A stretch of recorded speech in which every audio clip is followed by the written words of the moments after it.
Okay, it says I'm live. Oh God. Oh. Yeah, my laptop is not enjoying that. Oh God. Oh, I hate this. Well, the performance seems fine. For some reason, my graphics card is like being used.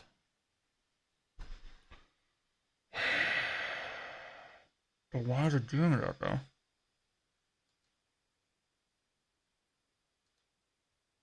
It's like 90% actually. That is ridiculous.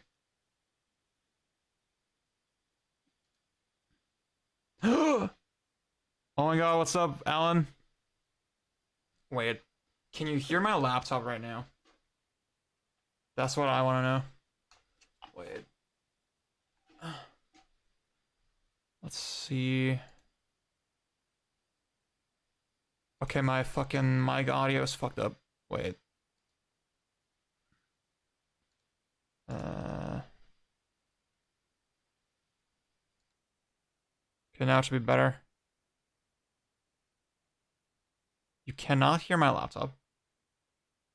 That.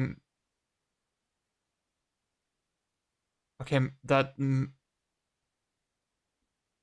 may mean that could mean that the noise suppression is working even though I have it set to 0. Hmm.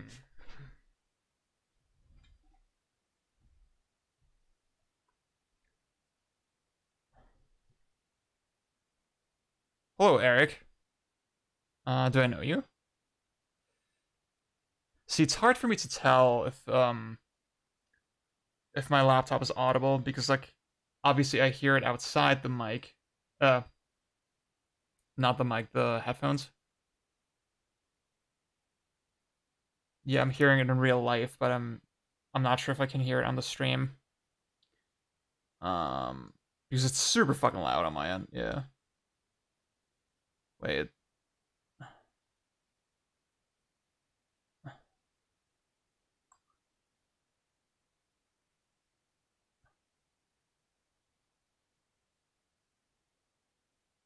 Well, the audio in general seems okay. What's up, Destiny Spider? Oh, what's up, Dila? Ah, YouTube channel for middle school. Damn.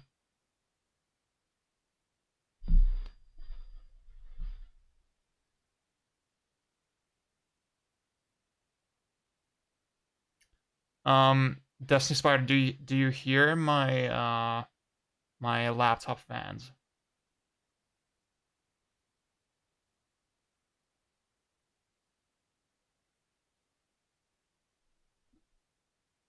I'm not hearing them on the. I'm pretty sure I'm not hearing them on headset, so yeah.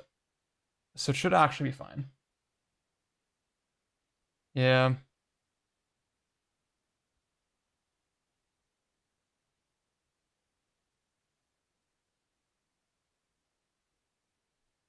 Um, I've not tested the PS5 with this setup. I guess that's gonna be interesting. See, I reinstalled my fucking Windows the other day. So, like, everything's just super fucked up. I had to reinstall a bunch of shit. But the stream looks surprisingly good, actually.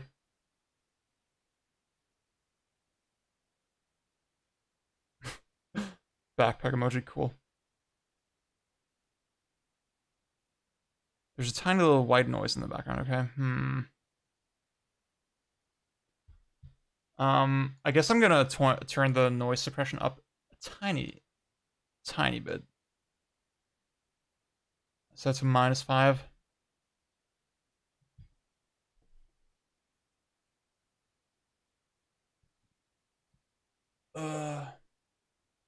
Okay. So I think I still sound fine. I'm surprised how yeah, like the stream quality itself looks very clean.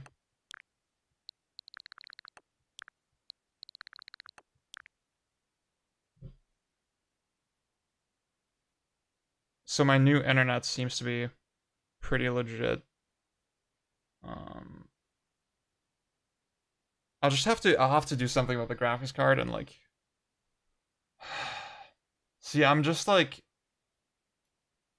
before I reinstall Windows, my shit was just super fucked up. And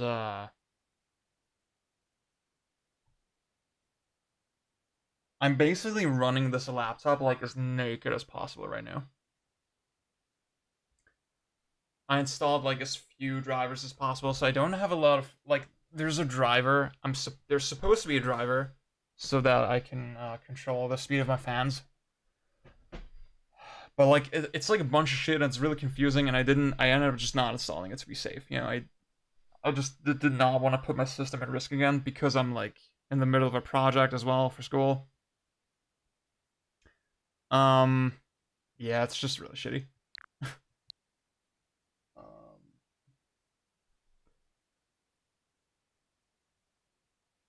They are practical. I'm not gonna deny that.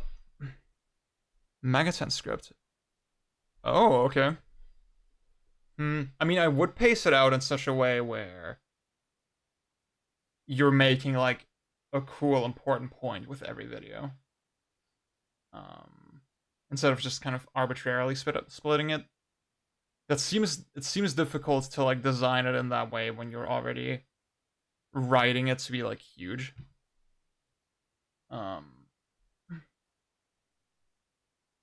See, I actually see before the stream started, I wanted to mess around with like, I wanted to see, okay, maybe I can install some drivers, and then I immediately regretted it, and then I, like, it didn't really do what I wanted, and then I restored the system again. It's just the whole thing.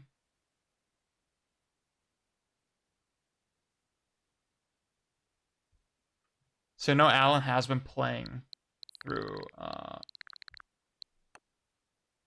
like all the mainline games up to Nocturne now.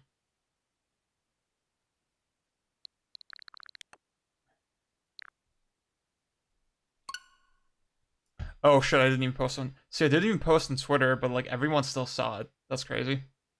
Wait, did it post on Twitter maybe automatically? Wait.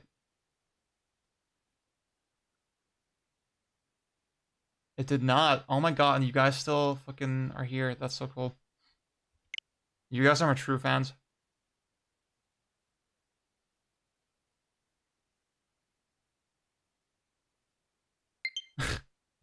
Dude, SMT9 is critical.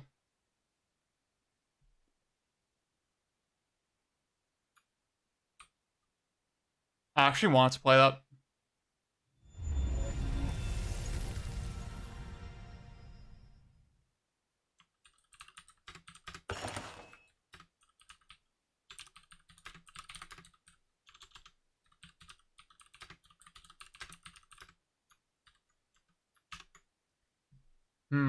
Maybe YouTube is just also better now than Twitch. Twitch has been kind of going downhill. It feels like.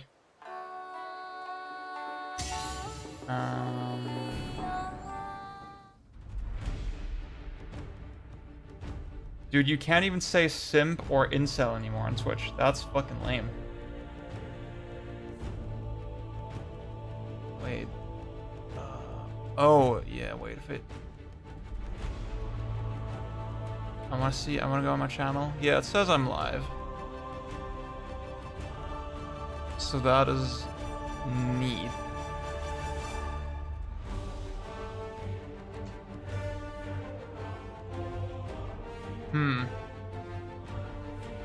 It really depends. I mean, obviously, you're gonna reach a way larger audience on YouTube.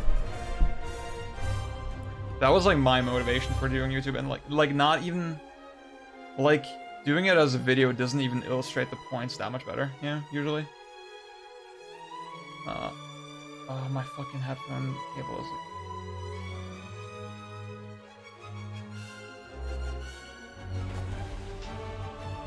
like... Guys, I've decided I'm gonna get a MacBook Pro. That's the decision that I've come to. I think that's the right one for me. One of the new Mac Pros.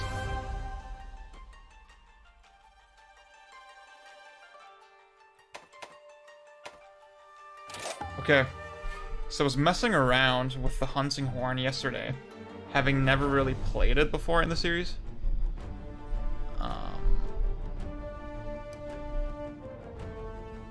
But I didn't actually go on a hunt with it yet, so I'm gonna do that. How are you liking your MacBook Pro? See, I mean, the new ones are super different. They're basically using iPhone chips now.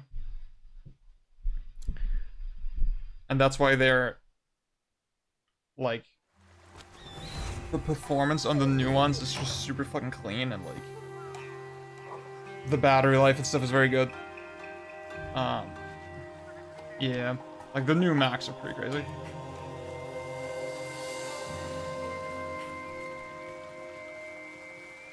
My main motivation is, like, blah, I want something that's reliable. I want something that's easy to carry around. And I want, Apple's Pro apps. So Final Cut and, Logic and all this shit.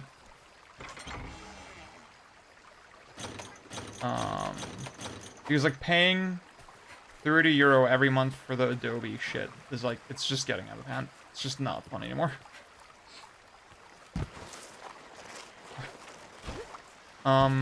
See, oh yeah, the other thing is, like, I'm gonna build a PC on top. So I'm gonna have the MacBook for, like video and audio shit, and, like, working on the go. And then the PC for, like, gaming, streaming, and, Unreal Engine. Unreal Engine is the one that I want to focus on now, for the foreseeable future. Like, the one that I want to focus on learning. Wait, I'm pretty sure I have Well Done Steak. So, one weird thing about this game, I thought this was just for the demo, but they completely sort of cut the element of, like, having to track the monster. They just tell you where to go now.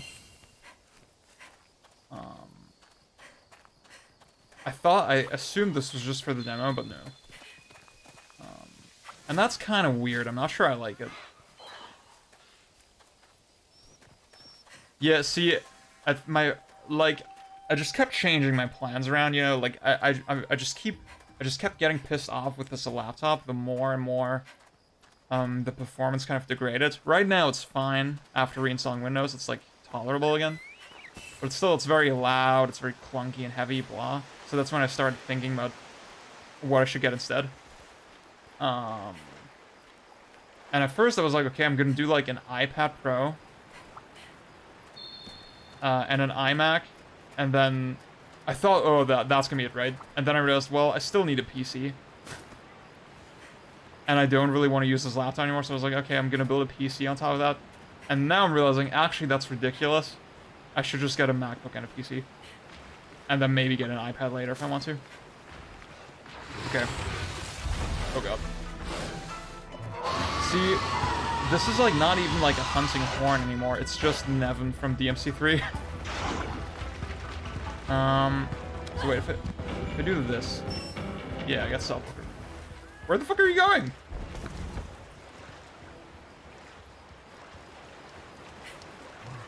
I'm definitely warming up to this game. My first impression, I was kind of surprised how much it feels like a 3DS game.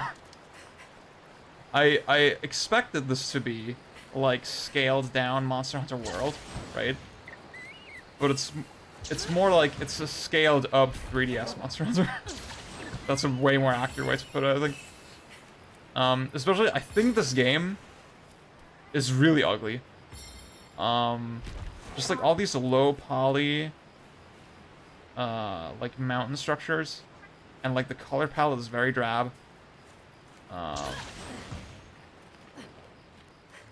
It runs surprisingly well.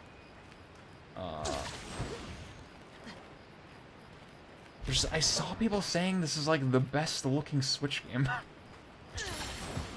The best looking Switch game. What the fuck?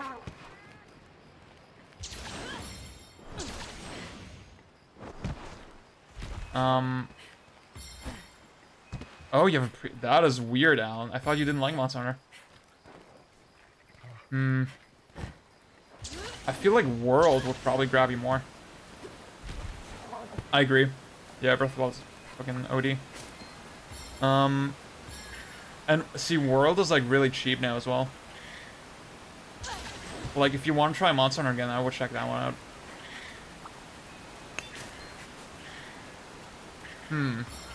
What's up, Iwapta? I mean, I don't hate it. I can see it looking okay. I can see that someone would say, yeah, it looks okay. I definitely do find it kind of cool looking. I think the monsters look great as always, but okay.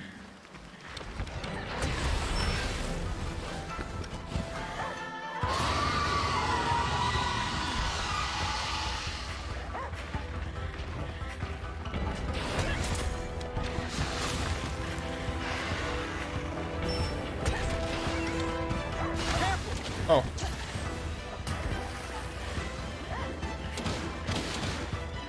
So like with the light bowgun, you could actually shoot the bubbles and protect yourself that way. I might show, like, this is probably gonna take a long time, but like, I'm so not used to this weapon.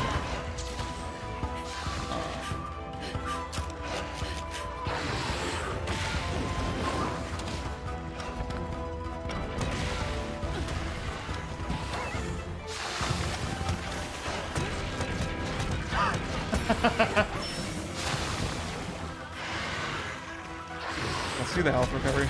Watch your health.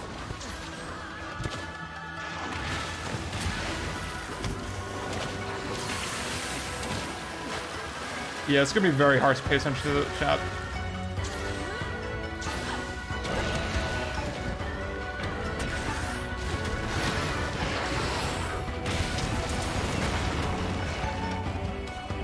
So if I press perform now.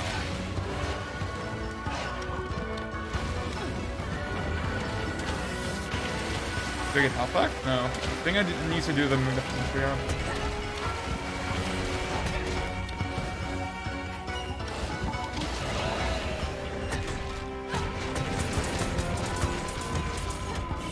Yeah, I got some health back. Okay. That's how it works. See, it's weird, like the perform thing. So, press R2, you perform whatever. Like, it was weird. Like, I think in World, you store the notes with the face buttons, and then you press the shoulder button to, again, like it says, perform, and then you would get the buff. But here, perform is like its own buff, and then the way you get the buff instead is like with this other move called Magnificent Trio. Pay attention to your stamina. Wait, I should.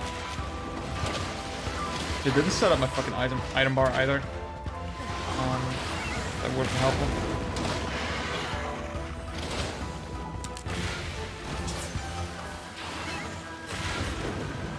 Oh god, wait. Ah, okay, that makes sense, Alan. Yeah, the music is weird. Oh, what's up, Julian? Nice to see you on stream. I know Hunting Horn is like your favorite weapon. Fuck, I'm doing so poorly. Yeah, the music is way different, actually. This is not typical Monster Hunter music. I do, that did stick out to me as well. That was a waste, I thought. See, the Mega Potion increases your max health. I was assuming that it would go above what I currently have. This is the best.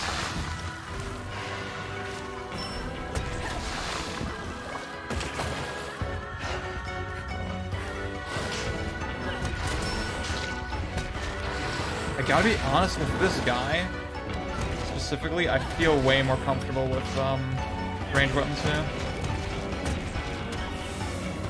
Someone who doesn't really play range weapons usually. Oh, I forget what the fuck does the wire do actually? Wait.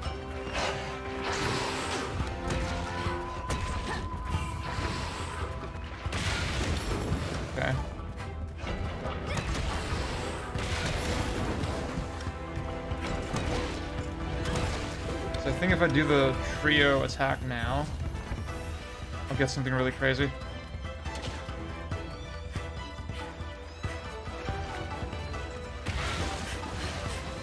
Julian, are you liking the demo? Have you tried it yet? Fuck. I should have done the wire bug there. See, I feel like...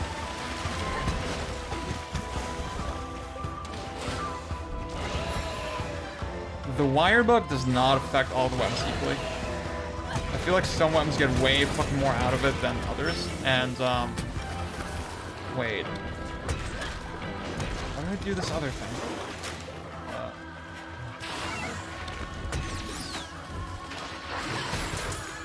Oh shit. Maybe just to do it. Maybe? Plus R2.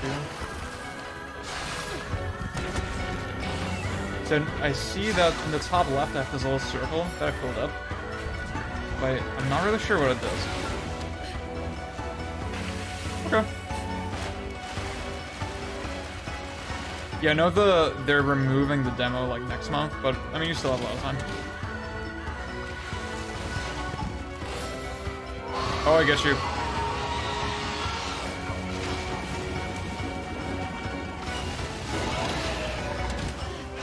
I mean, I know the way I play Monster Hunter, I'm gonna play through the story and then quit. Fuck! Damn. I'm gonna play through the story and then stop. For me, that works. But I can see, like, just not wanting to commit the time to it, yeah. Wait, how the fuck does this work again? Infernal Melody. After a Magnificent Trio or a Slide Beat. Okay. Okay, I got it.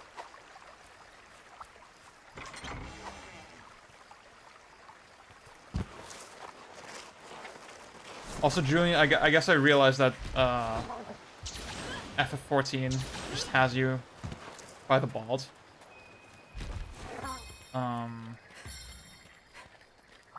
That game just seems like such a scary time investment.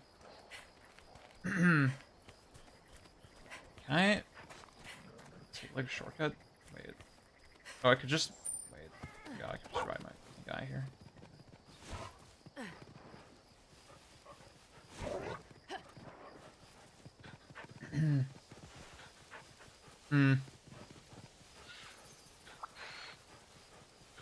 Yeah, like school for me is fucking is a whole thing for me right now, yeah, as well.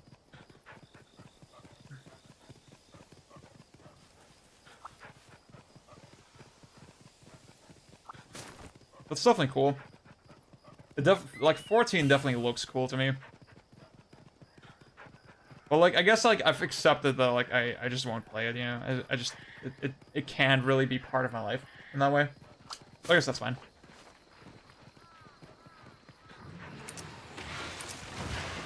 I'm already way more selective with games than I used to be. Okay, wait. So after a slide, press CR.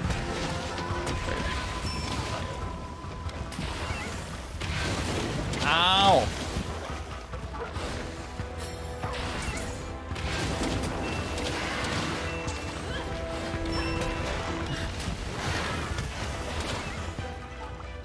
So yeah, like, the wire bug, it doesn't add to every weapon in the exact way that you expect. Like, you don't really get this crazy amount of mobility with every weapon.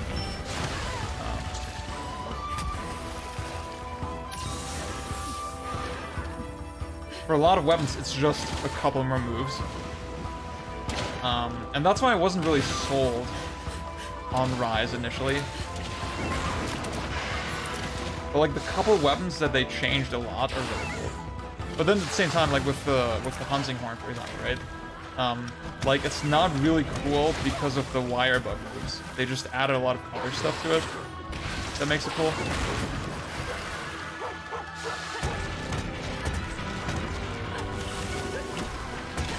Oh shit!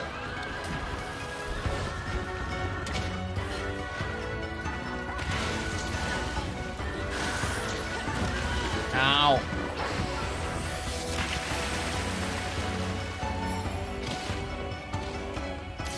What's up, Ryan?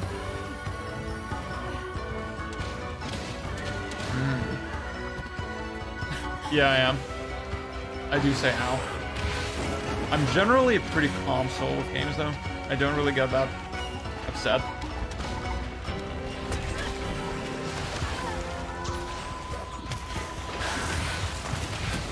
Yeah, this guy is a fucking scumbag. I gotta be honest.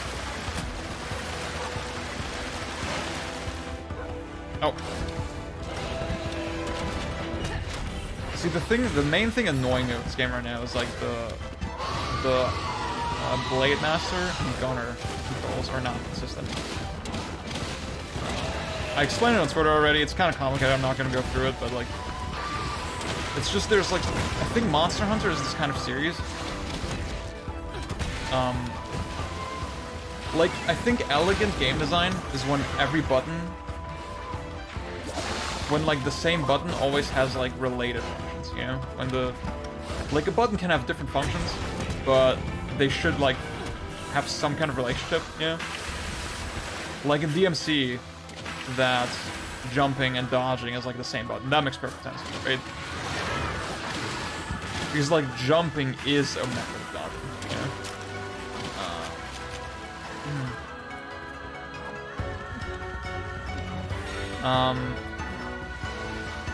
And like I feel like Monster Hunter is the kind of series that was always very good at this sort of stuff, where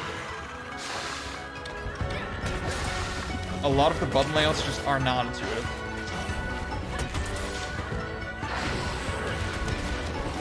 And like, I mean, you can get used to it and like it works, but I think that's one of the reasons the series is so hard to get into.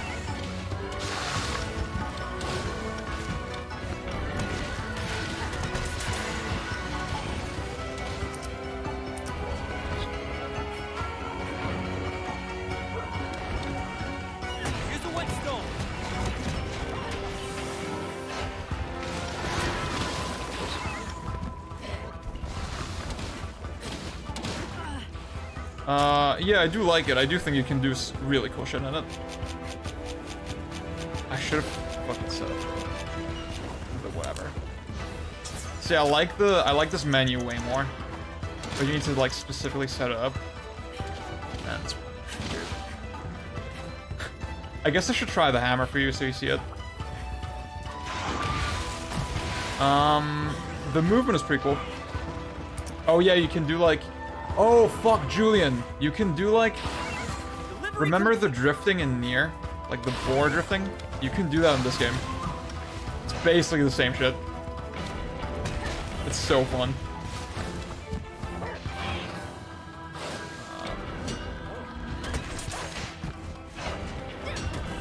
That was actually stupid. I'm not sure why I did that. Okay. Where's my dog? See, this has happened before, that my dog just disappeared. There you are. Okay, wait, I need to do this, and then... Whee!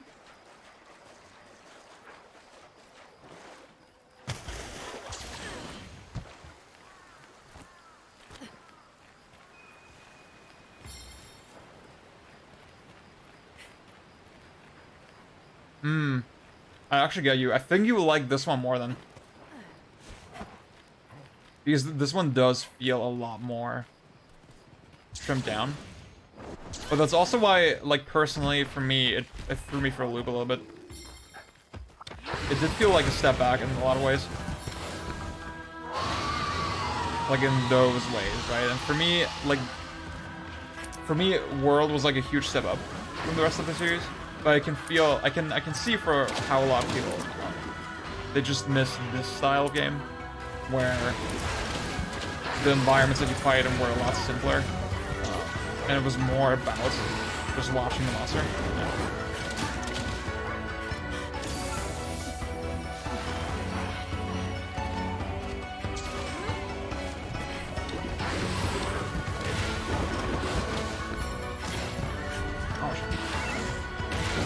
Why do I have Magnificent Trio? Oh, I need to use the whetstone. Fuck, I forgot about that.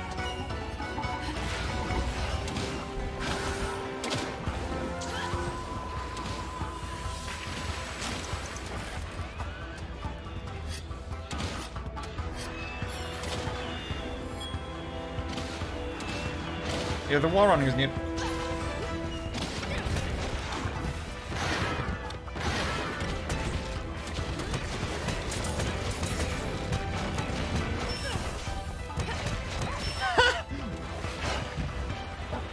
Like, this feels way sicker than the hunting horn in previous games, yeah, sure.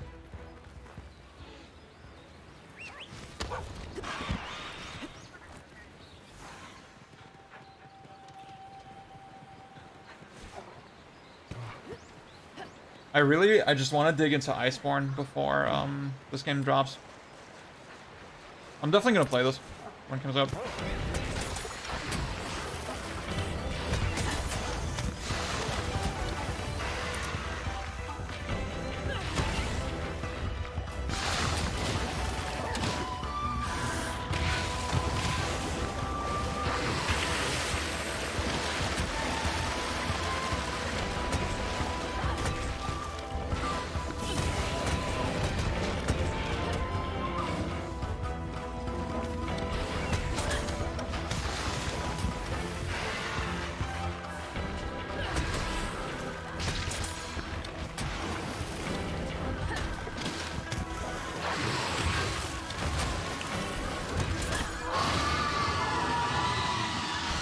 You need to play 3 different, but you only have.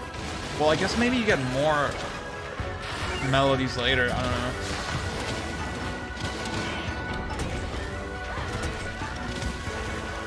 Because like this seemed a lot simpler than it was in World. The Hunting Horn. Way worse.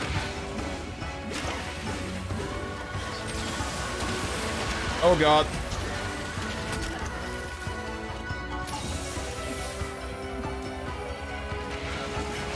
Oh, I lost my shit. I lost my melodies.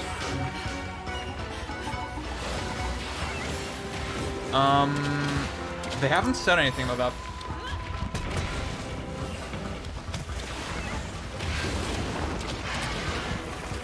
I'll say with World, eventually, they just put all that stuff, like, permanently in the game.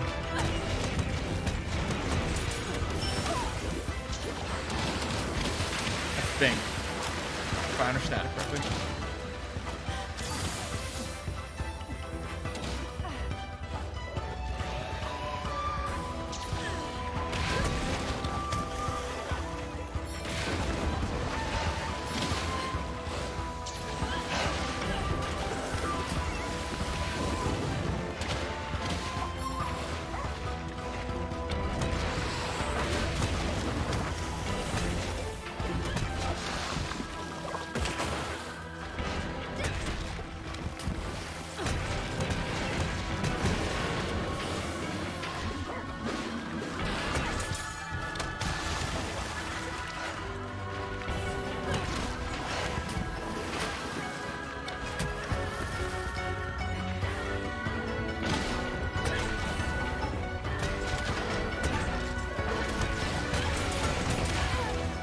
Fuck.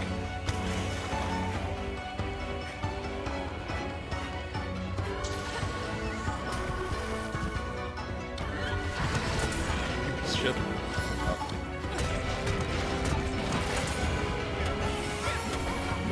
Where are you? Oh god. Fuck, he was on.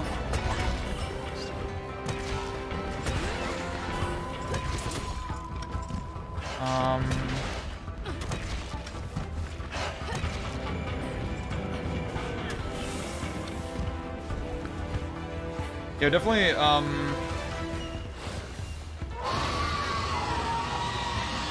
yeah, like I kind of already implied. I was kind of expecting something else from this game, but now that I'm kind of sort of accepting what it is, I'm like pretty cool with it. I'm pretty excited. I mostly just need to make time for Iceborne now, before it comes out.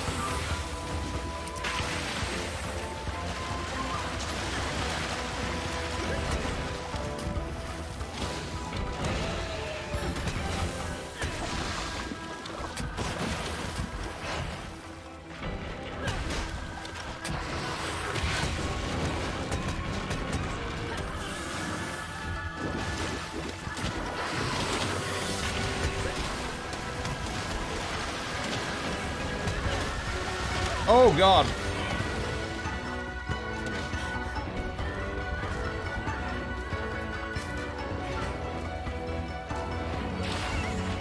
Oh, my stamina's fucked up. Dude. Also, did I use the whetstone? I'm not sure actually.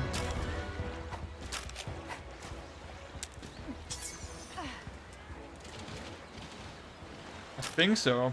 I wasn't see. I'm so fucking focused that like I'm blind to the obvious, I guess. Ugh.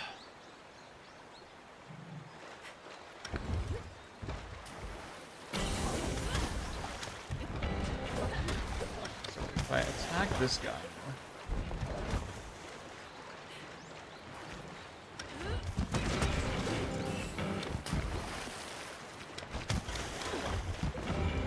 I'm gonna assume I need to actually hit something before I can. Yeah. You piece of shit. Come here. Ah! Wait. Yeah, he's gone.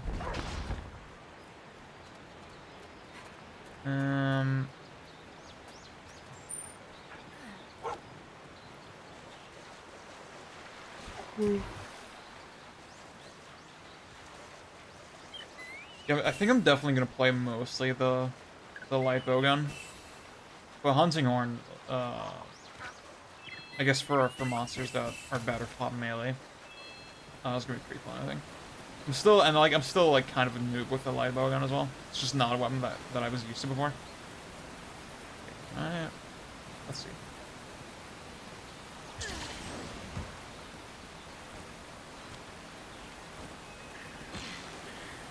So yeah, you can do this, and then wait for your stamina in the top left to come back, and then...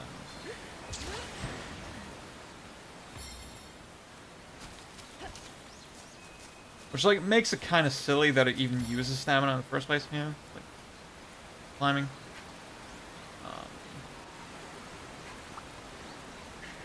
Because now it just takes time to climb shit.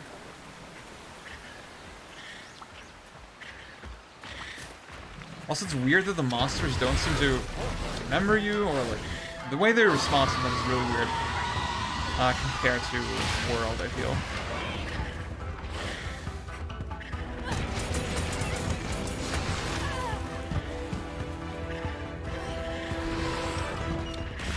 I'd say Sword and Shield is the Ryu.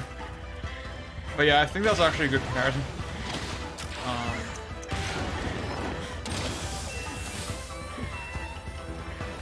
Like, it really does feel like you're playing a completely different game.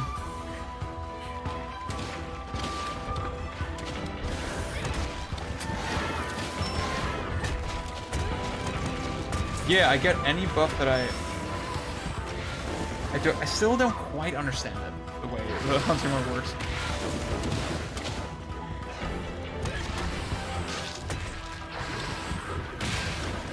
Also, the Great Sword is like has always been like the mainstay kind of signature weapon.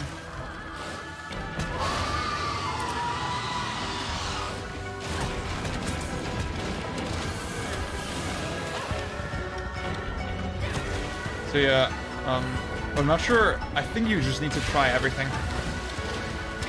It's hard to make like a call on Monster Hunter before you try everything.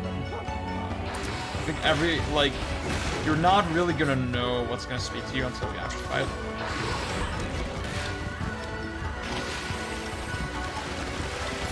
Yeah, oh yeah, look at, yeah, he's like pushing himself through the arena. That's fucking dope. Wait, so... I think, yeah. So even though you see my notes, they sort of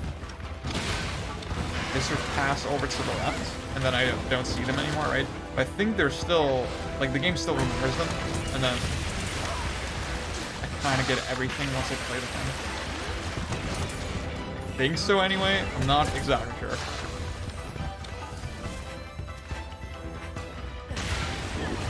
Ah. Oh! Okay,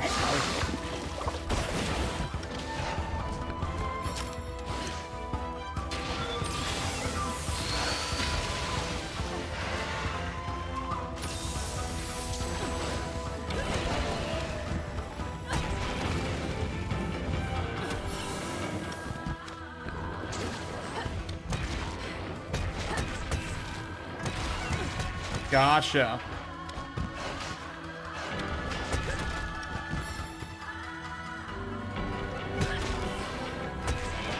Maybe that's dual blades. You almost got it. Oh. That was fast. It took way fucking longer with the bowgun.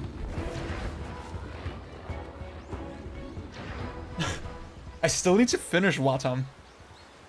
I started it, like, oh, sorry, a long fucking time ago, and then I didn't actually play it. I know it's really short. I wasn't really feeling it that much, to be honest.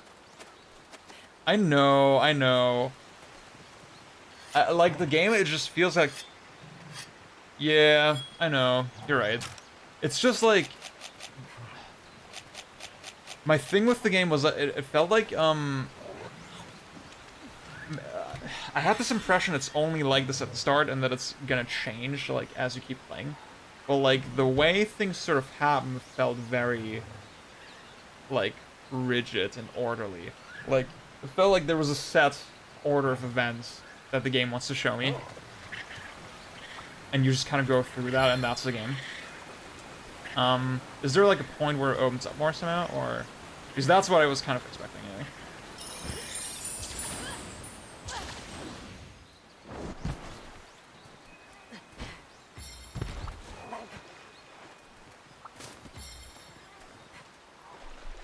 I think I was kind of expecting more something like Nobi Nobi Boy.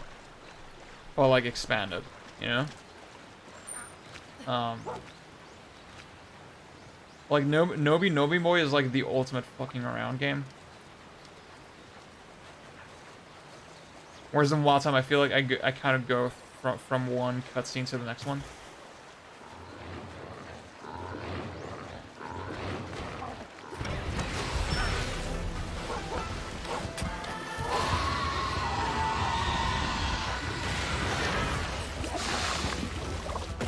Yeah, this was a lot faster than I expected, so I'm gonna do hammer for a little bit after this. Just so we can see it.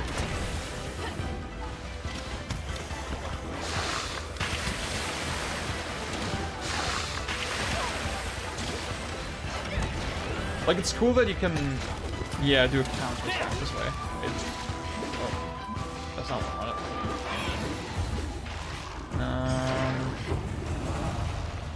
Wait, if I find a different monster, I can, like... Oh yeah, there's this guy, right? So I guess I could set it up in such a way that, you know, I get this guy to attack me. But, like, it's actually... See, it's weird, like... The monster you're fighting is the one that you're gonna be riding, right? But then, like, I'm not really that interested in, like, damaging other monsters. And I can't really set those other monsters up in such a way where they will attack my monster. Which is kind of what I want, right? It's just really weird. I think this whole feature seems kind of gimmicky.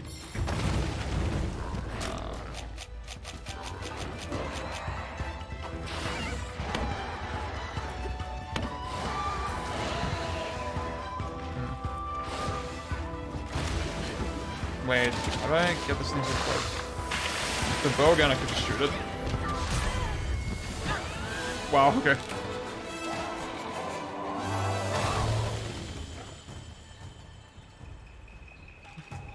The first Strand type game, yes.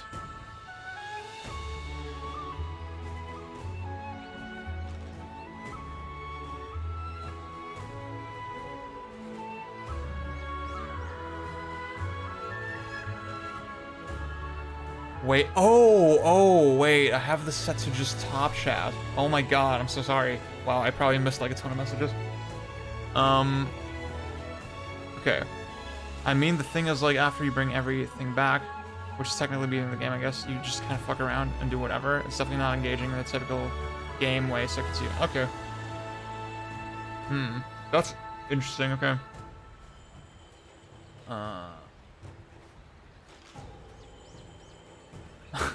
Oh, I get it. Okay, Nobi Nobi was probably not the first Strand type game. Do you know any other ones? Fight weaker monsters to ride them to take down the... Yeah, I was actually thinking about that. That's actually a good point, Julian. But, like... That seems kind of annoying, you know? I guess, like... See, when the monsters just happen to run into each other, you can... They're actually... You do get some opportunities to ride the monster that you're not necessarily targeting. And then, you know, then it kind of makes sense. I feel like the riding thing, it tends to, it's more likely to be available when there's two monsters on screen, generally. So it seems to be intentionally kind of set up that way. It does kind of make sense, but it's still weird.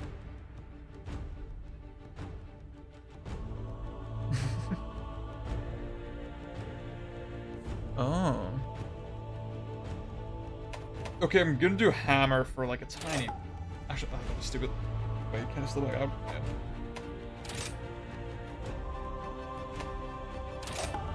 I'm gonna do this one with the hammer. Just so that we see it.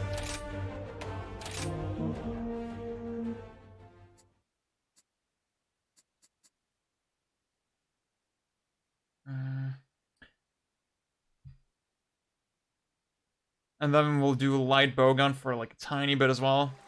And then I'm gonna move over to DMC.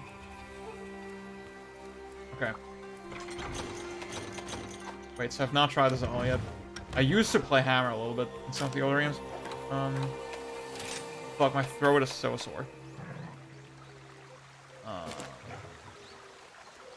Okay, that looks pretty typical. Charge switch. Activate? Oh. What does that mean? Okay.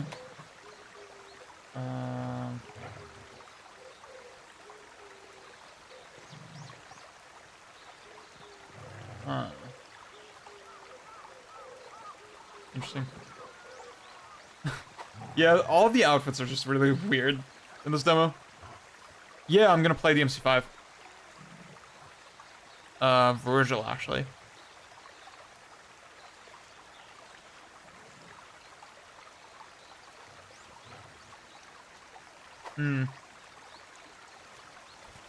Yeah, I do like Keita Takahashi. But I guess, yeah, if I'm not so deep into him like you, I think. Yeah. Wait, so charge switch. What the fuck is this? What? Wait. That is weird. So, I have blue. I'm like Virgil now. Okay, you can do like an upper... Wait, what? So there's 3 levels, right? Okay. And then the yellow one... Wait, yeah, not the yellow one again.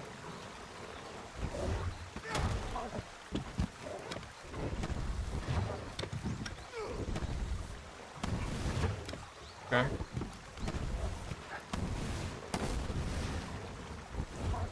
I don't quite get how they're different. I did hear that he does design playgrounds.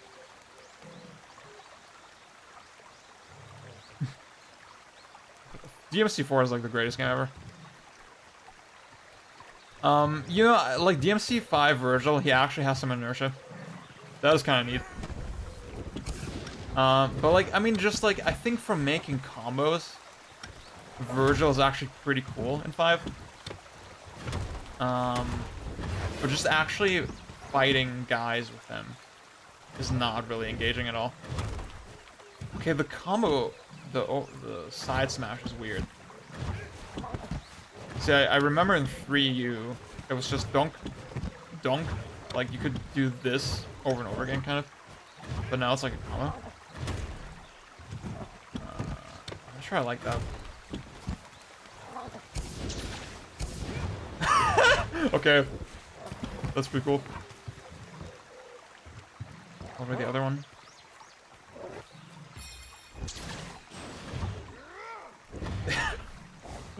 Alright. Wait, So I can charge this as well. Oh, what? Wait. And then do this. Oh. Okay.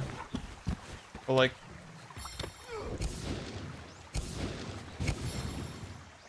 Ah, I see. Yeah, I knew you could do this before, but. Okay. I'm not like a hammer expert. I guess we'll try it on the monster.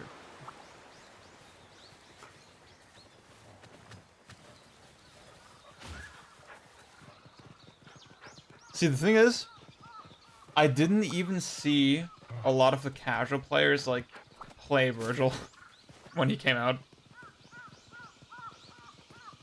I saw way more like combo people get into Virgil. But then all the like I predicted, right? Like all the fucking people excited who were excited for Virgil didn't actually end up playing him that much. Yeah.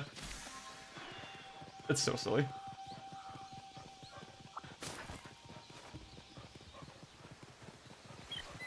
Man, inertia just feels so right, you know? It feels so correct. Okay, let's go.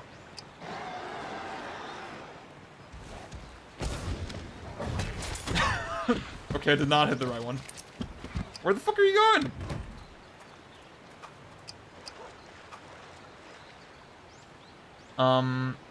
I was actually talking about inertia and all this shit, like, with one of my programmer friends in school. Oh, this guy.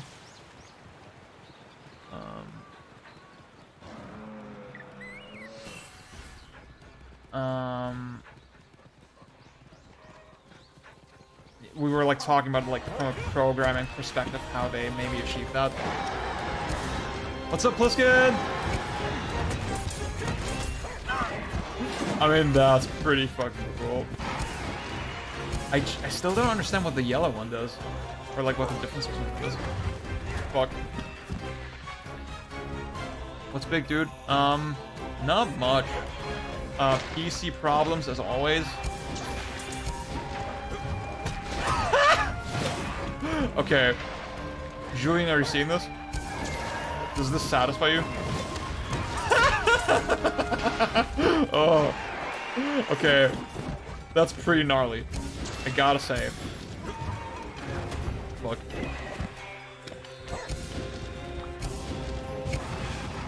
Yeah, Destiny Spider, I think, like I said before, like, elegance is really important.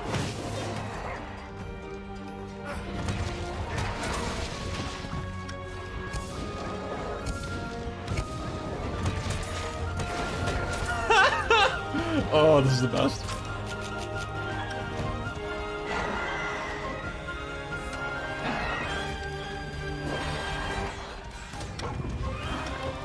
Oops. I still don't understand. Yeah, wait. I'm gonna try the yellow one again.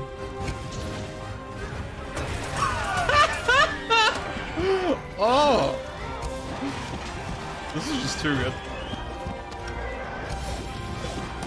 Oh, you can do like attack it, okay. Oh, wait. Can I dodge out of this? Get my charge. Oh, this is like a thunder effect.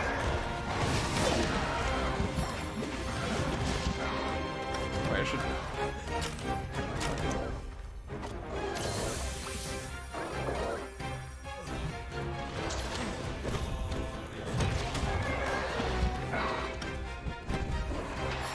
Yeah, cannot get the charge.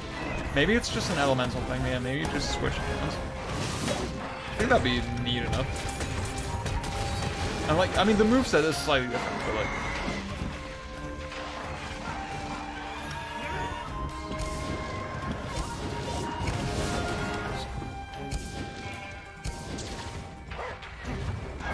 Fuck. You scumbag.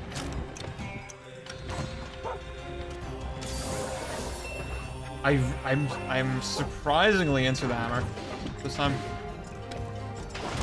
I did not expect to be.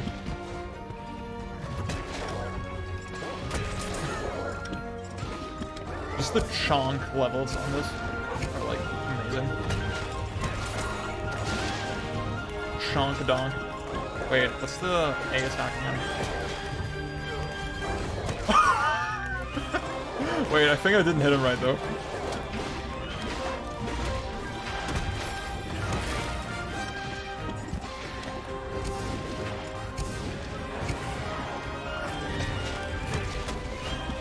Okay, this is actually pretty fucking neat.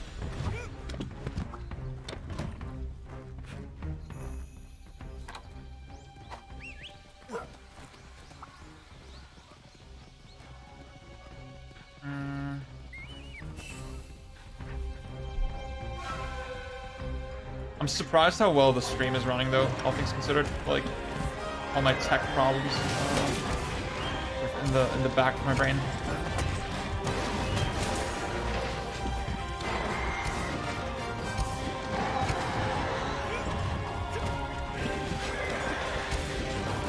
See, the greats, like, I'm not a greatsword player, but in theory, the greatsword is like the greatest weapon.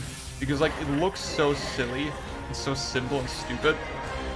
But like, because it's so slow, you have to like perfectly predict where every monster is like going. So you end up feeling like Neo fucking reading the Matrix. Ah, fuck.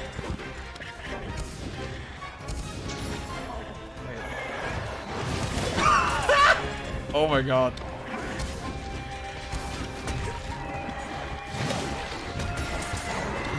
Yeah, I should be comboing after that. Charge.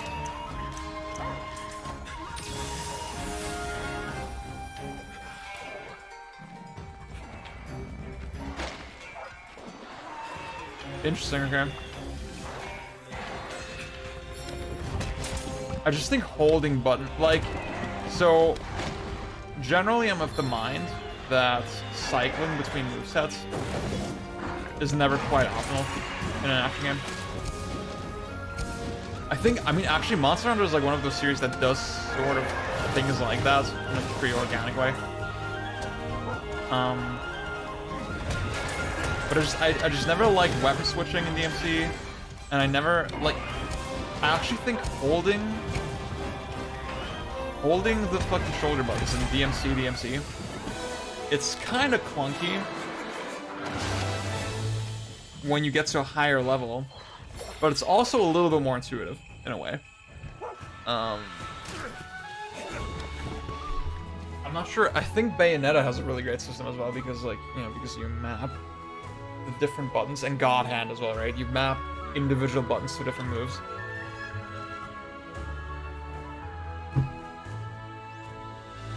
I'm gonna tell you guys a little secret. Like, there's this action game I've been sort of thinking about conceptualizing.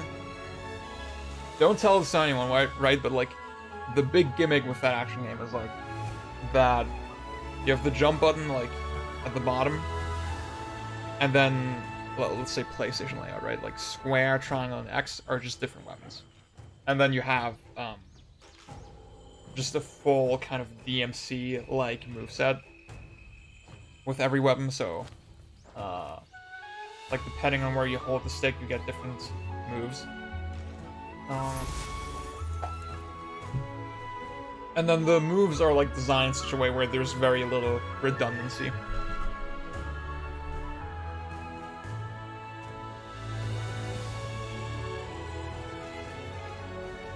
The jump button would possibly become a lot less reliable. Yeah, I get you. I really like the hammer. I could actually see myself playing this now.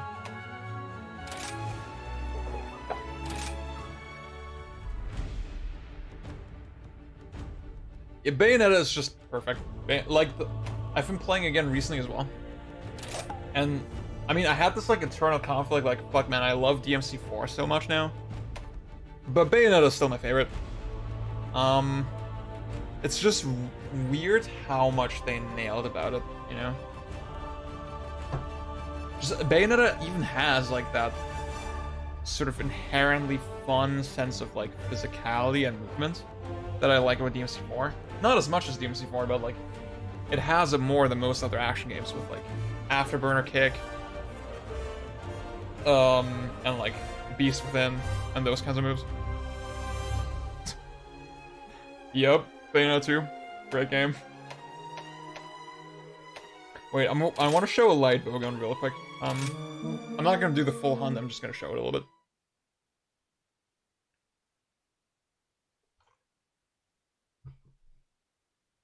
I don't think the game looks ugly. I do think it's way more brown and gray than like Bayonetta 2, but I think Bayonetta 1 has like a lot of really cool looking environments as well. On Bayonetta 1, yeah.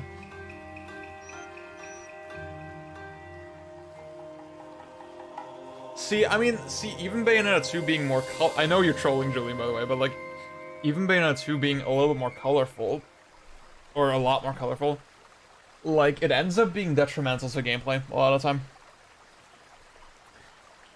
There's just so many fucking points where you don't see shit.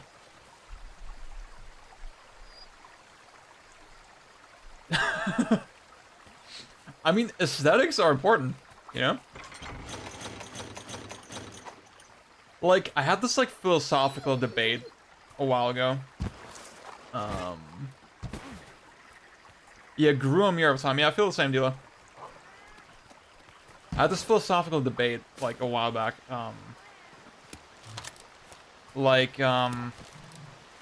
Let's say you have an action game that's, like, insanely fucking deep, has, like, a lot of interesting choices, is really fair, right? All that shit. But, like, it feels to play like DMC2. It looks and feels like DMC2. Would that be a good game? Probably not, right? Like, if the front... I think people do overrate kinesthetics in games to some extent. I think about a game like Halo a lot. I think Halo 1 and 2 are not super, like, polished games in terms of the game feel and the aesthetics. But they reach, like, a good enough level, right? And then the actual game design is just Kino, right? I think, yeah, I want games to, like, reach a certain threshold, at least, with, like, kinesthetics and aesthetics. That it's, like, base kind of satisfying to play.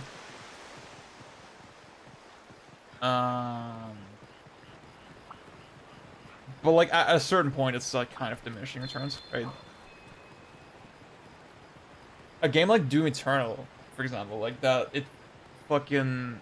The polish is just not from this world. But just, like, the game is still, like, now, the more I think about it, it's, like, kind of lame. You know? Like, the polish doesn't really help it that much. To overcome, like, its design issues.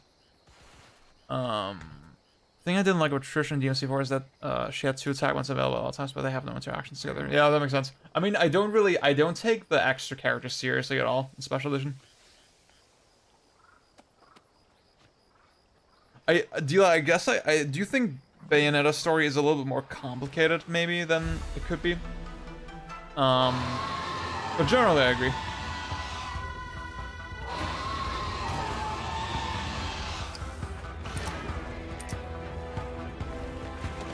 I gotta be honest, I already forgot how to play this weapon. Wait, so... The big thing you can do... is this.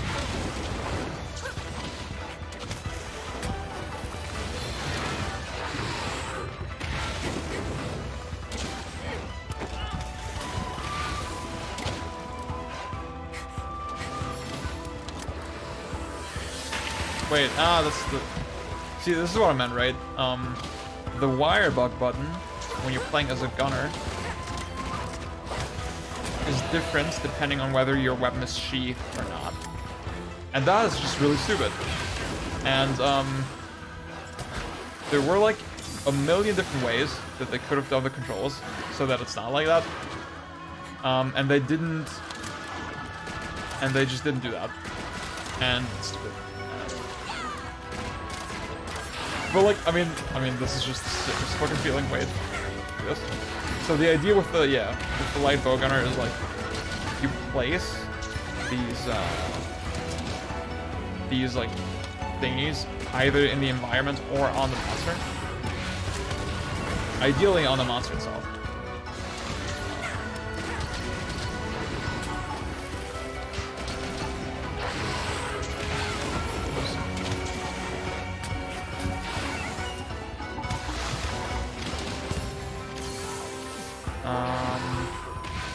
And then you shoot them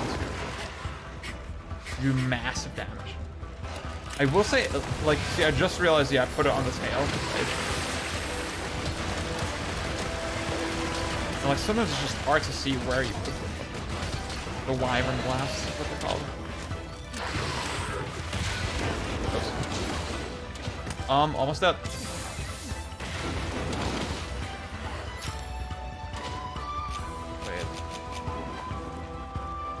So yeah, I mean, I'm still super new to this weapon, and I'm just not sure what fucking ammo types to use.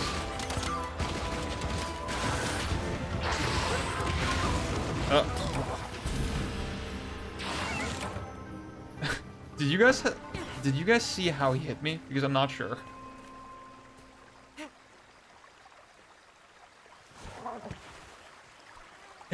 Yeah, Destiny Spider, Matthew Matosis says the same thing, right? Like, Bayonetta 1 is more good, but also more bad. And Bayonetta 2 is the less bad, but also less good.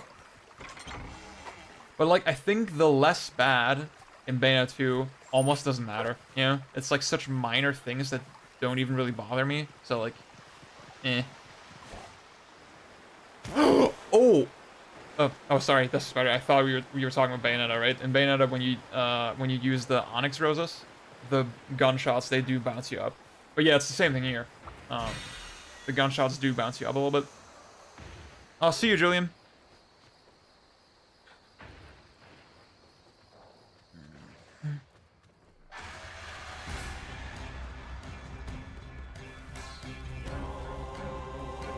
Fuck, I wish my throat wasn't so sore.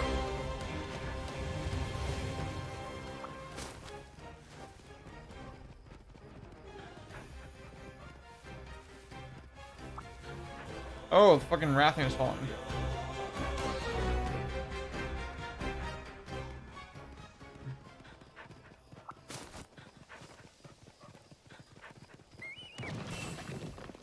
Yeah, I'm not gonna play that much longer.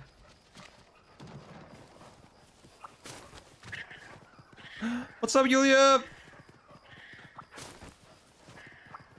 What do you think about this game?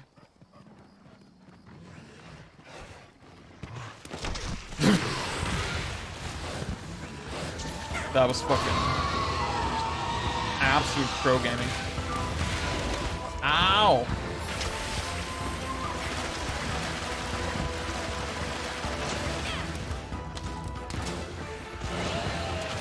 Of course, we're playing with gyro, like true men.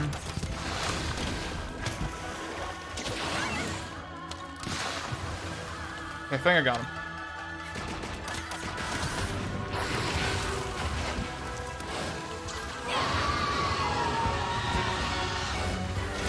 I say that's really irritating, the fucking screen.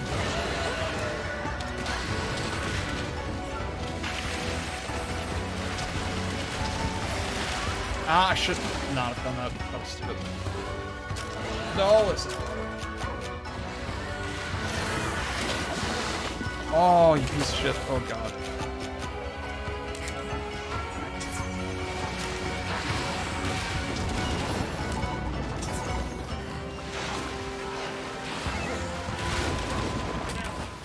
Jesus.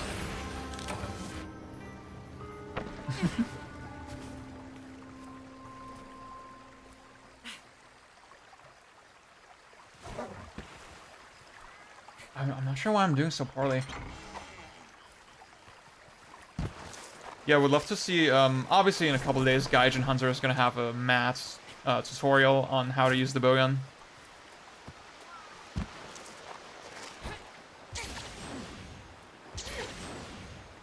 Fast travel?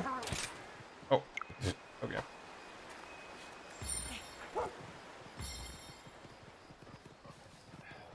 I gotta be honest, I think Bayonetta 2 is just trash. I do not like it at all. Like, the more like, every time I play it, it's somehow worse than I expect. See, actually, like, you might have seen on my home screen, Bayonetta 2 was bumped up a little bit. It was, like, on the home screen because I played it recently. And it's just so bad. Meowster. Yeah, they do say that. Meowster.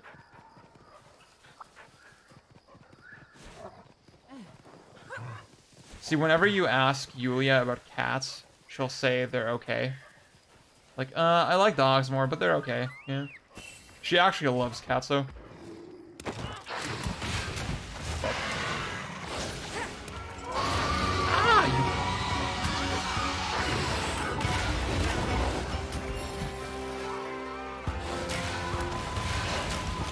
Oh, I hate you.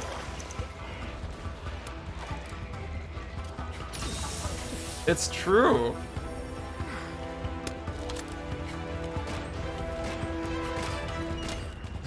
Yep. Sorry, fucked up.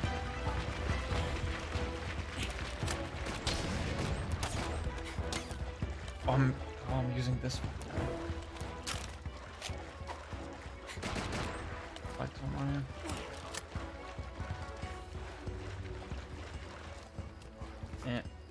See, it's like I can't. Usually, the sprint button unsheathes your weapon. But for some reason, it doesn't do that when you're playing as a gunner. So you got. It's just so weird.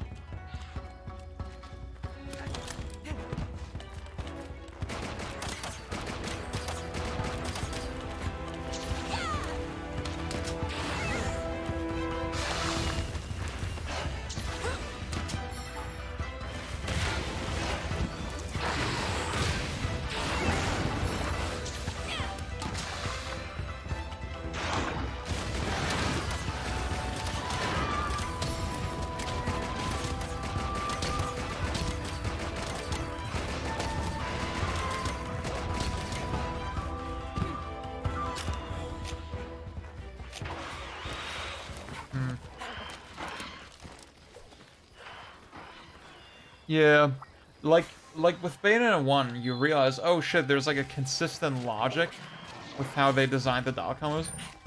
Where, oh, okay, like, if you do a pause, or like a punch after a kick, you always do a launcher, right? And in Bayonetta 2, there's just no consistency whatsoever. It's just super random.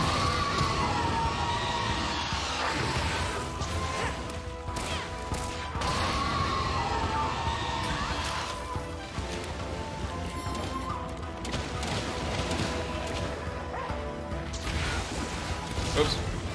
Fuck.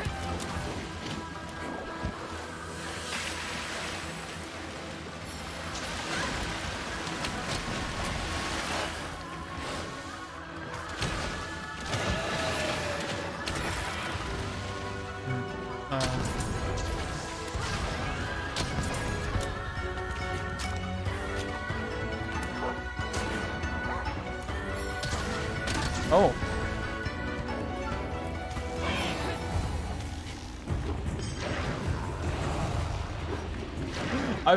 I see you with dogs a lot. We cannot see a dog on the street without you pointing out. Wait, oh god, that was a mistake. Fuck!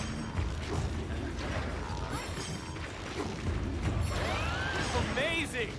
Oh, what's up, Bjorn?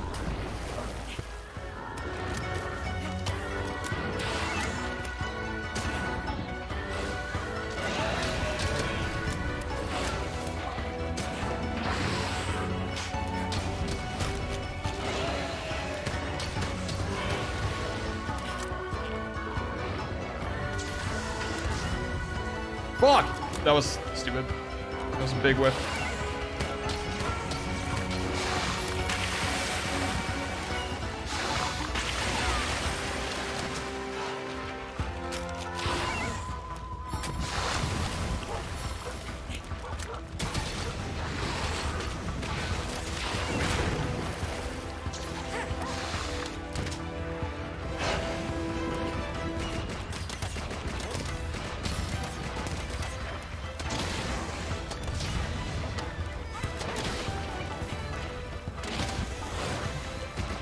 Aww. So Yulia saying she loves me more than dogs, that means a lot. Honestly. Like, the way she talks to me is the same as, like, the way she talks to her dog.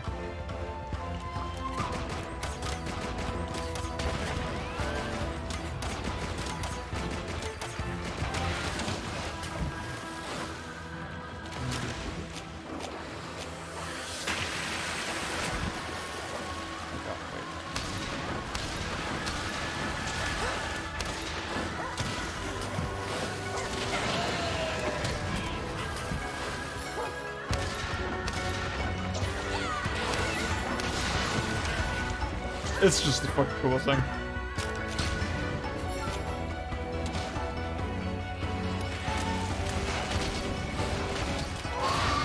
Ah!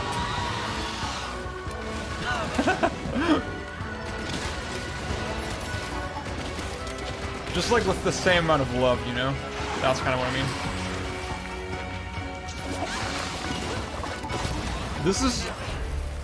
This is a terrible stream game, by the way. It's very hard to read the chat. Wait. Should I make the chat bigger? I guess that's a good idea.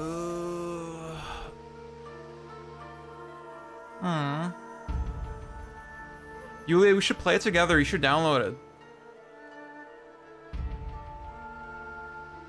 Oh, that was my last attempt as well. Wow. I didn't realize. Okay, that's a good point to stop. Maybe I'll do the hunting horn or the hammer, actually. This weapon is, like, a little bit too hard to play. Yeah, Bjorn, you didn't see, I did the hunt once with the hunting horn. And it was surprisingly fast. Hunting horn is really cool. No, it's not too late at all. Every new Monster Hunter is a new opportunity.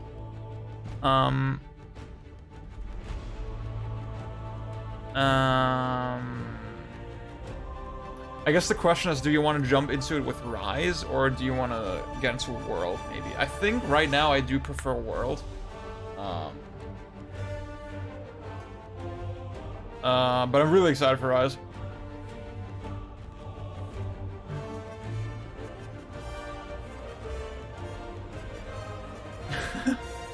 It does sound a little bit like Nier, yeah.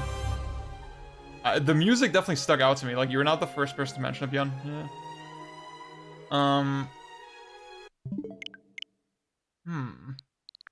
Okay. So now I need to figure out how the fuck to plug the PS5 into this capture card. Bjorn, by the way, can you hear my laptop? Can you hear the fan noise?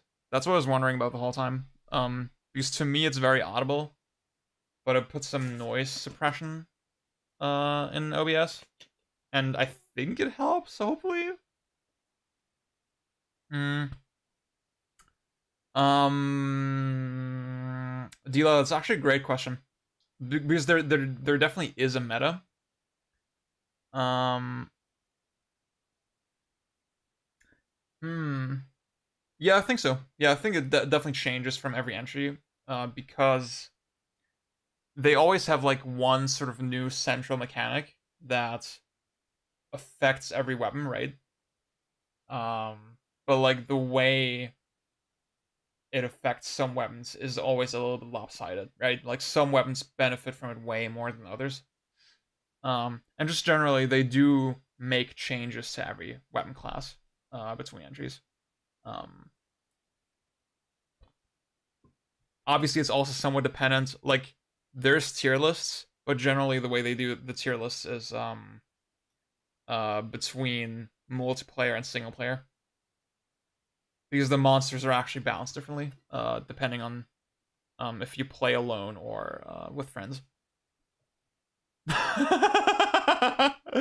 Beta 2 trash bags. That was a great fucking idea. You guys, I forgot. I should maybe put the chat on screen. Well, I'm not gonna do that now, but like, see, for those who joined later, I reinstalled Windows like a week or two ago. Lost all my settings, blah. I had to like redo everything today. That's why the stream was late as well. So I'm I'm kind of fucking resetting up the whole system I stream.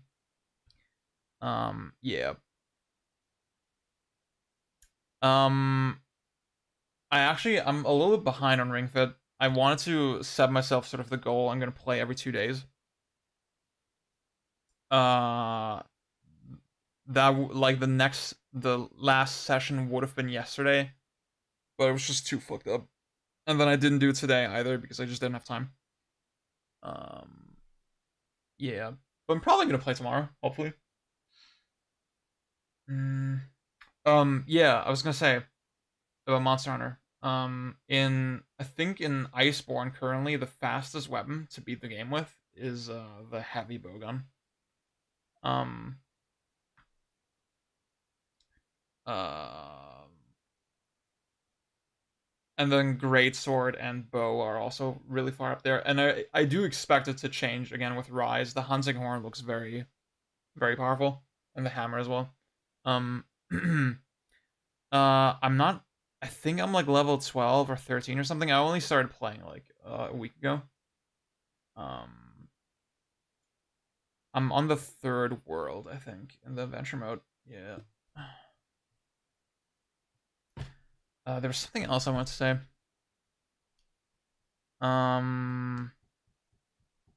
So yeah, I still need to work out the stream setup.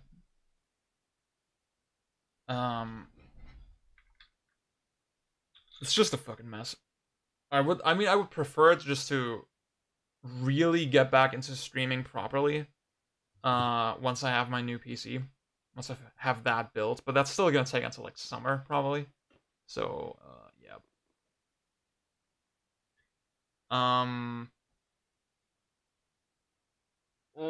But like the stream right now seems to be running a lot better than it used to.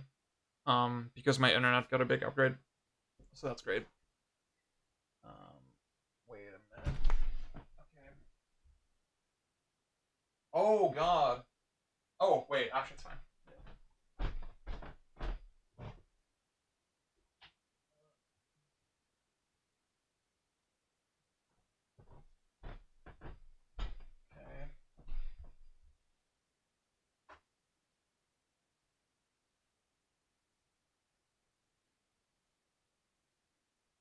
So let's hope the PS5 is gonna switch to 1080p by itself.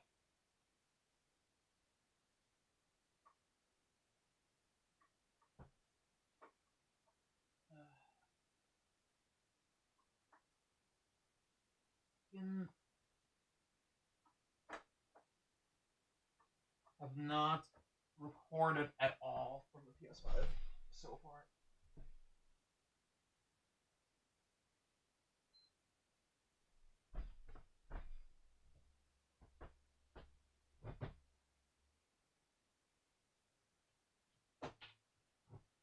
Oh my god, it's working. That is sick.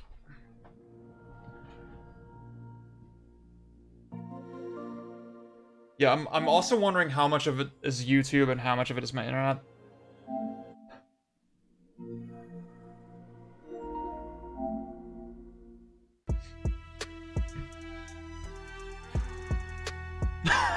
The room immersion. That's a flattering way to describe it.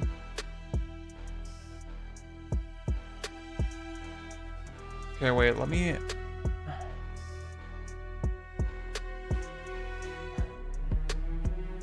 Wait, this is the fucking screen.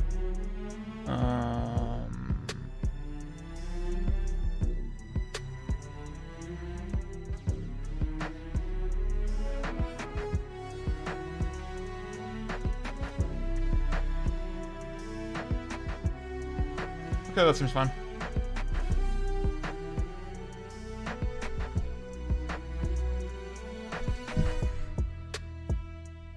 Giving commands. Oh, wait, what are you talking about?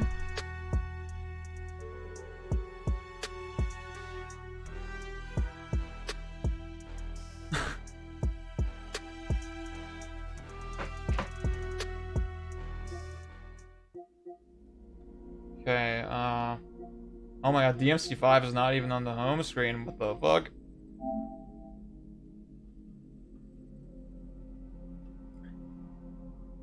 Cyberpunk, dude.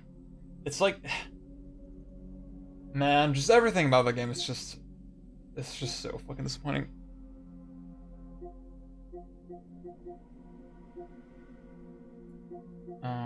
Oh my god, guys, I got under night and birth. I'm a true fucking gamer. Because it's the demo. The demo came out a couple days ago.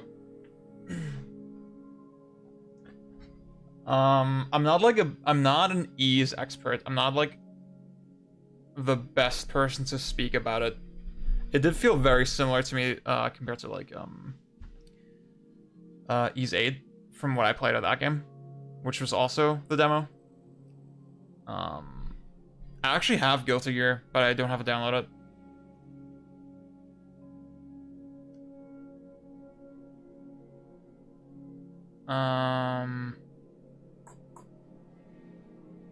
Oh god, like I have so many fucking trains of thought running through my head right now.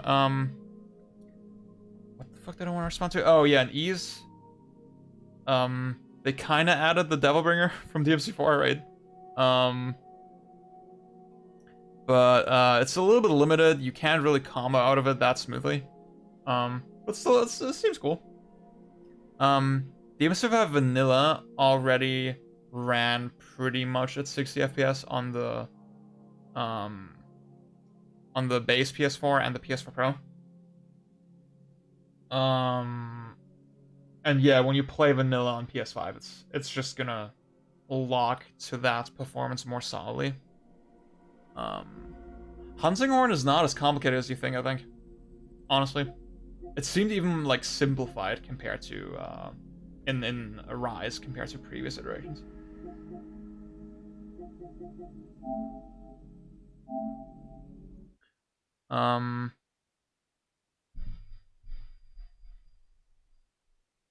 Oh, you can't. Bjorn, I think you're super behind, actually. Somehow.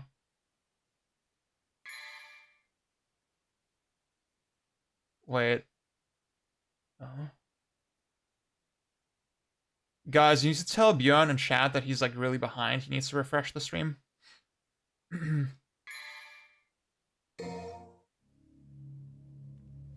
Oh, weird.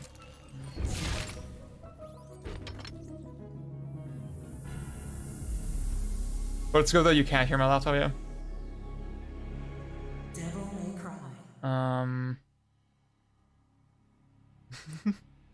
I need to get into Axe and Core more, yeah. The rollback seems very solid, for sure.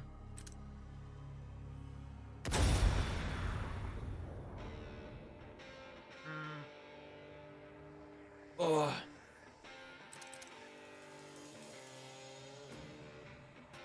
Oh. Okay. Pliskin, the plan actually was to play Virgil. But like, wait, let's see. So, I'm like 4 missions into Virgil. No, well, yeah. I stopped the mission 4. Let's see. I could just finish Legendary Dark Knight first, because I haven't done that yet. But actually, I mean, the fucking Nero mission is still like, it takes a while as well. Yeah. Yeah, sorry, Pulsing. I guess I gotta play Virgil.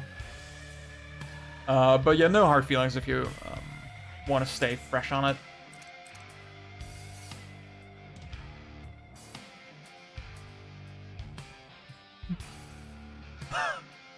I'm hoping for your Windows art to end.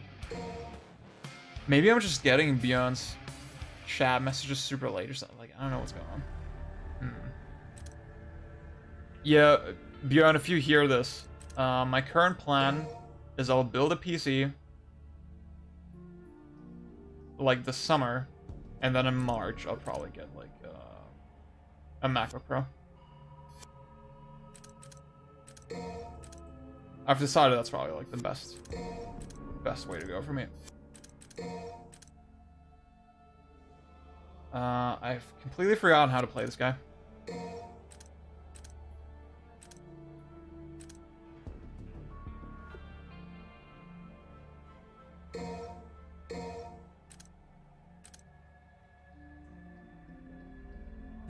Aw. That's nice of you to say. See you, dude. Okay.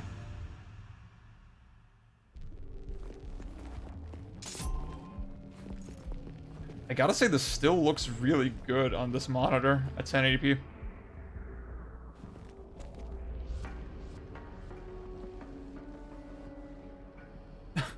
That is funny. Dude, Scarf Nero in the fucking concept shit for DMC4 is not cool. Scarf Nero is so lame.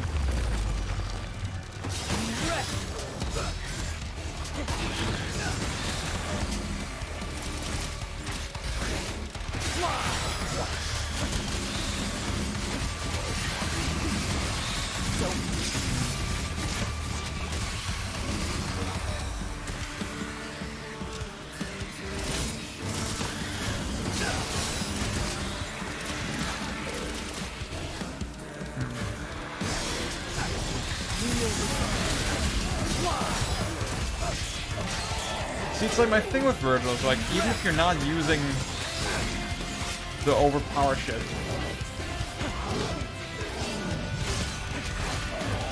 or like the obviously overpowered shit, right? Like Judgment Cut End and all this sort of thing.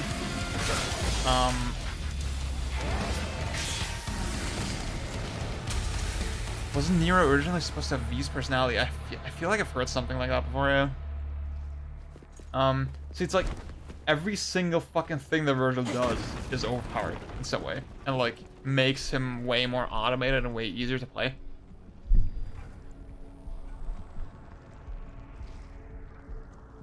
Yeah, oh, that is weird.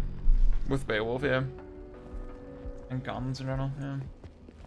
See, legit, my thing with Virgil right now is like, I could not bring myself to keep playing him because I found him so boring. The trick down is pretty cool. I've seen some people do like really cool stuff with it. It's just like, I think, I don't know, man, like for combos, it's cool. But just actually freestyling and fighting the enemies is really boring. SE is pretty cool. I think Turbo makes a big difference. And like, it's obviously way less janky than Turbo on PC. I think honestly, the biggest deal is the Legendary Dark Knight. Because it does make me play the game very differently.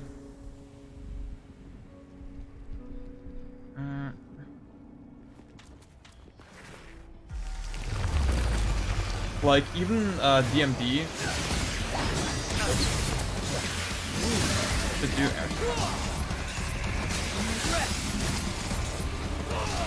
like the kind of inertia that you get after Air Stinger, that's really cool. But fuck it. I don't want to play the game.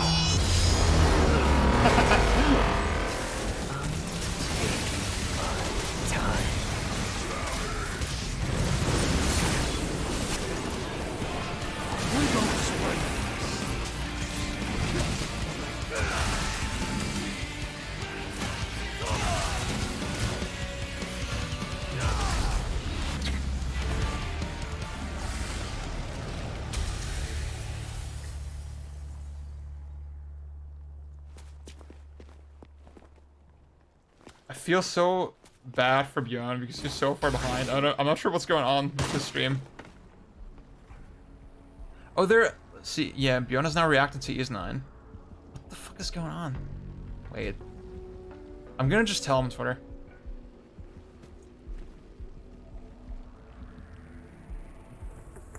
Wait. Yeah, no, back to forward is fine. I thought it was like forward to back. I thought maybe there was a back forward input or something. No. The music is corny, I'm sorry. Yeah, like I did World of V accidentally the first time. It was so weird.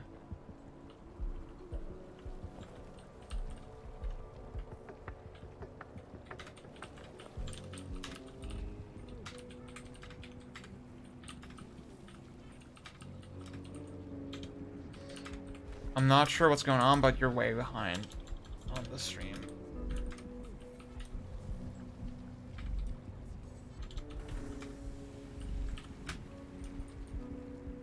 Try F5 maybe.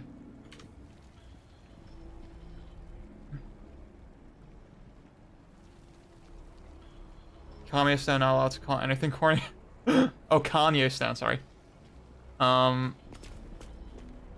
The best battle track? I don't know, dude. I mean, it's better than Subhuman. Like, I mean, Kanye... Like, obviously, Kanye now, very corny, right? As a person. But, like, if you just look at his discography overall... I'm sorry, like, you can just not fuck with that. That is, like, the most unfuckwithable discography of all time. Peak early 2000s, probably, yeah. Like, see, I mean, I respect it. I think it's exactly what it needed to be.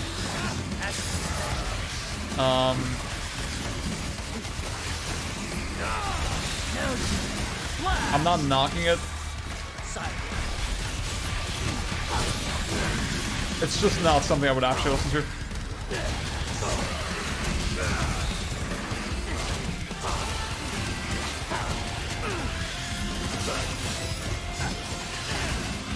Like, I don't really...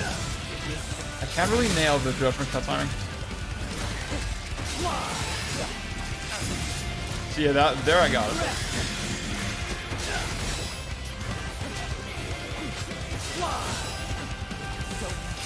I'm not sure how people are, like, canceling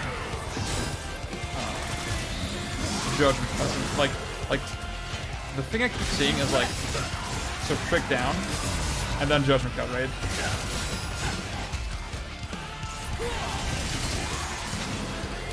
I want to do...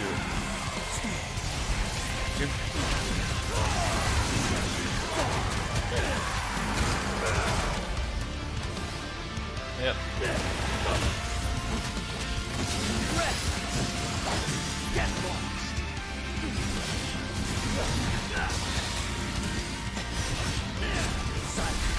Oh shit, that was cool. Right. The middle of the discography is not very corny, but the beginning and our current stay very off.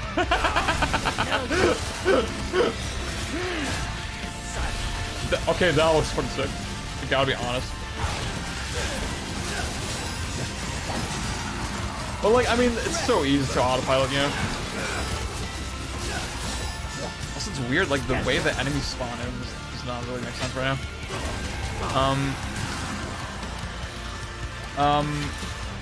I see, Couch, I feel like, also, by the way, what's up? I feel like SE, like, it had so much hype around it when it was announced, but, like, I saw no one fucking talking about it when it actually came out. It feels like, it kind of feels like a flop, probably, sales-wise.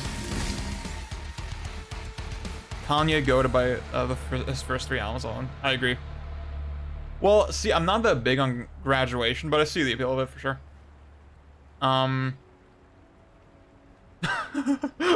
No worries, Beyond. I do like Bury the Light has really cool elements that even I can appreciate as someone who's not a fan of this type of music. But yeah,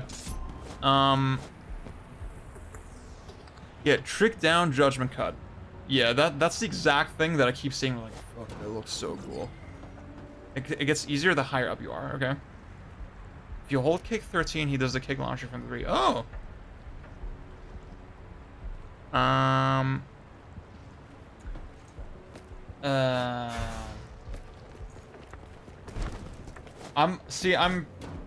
personally, I'm primarily a fan of, like,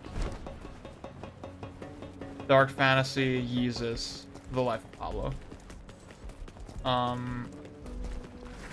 I still really like Kanye's early albums a lot, but to me those 3 are just god tier.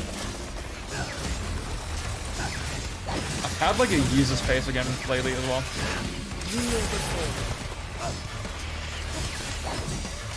She said, "Can you get my friends in the club?" I said, "Can you get my Benz in the club?"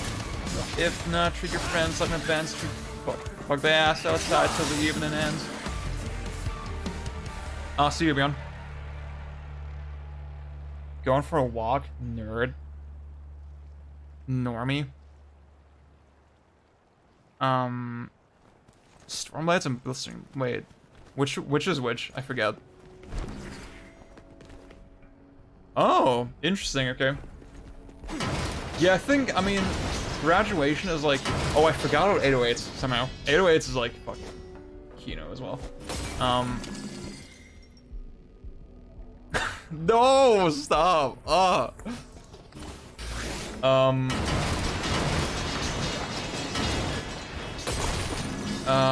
I think graduation definitely feels the most of its time. It definitely feels very blingy in a way that I'm not that into.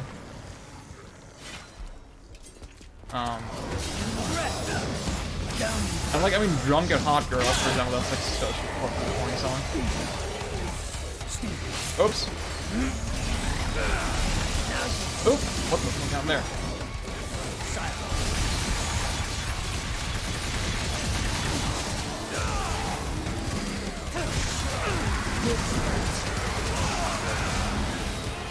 Is approaching.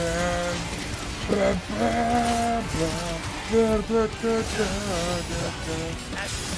should charge my sim down here.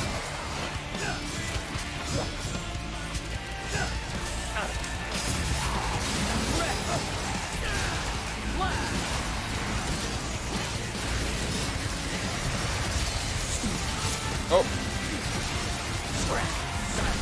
Like, it's cool that you can combo into round trip like that, I think.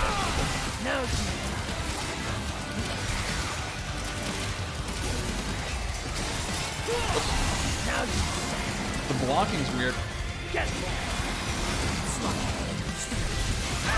I mean, that is really sick, yeah. And it's actually useful in LEK as well.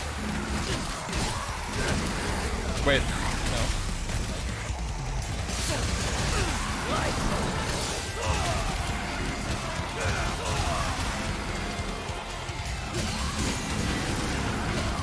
Guys, I need to pee really bad.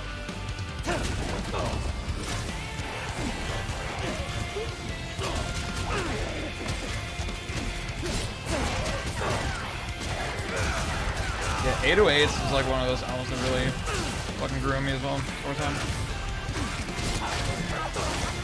I'm like at the point now where I like cry every time at a certain point.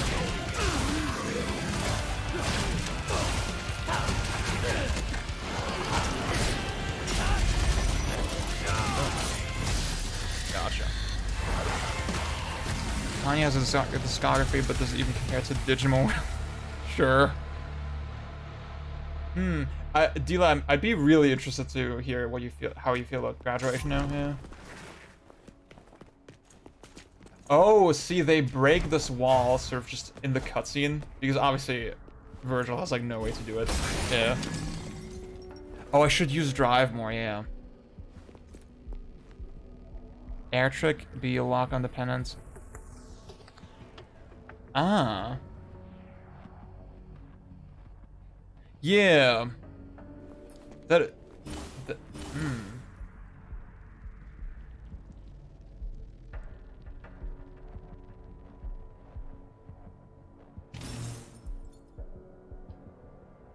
Okay, I get what you mean, Ron. Yeah.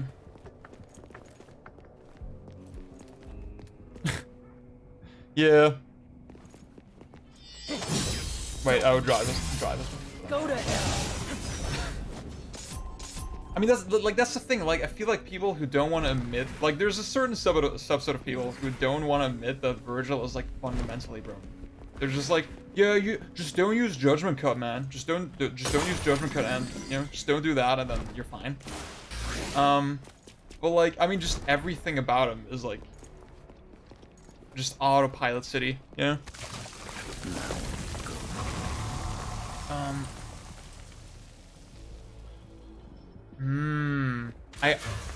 A trick up is just... See, I thought the teleport was trick up, right? That's why I was confused a little bit. Trick up is the jump, right? I guess they could have just given him a normal double jump, but like, yeah. I mean, you don't really need it anyway because like, well, it's weird.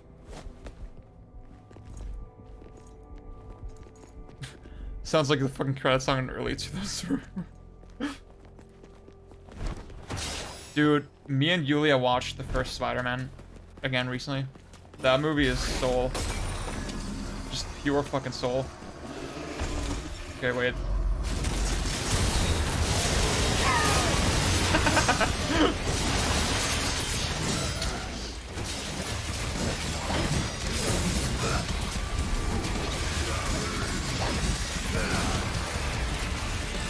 Up, up, up.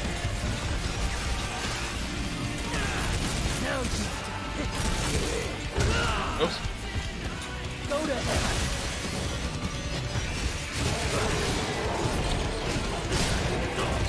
Slow-mo you get from God.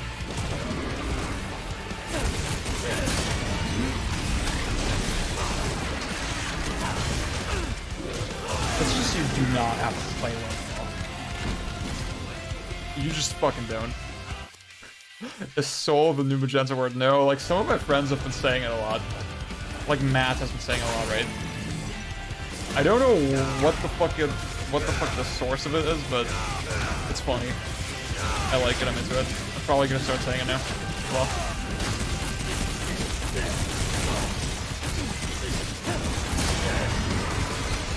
See, I mean, I wanted to watch Amazing Spider-Man 2 because I hadn't seen it. I still have not seen it, right? Oh, okay.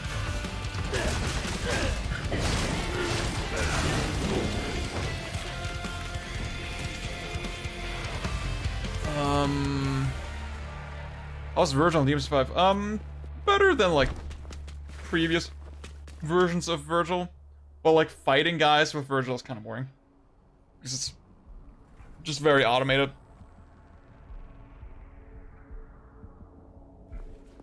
Dude, Virgil SCT got, like, mad ass. Surprising.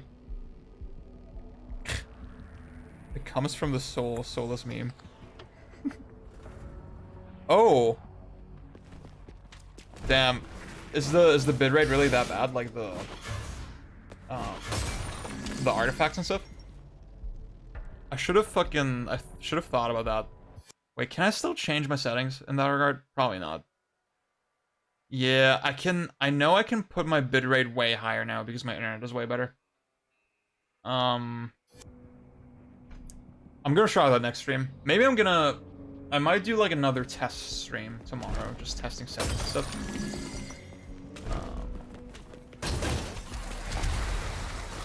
Okay. So with Monster Hunter it was mostly fine. Then I assume.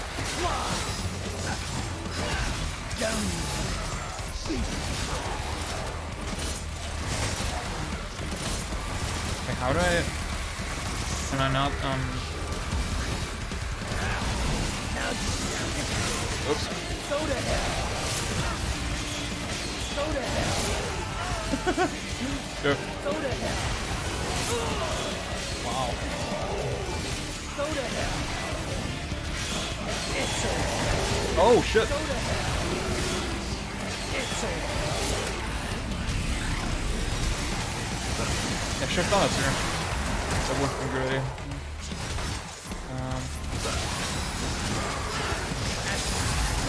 I just feel so disconnected from what I'm doing here. Virgil.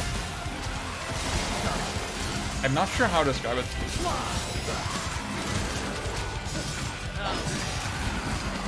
I'm not saying, like, it's not a Muso game, right? But it kind of gives me a similar feeling.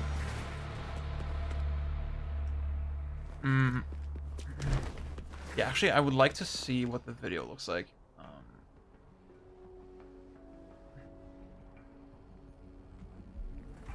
Honestly, I'd say like Kanye is like up there with fucking Prince and David Bowie. Maybe that's a bold claim, but like, I mean, obviously the reality of Kanye now is very corny, but Oops. Ah, that's not what I wanted.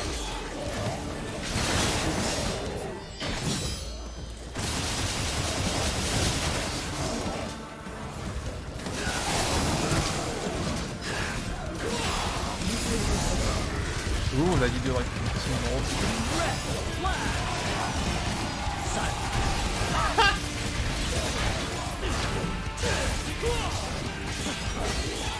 Get lost. Ah. Red. Silent.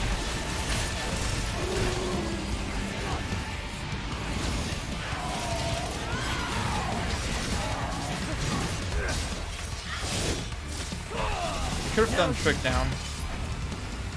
There. It's not awful. Ooh, baby. Yeah, the bitrate. See, yeah, I can see the bitrate is getting kind of. Should be looking at my own screen.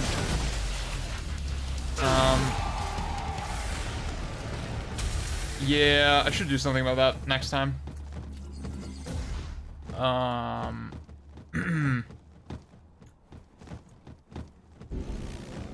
But whatever.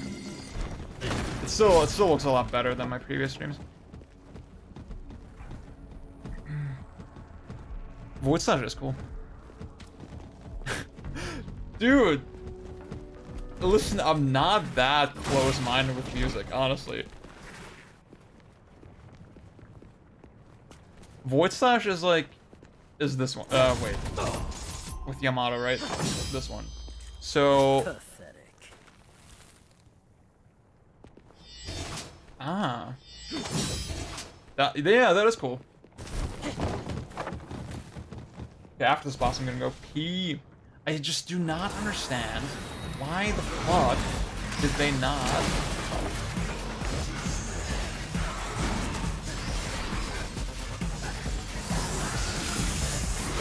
Why did they not let you play with every character next level? Like, clearly they had to set up the system already for Root, right?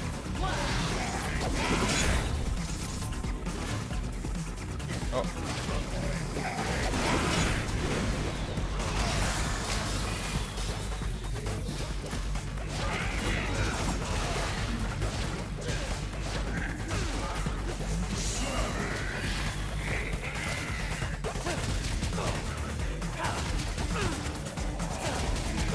Is this the best move that I have?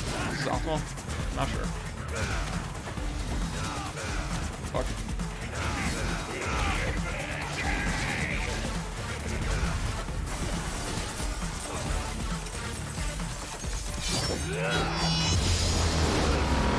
Why not? Taking my time. Yeah, this boss is like not the best. I do think a lot of these shit kind of grew on me over time. Especially in this playthrough. Like my last playthrough in this version.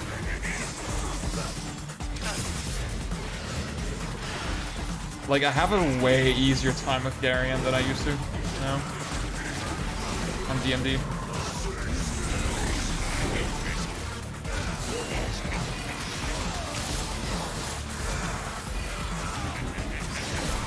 Dang it.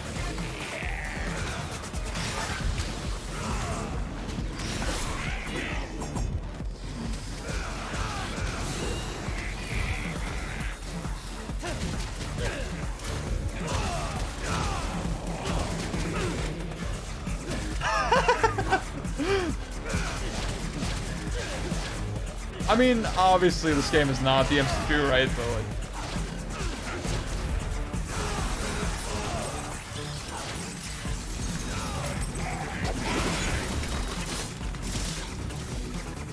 oh, you hold back. That's what you do that for.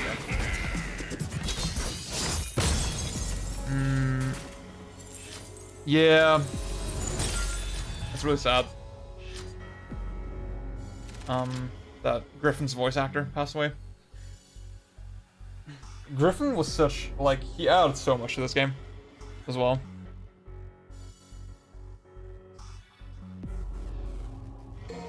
Yeah. I'm agreeing with Quad S about that. What the fuck is mission 5 again? I forget. I'm gonna go pee really quick.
So, yeah, Ryan, I left just before you asked your question about all these super moves. I guess it's fine because Virgil is so overpowered anyway. So like if balance doesn't matter, then I guess there's no reason not to add that shit.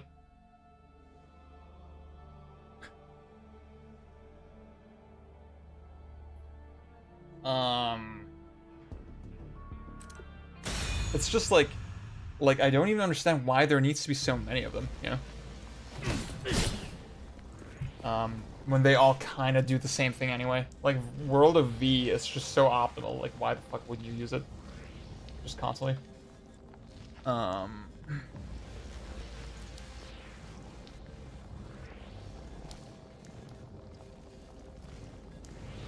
You have 100 hours in DMC5, Alan? That surprises me.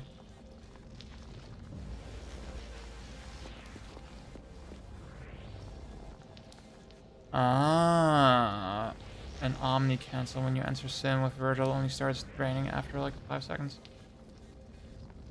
Oh. Okay, crazy. But like, I mean, that's the thing is, Virgil is it's so easy to fucking decimate everything with him anyway that you don't even need to do that to like make him super fucking strong. I do think you're a one playthrough, Andy, honestly. STT is like, I mean, y'all probably know Vash, right? Vash, the shell bullet. He always refers to it as action RPG mode. And that is very accurate. Also, yeah, Yulia, I tweeted about that one time. Like we've been talking about this thing that I do sometimes where I will inadvertently like just squeeze my own balls in between my legs and like not realize that that's happening. And then only notice it when it starts hurting. Oops.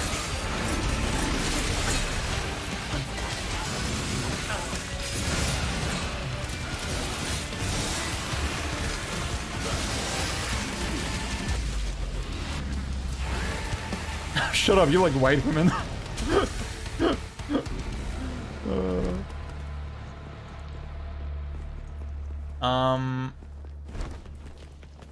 Like, honestly, for me it happens all the time, yeah. I will like concentrate really hard on something, and then 5 minutes later I notice, oh, what is this pain in my fucking balls? And that yeah. It's 4 and 2, I guess, okay. But 4 is the best one. I can't believe I'm one of those guys now. I can't believe I'm a DMC4 stan now. See, with DMC4, it's like I don't feel the need to defend it because, like, I get it, right? I get why people hate it.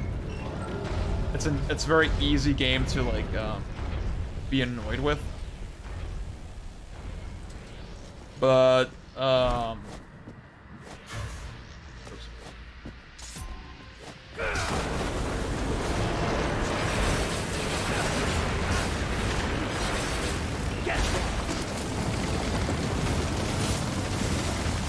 But to me, it's like, I feel like, you know, I feel like the same way about like Bayonetta's QTEs, you know? The way I do about DMC4, it's just all this stuff that doesn't really matter that much to me.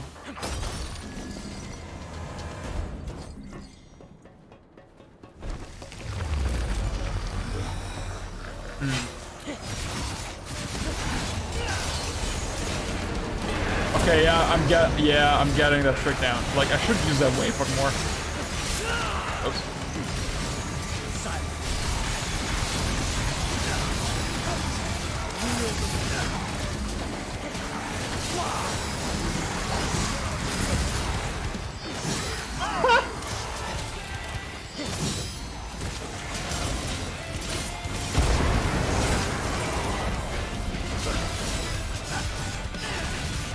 I mean, most of my time now with DMC4, I keep forgetting what I'm doing. Go to hell. It's over. Go to hell. It's over. So yeah, most of my time in DMC4 is in bloody puzzles. I guess that's true for most people, right? Oh! Pretty clean.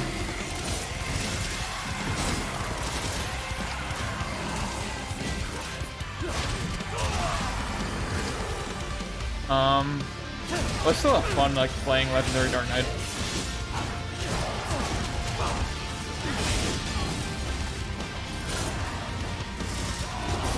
It's just like DMC4 is like a 3 out of 10 and a 10 out of 10 at the same time.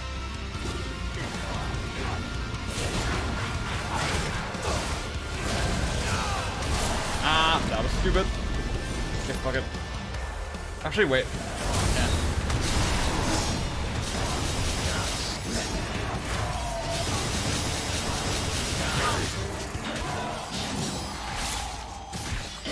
Wait, what the fuck am I doing?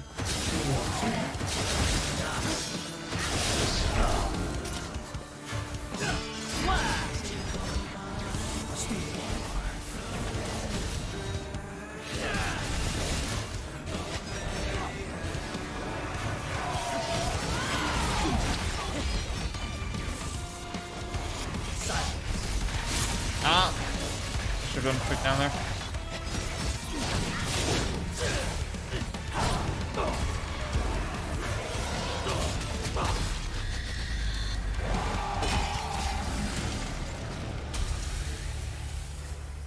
Yeah, the more I play DMC4, the less it bothers me.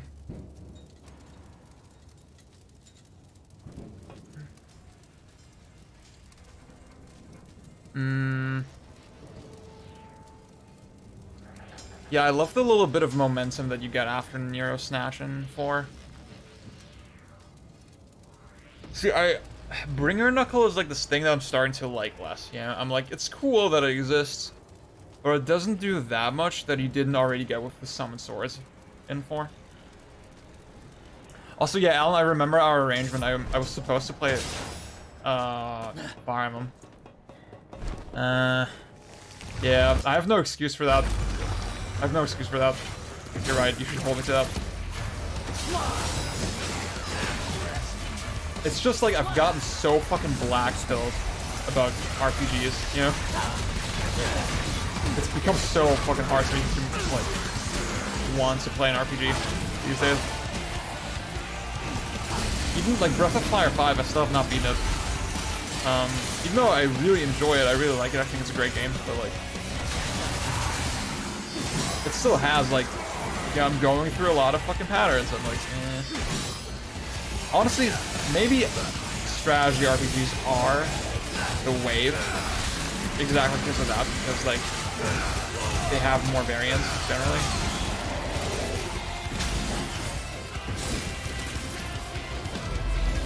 Fuck it.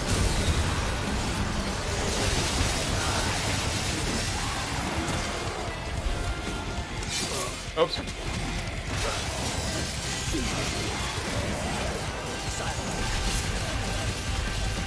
Go to hell. It's over.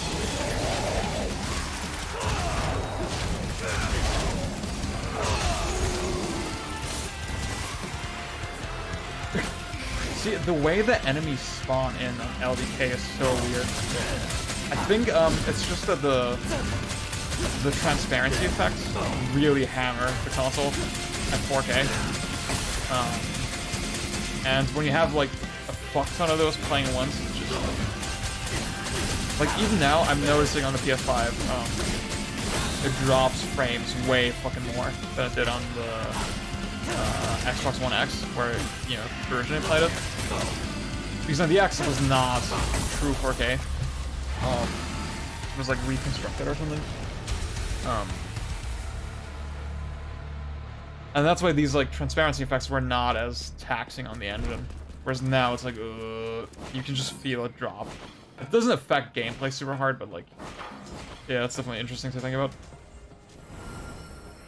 Oh, should I do the secret mission? Why not? I'd rather have a 10 out of 10, 10 out of 10, and 2 out of 10 game than a single night. Oh, that is a great way of putting it. DMC4's Mario Sunshine, no. Like, Mario Sunshine does not have that much going for it, you know? I don't see, like, that one thing that's, like, really fucking amazing about it.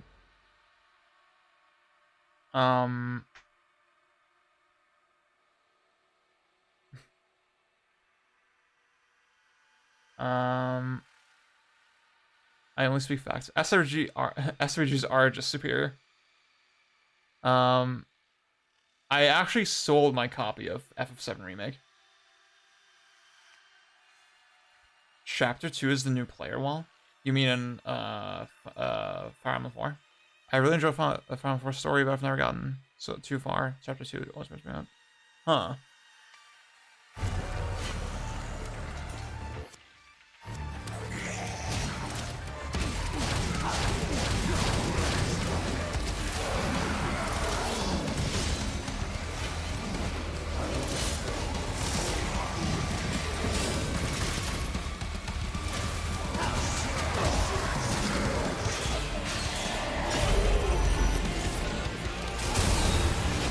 Fuck!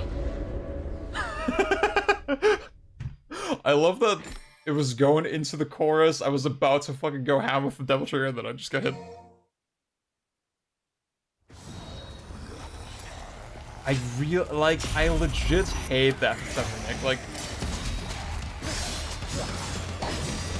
I just legit think it's such a shitty game, honestly. I think it's the kind of game that holds the medium back actively, honestly. It feels so fucking just insanely outdated.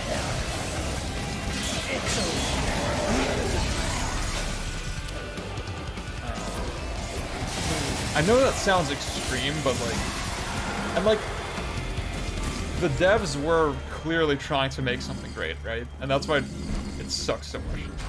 That's why I feel so bad about saying it that way. But like, ugh. FF7 Remake, Hollow Man.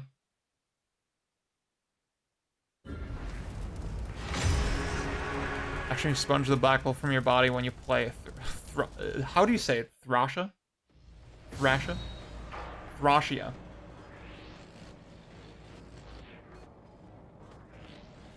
What will good spawn look like? How do you mean?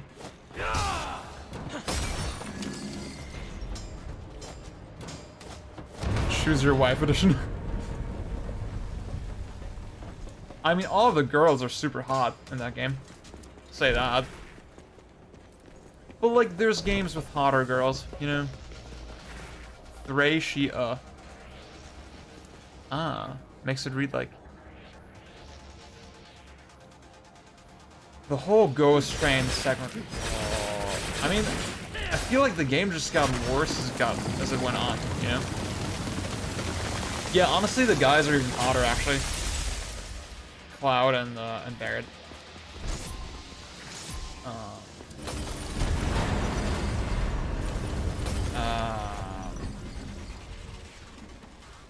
Just like flipping between the two parties in the final fucking dungeon, like with Cloud and the one party was with Cloud and Barrett, and then the other was with Tifa and Aerith, right?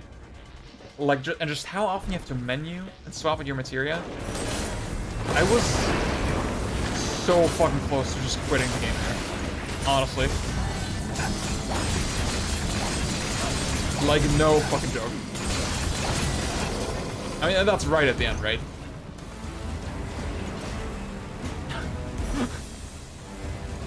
Rufus is pretty good.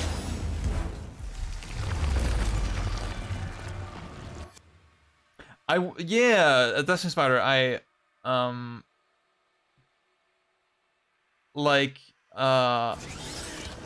was really positive about it, you know? Like, I was really interested in it. I was like, ah, this looks really promising, you know? Legit. I had no, like, cynical bone about it in my body. I was super excited for it. And then it was...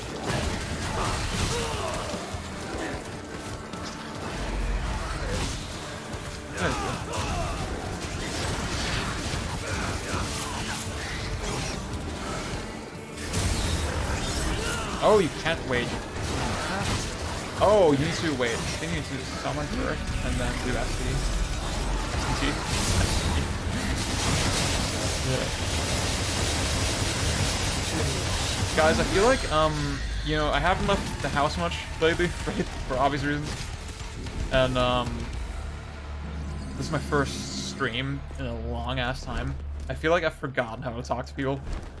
Specifically on stream. I feel like I'm slipping up way more than usual today. But I'm gonna get back in the groove. Infinite review, for FF7, I have not... I don't watch, what's his name again? That guy, right? Mecha Games Alone. Yeah, that guy. I don't watch him that much. He's a decent dude, you know? I don't mind him.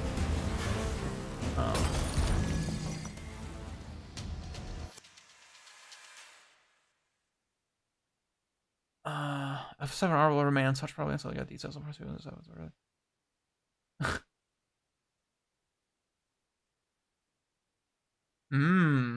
See, I haven't played either Vagrant Story or Parasite Eve.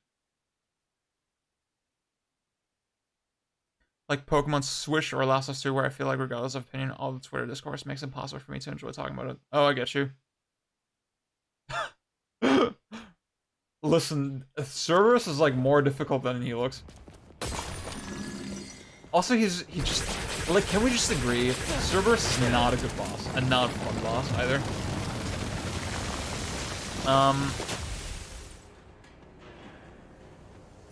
I feel like FF7 discourse was not that toxic though. I think most people are pretty positive on it. Maybe I'm not. Maybe I'm not seeing the same shit you're seeing. I feel like I'm the only person who's like super fucking over it.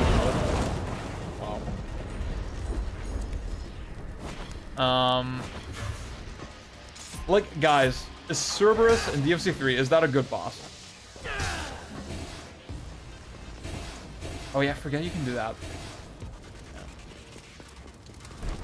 Fuck, I was gonna say to Yulia, games with hotter girls.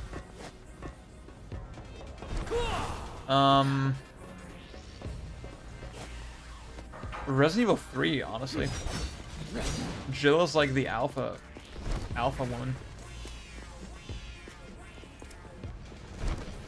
Oh yeah, I need to go to the whole... JRPG Twitter fucking hated it. Lol, no more ruining a game again type beat. Okay. I definitely... those are two games I'm super interested in.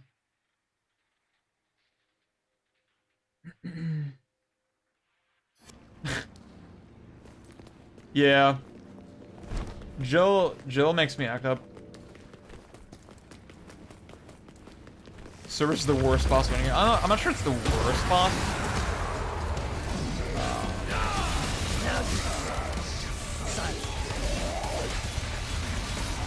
Go to hell. It's over. Now you...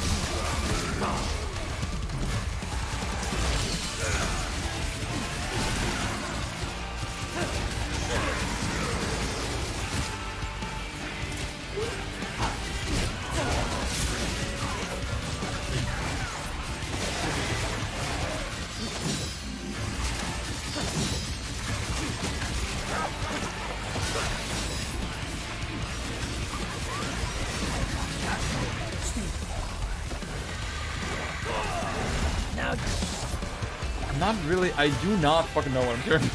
Honestly. I know all the moves, but I'm kind of fumbling.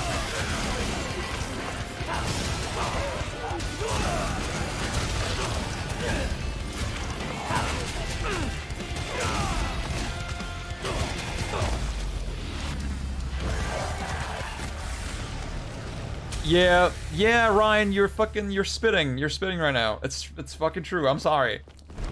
DMC3 is just... it's overrated as fuck.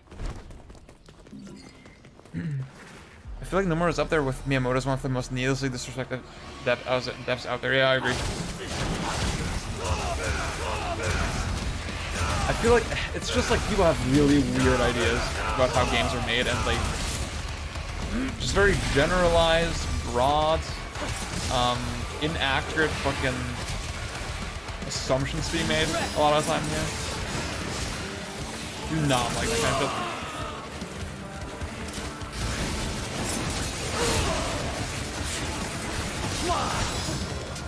What am I doing?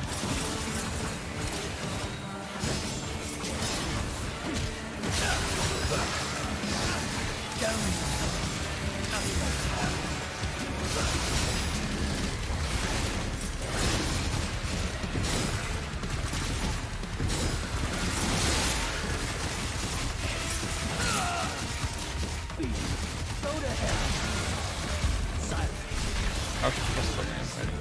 Go to hell. It's over.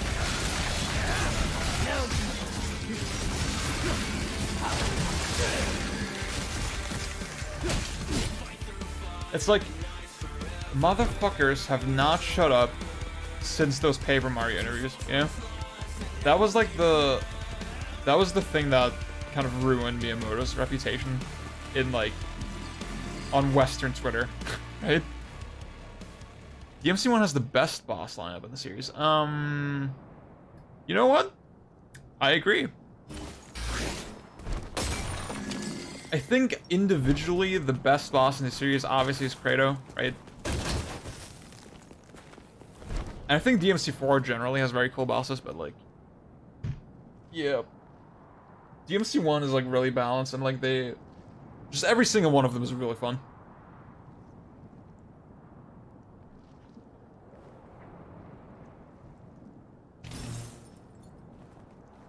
RE1 remake is fucking, like, just the visuals are insane, yeah. I remember I made a post on Reddit predicting F7's ending a month before it came out. Got downvoted to hell, and then people came back to apologize. Oh my god, that's fucking awesome.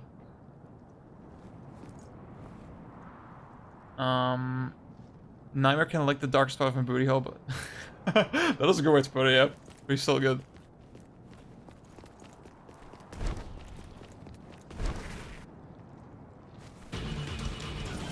That's the thing, like, there's nothing really, like, Nightmare will get on your tits, but there's nothing really you can criticize about it, right? Like, it's really well designed still. Wait. It's just weird the way it works, yeah. Yeah, it should have been directional, honestly. Like...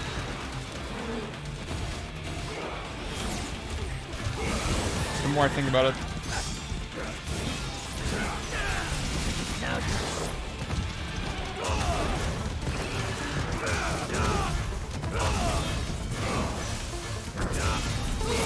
Oops.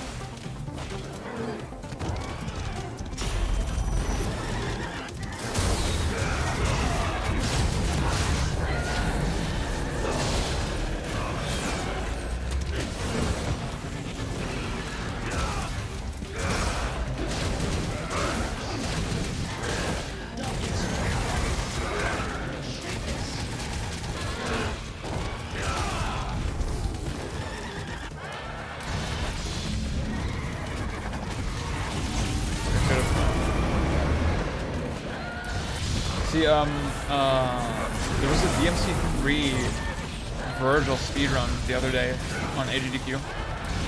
And, obviously the runner, one really important thing they did was, I think, map the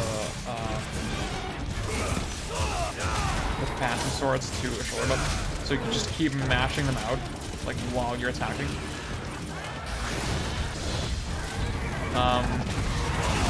It's like kind of like a near automata thing where there's no fucking reason not to just be shooting constantly if you want to be optimal.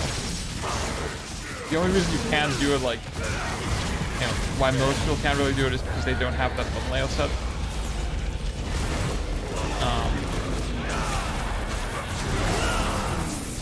Like, I mean, it'd be really easy for me to, like, yeah, I mean, because, like, this L1 is just, change melee weapon but backwards, and you don't really, I don't really need that, I don't really use it, so, Mirage Blade, and then, I mean, this is kind of silly, right, but, I guess, like, yeah, no, wait, let's think about this. What's a good way to do it?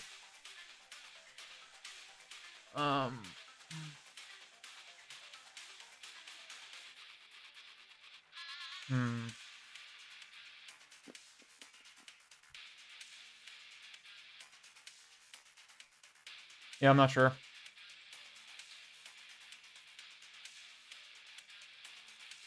Whatever.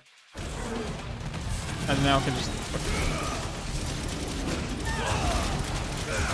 I think the summon swords themselves, like this, are not as strong as they are in other games. Actually, I don't like this, to be honest. It's very, uncomfortable on your finger, yeah.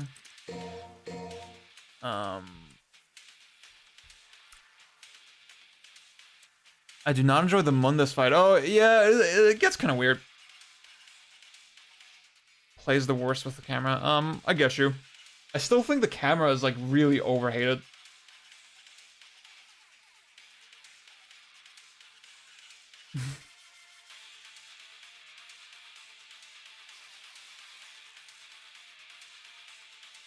Yeah, I always do that. I always do Devil Trigger to R2. So that, like, the main reason I do it is that, so with Dante, I can have both weapon buttons on the left side. So I can use both of them while I'm locked on. I am playing right now, Project Zorgo Leader. I'm just pausing to read the chat, sorry.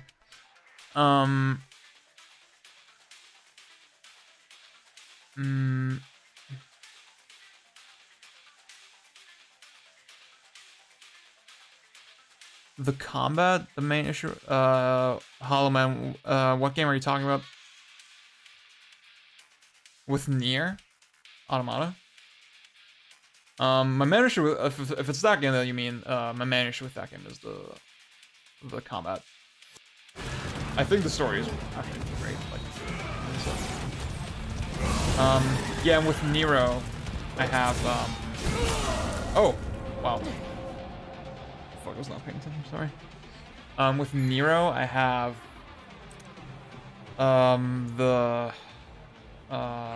yeah, the regular Devilbringer, right?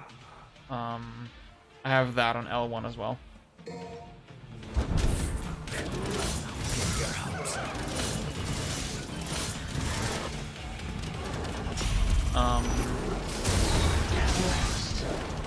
So I can, mostly so I can, yeah, I can hold Blue Rose. And then still snatch. But also it's easier for Bringer Knuckle as well.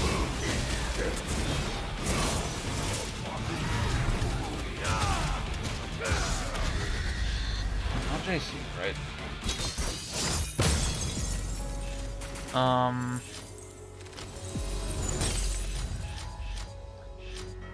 Did I mention, yeah, in DMC4 I do the same thing actually, that I put the Devilbringer on L1. But there I play on PC, right, and then I just do it with the Steam overlay that because Nero by default has like one less button, and like he doesn't use the D-pad, right? But I just double up my inputs, so I have Devilbringer both on L1 and circle, so that's consistent with 5. Oh, FF7R. Well, I think the thing with FF7R is like it's really long, and it doesn't justify its length, I think, in terms of the story. I think it doesn't really develop the characters enough to like justify this whole remake thing, you know? Even as like a concept. But then, yeah, I mean, I have a lot of issues with the combat. Like, my main issue with the game is just the structure, the pacing, just how pointless everything feels, you know?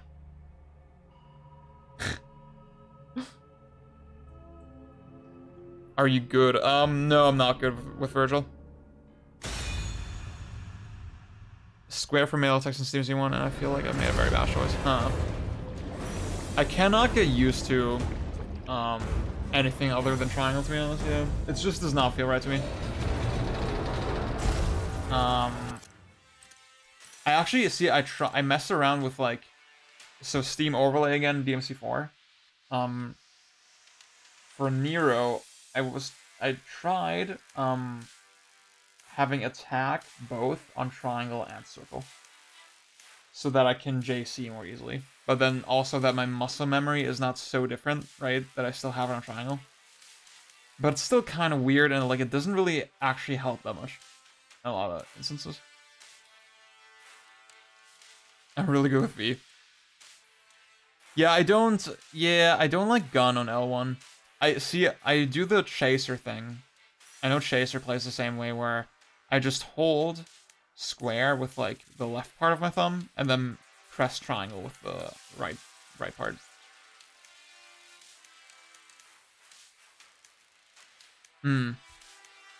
Interesting. Triangle's always DC and triangle's DC and square.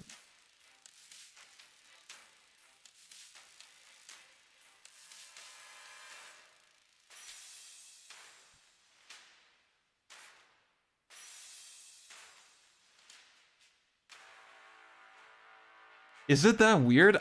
For me, it's not that weird. It's actually really easy. But, like, that's how I play Nier as well.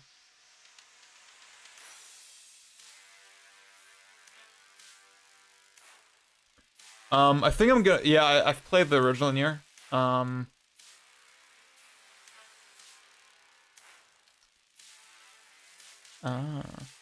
played the original Nier, and I'm gonna play the remake as well. Looks very interesting to me. easiest triangle is the easiest face button to hold while still pressing the rest of them, since that's what I have. Yeah.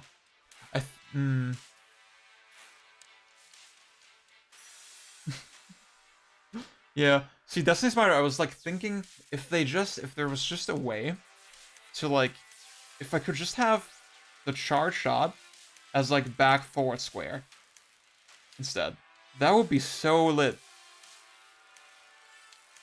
Because like the whole duration is not even that long. It's not really worth holding for that long and like remapping it, honestly, in my opinion.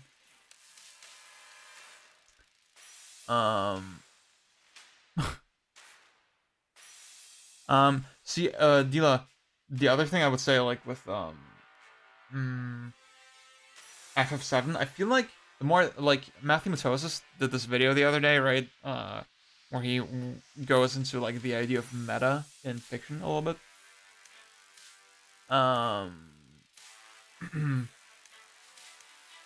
And, like, he basically says, yeah, meta is actually really easy, you know, to pull off. And obviously you can have sort of varying opinions on that statement, but I do feel like, yeah, honestly, the more I think about FF7's ending, it's like kind of cool as a concept. It's kind of neat, but at the same time, I stopped thinking about it like pretty quickly after. The paddles might actually be really cool. It's weird, like, I don't really know any DMC players that use them. But because it seems like such an obvious thing, right? I'll say I don't like, I think the layout of the Xbox controller, first off, for most DMC players is not really optimal because, you can't claw with it. Like, you can't put your index on the D-pad and then still, like, navigate with the left thumb, right? So playing Dante is like not optimal. But yeah, for Nero, it should, in theory, it should be really cool. I think the other problem I have with the Xbox pad is the way the buttons they sit very high on the controller, whereas the PlayStation buttons, they sit kind of low. And I really prefer that for action games. I think, especially when you hold the button for a little bit, in Bayonetta, for example. On the Xbox, it feels really weird. And that's why I'm not that actually jazzed about the idea of trying the Elite controller. I feel like the paddles would be nice, but like everything else I would kind of not like as much. Though, I mean, for me personally, I don't claw with Dante either, so... Can't really see those. Oh, I can. That is so weird.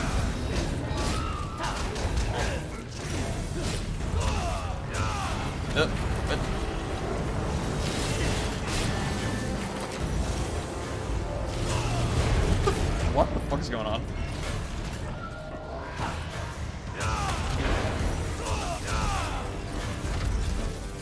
This is so fucking weird. What?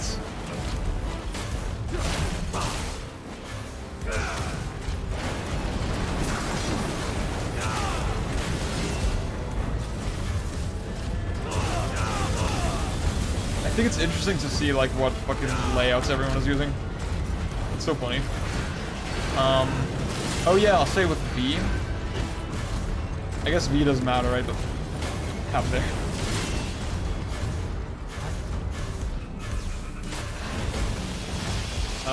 I guess that does not work. With V, the one change that I do is I swap the cane and the Griffin buttons. Because what I want is I want Griffin on circle, and then,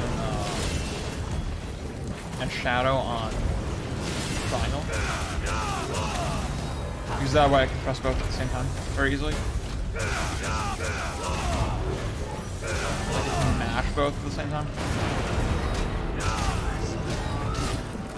Like you sort of have to. You want to play V well.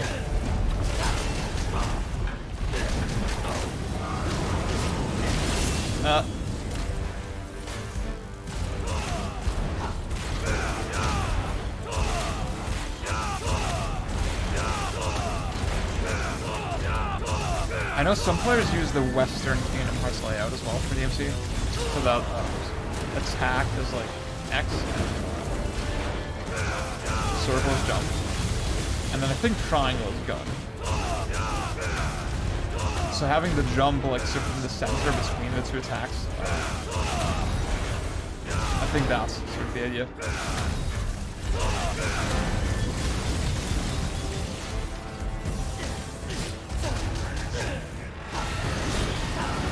This is a really bad boss fight. I gotta be honest. Also, yeah, Ryan, foot pedals for DMC might be the strat. I have no issue with the meta bend. That's actually why I call it the ending. I was complaining more than pacing. Yeah. See, I mean, I have no issue with it philosophically. I just think now, like, the more time passes, the more I feel like it's actually kind of lame. You know? The more I think, like, it's actually not as cool as I thought it was, you know? Yeah, I see what you're saying, Alan.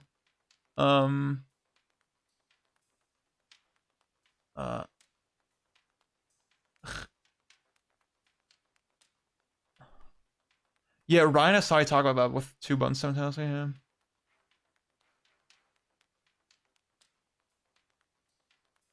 Oh.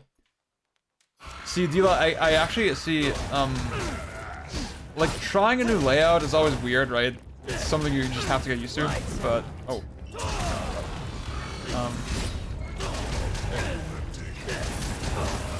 I mean, some things just make natural sense with your brain. Like, sometimes you change controls and, like, it just works instantly.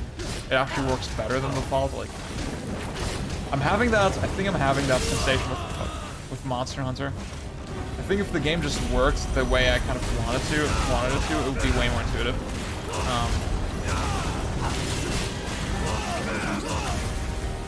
But yeah, like, there's other times where I know something would be way more optimal if I just did it that way, and I just can't get used to it. But it's always just worth trying it.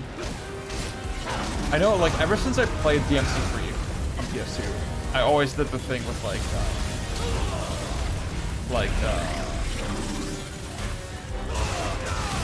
weapon switching on the left shoulder buttons, and then double trigger on R2. Like, even back then, I thought, yeah, it's way better that way.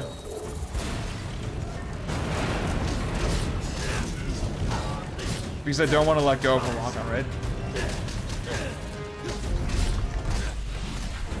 I used to focus on almost any game because I have baboon brain. See, the first thing I do with every fucking game that I start is go into the options and see if it can change the controls. Honestly. I think I'm just very, I have a very neurotic edge. Like, I want to, like, perfectly tailor every part of the experience so that it's as optimal as possible. That's why I'm so particular about, like, setup and, like, having a good TV and fucking good sound and all this shit, right?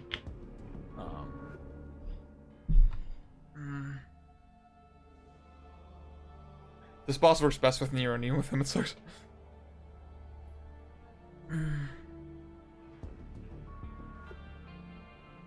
I don't like Bayonetta's torture attacks having the constant indicator for some reason annoys me a ton. Oh, I get what you mean, yeah. I mean, I guess, like, you could forget that your bar is full, right? But, or, like, I mean, it tells you, okay, now I'm, like, because the thing is so contextual, I think it does make sense that it's there. But I get what you mean, right? It's not as clean as it could be. Should I get Judgment Cut End and just meme it up? Dragon Breaker. I think I'm pretty sure I can afford everything now. Ugh.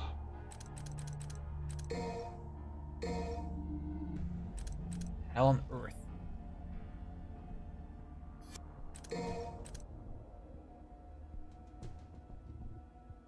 Yeah, fuck it.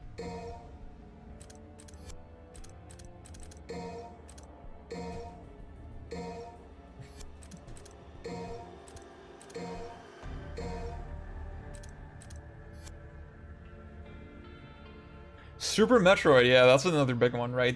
I feel I think the thing everybody wants when they first play Super Metroid is like sprint on their shoulder button.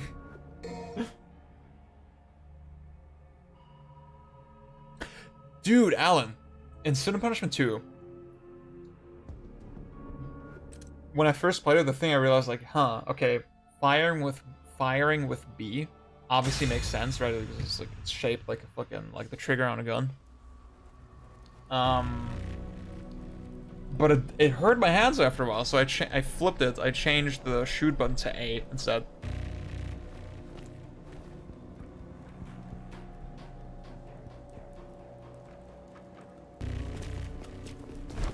Yeah, like, Ryan, I think it is pretty objectively true that, like, the default controls in DMC are not optimal at all.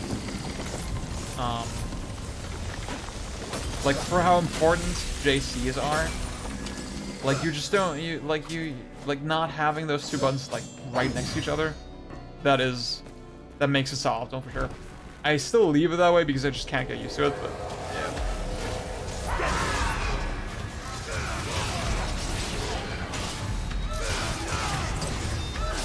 Whoops.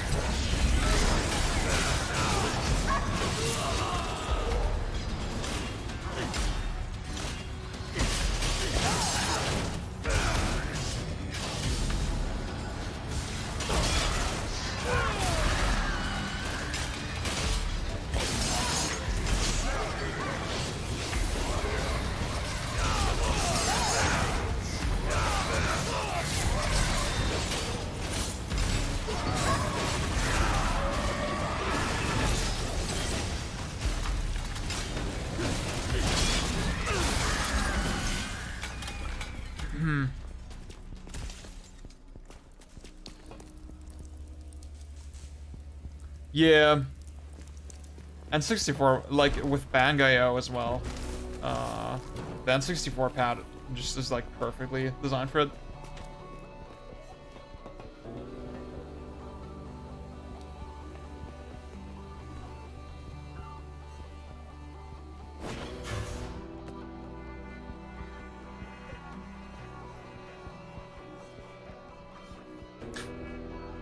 Dude, playing Trauma Center again would actually be lit. Yeah. Have New Blood here as well. I only ever played Second Opinion. And obviously, I mean, you know that Trauma team at this point that did not release in Europe. So I never played it. I guess I could just pirate it at this point. Yeah. Oops. Fuck. Air Stinger, JC, Side Delayed Summon Sword, Starfall, Lunar Phase. What is Lunar Phase again?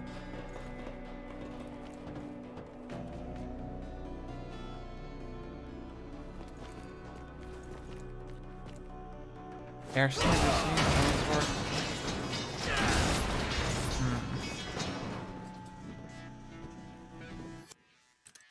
I only ever play. Yeah, I never actually fucked with the DS games. But it felt more intuitive to me on the Wii. Like, it seemed more intuitive to me on the Wii. Trauma Team, New Blood, Under the Knife 2, Second Opinion. Oh, okay. Wow.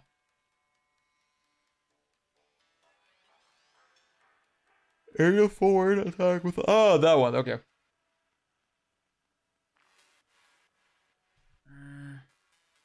Under the Knife 2 is also interesting because they released it after the Wii games.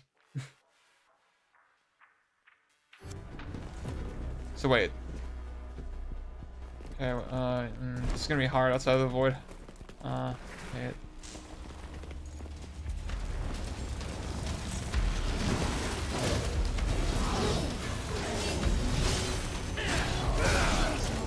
Actually, with this guy, it's possible because, like, you can't juggle him with summon swords.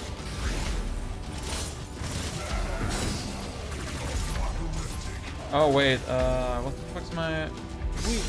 Wait, do I need to be in Devil Trigger?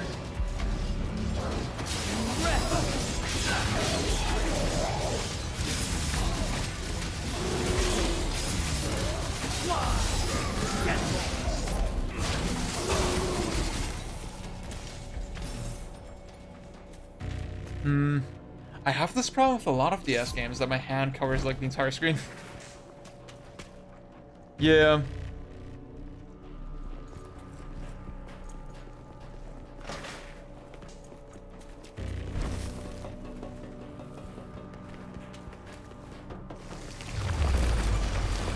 The Wii is such an underrated fucking console, man. Alright.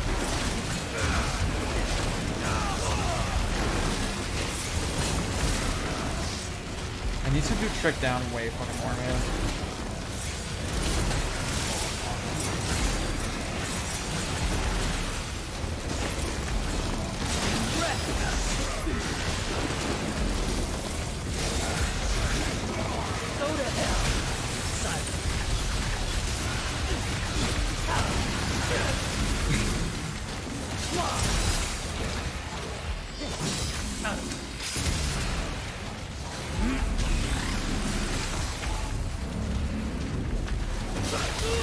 Fuck.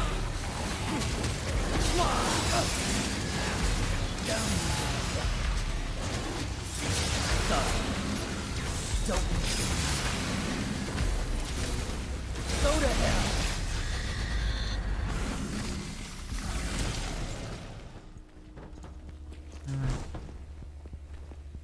Top 3 Atlas games, okay? Wow. That's crazy. We fucking go to.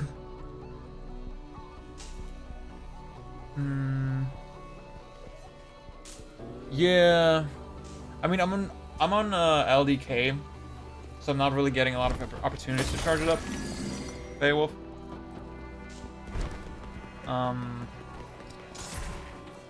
Feels like it's not worth it. I could see it, like I could see doing myself in lower difficulties or AMD or something. Where the fuck am I going? I love, by the way, I love the whole vibe of this level. I love the way it looks. I love the music. Ah.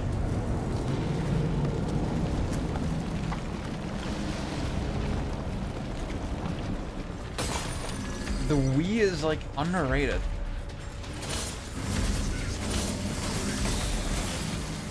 I see way too many people still disrespecting the Wii.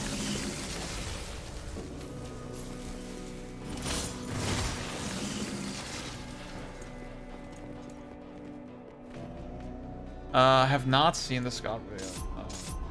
This is something I should watch. I don't really watch Scott the Woz. He seems like a chill dude.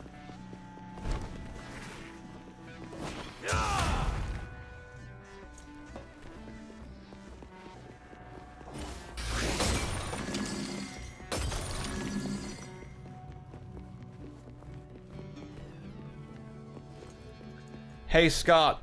Scott, you know you're my guy, right?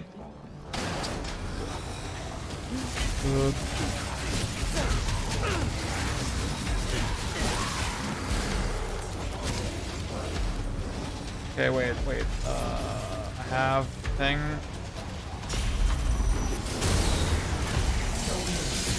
Wait. What do I do? Wait. What the fuck? Forward. It was backward in DMC4.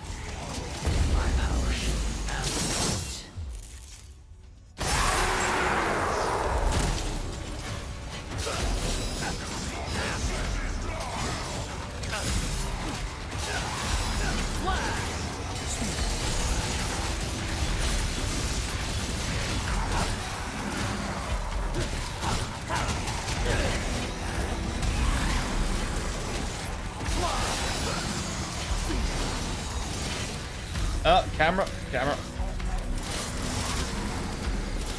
See, it wasn't until LDK that I realized how bad the camera is and the lock-on compared to DMC4.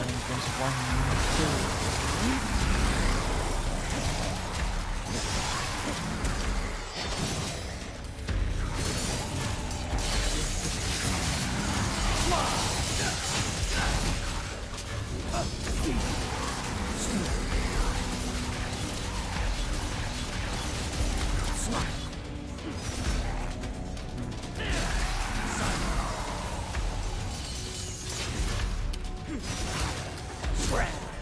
Oh. Now you right.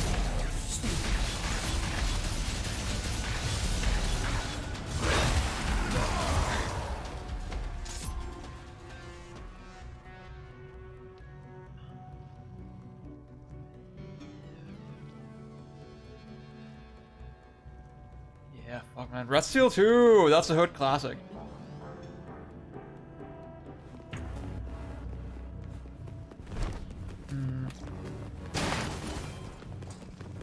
See, I just don't care. I just don't care for like just big moves that kind of clear the whole room, you know? I want to interact with my enemies more directly. It's kind of what I look for in action games too. Again, that's why I don't like Muso games. I just feel so disconnected from what I'm doing. And that's why I don't... Like, that's why I'm kind of mad on Virgil in general, because he feels... Out of all the DMC characters, he feels the most like that. He feels the most like, yeah, I can just do, like... Just, like, look how wide he swings, and, like... Again, it feels just so autopilot-y, for the lack of a better word.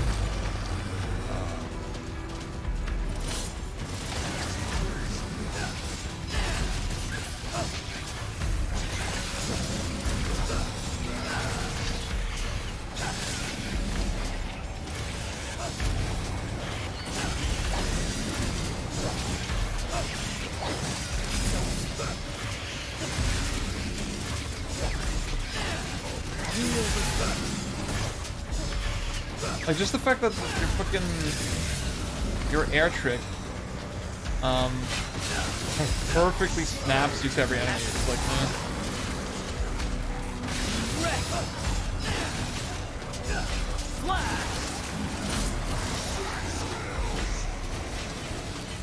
Go to hell. It's over. oh shit.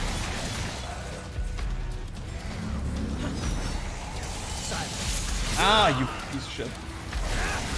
Now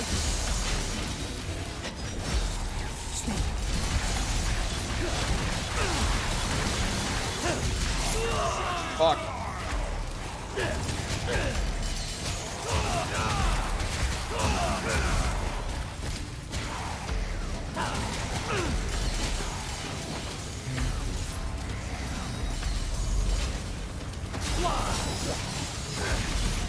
get lost.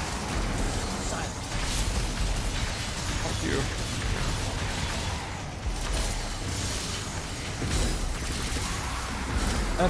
That's why I really do believe, like, fuck, for like combos and shit, Virgil's fun. You can manipulate the enemy's position in like cool ways, but like, in actual practical kind of gameplay, it doesn't matter. Because like you're just bungoing everything. Fuck. See, I was thinking maybe I should play it on lower difficulties. Because like, because of how many enemies there are, I'm more encouraged to Unga McBunga. You see, like every time I try to do something kind of cool, I get decked.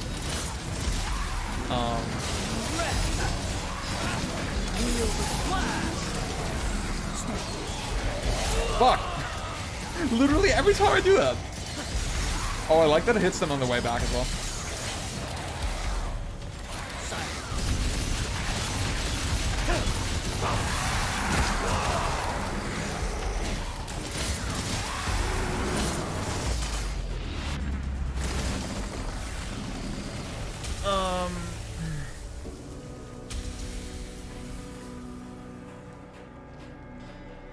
I have a question. What do you think of the idea of a game with no conventional grappling options rewarding you for grabbing an enemy, which is fine for you? Also, multiple enemy step types could be sorted.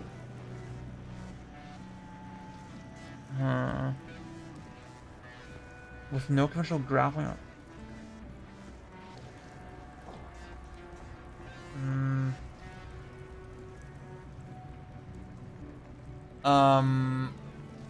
You mean like literally just grabbing an enemy, like with the whip and Bayonetta or Snatch and DMC? Is that what I mean? Yeah, dude.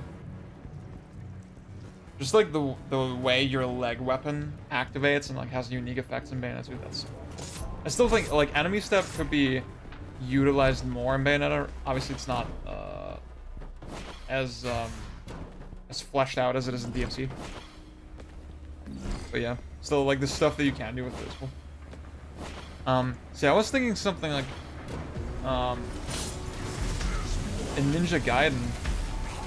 Ninja Gaiden has like kind of enemy step, right?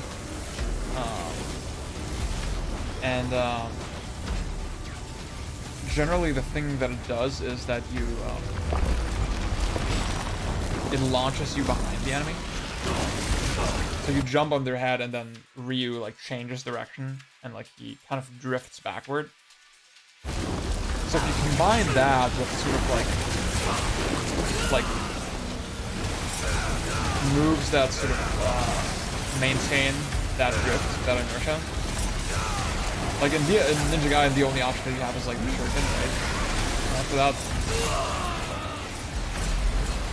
you don't know what the fuck I'm doing.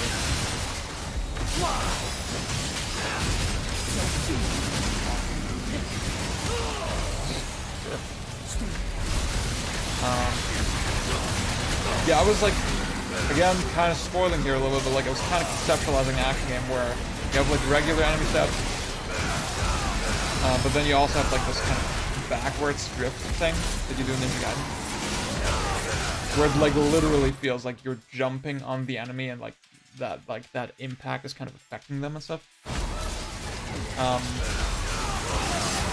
Or like maybe I want to maybe have sort of this balance that you can enemy step, but like it will send you flying backwards a little bit.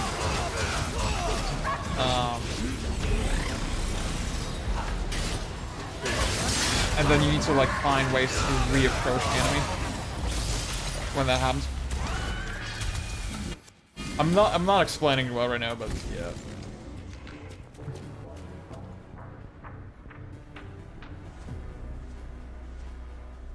Oh. Wait, to throw an enemy into your grab?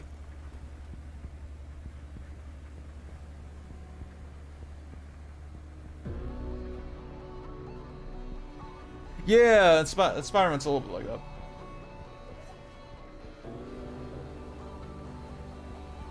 You got something like a grab move, but the game will reward you with a lot more damage if you find a cool way. Okay, I get like if you... okay, I'm starting to get what you mean. Like, if I set it up in such a way that the enemy is flying at me at a high speed, and that will increase the strength of the grab. That's what you mean, right? So like let's do Spider-Man PS4 as an example. You bounce the enemy into the wall first, and then they bounce off of it at a high speed, and that buffs my subsequent grab. Or my throw, whatever.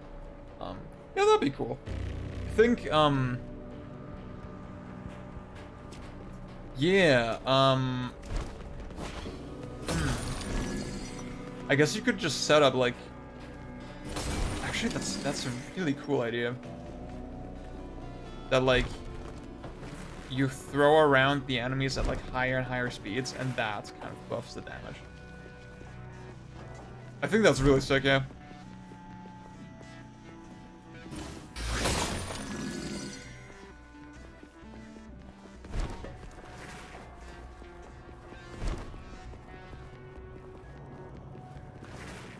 I'd love to play that, yeah, for sure. And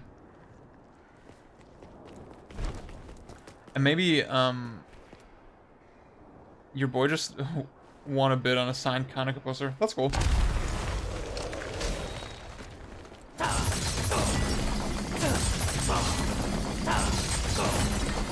See, I'm definitely like the kind of person, I don't really care anymore about like sort of vanity items.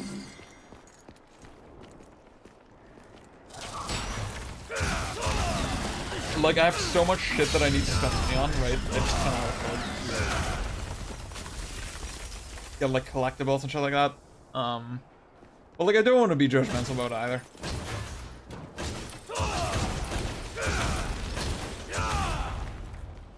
think everyone just needs to decide for themselves, like, what is valuable to them, yeah.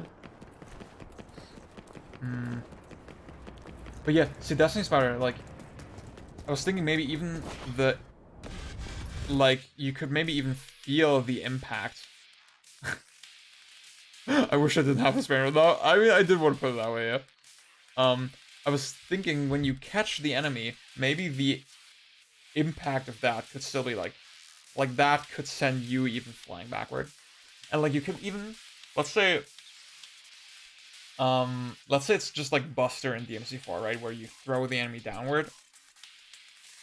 You could imagine a scenario where the enemy is coming flying at you after a wall bounce or something, and then you catch them, you hold them for a little bit, because the impact is gonna send you flying backward, and then you just wait until you're, because of that, you wait until you're in the perfect position, and then you let go of the button to throw. That'd be fucking cool. Stuff like that. Ah, that is such a great idea. I wish I had come up with that. I hope you get to make something like that someday. Yeah, that'd be really cool.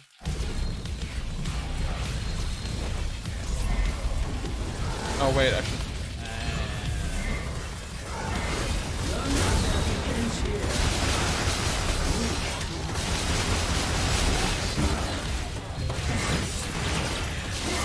Fuck.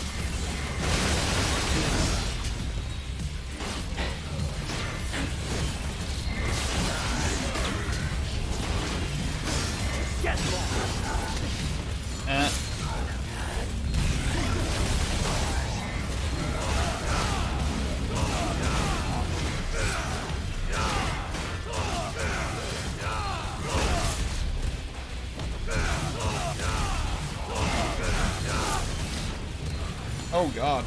Okay.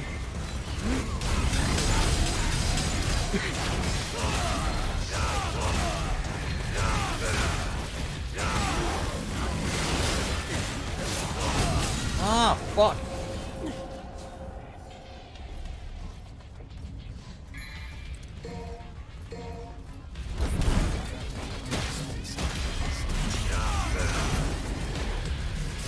Let's try this one. Dude!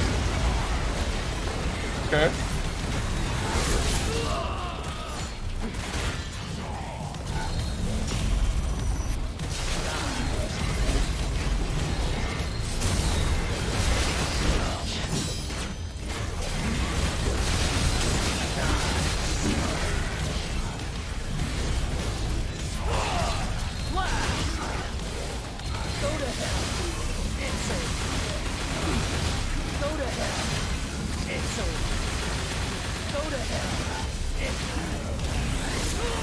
That was almost a good save.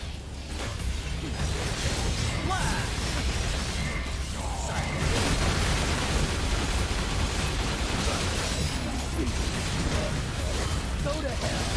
It's over.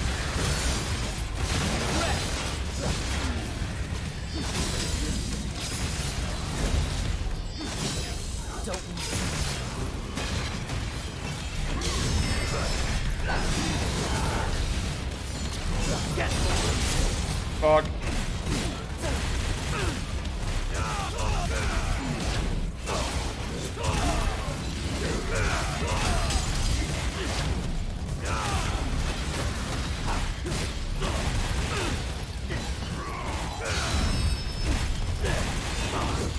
Oh.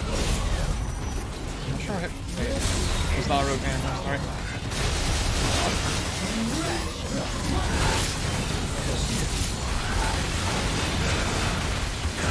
I'm gonna die again.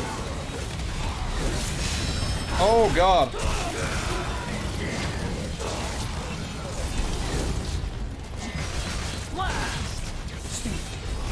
Ah!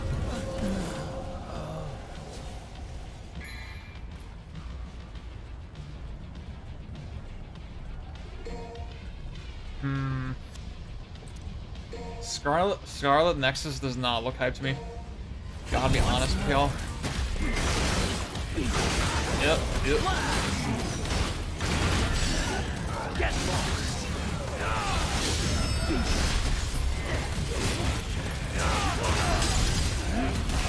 always just get hit when I do the roundup.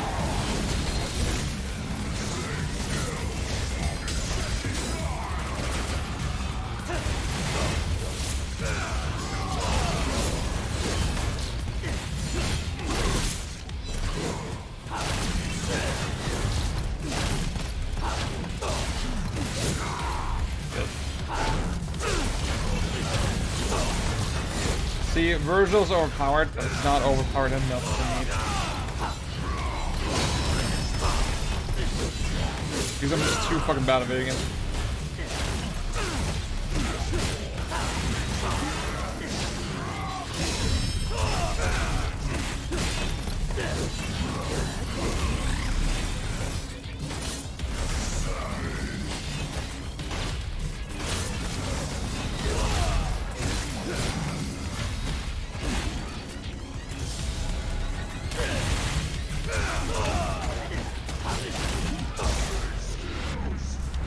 Oh, dude, Alan!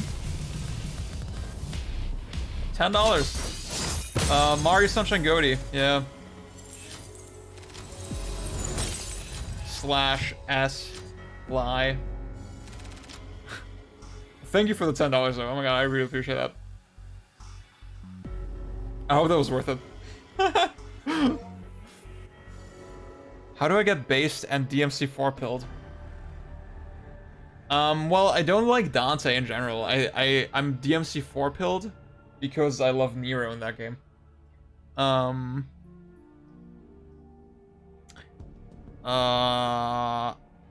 advice is just play on PC and install DMC for Hook. Which, like, one of the best things it does is it increases the size of the jump cancel hitboxes. And it makes it, like, DMC4 kind of notoriously has very small jump cancel hitboxes. And for me, the game is way more fun if you play with the bigger hitboxes.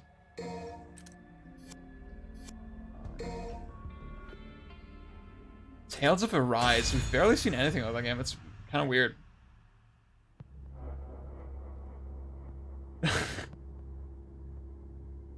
Nice.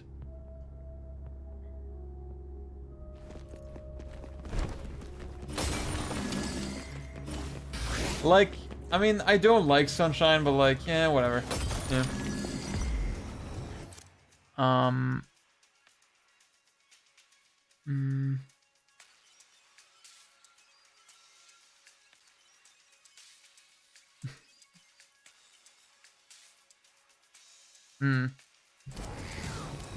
Yeah, the thing, see...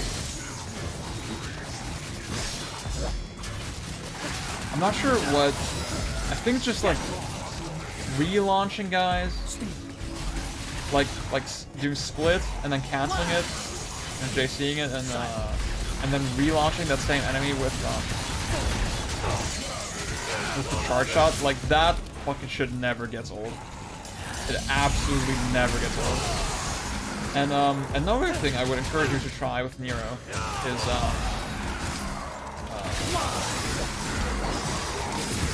Caliber, and then right in the middle of it do activate double trigger, and then just keep mashing attack. Because you will, when you do that, you will retain the inertia from the Caliber. Oh shit! See you, Delay.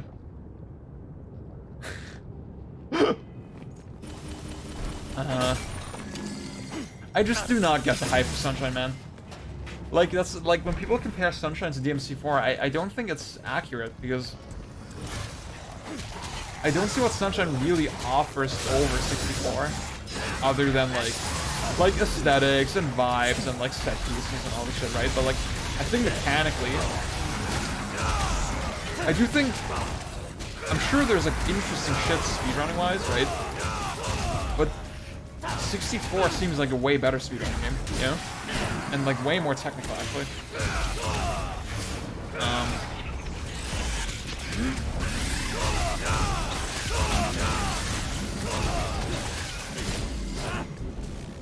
I just think Flood is not a good mechanic.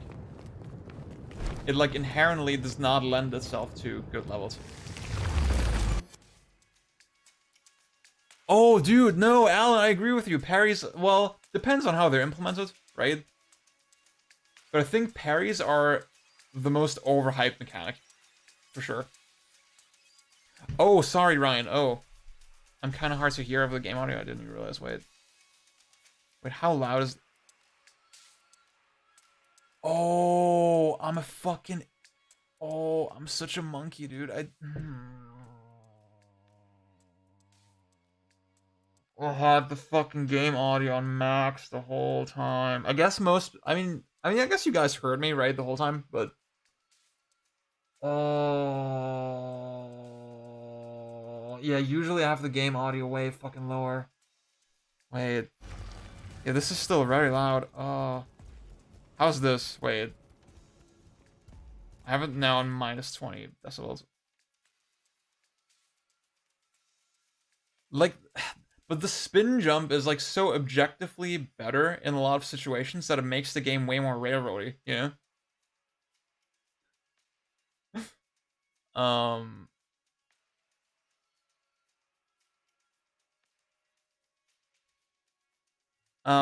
I think the way DMC does parries is cool, right? Specifically DMC5, because it's like organic, it's like a part of the game, and like you think about which moves you want to use for it, you know? It is overpowered, like it's very easy to parry shit in this game, like even accidentally, but I still like the way it's implemented.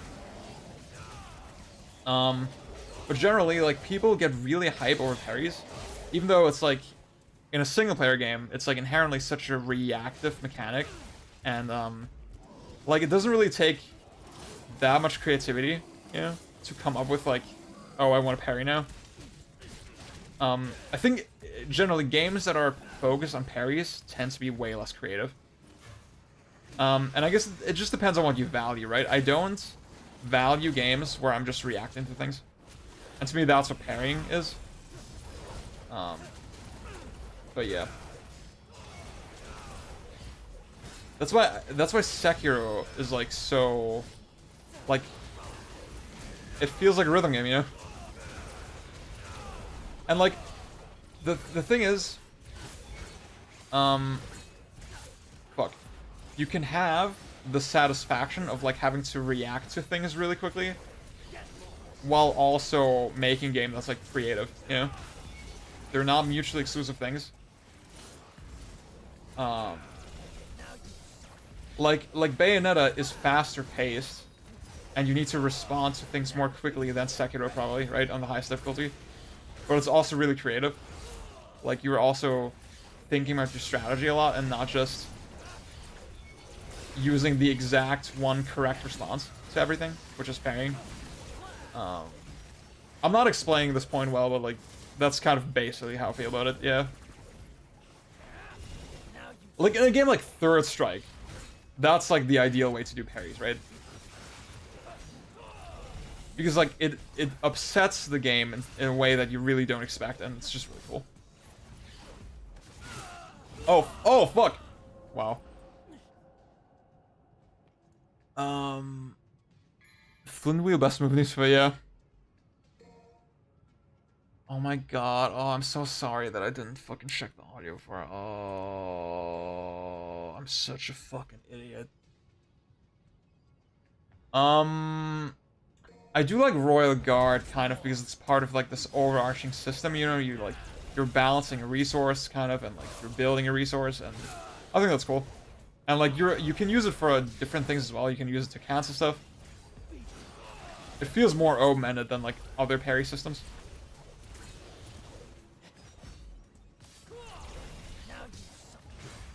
See, I think Bayonetta is also another example for like a good use of parries because it's such an optional thing, and like it conflicts with the scoring system, you know? Like you can't, yeah, like parrying interrupts your combos, and that means your score gets lowered, right? So it's not this thing you can just rely on. And I think that's a good way to do it in that game.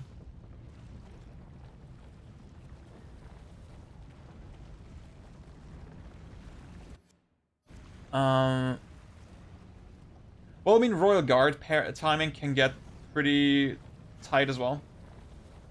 But it's more like, to me, it's more like, yeah, I mean, it is. It's just one of many tools that you have, you know? It's not like this one thing that the game is built around.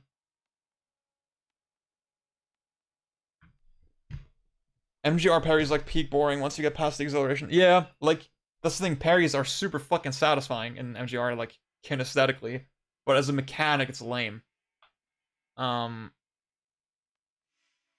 Yeah, like, yeah, beyond that, I agree with you, like, that's what I was saying on DMC. I think because it's an organic part of the combat system, and Third Strike, I think, is similar, where, you're thinking more situationally on is it a good idea to parry right now and how am I going to do it. It's not like this thing where you just autopilot like in Sekiro or MGR.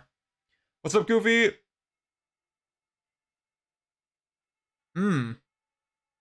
Also, oh fuck. Goofy, congrats on your game. Guys, play Endless Overdrive on itch. Actually, I'm gonna post the link, right?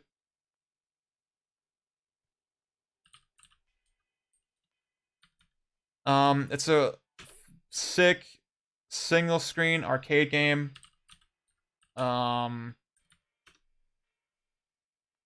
Where it's grid based and it's very rhythmic.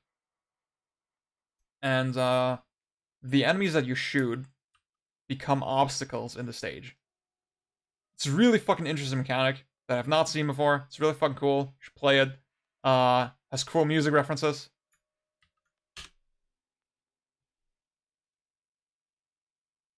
And I consulted on this game a little bit. So you know it's great.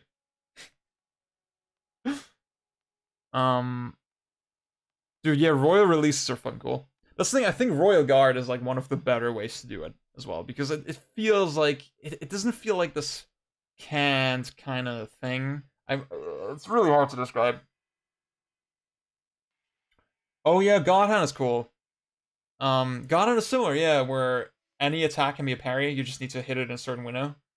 And like the way the parries work in God Hand is like it's like this general kind of system where it amplifies your attacks in a kind of linear way.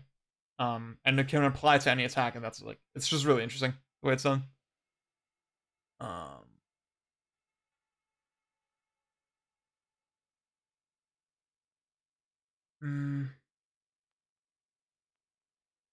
Yeah, I get what you're saying, Destiny Spider. How do you feel about Cavalier? Yeah, I mean I think he's pretty hype. I mean that like that's kind of what I mean, right? It's really easy to parry his attacks. It's not really challenging, but it feels pretty cool and like you feel smart, you know? It doesn't again, even though it's easy, it doesn't feel as kind of limiting or I'm lacking the vocabulary for it right now, but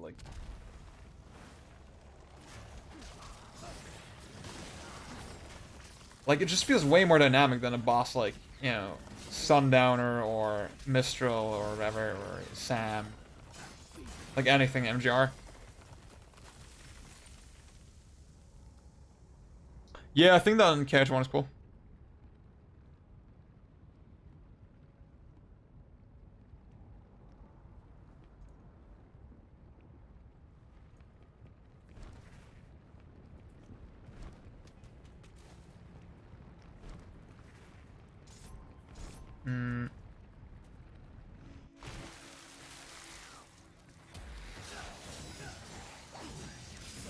Yeah, I feel like I've talked about this idea a couple times already on Twitter and stuff, but I feel like there's often this misconception. People will say, "Oh, this game has great mechanics." But like just nothing designed for it to take advantage of it, right? And it's just so often it's a thing that I just don't really agree with. I think Sunshine is a great example, right? Because like like, Flood isn't a good mechanic because you can't really design, like, it's not even you can't design good levels for it, right? If it were a great mechanic, the game would kind of design itself almost, right? Like, you think about DMC4, and, nice. And, like, you think about Scarecrows in DMC4. They're such a fucking basic enemy, but they're insanely fucking fun to fight because of the mechanics.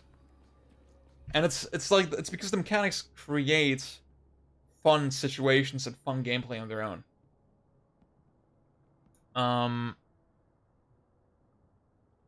Sekiro is literally just MGR, but good. I do like Sekiro more than MGR for sure.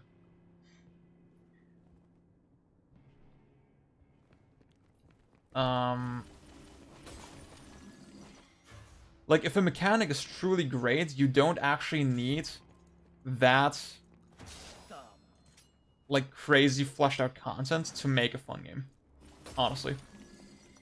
That's sort of my view on this whole subject. Like, Nier Automata, that's another one where, this comes up a lot. Where, oh yeah, like, the game has great mechanics. It's just the enemy design is kind of shit. And it's just, I don't think it has great mechanics. I think it's not great that you can just hold the shoot button and there's, like, no reason to ever let go of it. There's no reason not to just hold it the entire time. That is, like, inherently poorly thought out, right? It's like, it's this game, it's, like, designed first and foremost to be flashy and not for the mechanics to create interesting situations. And that's kind of, I feel like that's kind of what I was trying to say with my DMC4 video back in the day, right? Like this, like Atsushinobu from Platinum, he was talking about this idea that you kind of have to visually imagine already how this mechanic can be used in, like, different situations, right? And obviously you shouldn't design it as a solution for one thing, but you should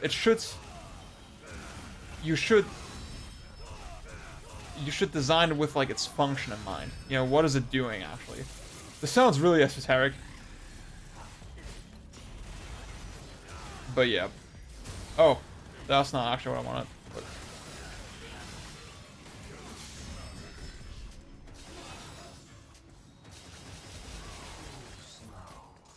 What the? What? Wait. What?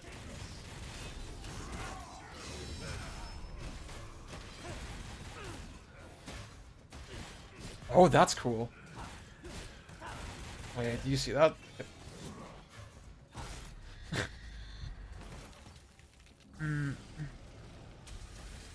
Layered landscape. Yeah, like, a lot of the level design in 64 is so simple. But it just matches your moveset perfectly, and...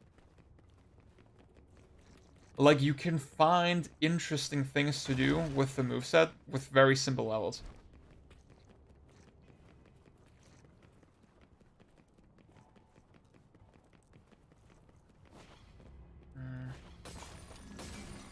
I feel like,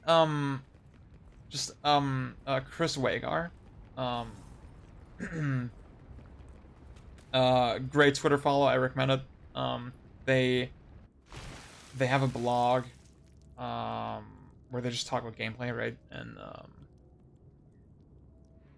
there was this one article that really stuck out to me, that was, I think, the title was Criteria for Depth. And one really big thing is that all the mechanics should fulfill their own niches. And, like, there shouldn't be one mechanic that, like, makes the rest fucking obsolete, right? And that sounds super fucking obvious, right? But if you think about something like... Whoa, that's a lot of fucking enemies.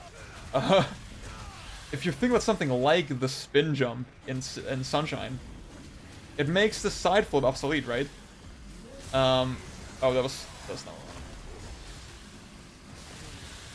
It's just, I mean, there's some situations where the side flip is slightly faster to execute. But in terms of its function, they're like the side flip is objectively better, right? The spin jump, sorry.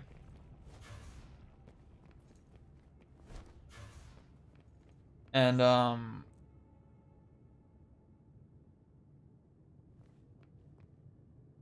yeah, fucking Mirror's Edge speedrunning is like, that's crazy, yeah.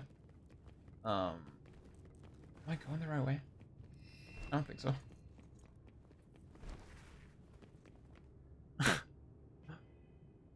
Yeah, I agree with you, Goofy. I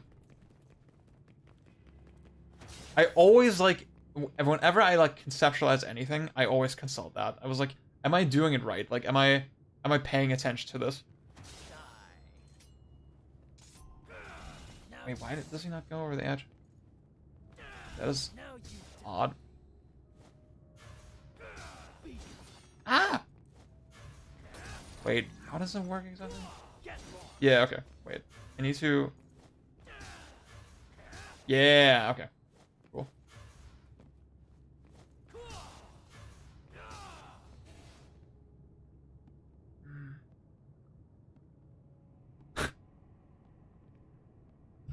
Listen, Alan, no, you fucking get what I mean, right? Like, tripling in place is just, it's like not fucking efficient.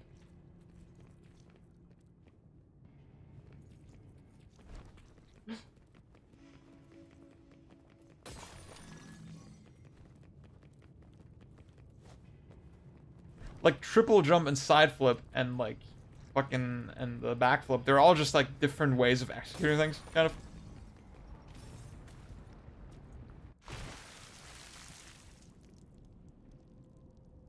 Oh my god, I forgot I have the air taunt. Oh my god, I didn't use that. I don't know, why did they give Virgil so much inertia? And like none of the other characters. Sunshine Arcade. Oh yeah, I've seen that. Hmm.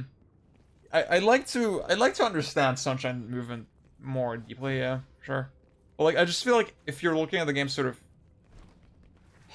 like the way it's kind of designed as a game, like if you're looking at the average Sunshine experience, right? I just don't think it's well designed.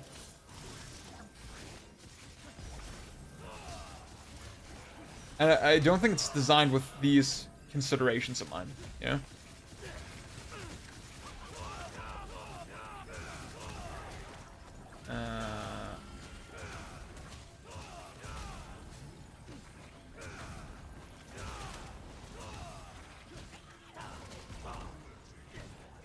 Why the fuck is my concentration going down?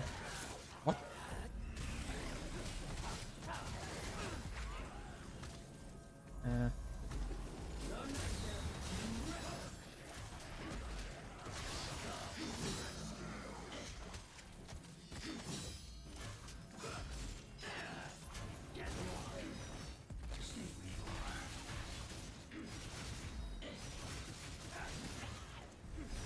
Ah.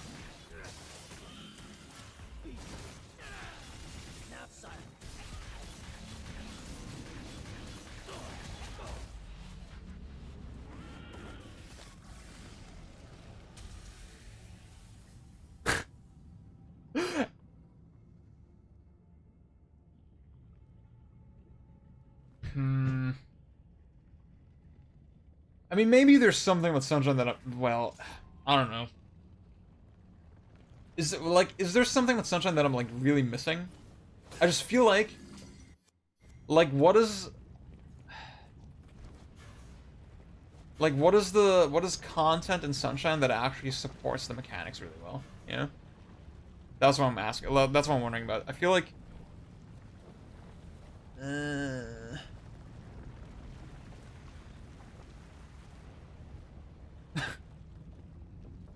Maybe I'm too hard on Sunshine as well, right? Maybe I'm not speaking from like an informed perspective and like, whatever.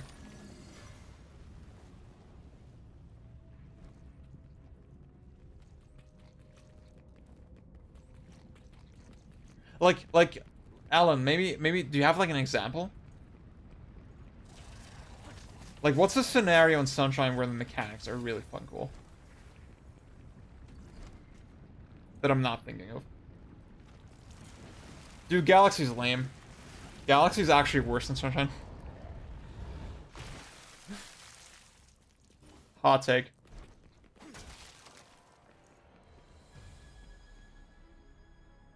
Is Melee the deepest fighting game? Probably.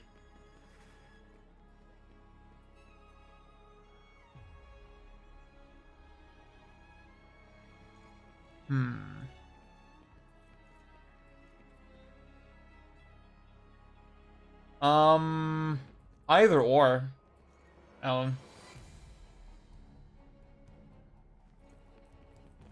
See, I'm wondering, with Melee, I'm wondering, is there maybe an example that I'm not thinking of, like another fighting game that's deeper? Like, it seems like Melee just has so many fucking different states. Wait.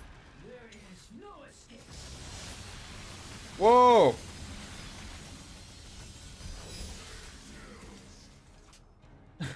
Okay.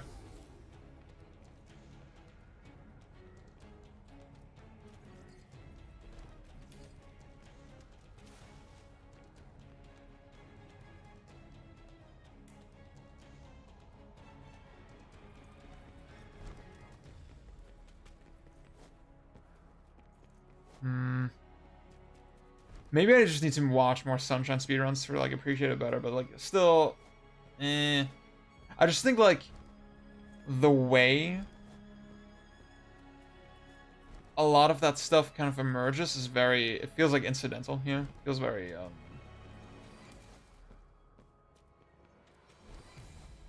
I don't know.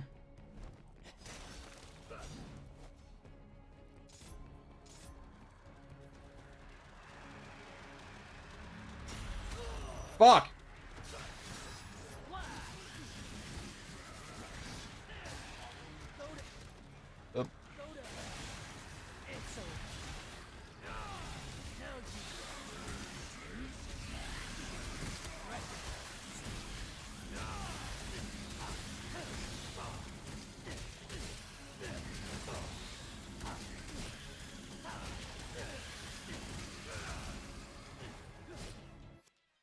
If you're not trying to be efficient or fast, it's never gonna hit that spot. Trying to grab all the... Okay. It's just like, yeah, with a game like Mario 64 or DMC4, I can, like, have fun with it. And, like, see the depth of the mechanics, even when I'm not trying to play it extremely efficiently. Yeah? When I'm just having fun. I feel like Sunshine's mechanics don't lend themselves to just having fun with it. Does that make sense, sort of? I think maybe that's my thing. That's my issue.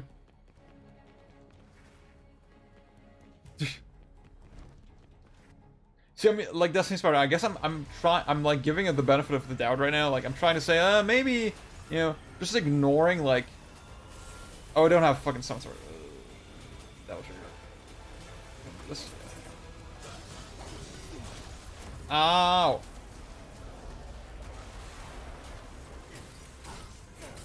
I'm trying to like say, okay, you know, if I look at the game with a way different perspective and like not even worry about the missions and stuff, maybe it's cooler than I give it credit for.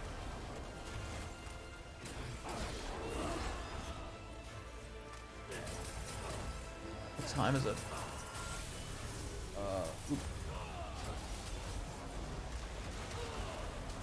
I mean, look how I can just hang out here and like not even worry about the slow-mo because Trick Down is like so broken.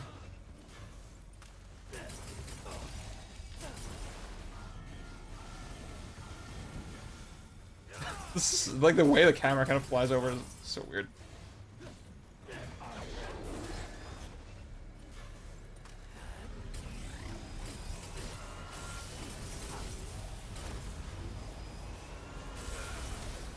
Ouch.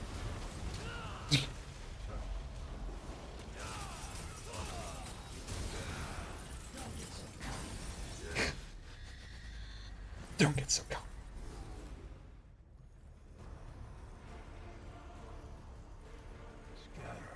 Oh, I still need to play. Fuck. I like stuff for SS a heavy fought game, but like 64, I feel like it offers something. Yeah, it does offer something unique for sure. I can't deny that. I mean, this is, see, beyond, I will say, like, just running around the plaza and, like, just doing the moves, they feel intrinsically fun, right? Um, it's just, like, that fun doesn't really extend to to most of the game's content, right? You know, in the same way that it does for, like, DMC4 or 64, yeah. What do you think about Hades? Um,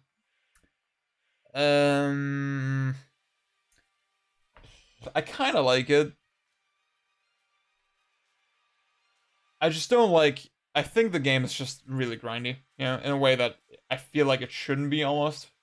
Uh, and like the game is not really about skill, you know. It's just so much about grinding and like uh just getting the most fucking overpowered builds and stuff. And that's cool. That's its own appeal, but it's not really what I was looking for. I did really connect with Zagreus as a character. Um, I think his whole story is really cool. The voice acting's great, the dialogue's great, but like I feel like the story doesn't amount to much in the end. You know, it kind of just peters off and like, eh, it didn't really stick with me in the end. Yeah, like it had the game has trouble building to like a satisfying conclusion. I think. Um, yeah, that's my take on Hades. Definitely not a goatee for me. And I did finish it.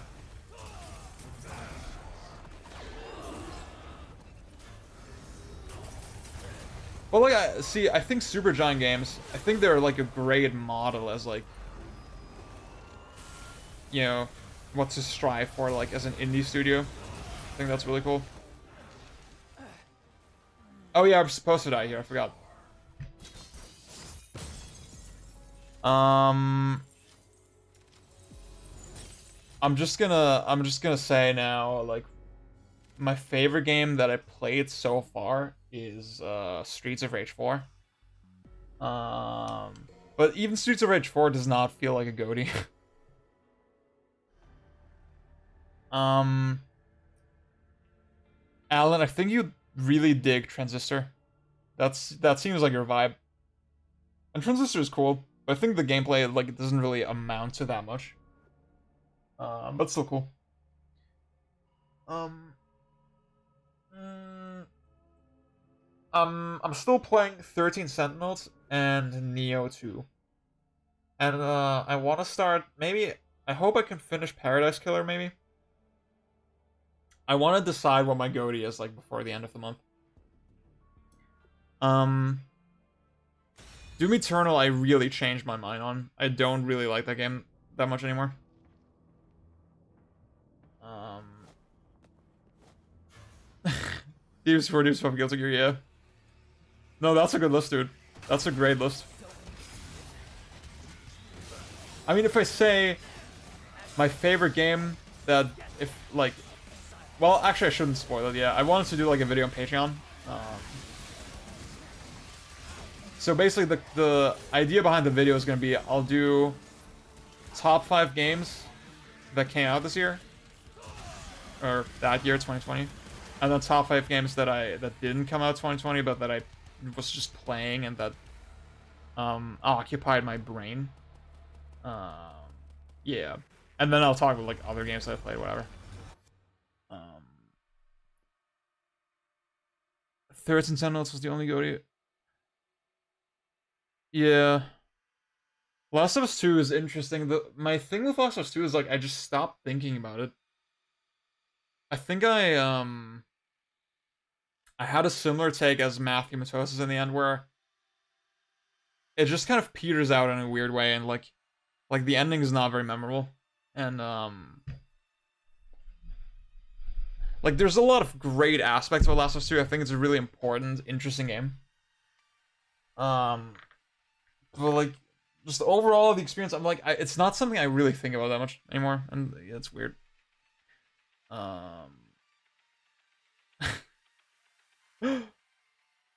Yeah, Eternal, oh, man. I don't know. I don't know when the last time was that I changed my mind so much and so quickly on the game. What's up, D-Lop?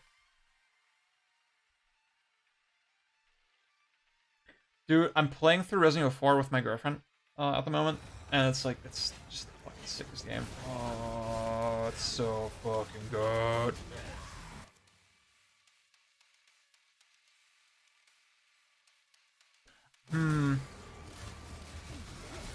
Alan, what's another comparable game with shifting perspectives and stuff? Because I feel like it does happen in other games, right? But like,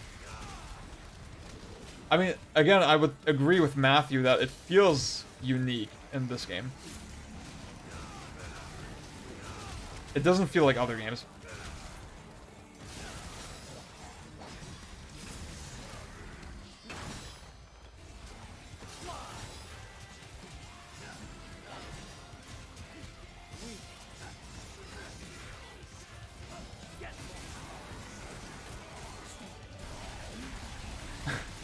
Okay, that was not bad.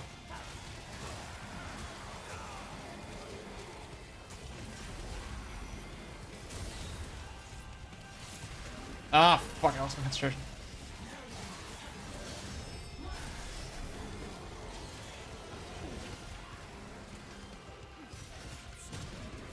You piece of shit. Oh, I hate you.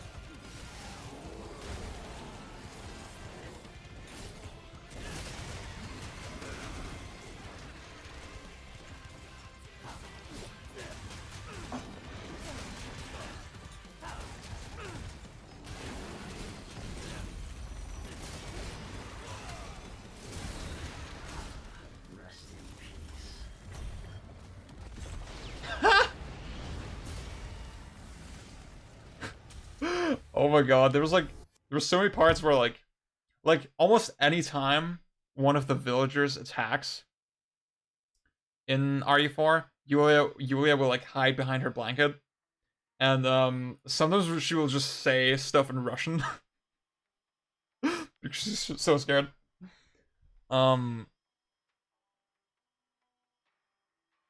Yeah, the castle with the cultists. Fire Emblem 10. Ah, you actually saw between 3 there, but I guess if you don't want to count that, because you're not playing a single card, that's fair. Oh my god, Alan, you haven't played RE4. RE4 is like... I'm just realizing... RE4 is like... It's like the ultimate video game, honestly. The more I think about it, it's like you can learn everything about game design from just RE4.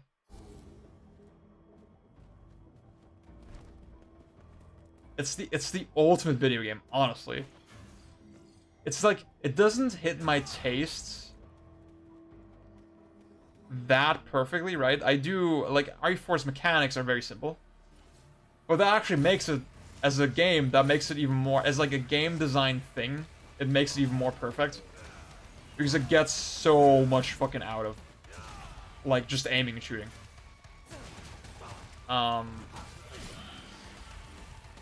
Like, if you know me, you know I like, you know, fun movement in games. I like expressive mechanics. Those are not things that RE4 sort of necessarily delivers, right? But still, like, for me, it's for sure like a top 5 video game still. For sure. I've thought a lot about, like, lately what my top 5 is. I think I'm pretty settled on what my top 5 is right now.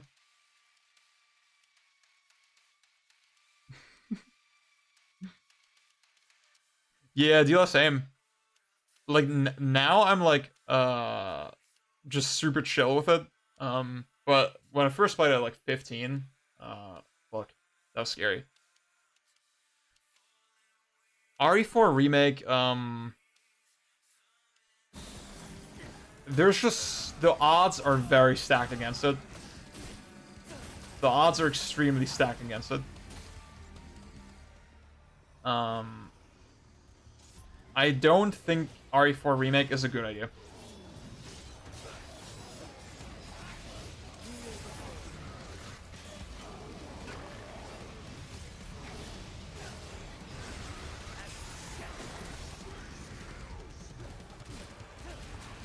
I mean, I would love to be wrong. I would love to be for it to be like sort of its own thing and like it's a valuable experience kind of on its own, right? Kind of like RE2 remake was.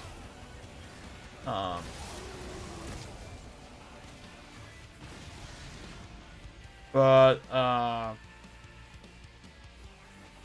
especially knowing it's developed by M-2, not to be confused with M2. So yeah, the way you play it makes it way worse. Yeah, like the way I play RE4 is just I run up in everyone's face. I try to like get the roundhouse kicks and all that stuff. Like, oh, it's the best. But obviously that makes it way more scary for you. Yeah, yeah.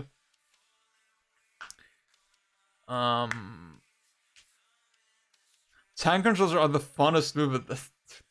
I mean, beyond see, I'm with you that I think tank controls are overhated.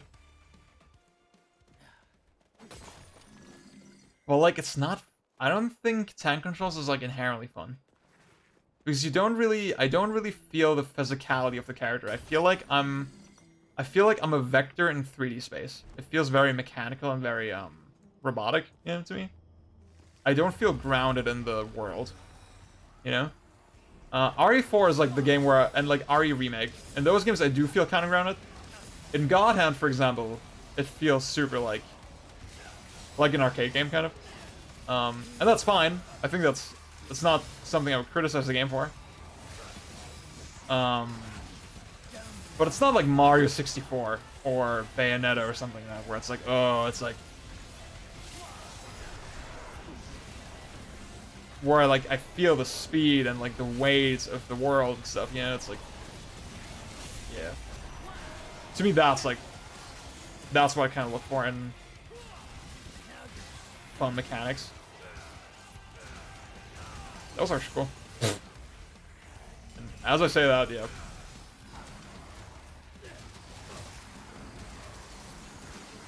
See, like, it's... You have to consider I suck so hard with Virgil, and, like, it's still... I'm just kind of sleeping my way through it. It's like...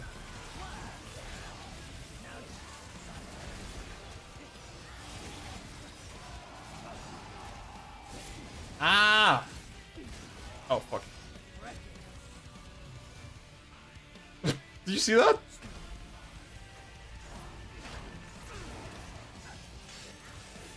Ah.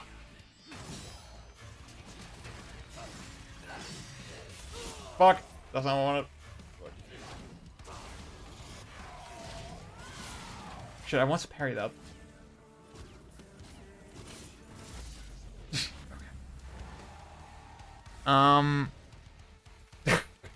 Anyone who thinks it's acceptable to remake RE4 should be put in prison forever. See, I feel like I want that to be my stance, but I also want to be reasonable about it, you know? I want to be like, sorry, Witcher 2 has 2 attacks. I want to, like, give it the benefit of the doubt, right? I think... I'm not, like... I just don't have it in me to, like, get mad at remakes anymore like that. You know? Just because they're pointless and stupid. But yeah. If RE4 Remake is, like, first person or something, I'd be like, well, actually, that makes no sense, right? Because, like, the overlap with RE8 would be too hard. RE8, like, RE has the village setting and stuff. RE8 is, like, specifically such a RE4 callback. Yeah. I'm really excited for RE8, by the way. Easily, like, one of my most anticipated games next year.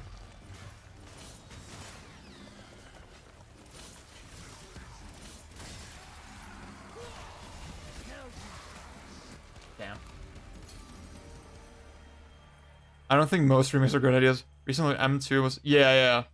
By the guy that platinum it. Yeah, see, I heard about it. I learned about that when the remake was, like, first leaked.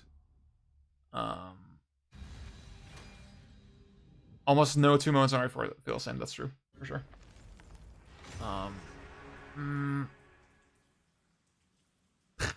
What if the... Yeah, that's just... Like, even just, like... I mean, something like Spyro, right? Like, the remakes are now... They're gonna be the more popular version in like, 20 years. And that's so weird for me to think about. That's so weird to wrestle with. But, like, I just have to accept, like, eh. Like, I just can't care about, like, how other people are gonna play it, you know? I just need to worry about myself. I know I just don't give a fuck about remakes. I'm just always gonna prefer playing the original. On, like, original hardware and stuff. You all know I'm very, particular about that. So, yeah. Tim Rogers once wrote he likes characters that feel like cars, and I totally get that. Yeah. See, but, like, a car has physicality, you know? When a car drives into a wall, I feel that. When Leon runs into a wall, if he feels like... It doesn't feel real, you know? It doesn't feel like it's actually happening. And, like, that's fine. I'm not saying it feels bad. I just think it doesn't feel... It's not inherently fun for me. But, I mean, Bjorn, I see why you like it, for sure. Tank shows Mega Man Legends, yeah. DMC1 remake is a good idea. Why do you think that? Because, like... I just feel like they would probably just, like... You know, what they would do is they would just make it... They would slap DMC5 mechanics on it, and, to me that's... It's just weird, because, like, DMC1 is cool because it's not that yet. It's, like, a different kind of game.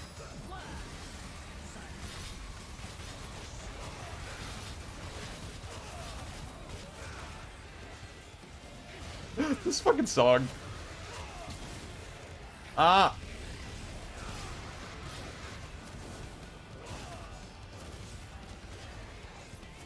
This fucking camera is terrible, dude.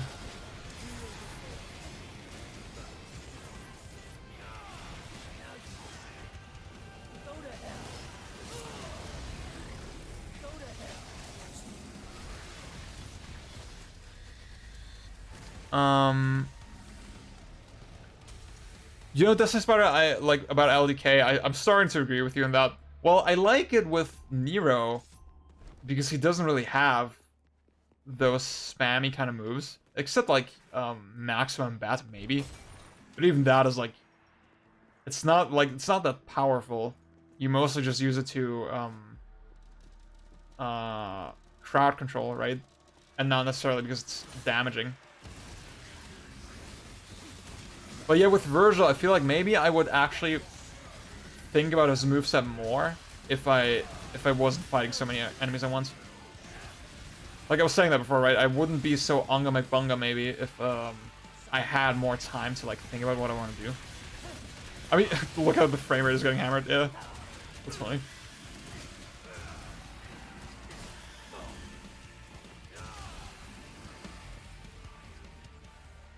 I want RE4 with bumper car physics.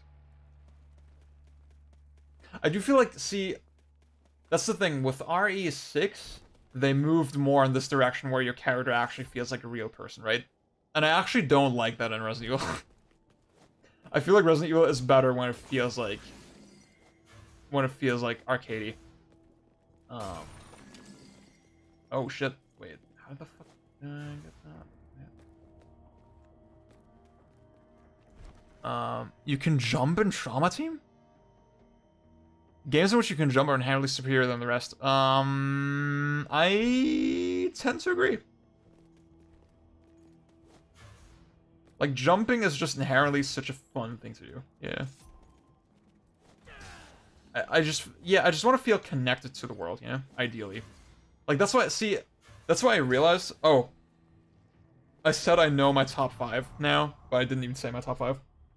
See, I realized that Breath of the Wild is my favorite Zelda.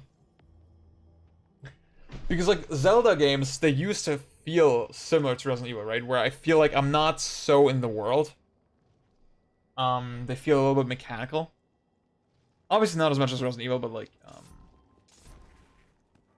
Breath of the Wild is, like, such a huge step up in that. Like, I feel way more part of the world, and, like, just the way Link jumps and the way he interacts with objects and like that everything is so systemic. To me, that's such a huge boost over all the other games in the series. There's like no way that it... What the fuck is even happening? There's no way that it's not my favorite at this point. Ah! What the fuck? Go to hell. It's over.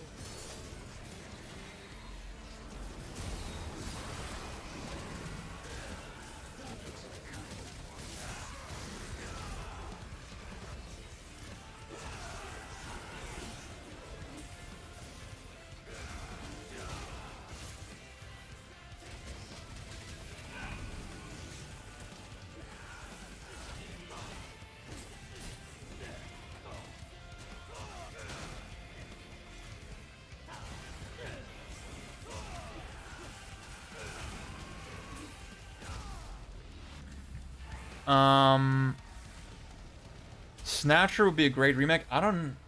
actually, I mean, Snatcher... The thing about Snatcher is that it kind of sucks. You know, as a game. Like, the event triggers and, like, all this shit is, like, super fucking obtuse, and, like, it doesn't need to be that way. It doesn't add to the experience at all. That is that way, in my opinion. If they just kept the visuals the exact same, and then, like, the voice... if they just kept everything the exact same, but, like, improved that, I'd be down for that. I think that's great. I unabashedly like, and I can only think of Pokemon Gen 2 and Remake. I was actually wondering, is Pokemon Hard Gold, Soul Silver, like, objectively superior? And what about Fire Red and, Leaf Green? I don't know what the story is with, like, the Pokemon remakes, if they're better or not than the originals. Both Etrian remakes are good, okay. I just knew that they completely changed the layouts, the map layouts, in the Etrian remakes, so that's why I just played the original, because I was like, I don't want to deal with that, and also, on DS, they're 60 FPS, on the 3DS, they're 30. That's kind of lame. Maxima is only damaging if you try. Yeah, exactly, yeah. Yeah, that's why with Nero, LDK is actually fun to me, because you don't really have any Unga Mekbunga stupid-ass moves. You kind of just need to think about the arena as a whole in a different way, and I think that's cool.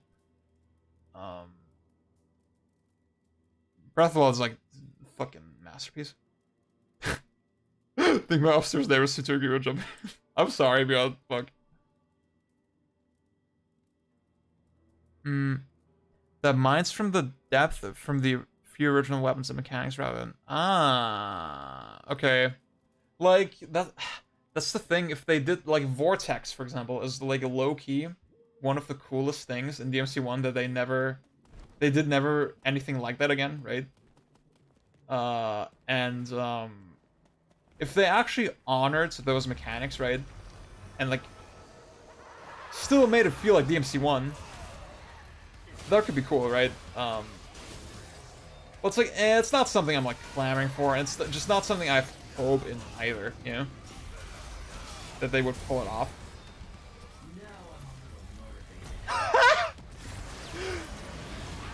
Oh, are you, what the fuck? That was like EDF. That was EDF level. Holy shit, dude.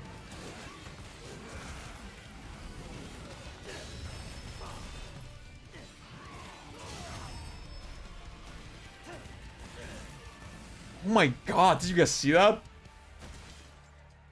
I'm not sure I've seen a frame drop this hard on like on any console like after the PS4 ever.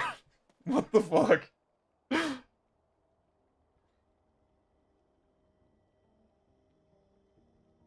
Yeah, I feel like I have to put Breath of the Wild in a separate league when talking about my favorite Zeldas. Yeah. Like Majora's Mask used to be my favorite, but like, fuck, man. Hard Gold Souls are godly. Fire Red Leaf Green are right. Yeah, I hear that about auras a lot. That's bad. Alan, would you say that the Gen 1 remakes are better than the originals, or should I just play the originals instead? If I were to play them now. Just make it... like, I don't get the meme of DMC2 remake. Like, just because the game is bad, and like, oh, you can make it good now.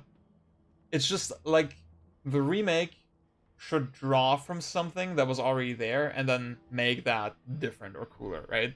But there's nothing in DMC2 that's, like, worth salvaging. There's no point. Oh man, I'm sorry, Beyond.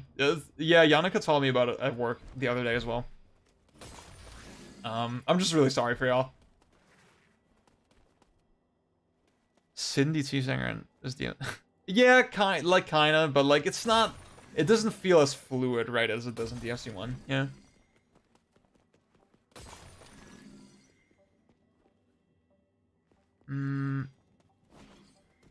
Literally too motivated for the PS5. I really think it's because it's running at native 4K this time and not reconstructed 4K like it did on the Xbox One X. And then when you see all the transparencies at once, then it just gets hammered, yeah. Everything good that was in DMC2 has already been carried into the series feature. Yeah, like Rainstorm and like they even did the fucking like when you the one move with the shotgun with Dante in DMC5. That was kinda in DMC2, right? They did that.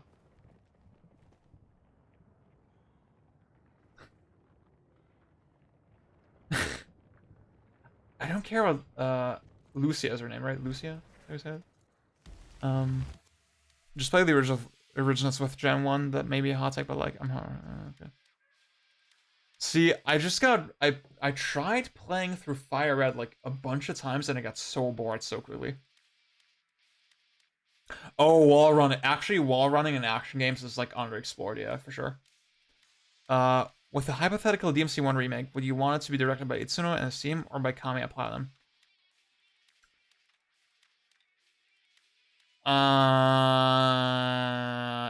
If those are my only two options, like ideally I would want someone completely different, right? Because I would prefer Itsuno and Kamiya to just work on their own games. I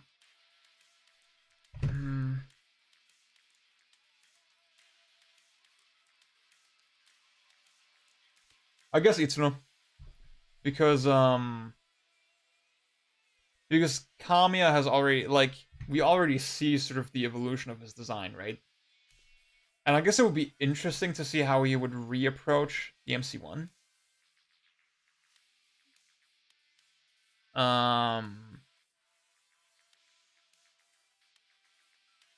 Actually, I don't know, it's hard.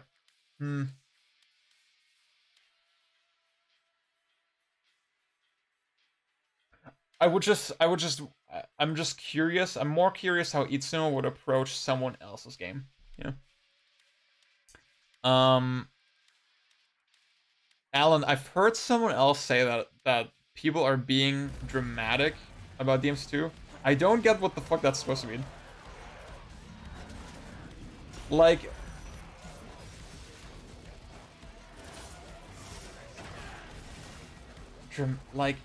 how is that dramatic? It's really fucking bad. It's like insanely bad. You know, it's not even like mediocre.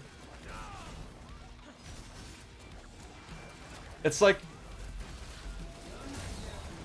Rest in peace.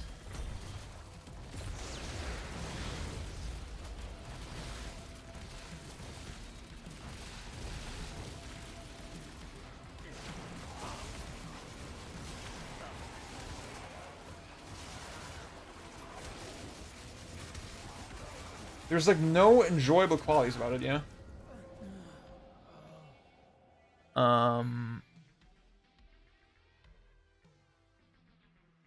While running along enemies. I can see what you mean, yeah, I can see how that will work, yeah.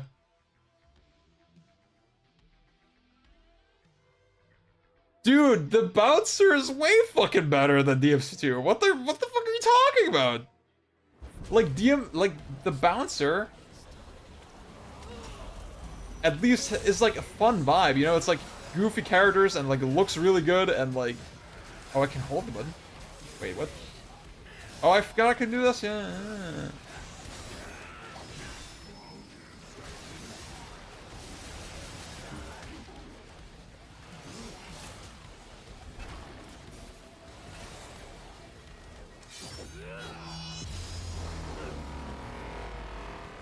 Yeah, I have no interest in fighting you guys. I'm sorry.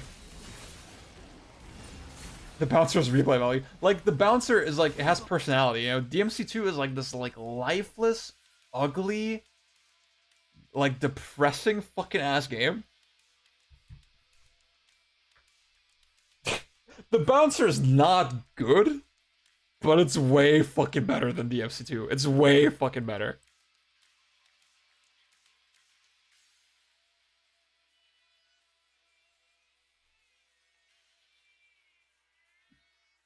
DMC4 is RE4, yes.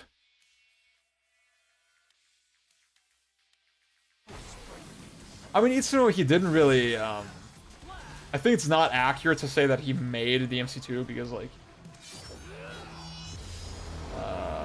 he just salvaged what was already there.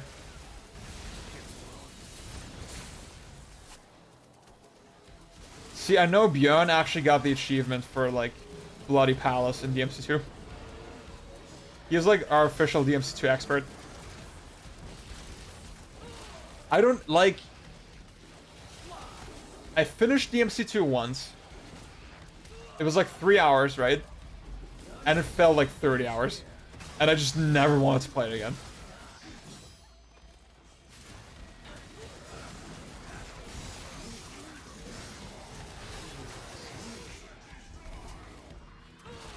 Ow. I don't want to use my brain right now, honestly.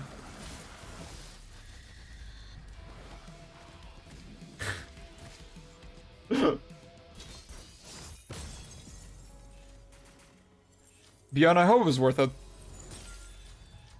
Sincerely. At the pace that I'm going... Well, it's not even 1 AM yet. I do want to finish this technically, but I'm not sure if that's realistic.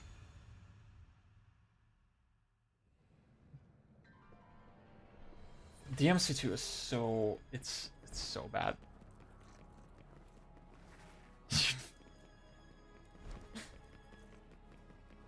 No, dude, nothing redeems DMC4. DMC2, sorry. DMC4, Fruge and Slip. Wait, I wanted to do this one, yeah. I like that it bounces enemies. It's cool.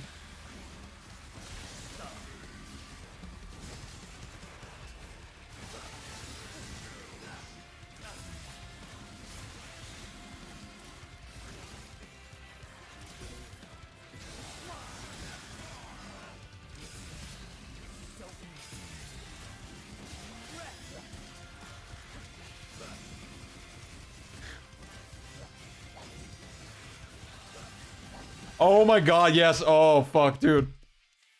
This mission 10. Oh.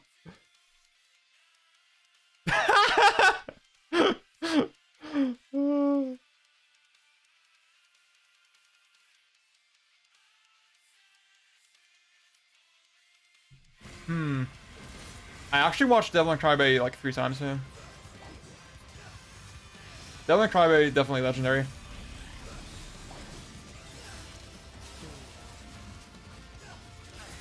The 3rd time I watched it with my girlfriend, and she was crying so much.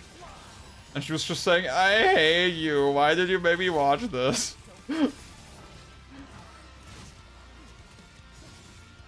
Guys, that one episode in Devil May Cry Baby where, like, fuck,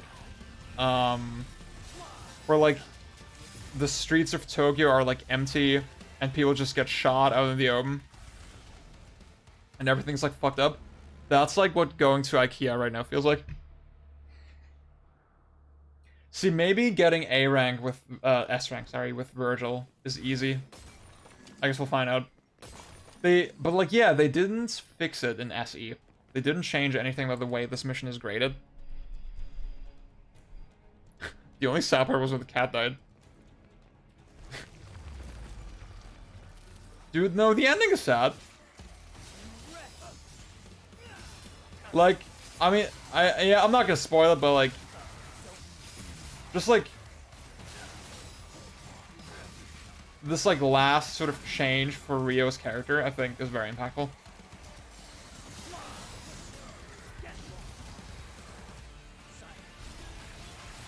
It's approaching. Fuck.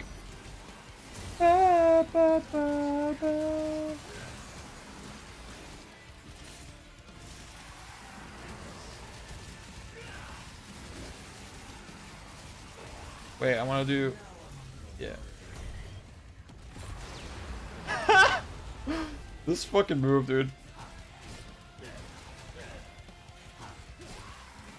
Wait, I should do...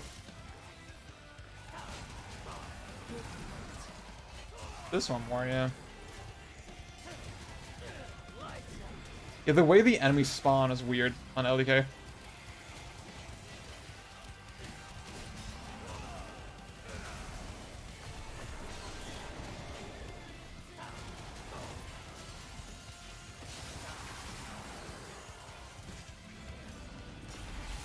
Fuck! Shit.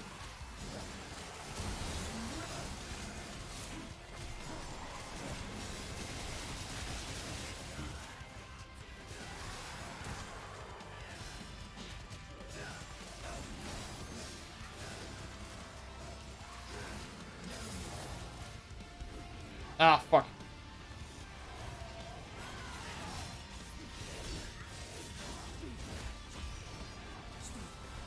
Okay, I feel like I'm getting a little bit better.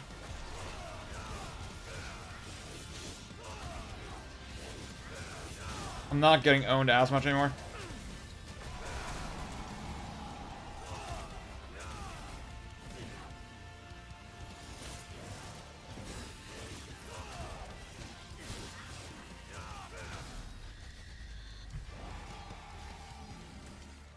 Not really my thing, or I don't know. Okay. It was overhyped.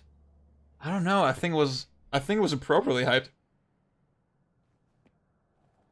Mission 18 is the pets, right?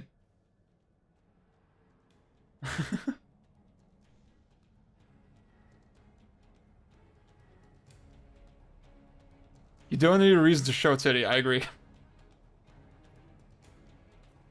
Yes! Instant classic! US are the god! I need to rewatch Ping Pong. I haven't seen it in a while. And to decide which one I like more. Fuck! I'm just gonna say, the lock-on was not helpful there. I want to hit that guy. Fuck! That was my fault. Oh, shit.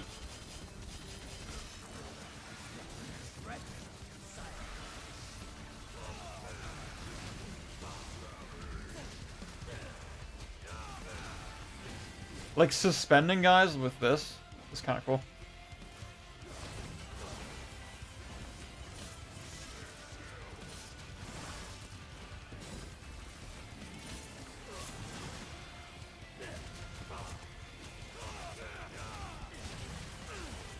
And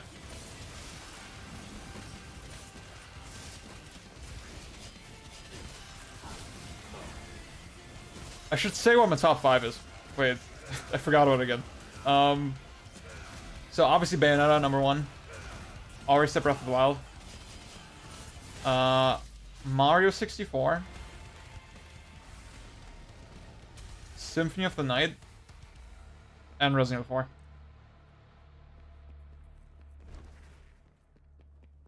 Symphony of the Night is like this game that I don't realize just how good it is until I like think about it again and again. Just how much I get out of it and just how happy it makes me to play.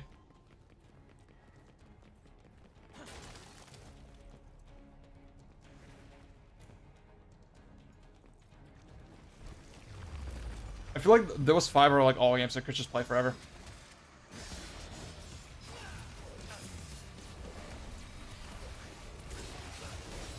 As far as like top 10, I'm definitely thinking Mega Man X is up there right now. I need to replay Metroid Prime. I feel like I'm like getting to that zone now where I might actually like Super Metroid more than Metroid Prime, which I never really expected, but like I need to replay them before I can say that. Fuck. And obviously DMC4 is up there. And maybe God Hand. I need to replay God Hand. This thing, I always like play the first level of God Hand and I'm like, yeah, this is the best game ever. But I haven't like fully replayed it in a long time. So,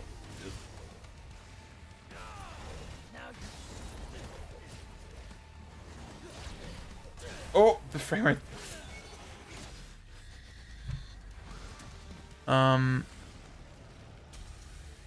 Animation was praised to have. No, dude.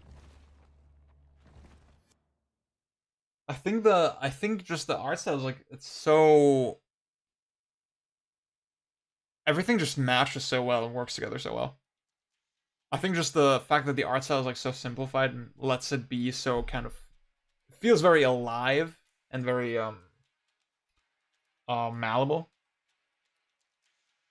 Dude, oh fuck! Now I'm glad that I didn't spoil it. Yeah, Utila, yeah, you should see it. Where's Psychonauts? You mean the sequel? I haven't actually played the first Psychonauts so much. I feel like it's not the kind of game I would enjoy.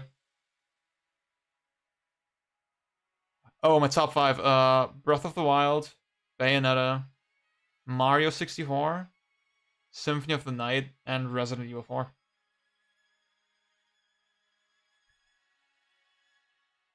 Yeah, I got you, Dilo, for sure. Like, I think I get my conflict is like I feel like I care.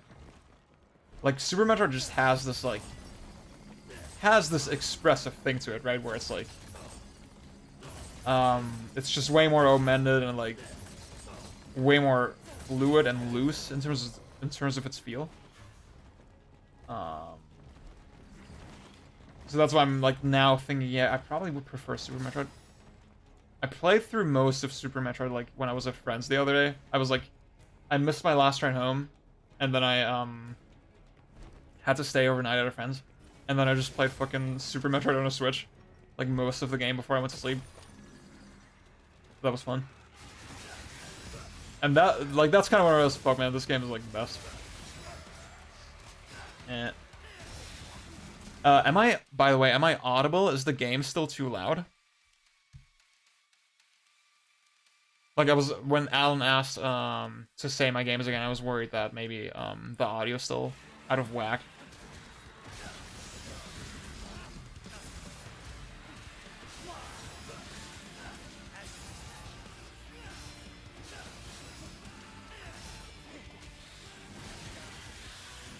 Okay, I'm coming.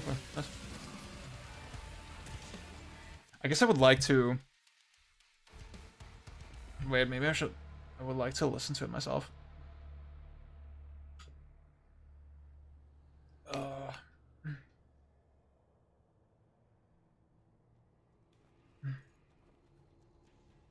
Hello, test, test, test.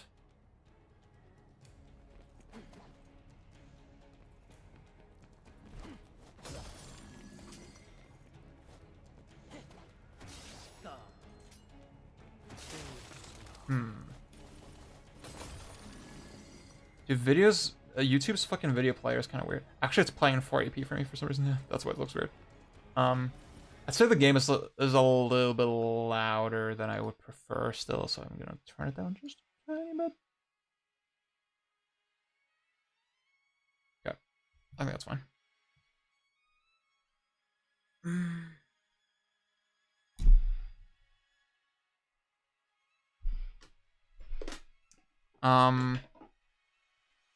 Alan, do you have maybe an idea what your #1 favorite game is? I feel very confident in this top 5. I feel like it's probably going to stay that way for a while. What's up, Dennis? I'm doing okay.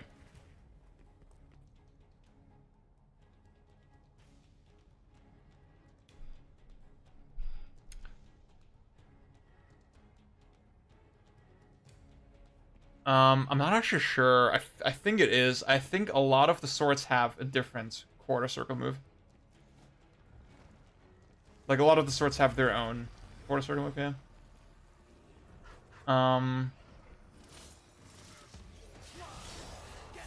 See, I was talking about like kind of PC problems I had earlier, and like my laptop's fans are going crazy right now. And like I don't have the drivers to control it installed right now. Because I feel like the more drivers are installed, the less stable my system gets. And like I was trying to install some stuff before the stream to make it run better or whatever, or to make the fans more quiet, right? Like I don't know, just in general, like to have more control over my performance. And then I ended up reverting a lot of the stuff that I did.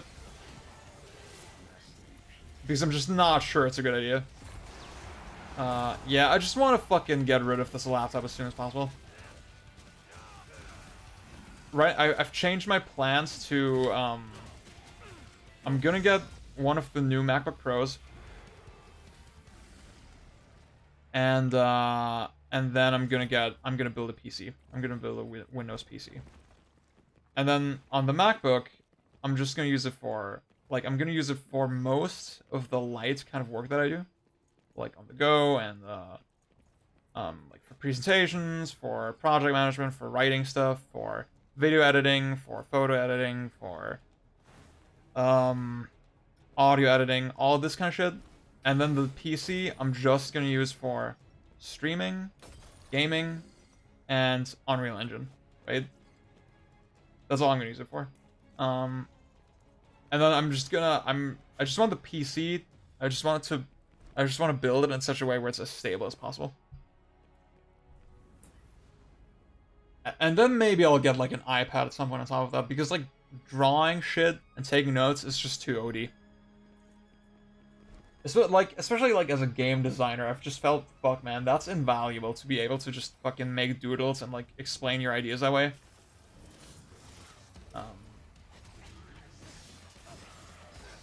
That's why I really was into the idea of getting an iPad, but I just realized, it's like, it's just not a safe bet to assume that all the pro apps and shit are gonna come to iPad, right? Like Final Cut Pro and all this shit.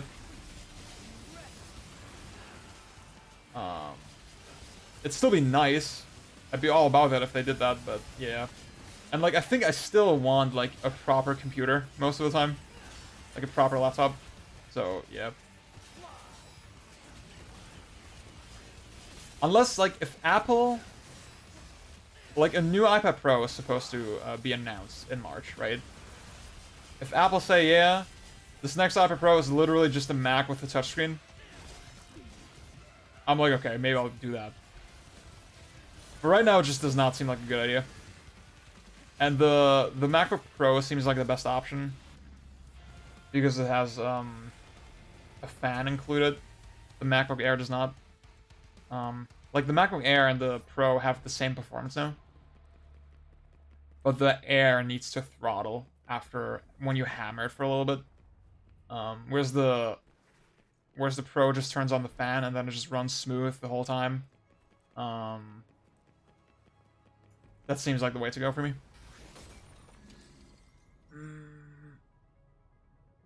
Psychonauts is just one of those miracle games. Okay. Maybe I should try it. Have like a clear favorite by Etrian 3, Breath of the Wild, Xenoblade X, Katamari, SD4, Super Mario Ball, Persona. I mean, that seems like you can probably make a solid top 10 with that. Yeah, I'm kind of worried about Psychonauts 2.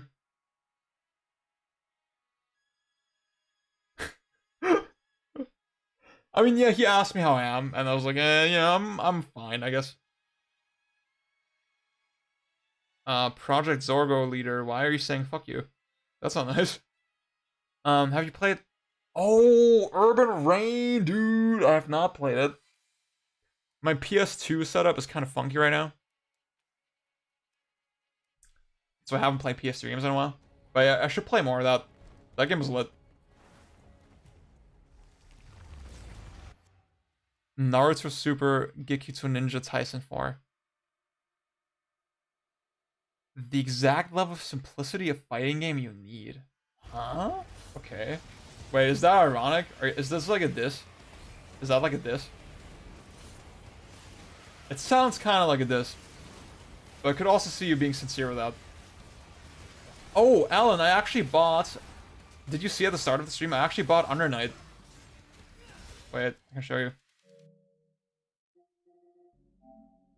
Oh yeah, this main menu runs so much fucking smoother than the PS4, except it does not at all. Yeah. This is not the... Even though it says EXE latest, this is not the latest version. I thought, yeah, I'll buy the cheaper one for now, and then you can do like the upgrade pack or whatever. Wait,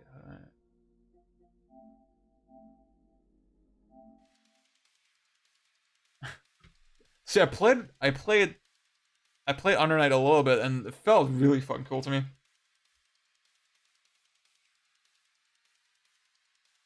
Urban Rain is great. I recommend it. The fan community made a mod for that game. Okay, I should try that.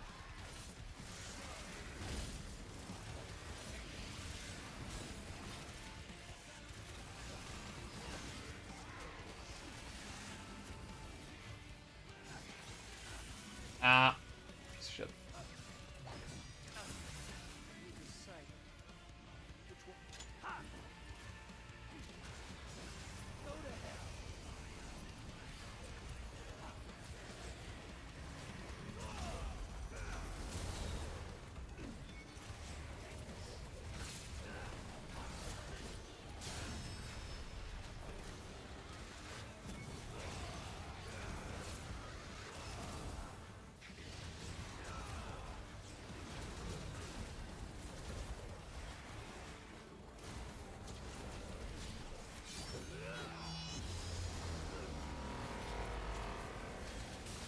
I love the PS5 controller. I think it's fucking great.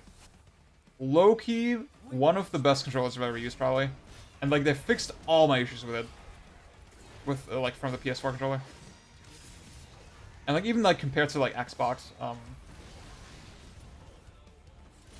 I mentioned earlier with the... So Alan mentioned the Xbox Elite controller, if that might be good. And I don't like on the Xbox controller... Number one, it's, like, just very big and, like, kind of bulky. If you're getting really... if you're getting really concentrated, it's very hard to, like, get a good grip on it, and, like, I'm not trying to explain it. I feel like it just starts feeling... I don't know. Like, I don't really have as flexible... I don't have as much... how do I explain it? I feel like a smaller controller lets me move my fingers more easily somehow. I don't know, when I get really into a game, right? And the other thing I don't like on Xbox is that the buttons sit very high. On PlayStation, they're more recessed, and I really prefer that. And I like, on PS5, the buttons are not as clicky anymore as they are on PS4, and I actually like that. I think just the slightly softer feel is a little more pleasant, feels a little more precise. It's just this perfect middle ground between softness and, like, and clickiness. Just the build quality feels way fucking better.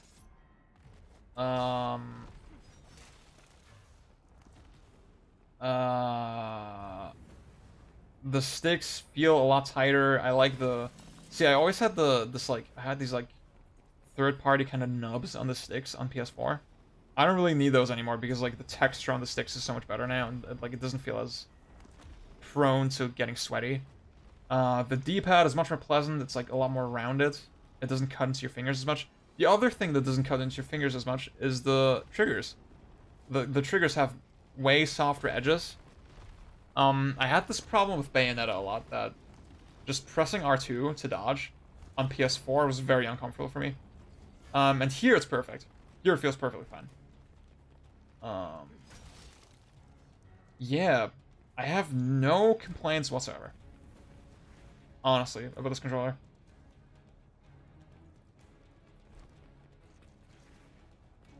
Like, the positions of the options button, the position of the options button is way better as well.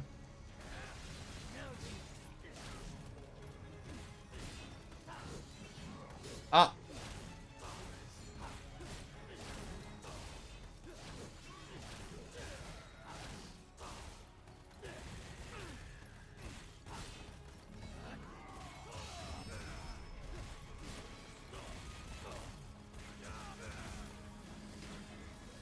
Oops.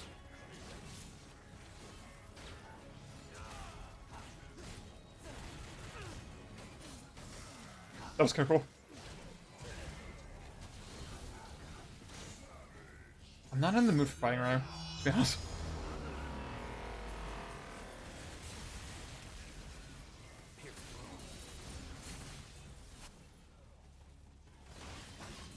Oh! I was not looking at the screen. Oh god. Yeah, oh yeah, the thing with the triggers, I mean, wait. So like, Alan, do you mean like when I lie the controller flat down, the triggers touch the surface? Is that what you mean? I don't really understand why that's a problem. See, I did not get so into the changes for Strive because I'm a scrub. I just feel like, I think I've said this before, but like it feels like they're designing it for my kind of tier of player. And fuck. Shit. And that makes me very excited. Plus a rollback, of course, him. The other thing about the PS4 pad is obviously all the fucking weird features they put into it. That I think are very convincing. I think they're very cool.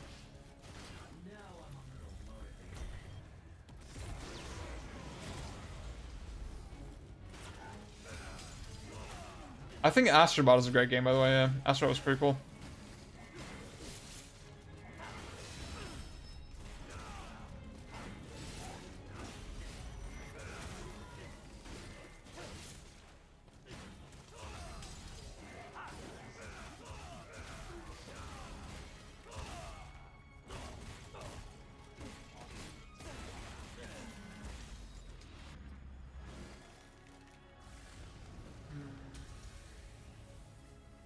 Yeah.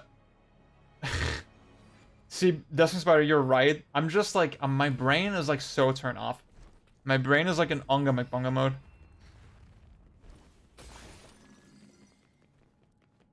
The PS5 is great. I like it. I'm very happy with it. I'm happy that I got one. I should also say though, I did not have a PS4 Pro, so for me it was like a bigger upgrade.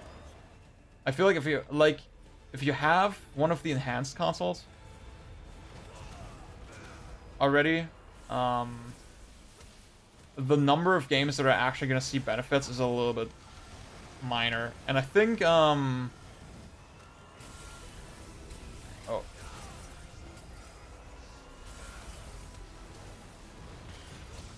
Ow.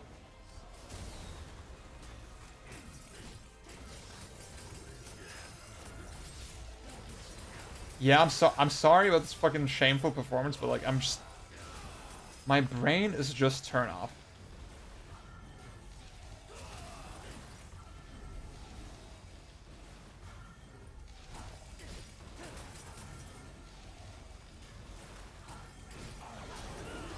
Ow. Like Sekiro, for example, is so much better on the PS5 because it actually reaches 60 FPS.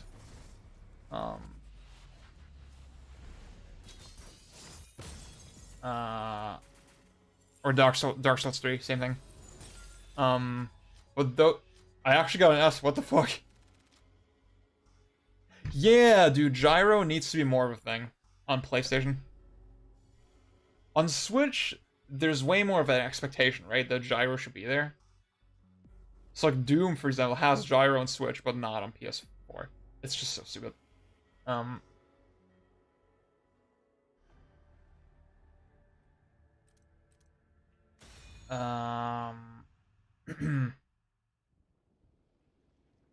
can't believe I got an S. What the fuck? That's how you know Virgil is fucking overpowered. That you can get an S on Mission 10 without even trying. Narrow gyro, nice, yeah. Well, I mean, see, I'm not sure. I think what did it for me was trying gyro with PC games. That was before Narrow's video. But like,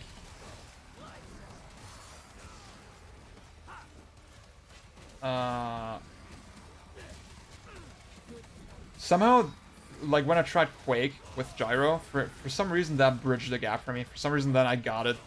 And then I really started loving it with like Splatoon and stuff.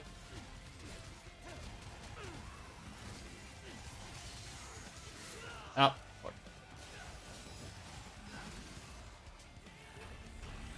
like aiming in console games now feels like so fucking.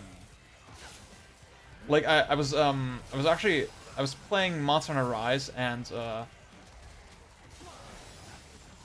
Iceborne sort of back to back yesterday, just to see like what weapons I like and stuff. And not having gyro and Iceborne for like the the range weapons, like made them so much less fun. Like in Rise, I said, yeah, I definitely want to do the fucking light bowgun. And with Iceborne, I was like, I don't know.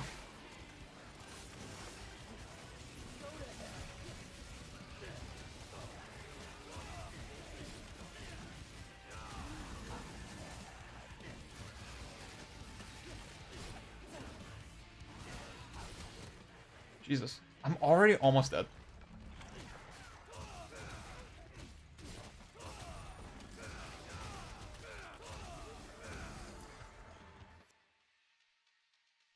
I think so. Like, whenever anyone on Reset Era like makes a threat about gyro, like how gyro should be more standard, you see a lot of pushback still.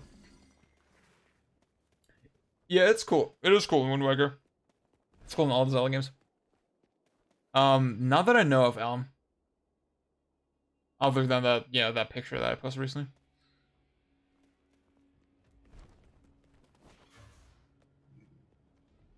It's just like, just the aiming, it just gets so much more, you feel so much more sure about it. It gets so much more fucking fluid. Yeah, fucking Era is like, it's such a fucking shithole.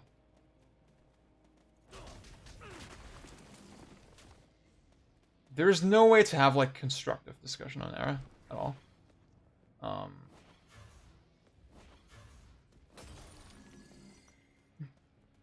Yeah.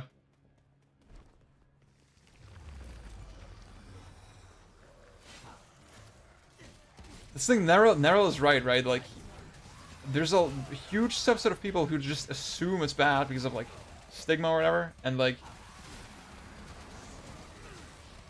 if you you couldn't. The thing is, it should be obvious that gyro's better. Like, without even having to try it, it should be fucking obvious. Like bringing your whole arm into the equation, right? Or 2 arms even. Obviously, that's fucking more precise than just your thumb. It's like, that should not even be a debate. See you, Dennis.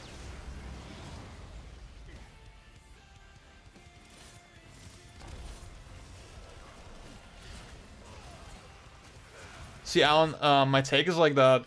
I feel like just getting those older consoles, there's so many fucking caveats with that. With just getting to run properly. Like, especially the Super Nintendo, right? Like, it does not play nice with a lot of modern TVs. I would just get a Mister, honestly.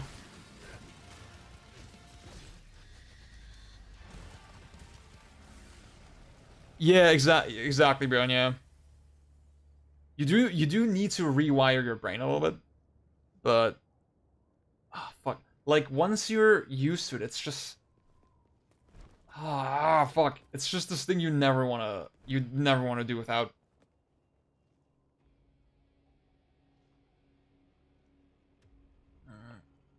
The Wii Remote traumatized the generations acting like children.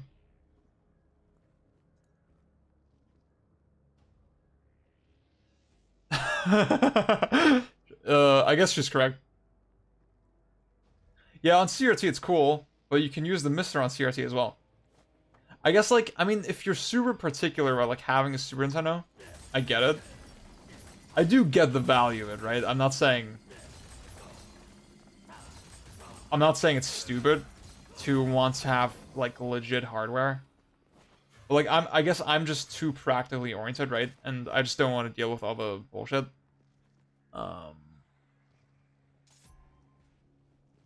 Yeah, like, aiming on the Wii mode was always great.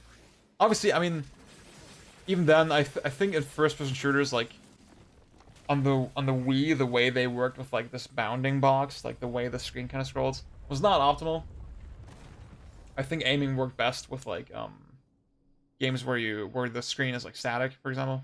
Or like, I mean, the aiming in RE4, the reason it's so precise is because the way you move the screen is with the nunchuck. You use the left stick on the nunchuck to move the screen, and then you just aim your gun with the Wii remote, and that makes it feel so fucking precise. And honestly, gyro in like modern games, I kind of wish it were like that, to be honest. Actually, I mean, I don't know. Now that I'm used to gyro, I feel like it's fine that it is the way it is, but like, I kept thinking, yeah, I kind of just want to move my view with the right stick, and then the aim with the gyro. I always felt like that would be more optimal. But I'm not actually sure. Maybe that's a stupid idea. I don't feel it's much bullshit compared to the Mr. Lol. I just buy the console, then buy the command console, which came out like yesterday.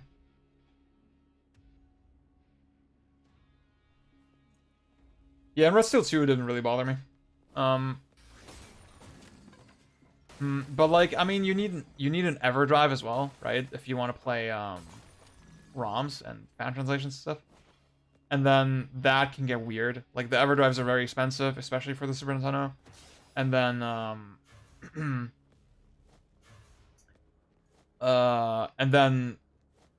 like getting every game to run with it, like that use like special chips and stuff, is kind of difficult.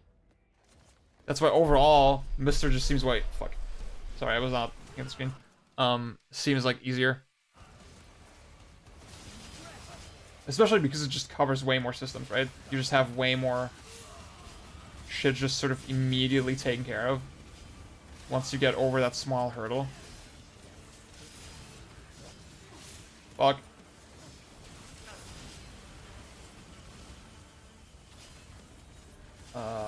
Maybe... Ah!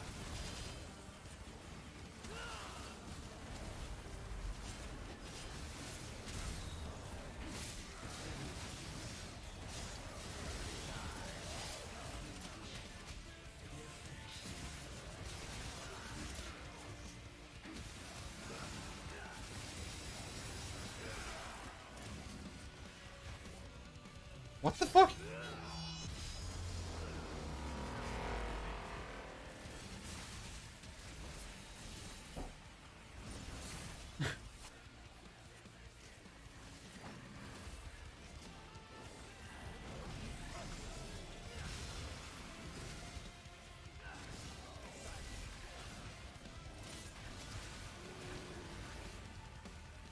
You decided which one of you will die first. Not sure what the fuck's going on with the camera. You can get pre-built ones. No, the Mister does not have the problem. So the problem is that basically, to be more compatible, what the analog systems do, the console sub by analog, they just run all the games at 60 hertz. Which means they, like, depending on the system, that means they're actually either a little bit too fast or a little bit too slow. Obviously, it's not a difference that you feel in gameplay, but I guess for speedrunning and stuff, it makes them not perfectly accurate. And right, I think, like, I do think it's something that would kind of, in the back of my mind, it would bother me, right?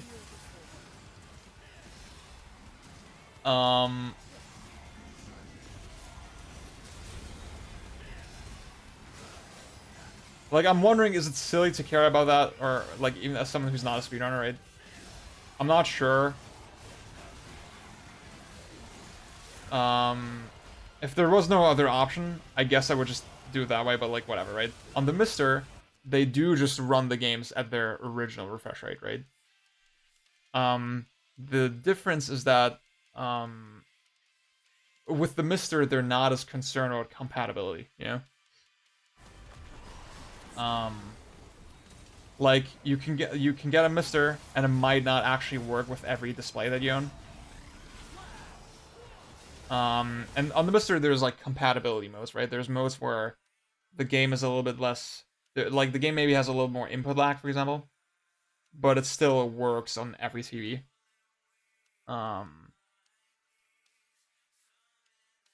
Yeah, and then you can do like a mode that's like the most ideal where the game just plays exactly as it should. Um, and that will maybe not work with every TV, but it'll probably work with most TVs. Yeah. It's kind of hard to explain, sort of just off the top of my head, but yeah. Um,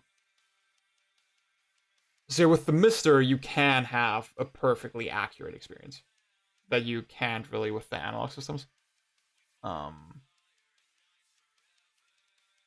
I mean, the thing is, I haven't tried it, right? I don't know how much of an issue this compatibility thing is, like, what the actual differences are between the actually, let me look it up right now. Um, Mr. FPGA V-Sync adjust.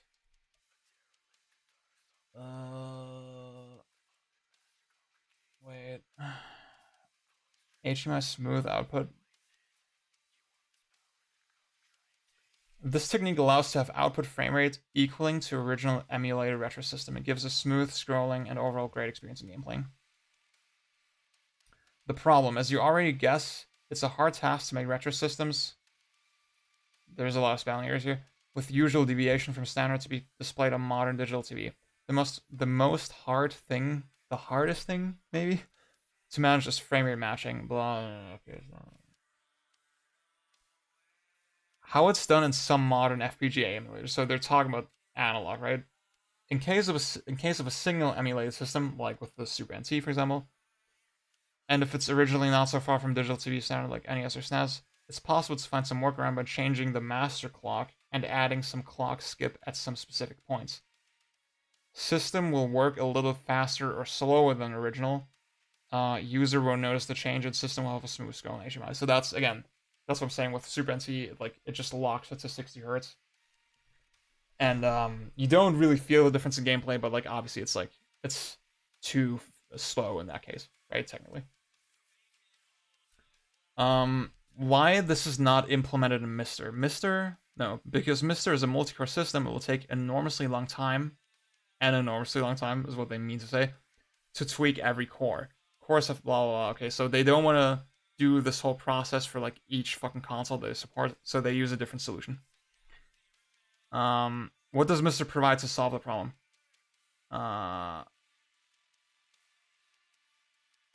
We found that some, not all, TVs and monitors can accept arbitrary pixel clock.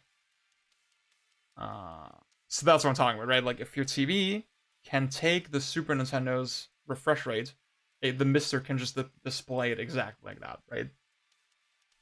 And you need to enable that option, and that's perfect. If you don't use an option,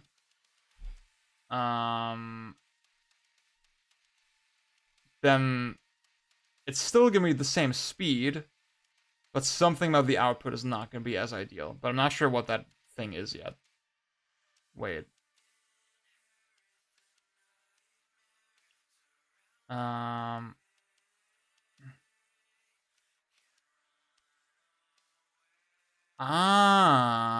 Okay. So there's a mode that's more compatible.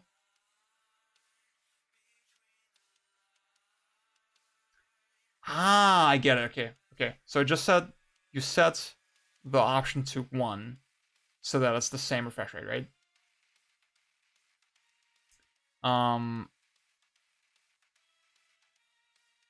But so if you this is really complicated. No, dude, Alan's cool. It's cool.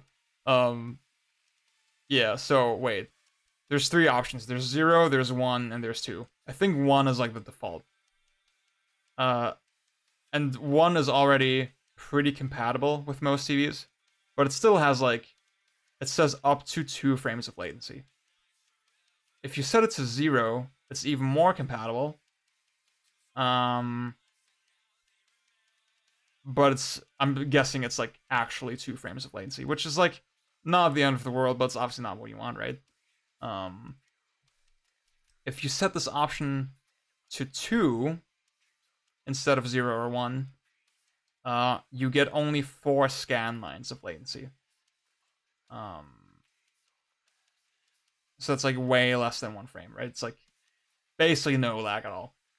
And 2, this option 2 is like the least compatible, but even that option should work on most TVs, I think. But yeah, no matter which of these options you pick, the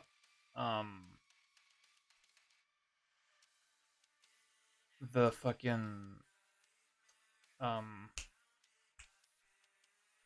the speed of the game is the same, right? They don't change the actual speed of the game like they do on analog. And obviously, everything that I said only applies to HDMI, right? If you just plug the thing into a CRT, you don't have to worry about it at all. Like, it just plays at the correct speed with no latency. Good night, Yulia.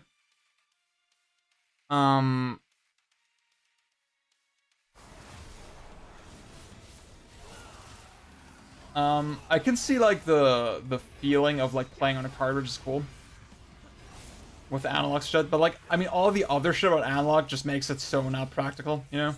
It just feels like such a waste of money for me. I think if I want to play on a cartridge, I'd just get an original Super Nintendo, you know? I might as well just get a, like, that's the thing. The reason to play on the cartridge is, like, the authenticity. But then, if it should be as authentic as possible, then you might as well just play it on real hardware, which is, like, easier than analog at this point. Will you stream more on YouTube? Hopefully, I want to stream more on YouTube. I think I'm gonna settle on YouTube now that my internet is, like, not total garbage. Oops. Fuck! Instead of Twitch.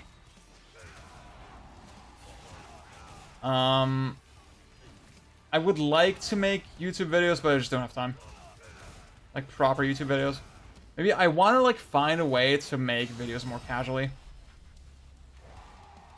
Maybe, like, once I work out sort of my technical kinks. Maybe I'll think about that more. Like, maybe once I have the Mac and, like, better editing software and stuff. Yeah.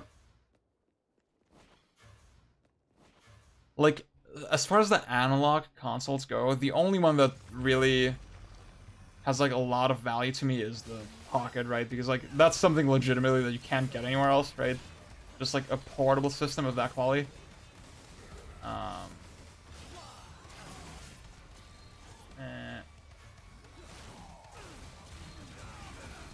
Like, everything else, they're not the most accurate, and they're not the cheapest option, so, like, why the fuck? Like, the Mister is both more accurate and it's cheaper. It's just more setup, right? It's not as plug and play, but, like, once you get over that hump, it's like... Oh, oops.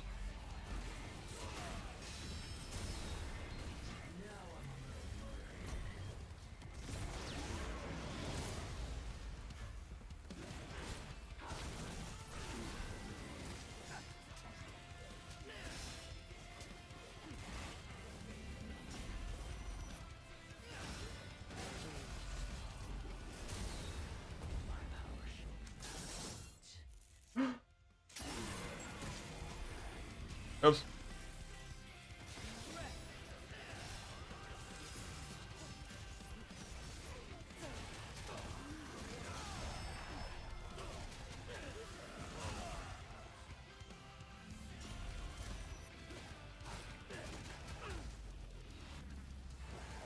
Yeah, the Bayonetta 2 video is something I definitely want to do.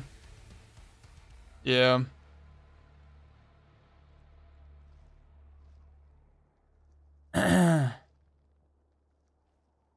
Yeah, that's the thing. I was like...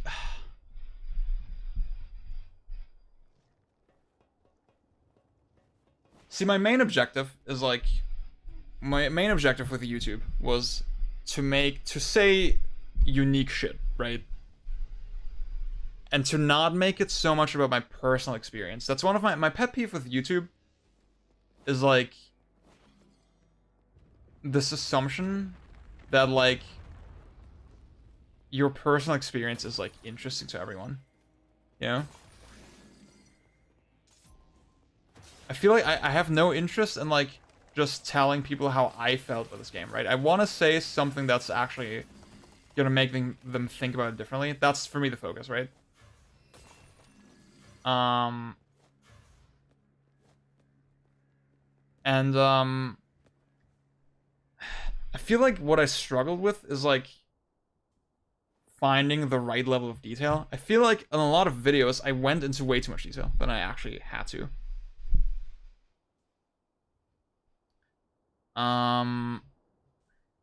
Spider-Man 2 is great, yeah.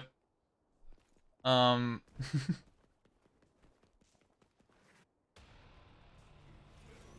feel like with the Kingdom Hearts video, for example, I feel like there's a lot of shit that I talked about that was not actually that important. That I actually was not that interested in talking about. For the summons are one example, right? Where I was like thinking, yeah, oh, if I don't talk about the summons, like I'm gonna get fucking blasted. But I had nothing interesting to say about the summons, right? And I just wonder, could I have maybe made that point more concisely?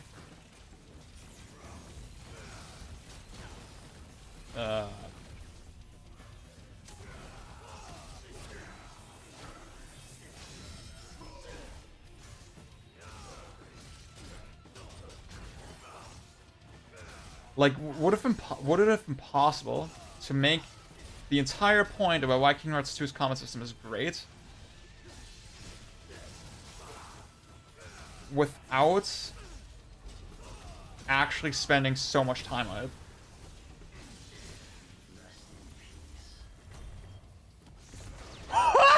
Dude! Oh, you can launch him? What the fuck? Do you guys see that?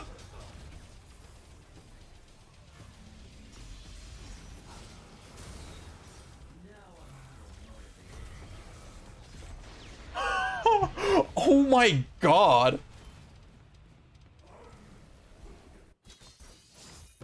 You need to hit that Tim Rogers 3-hour mark. Yeah. Oh my god, dude.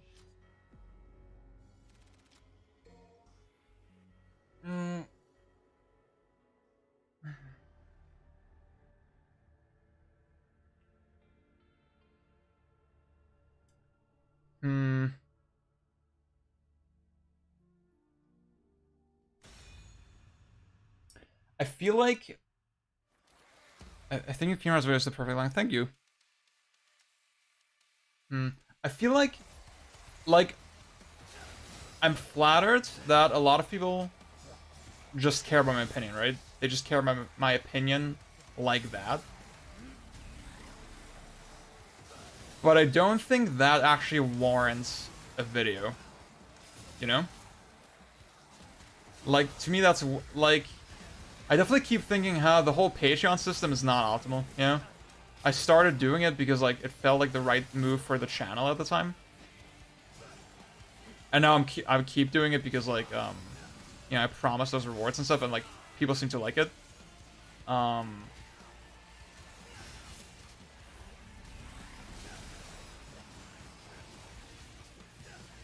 But, like, I wish there was, like, a way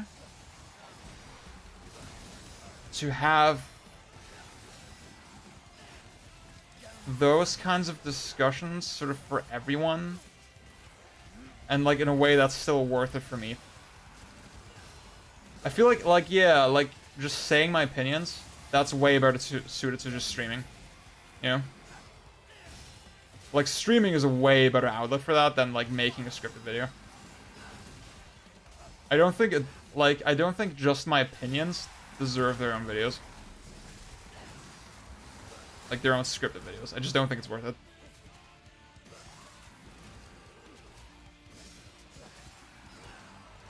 I'll see you, Alan.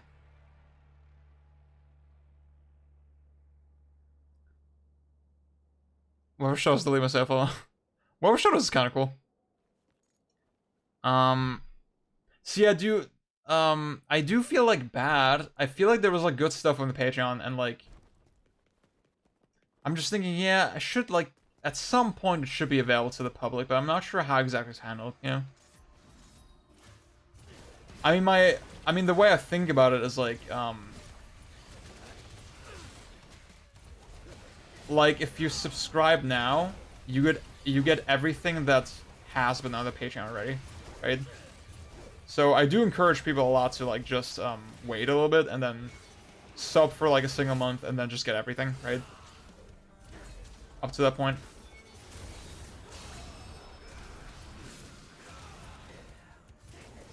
But I have been like wondering, like maybe I should like really restructure the Patreon and like do something really different with it.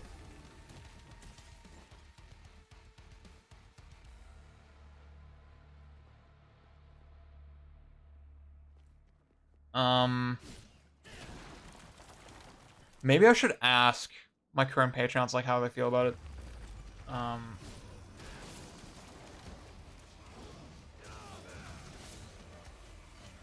I'm just not in like in a position right now where I can take on more work, you know? It's just not feasible.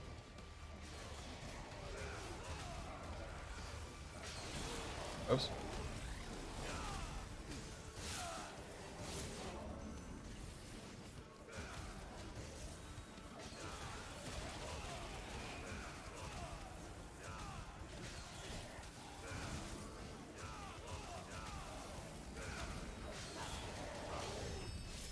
Oh. What the fuck? I gotta say, this fucking dude is a scumbag.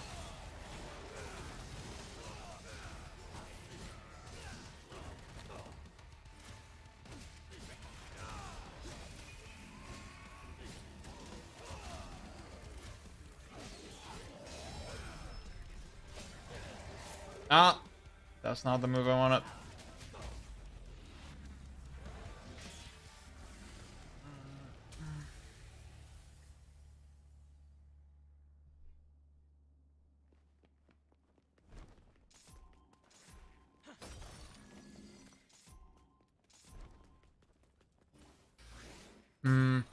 Do you guys have thoughts on like this dilemma that I'm going through?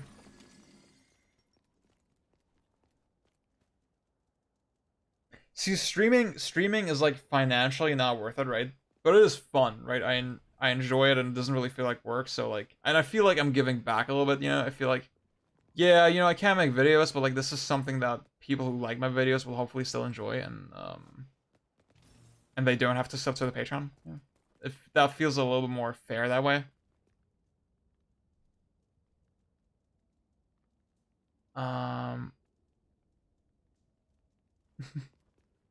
Oh yeah, no, that's just about it. I've picked up on that, right? That I can't teleport past the shield. Like sometimes I'm just mashing and I'm just not using my brain and whatever.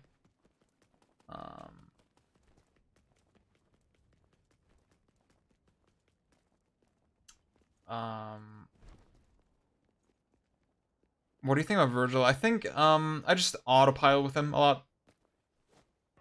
I feel like he's very overpowered and kind of makes actual fighting boring. Wait, Ryan, I saw you do this on Twitter the other day. Like, just skip the whole fucking level. Wait.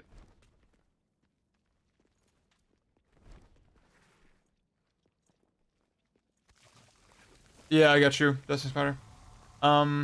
See, yeah, yeah, again, I'm not really in a position where I can make scripted videos. It's just not. Go to the lower route first. Okay. I'm just not really in a position where I can make scripted videos. Like, I mean, I just have to think, whenever I'm making videos, I should be making games instead. You know, I should be learning how to use Unreal Engine and all this shit. And, like, writing down ideas. That's way more... That's just a way fucking better use of my time. And, yeah. That's why the Bayonetta 2 video is just this thing that I've promised, right? And that's why... And I feel like it's a cool thing to do. It would very satisfy me to have that done. To have that under my belt.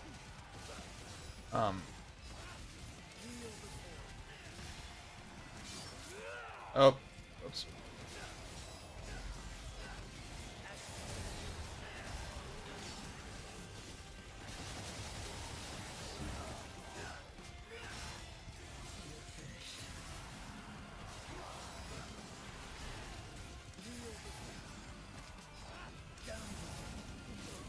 No! Ah, fuck.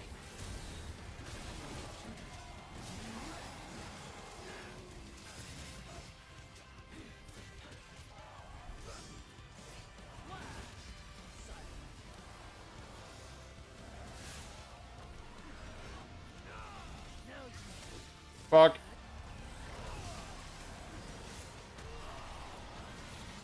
Go to hell. It's over. Any gargle will get you to the next one, huh? You can skip every fight except for the Impusa Queen. Wait. Oh! Oh, I get you, Destiny Spider, okay.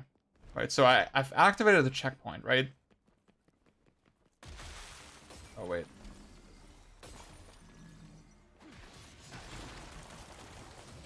Oh, you fucking bastard. Okay. I don't have fucking Devil Trigger.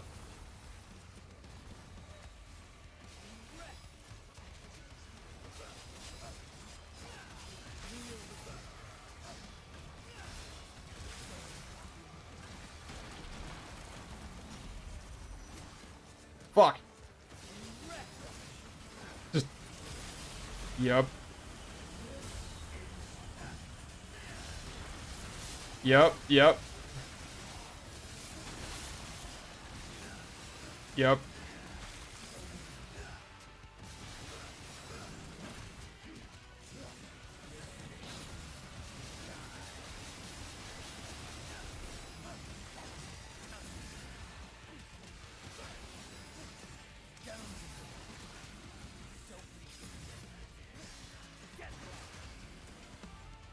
Okay. Wow. Oh, before the fight against the Furies. Okay.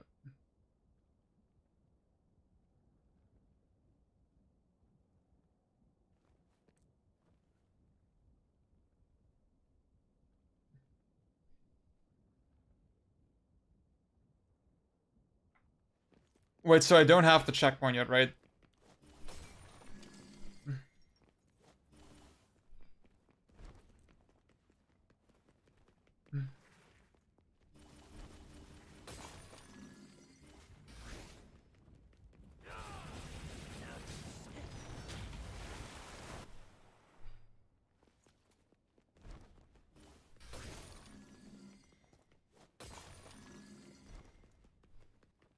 Yeah, it's here, right? Yeah.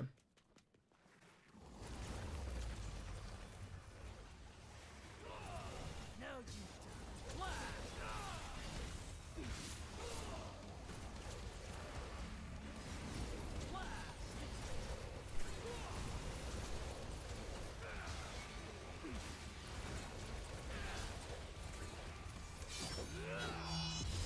you die.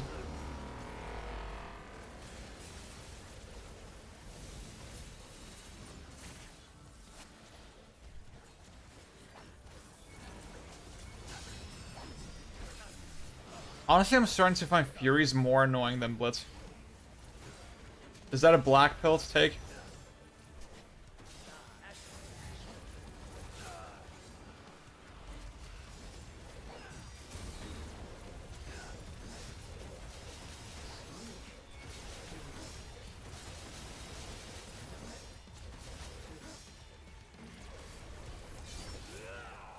Ah, you piece of shit.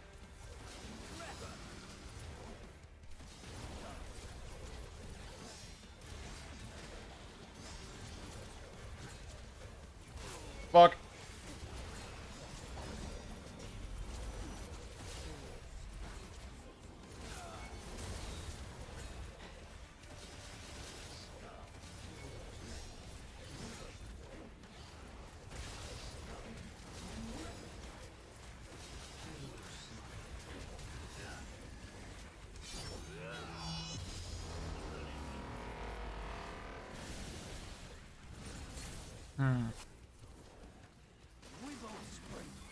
Flush is like you hold backward, right? It's just difficult when it's so many, you know? Yeah.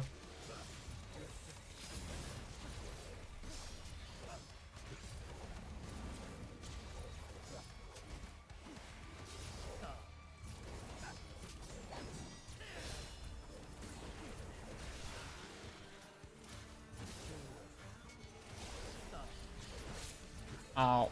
Ow.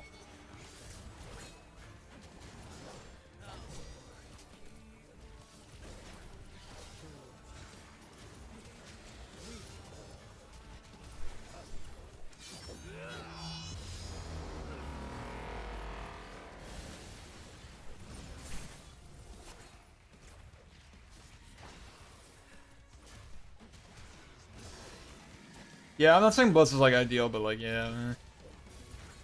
I do think shotgun hiking is fun. Okay, wait. Wait, can I go out here again? So. Yeah, okay. Just 2 air snares from any gargoyle. Okay, wait. Fuck!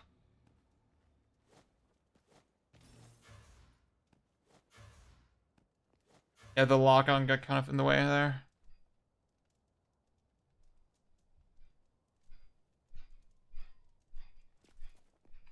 Oh yeah, the Royal Guard thing. Yeah, that's funny.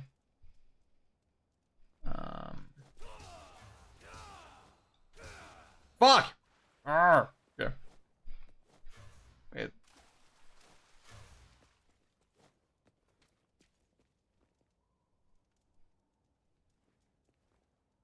Shit.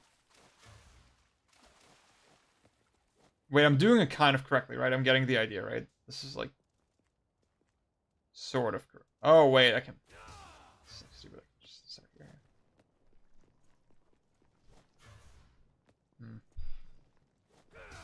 No. Actually, it seems easier if I start here. I've never actually done this skip, so wait. Kind of interested in it from that perspective. Yeah.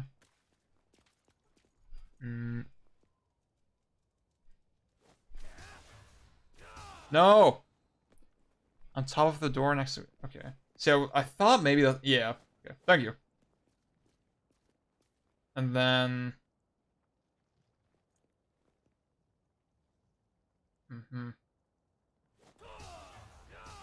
Nice. Sick.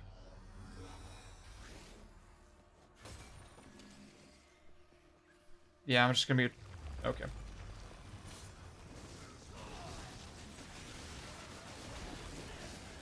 Go to hell. It's over.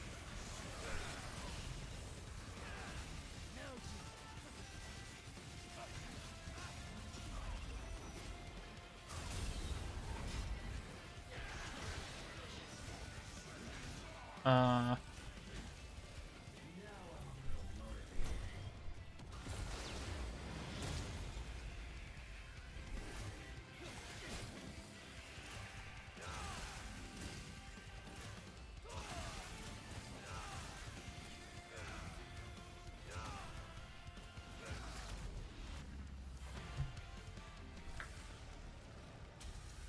How does JC hitbox well? Yeah, I think that's a great idea, actually.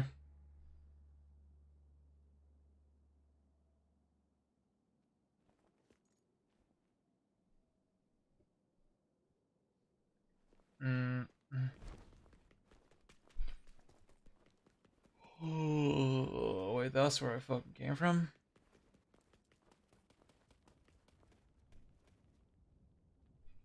Yeah. Sometimes I get a little bit irritated with the Hell Judicious. Is that what you call them?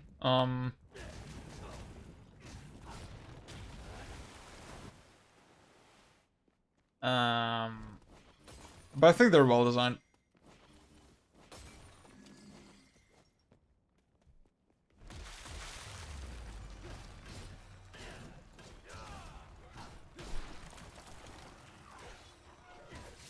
Fuck.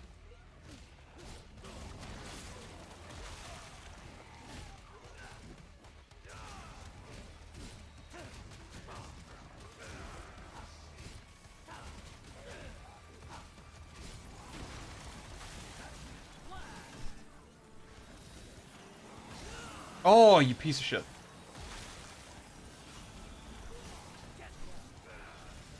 Yeah, I definitely think LDK with Virgil is like not it, for sure.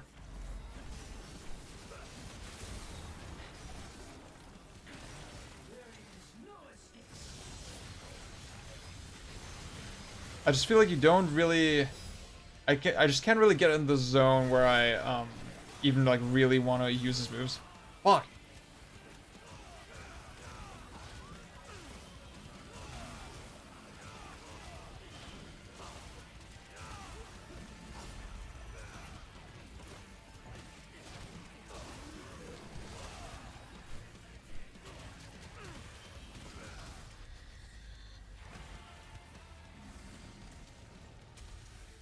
Yeah. That's like, it's on LDK, it's just a whole different thing, yeah.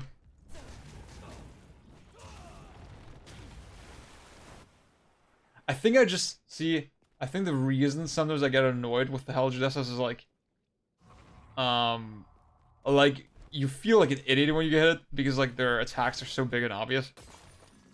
It's like, ah, fuck, why did that happen to me?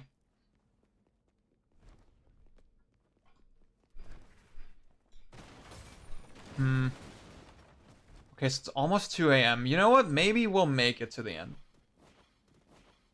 Actually, oh yeah, guys, tell me. Is is Virgil's final boss also Dante on PS4? Or is it only an SE thing? Because that was like something I was not sure on.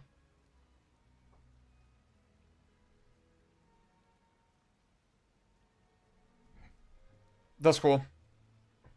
Is Dante fun to fight? Because I was trying to not like spoil myself too much.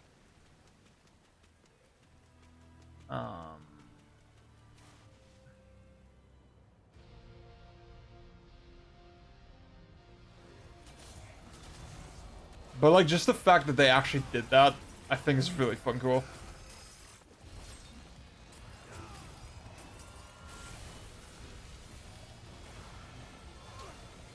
Fuck.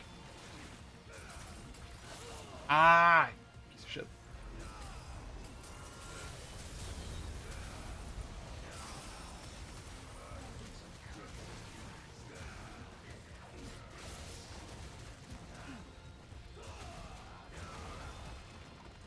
I'm not sure why I can't JC.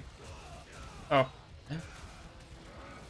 Seems like only the upper part of his like hitbox.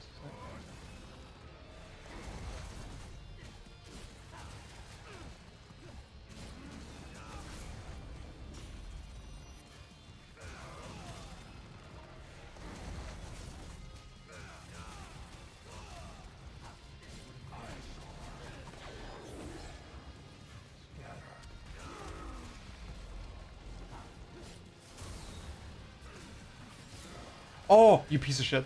Oh, I hate you.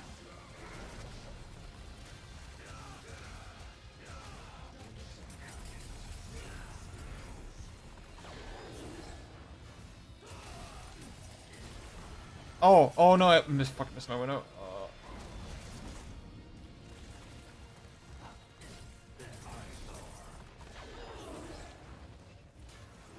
You know, like trying to get to your fucking overpowered ass moves. That is kind of fun.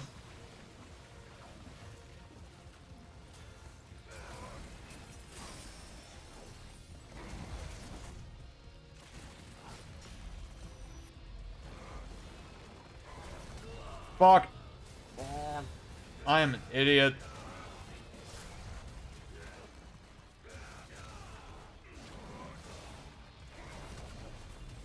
Oh god.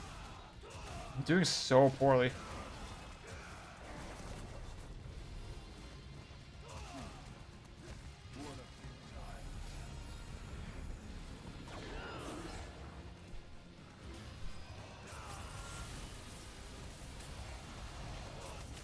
Shit!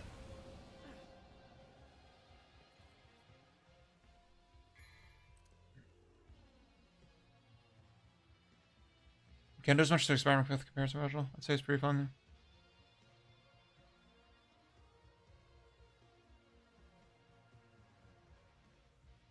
He's not supposed to bully on higher levels.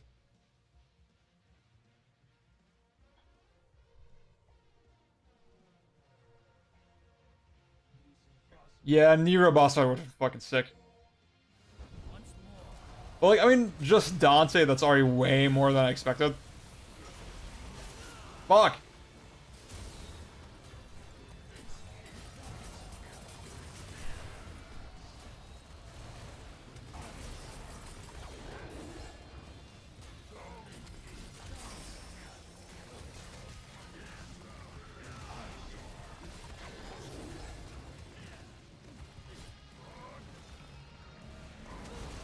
Fuck!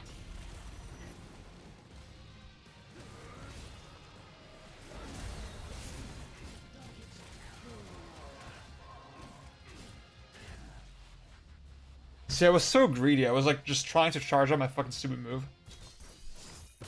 the whole time.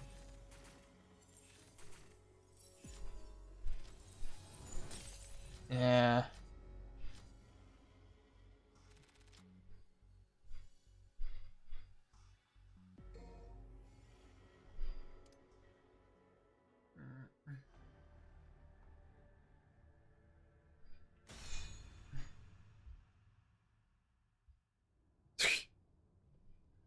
The Dante boss fight in DMC4 is it's a legendary in all the wrong ways, yeah.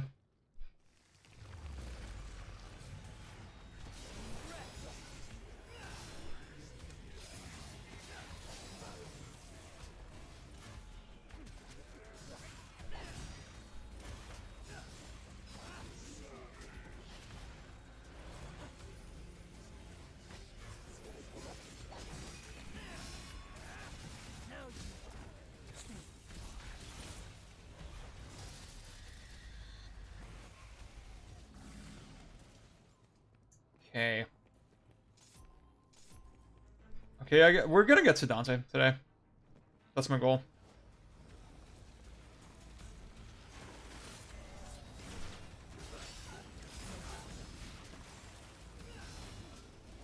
Ooh, that was kind of neat.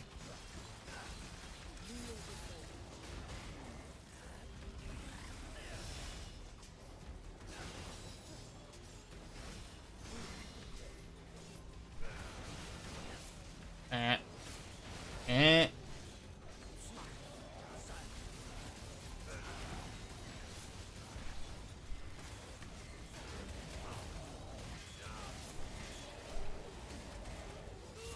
Oh god.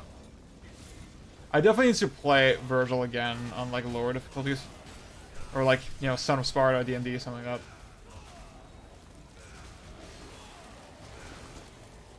that. This is definitely kind of ridiculous.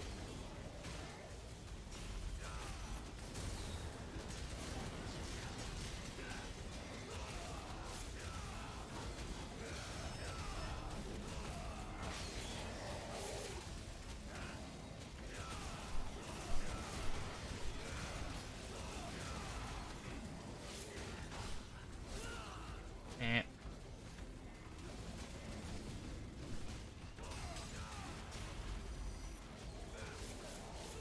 Oh god.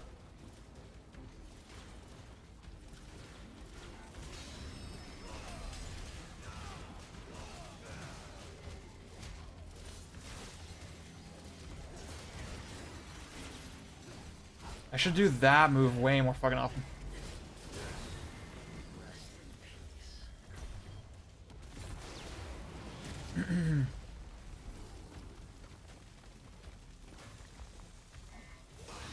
Ooh.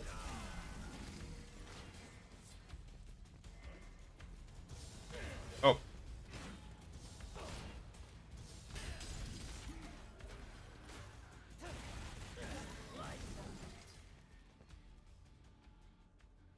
Hmm.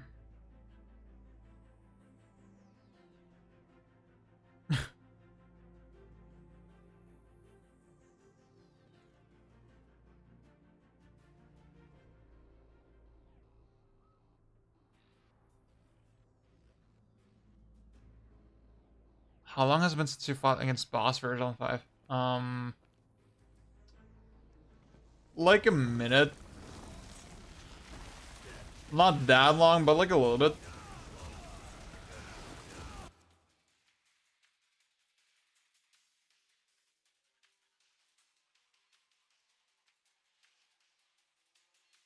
Yeah, yeah, yeah, I totally agree with that.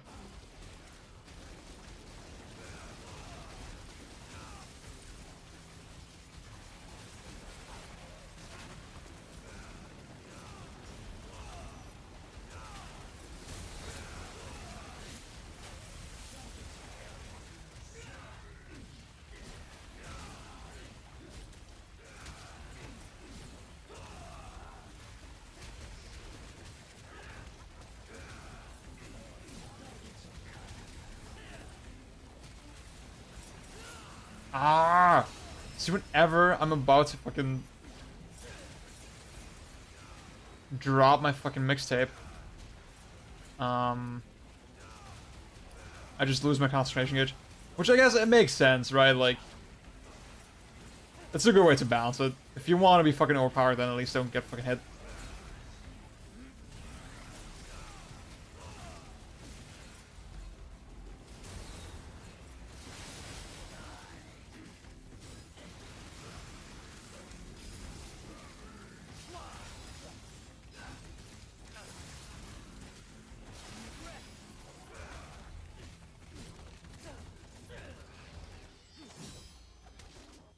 Piece of shit.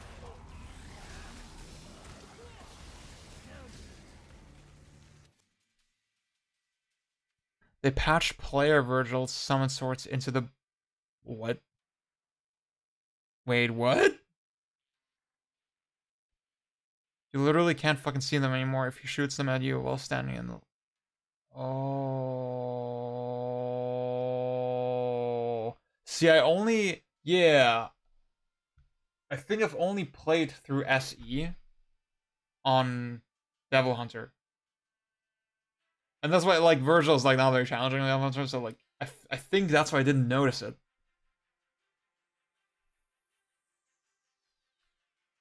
Well, I think what Destiny Spider is saying is that the summon swords were more obvious originally. Like, they looked different. Whereas now they're, like, super fast and, like, kind of small. I think that's what's happening, right? From the way you're describing it.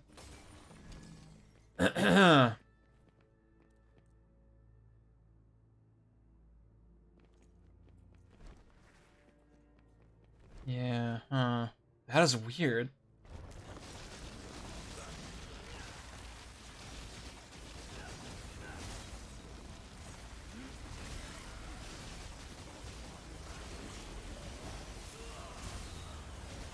I'm telling you, like, I always get hit right before I'm fucking about to drop the heat.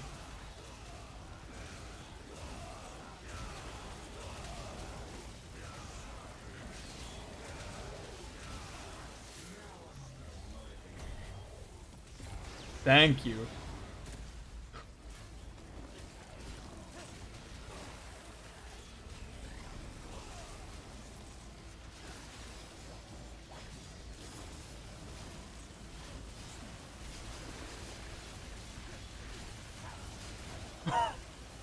I mean, this is kind of fucking cool. I gotta be honest.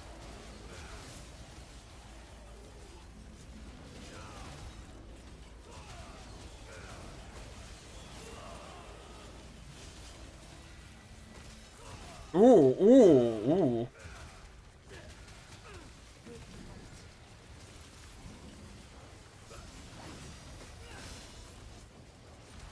Ah.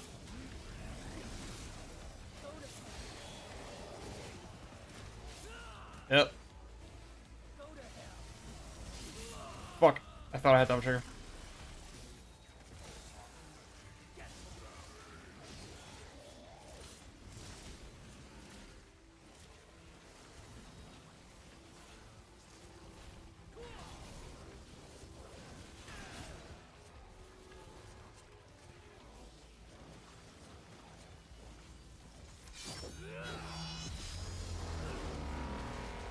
It was clutch.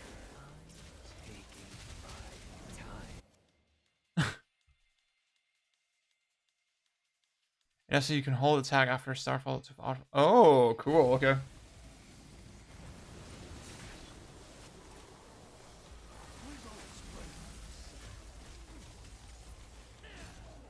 Ah.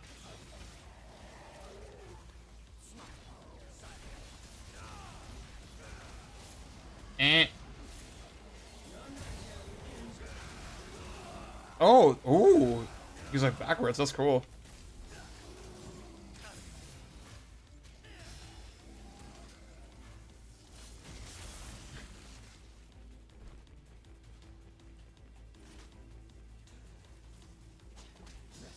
This fucking camera, dude.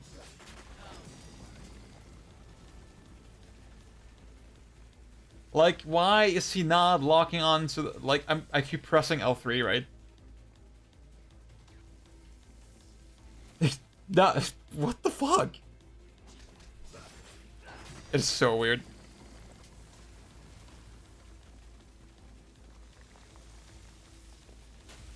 Okay.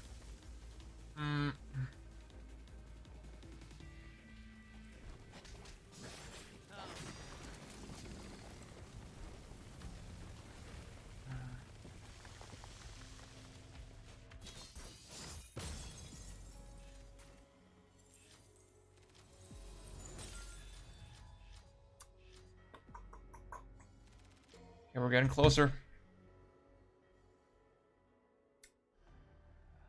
The last, like... Yeah, there's like the Dante mission and the Nero mission, and I think after that it's basically a boss rush.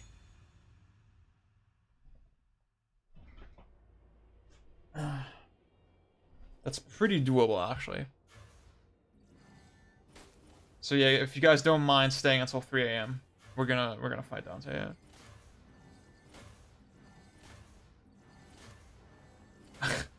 What? That's funny. They realized just how fucking boring walking is as V. Okay, who do we fight first? I guess let's do Goliath.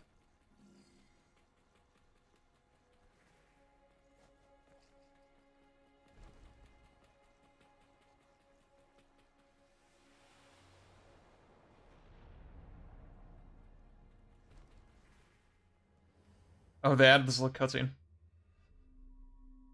It's kind of neat. Oh! Wait, was it? It wasn't like this before, right? Mirage. Wait, he looks a little bit different, right? The texture on him wasn't... I think it was different with V. Maybe I'm imagining it, but like...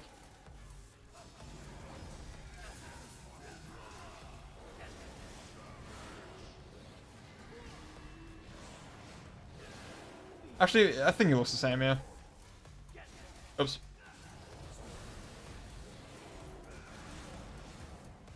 Okay, I'm doing okay right now. Not getting Owens too hard. I think... Oh, I guess the problem with this fight is, like, it's designed to be fought, like, with V sort of in a less optimal state, right? It's probably really... Yeah, it's actually really easy compared to, like, regular Goliath. See you, Dila.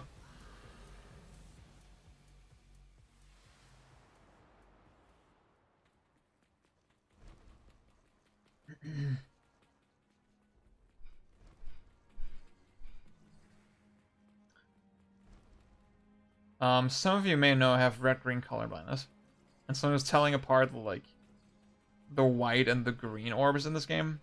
It gets a little bit tricky for me. Hidden moves and combos in the DMC5.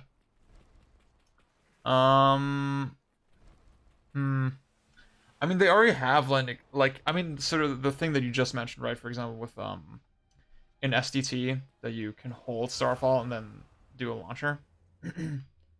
Is that in the move list, for example? Like, I don't... Yeah, I don't think so, right? It probably isn't. Is the pause combo for Rawhide hidden? Because I've known about it for a while, but, like, And I feel like I saw it in the game somewhere, like mentioned. He actually stayed black for some reason. Okay, that was weird.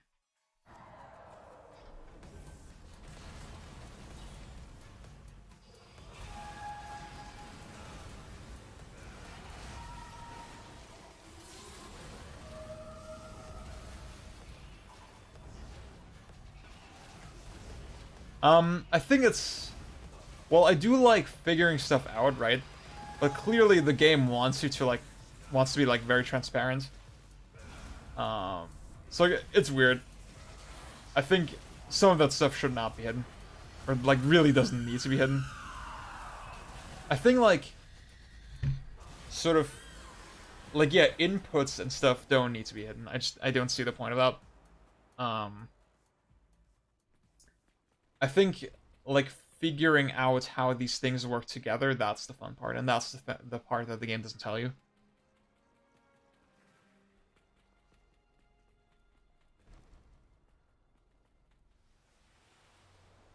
What's quick drive again? I forget. Is it, like...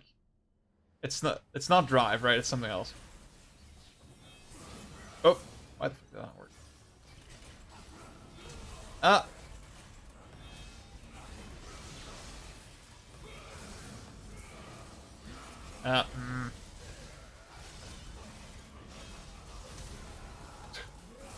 I'm sorry, I'm not using my brain right now.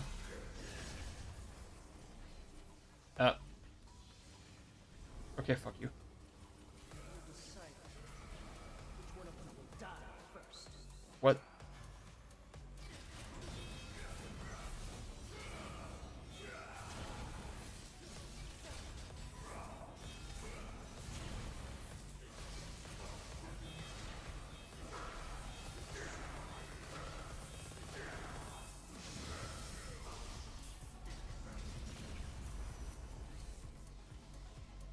See, this was working earlier. Why is it not working now?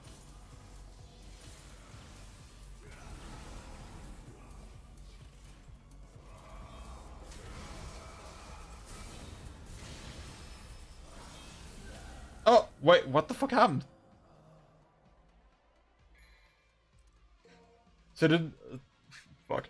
I was not really paying attention. Ow!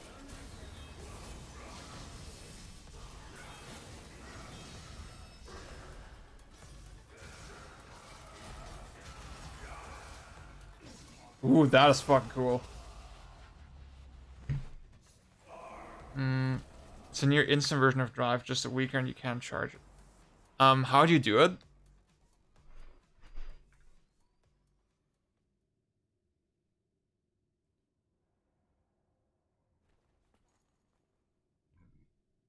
Oh, wait. That was not tutorial. See, I'm just getting so confused with, like, the names for Virgil's shit, because, like...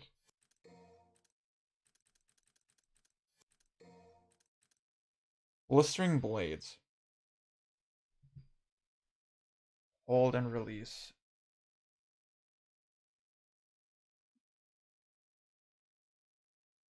Delay to storm. The storm swords and storm blades the same thing?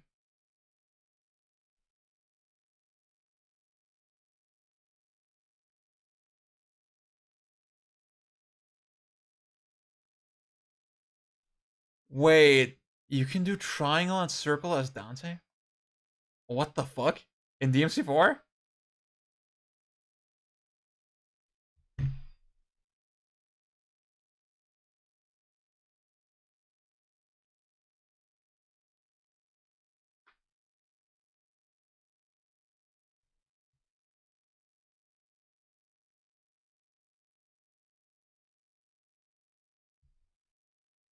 We can...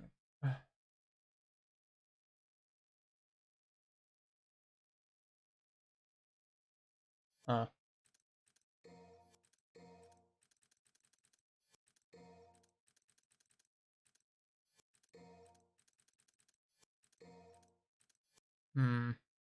This is... I'm learning, like, some new stuff right now. That's crazy.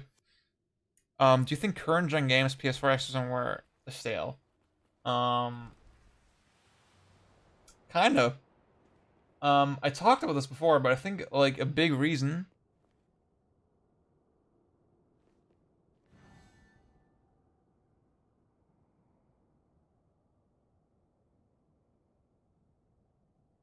Triangle, back to forward triangle. Interesting. That is weird. Like that you have like back to forward like in the middle of a combo. Ugh, what the fuck? That was strange. Well,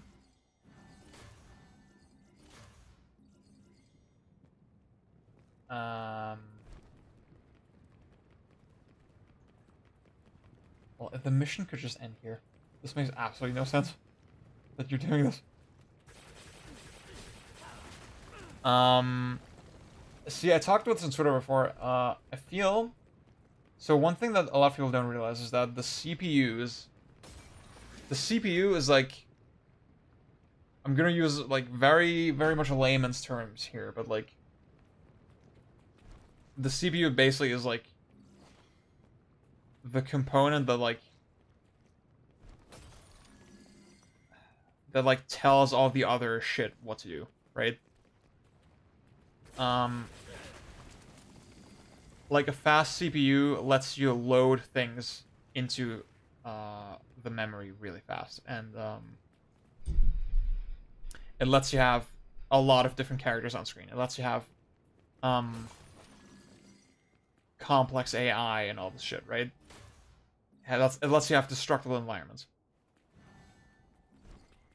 The CPUs inside the PS4 and Xbox One, not only were they very slow, they were basically not an upgrade at all from the PS3. The PS3 is actually, like, the PS3 CPU is actually more capable than those consoles. And the CPU is, like, the thing that drives game design, like, game design through tech the most. I'd say the CPU alongside RAM, right? Those are the two of the most important things. Obviously, the SSD in the new consoles now kind of fulfills that role as well, right? Like, it's just very fucking fast storage, so you don't even need the RAM as much anymore. Does DMC5 need inertia? It would be better with inertia, yeah.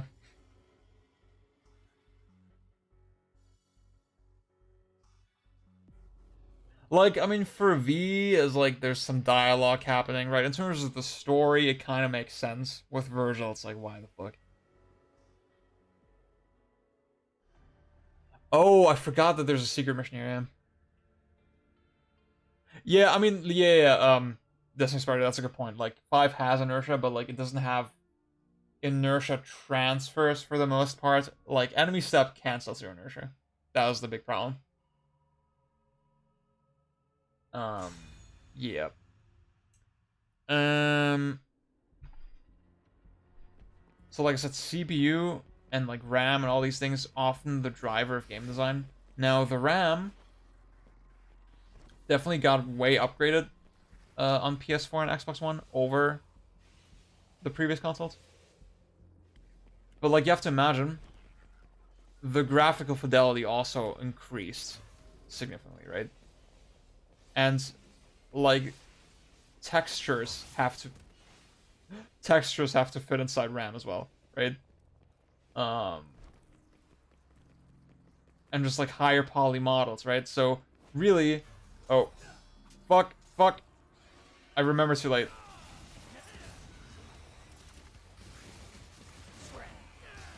Eh.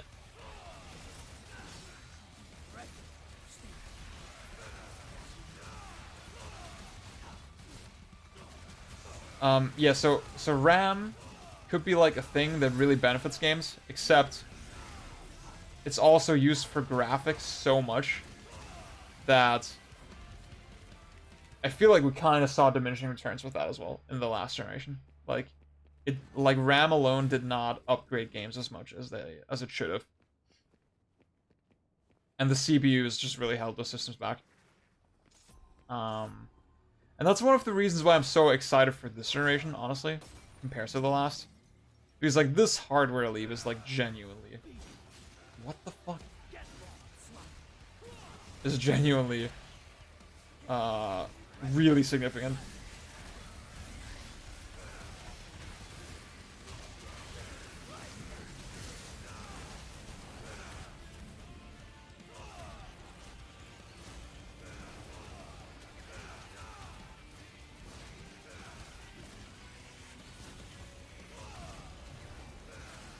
Like, I mean, Mark Cerny, the way he explained it, is that the SSD is so fast now that you can basically load the entire fucking world of a game, like Spider-Man, for example, at the speed that the camera moves.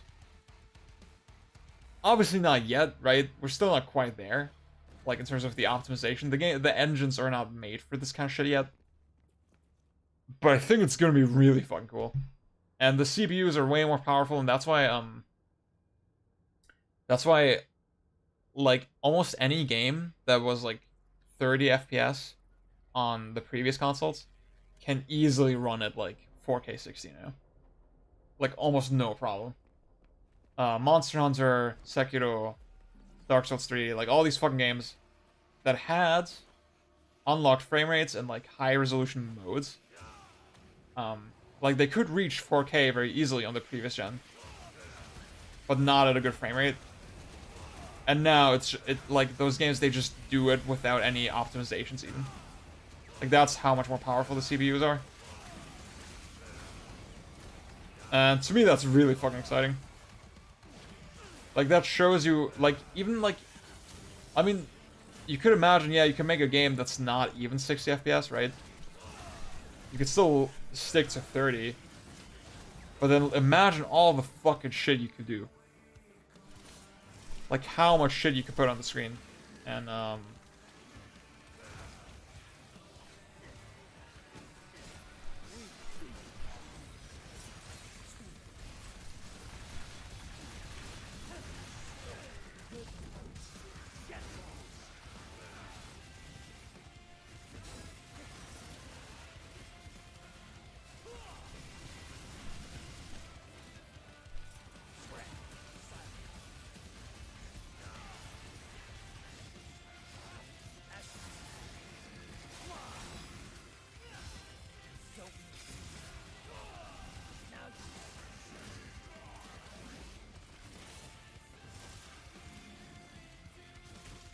no, we just the actual games, yeah. And using Aster just eradicates the whole side, yeah. That's the thing, that's why I don't recommend buying a PS5 or an Xbox Series X unless you're really interested in better performance. I think for that it's worth it. But yeah. I haven't seen a game yet, except Ratchet and Clank. I think that looks pretty promising, but, like, I mean, again, there's a lot of things with Ratchet and Clank that could go wrong about it, you know? I do think what the game is doing is really cool, tech-wise. Doesn't necessarily mean that it's going to be a great game, but, like, I think it's promising. See, Cyberpunk, I want to know how people currently paid $800 to $1,000 for PS5 during launch. Yeah. Fuck, man. Like, I'm speaking as someone that's really happy with the PS5. I'm telling you not to fucking get one right now. It's just not fucking worth it for most people. I was, like, every time I mention that I have a PS5, like, people just raise their eyebrows so much, like, oh my god, you have a PS5? What the fuck? And then I immediately have to tell them, no, don't get one. Don't worry about it. Just wait. Please. It's not worth it for most people. Deathloop sounds fucking sick.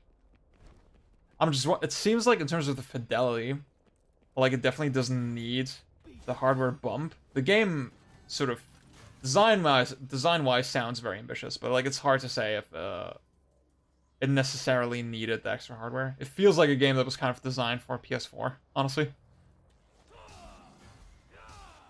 But maybe that's, like, a misconception that I have. I noticed you activate Spider Swords a lot outside of combat. Is that just instinct from DMC4SE, where it was good for bringing props? Yeah, kinda. It's just also, like, fun, you know?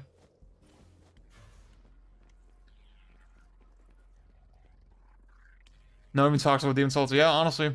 Or Miles Morales.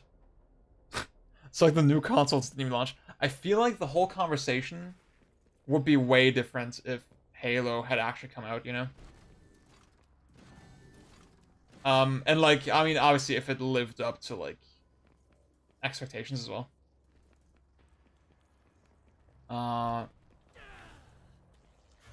Yeah. Where the fuck am I going, dude?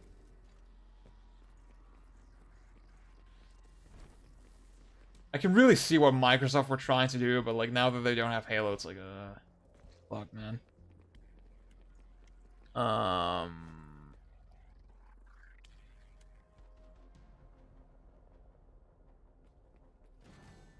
Yeah. Like, it's so shitty that, like, they put Halo in all the marketing, and then the game is not fucking out. And it's gonna change so much by the time we see it again, yeah. I'm still really excited for it. I mean, I know I'm alone in that.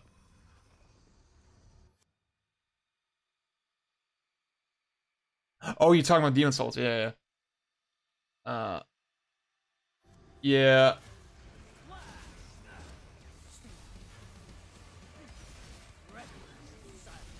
I mean, that's the thing, I have a PS4 and I didn't even buy Demon Souls because, like, whatever. Yep. I mean, it does feel like some people definitely talked about Demon Souls as if it were a new game. I guess because a lot of people just haven't played it.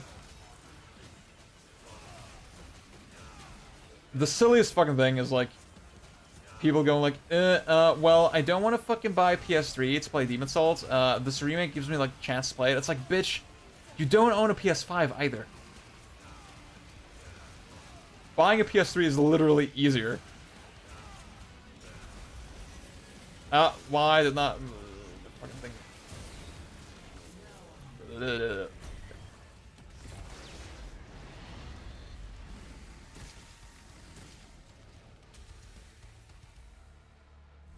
Yeah, I hear that about Quick Resume.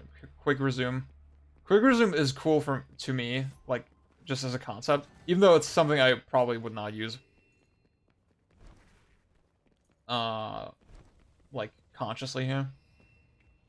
Because I don't really switch between games at all. I did play Miles Morales.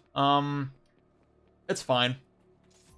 But, like, it feels a little bit underwhelming. I feel like this concept of, like, this, like, little side game does not really make sense for, like, an open world title using the exact same mechanics. Like, it's the Lost Legacy of Spider-Man, right? But for Lost Legacy, it made way more sense because, like, it let them explore the same mechanics but in a different environment, and, like, that made it feel different, you know? Whereas here, like, it feels like, yeah, it's more Spider-Man, like, it has a couple more moves, whatever, it's fine. I think the stuff that they added is cool, but, yeah, and I think, I mean, one of the best things about PS4 Spider-Man is, like, just the way the story is kind of done, and, like, that it feels like this big, kind of cohesive adventure. And Miles Morales really flounders in that aspect. I feel like just because it's so short and it feels so insubstantial, it can't really breathe. It doesn't really have that breathing room.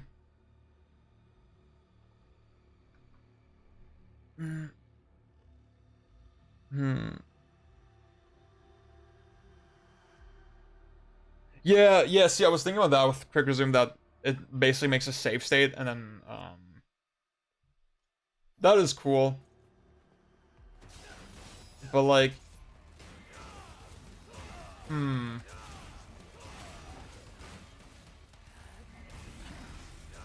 guess maybe I don't have it, right? So, like, I don't know what I'm missing yet, quite.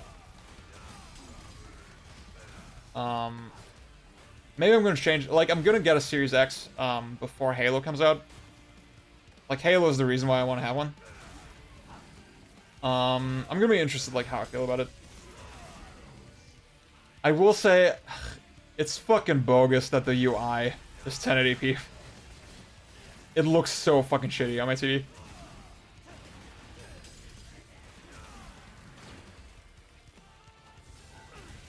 Oh.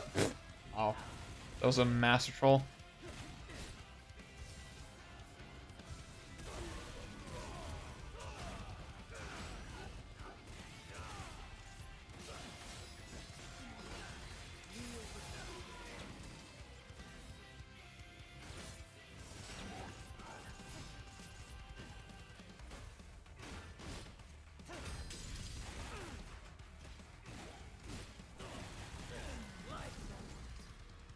Hmm. Yeah, I get you, Bjorn.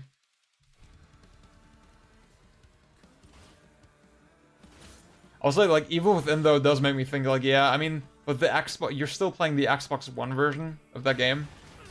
That's like not as good as the PS4 version, right? And they're never like gonna optimize it for next gen, so like, eh. And I know you're not as picky about like the tech stuff as I am. About like resolution and frame rate and all that stuff.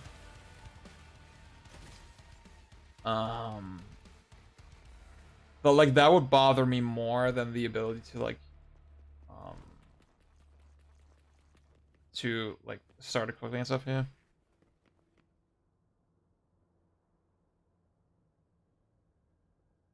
Yeah, I agree with you, Ryan.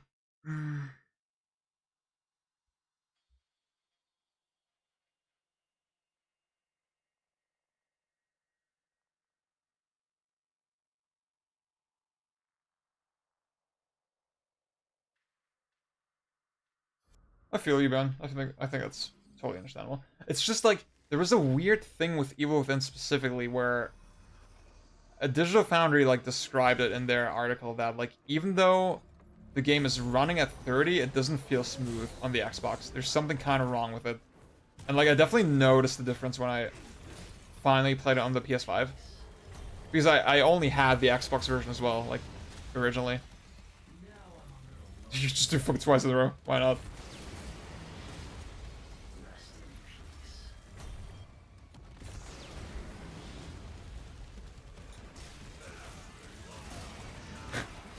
This fucking chorus. I mean, it is fucking epic, I gotta be honest.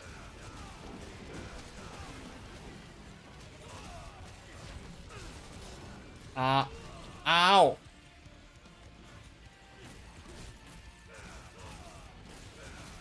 I think it's lame that Halo... I mean, maybe that sounds dickish of me, but I kind of wish Halo was just a next-gen exclusive, you know? That they could just take full advantage of it. You have to think they wanna make it like a living game, right? Where it's gonna keep being updated and stuff over time. And like, they're gonna have to update the base fucking Xbox One version over like the next 10 years probably. Isn't that fucking ridiculous? Like, they're just holding themselves back so hard. Probably.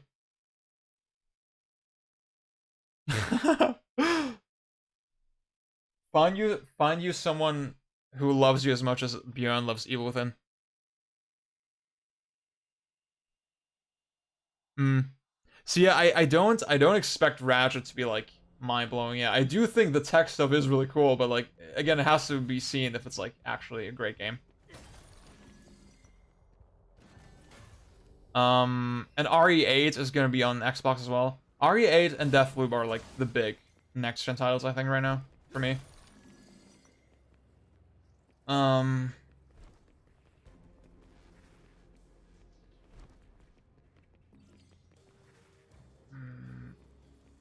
Yeah, it's the thing, Beyond. I don't think there's like since you have the Series X already, there isn't really that much on the PS5. Like, I do think all of Sony's exclusives, they got nice upgrades. They got really nice upgrades, like Days Gone and Ghost at 60. You can play God of War at 60 now. I mean, but like, you know, there's still Sony's exclusives, so like, it's not like I like any of those games that much. And yeah, like the biggest games that got upgrades, like Monster Hunter, Sekiro, Final Fantasy 15, Kingdom Hearts 3, that are like smooth 60 now, they're also on Xbox, so like, definitely not worth it. You're afraid of RE8?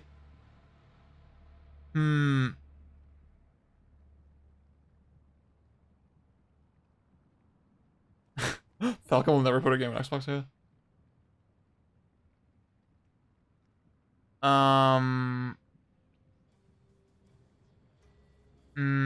I think RE8 has the vibe. I think RE8 has like a great vibe right now. And I mean, I'm pretty sure I don't dislike RE7 as much as you do. I'm wondering if I'm gonna change my mind as well, you know, if I replay it like you did. Like I was messing around with it like the other day, just playing the what was the mode, the one where you're like stuck in the basement and you like just keep fighting hordes of enemies. I was like, yeah, I like how this game feels. I don't actually mind the gunplay.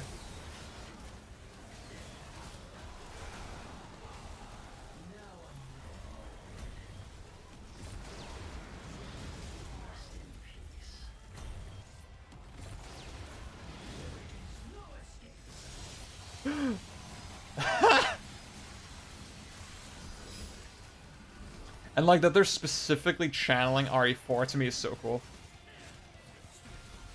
Because for as much as RE4 is like the most popular Resident Evil, they have not really referenced it again that much, other than RE5, yeah.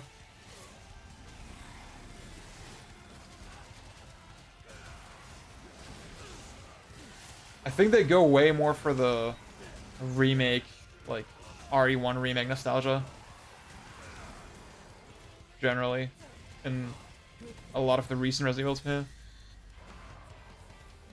And see, Days Gone, I was gonna say about that. I feel like when I was playing it a little bit at 60 FPS on PS5, I was like, you know what?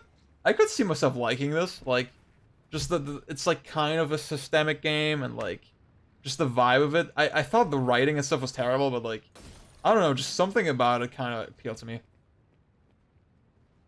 Replaying it right after RE2 was the mistake. Okay, I get you. I like RE2, but I'm not sure. I'm not as high on that either. I'm wondering. Yeah, I need to play them like maybe back to back. Yulia, you're back. Oh.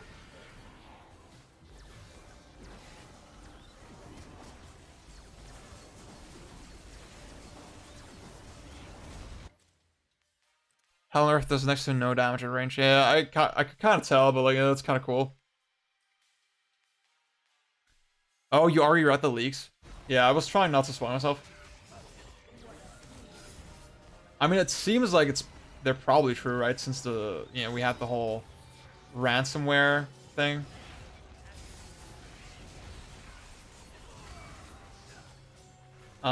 Is the plot twist? Is the plot twist that Chris actually gave up on Leon fucking Claire, and now he's trying to get Ethan to continue to the bloodline? That's the plot of RE8.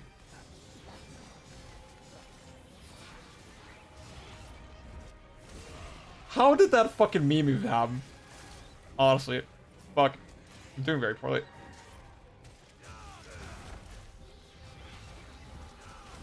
Ow!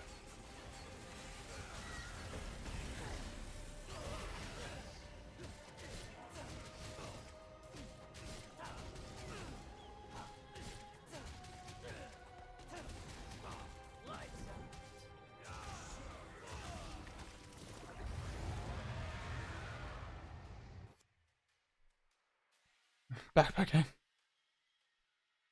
It would ruin Chris. Oh, you mean the... Huh. Okay, interesting. Well, it seems like... Yeah, from the trailers... It seemed a little bit like they're going in the direction that, oh, Chris is like a bad guy or something.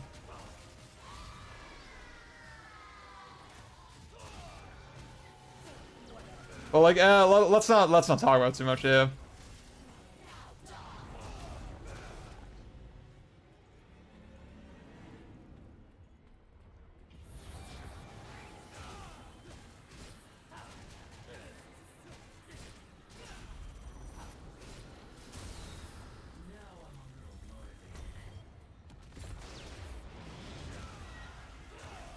That did not. That's weird that that didn't stun her. Who's hotter, Chris or Leon? Well, Leon is more my type, yeah. Leon is a twink. Well, like Leon is like a buff twink, yeah. It's kind of weird. He like, especially in RE4. He's like a chat twink.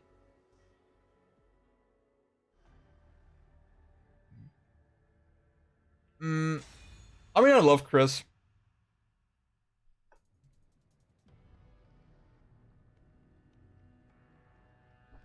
That is funny, yeah. Ryan.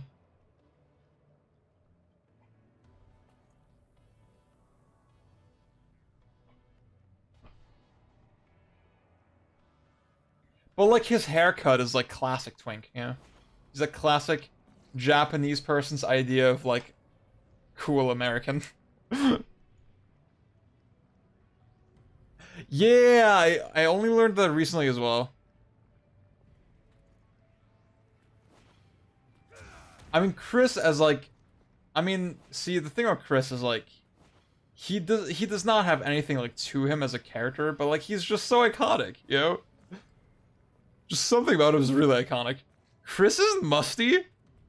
What the fuck? See, I'm like the resident... I'm the resident Resident Evil 5 stan. So I will not tolerate Chris slander.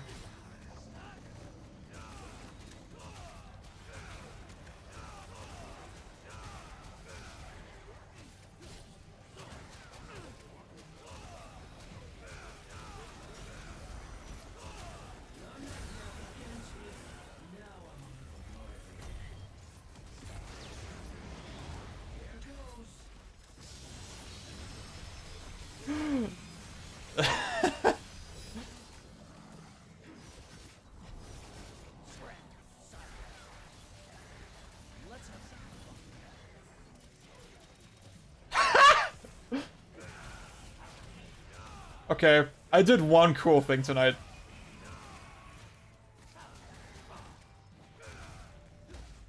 I did one cool thing.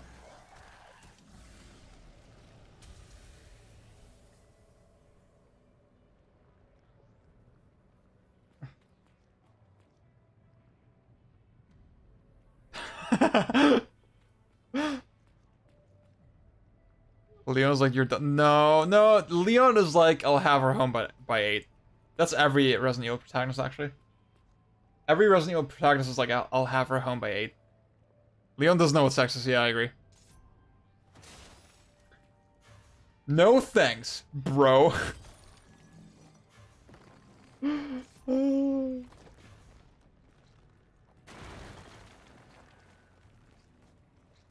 Sadler, you're small time.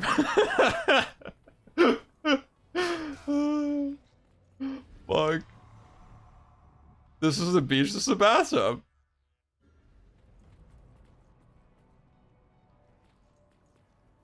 He is hot, but like, he's also a huge fucking dork.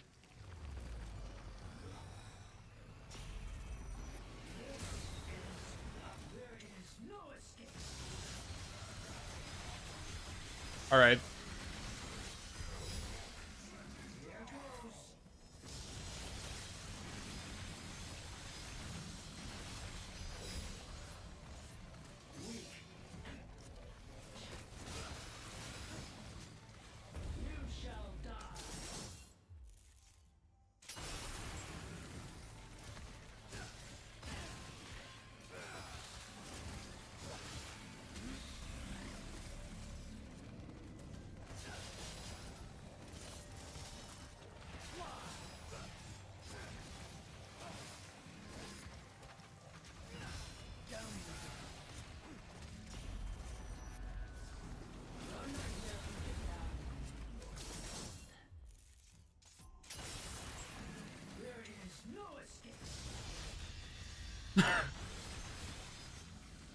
Oh my god, yeah, I showed Yulia the skirt thing.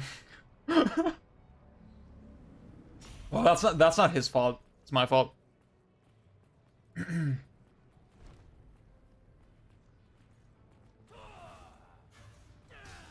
could have done another stinger there, I think.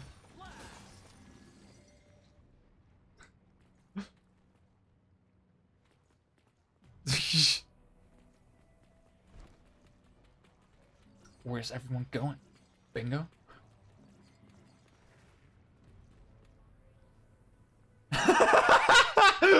Right, oh my god, that's fucking funny.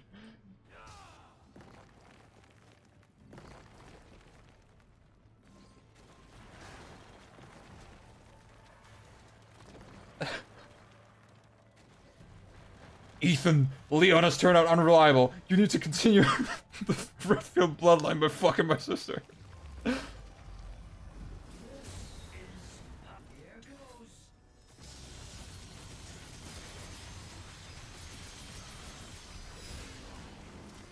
in peace.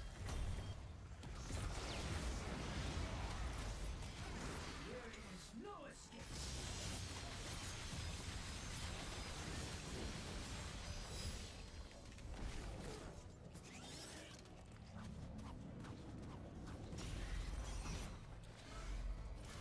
Eh.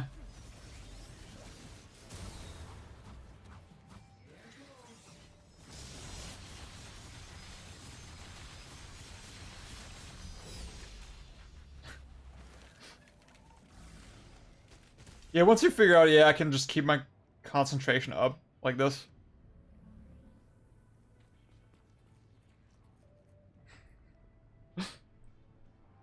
Like they kind of did, Leon and Ada, but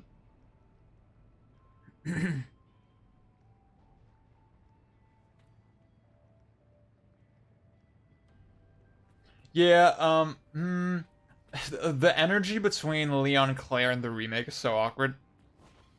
I feel like that's the thing. I think RE2 remake is great, but like a lot of things about the original they didn't really execute right, I feel. A lot of the more subtle things. I mean, there was no like real chemistry between Leon and Claire in the original, but like it was simple, you know, it was wholesome, it was cute. And the remake was like, do you come here often? It's kind of weird, right? I think the relationship between Leon and Ada in the remake was a lot better. Just not better than the original, but like just the way they handle it generally was better than a lot of the other story stuff. Yeah.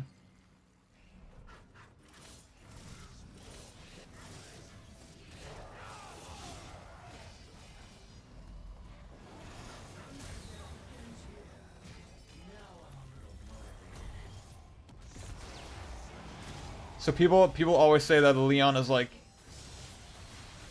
the only good police officer, right? But think about it, how much time did you give that first villager in RE4 before you shot him?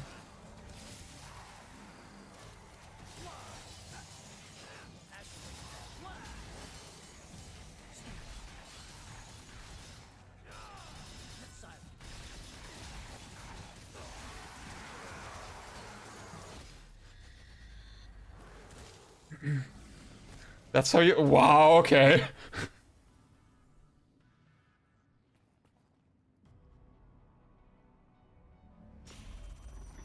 Yeah, I think it seemed like for DMC5 that was a big priority for them. I think that's really cool. I guess it's also just easy because like all the voice actors in DMC, they do their own stunts, right? And it would actually be more difficult to find someone else at this point. Wow. Oh my god. Oh, I murdered the frame rate again. Oh. I murdered the frame rate again. Wow.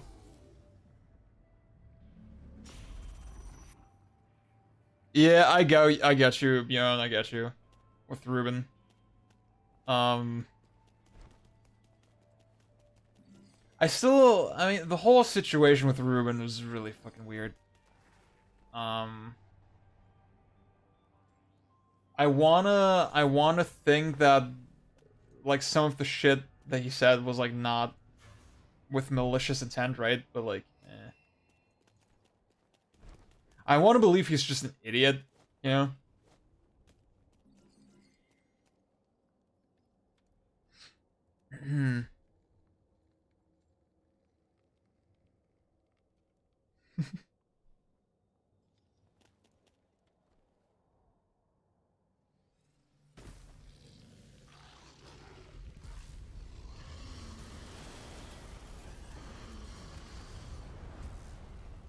This fucking fight is so cool.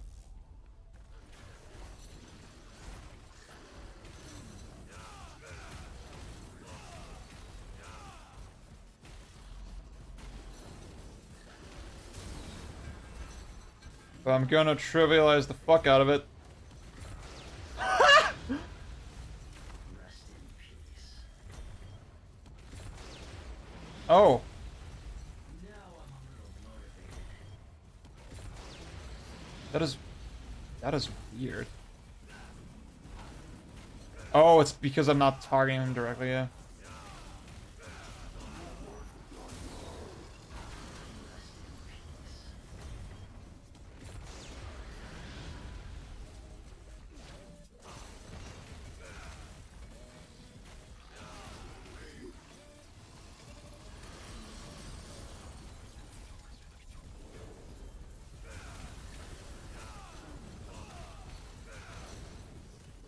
Okay.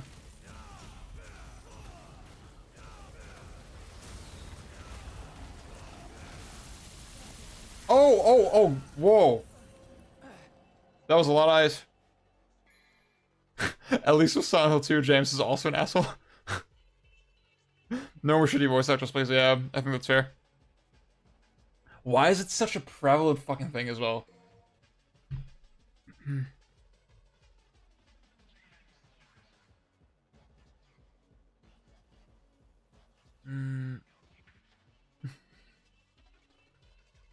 Yeah.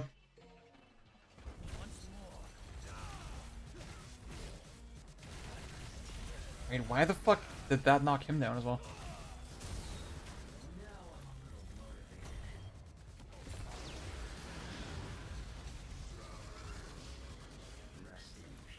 Yeah, if I'd just done that last time, yeah. See, I wonder, like, with FF7R, I really wonder... if maybe I'm just really that picky about this sort of thing, right? Maybe I just don't have patience like a lot of people do. I'm definitely curious, how you're gonna feel about Beyond once you play it.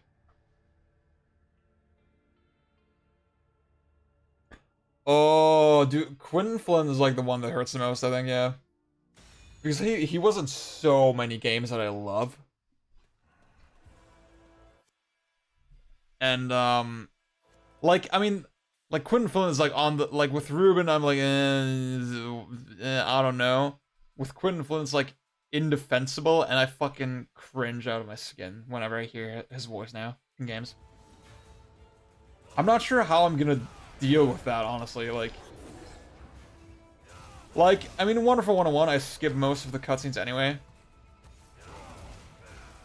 But, like, what the fuck do I do for MGS2 or something? If I replay it.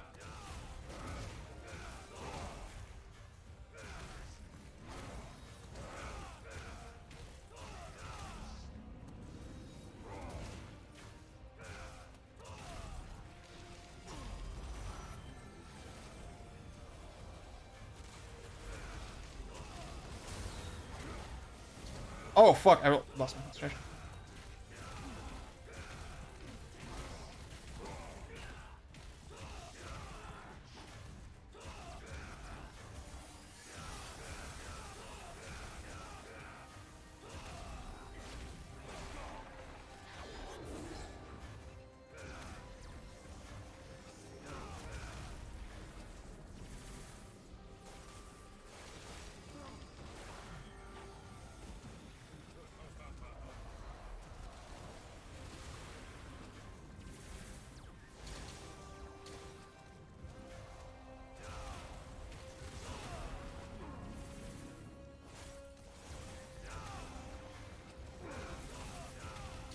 Ah, fuck.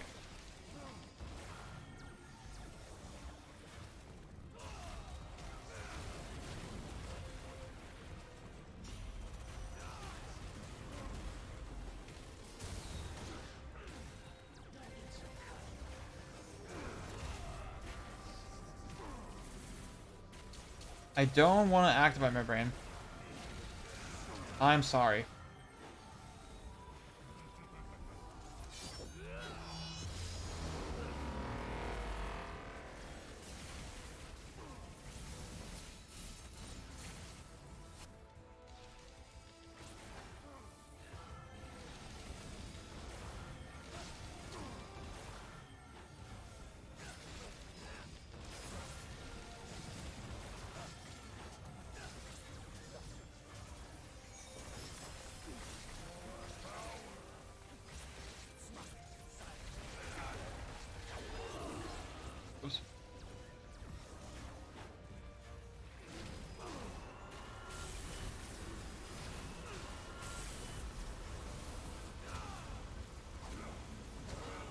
Oh, you piece of shit.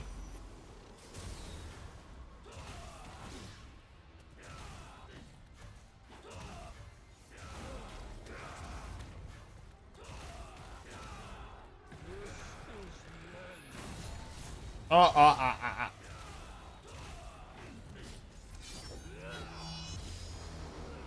Oh, you get some health back as well. That's nice. Now, Yulia. She's probably already gone, yeah. FF7R? Okay. I mean, it's not gonna benefit that much from PS5, but like, yeah.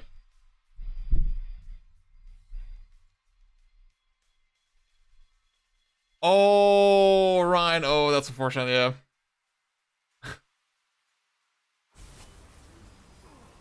See, I mean, that's like a level where, yeah, he's actually fucking abusive, you know? It's not just that he said some dumb shit. Like, that's way harder for me to wrestle with. Yeah.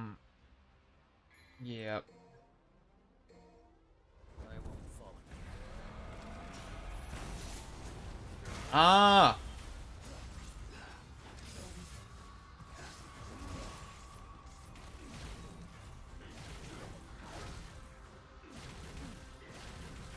I should have just done this the fucking entire time.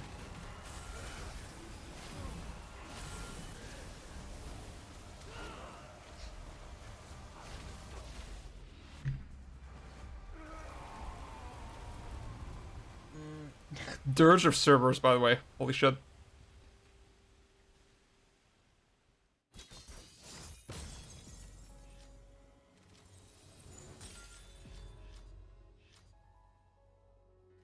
Yeah, I agree with you, Ryan.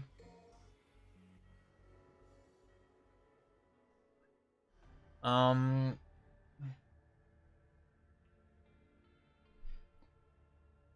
yeah, beyond all, I mean, I'm curious to hear how you're gonna feel about Crisis Core now, because I feel like, I mean, I was always kind of like on that game, and I feel like a lot of people kind of overrated it at the time.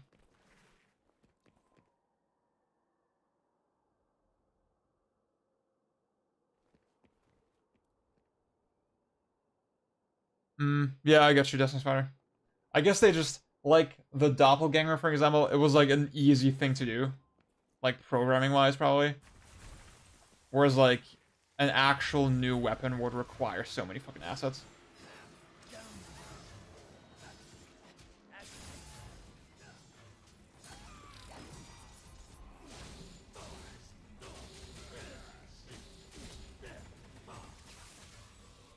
Ah, I should have done trick down. I'm stupid.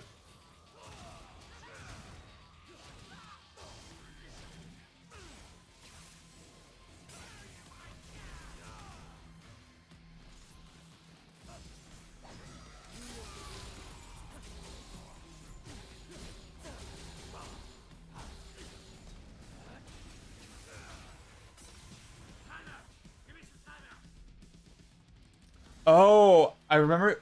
What the fuck?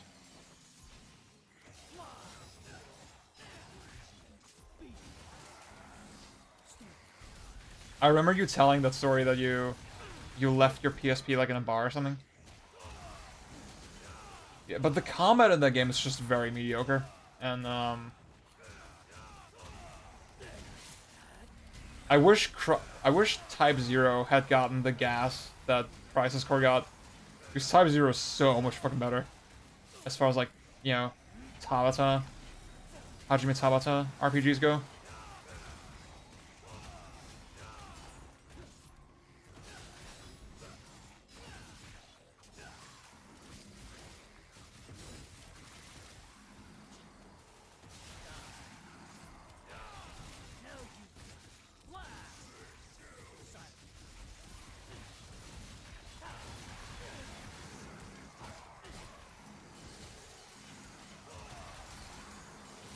Uh,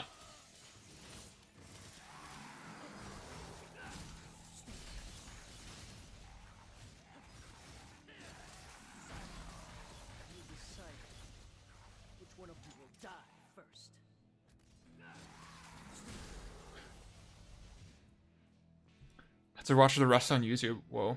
Oh, what's up, Alan? Yeah, I decided I want to finish the playthrough. Oh, man.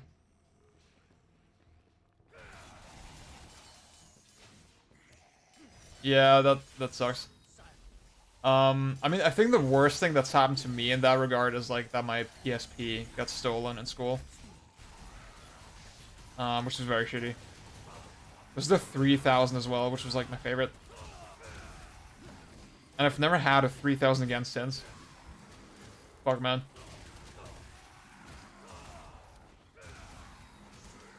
Oh, dude!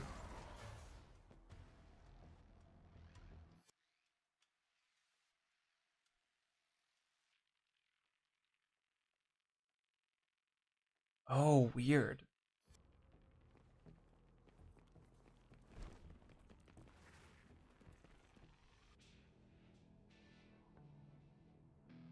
They wanted an older take on Frank, but hired a voice actor almost a decade younger. Yeah. I didn't even play that Resident 4. Oh. I'm like thinking about it. I'm liking the Go a lot right now. I have a PSP Go at the moment, and the only thing that's really shitty about it is the storage. See, I had this like whole setup with like PSP Go to like play PS1 games and shit, but like, actually making work with the OSSC is like not the best. Right now I'm trying to buy another PS2 that's actually gonna play PS1 games. I'm trying to get, like, I have like two sort of, on eBay adverts, there's like two guys that I messaged, and they have the exact model PS2 that I'm looking for. That's like, known to be the most reliable. And I'm just waiting until like, in 2 weeks, until I can actually buy one of those. And then that's gonna sort out my PS1 woes, hopefully. And then for PSP games, I think I'm just gonna use the Vita TV. Because mine is modded, and it's like, yeah, it's just better.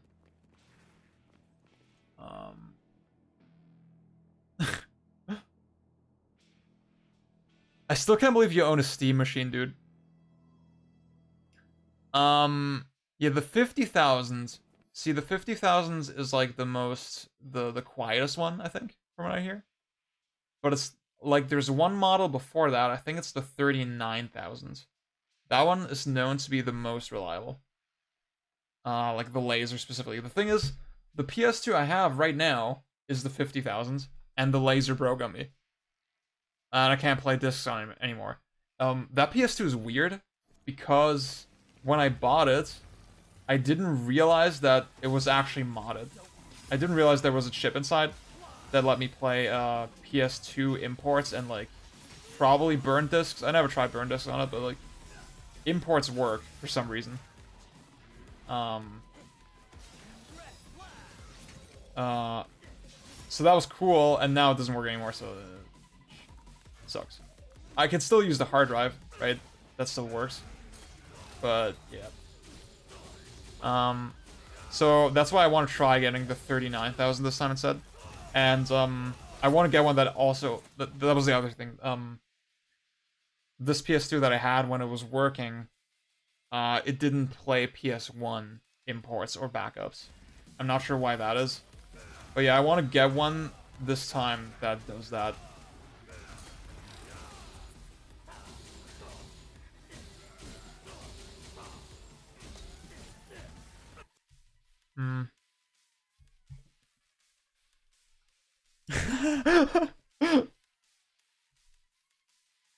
Nice. Yeah, modding PS2 is not so hard. See, once I have that sorted, I can play PS1 games on that. I mean, PS1 support for the Mister is supposed to be coming as well, so that might also be a great option. And then, like I said, I'm just gonna do Vita TV for PSP stuff. And then, see, I like with the PSP Go, that I can like play PS1 games on it and then move between TV and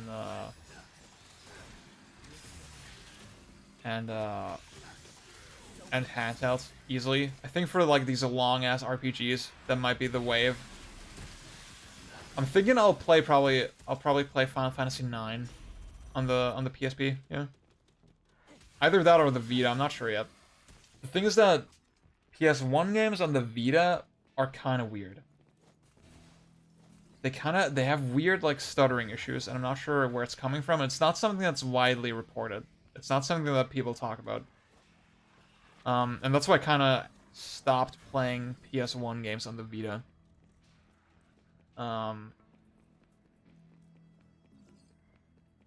It's shitty because, like, I mean, the hardware, like, it runs PS1 code pretty much natively, which is really cool.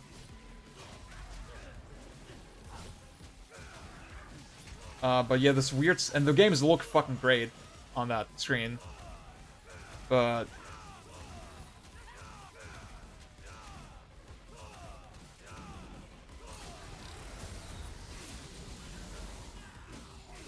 But yeah, the stuttering issue is just so fucking weird. And again, I know most people won't notice it, but for me it was very annoying. So that's why PSP for me right now is preferable. But then PSP on an HD TV looks kind of bad. So yeah.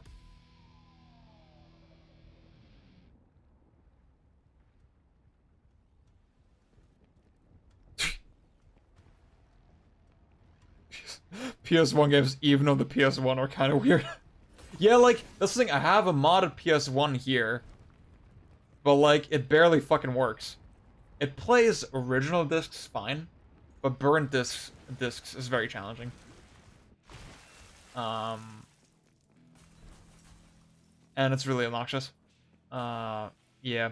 I keep thinking...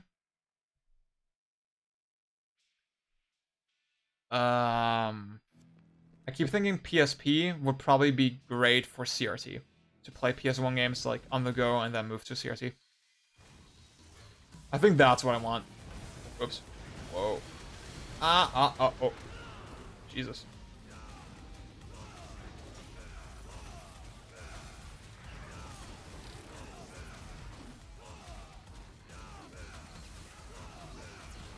I need to reiterate, I do not want to use my brain right now.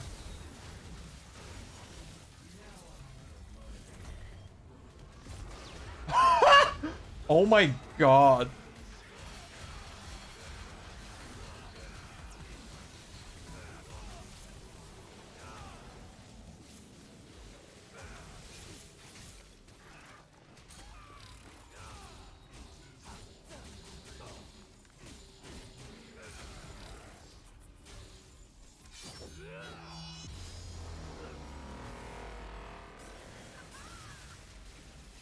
Yeah, explain what's happening here to me right now.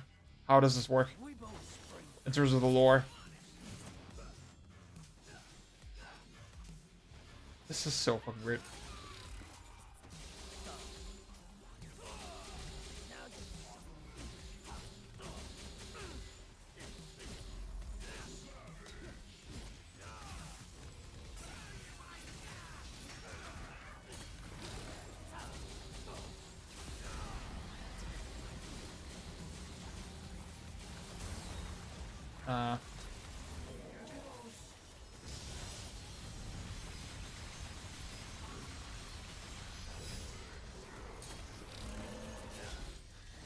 Gotcha.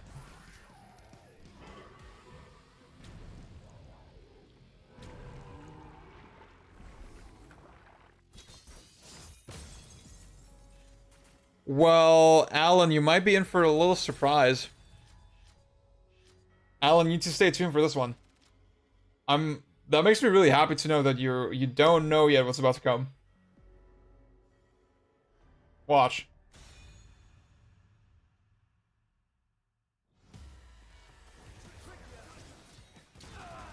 You fight Dante. And this is my first time fighting him. So I'm probably gonna suck. Ah!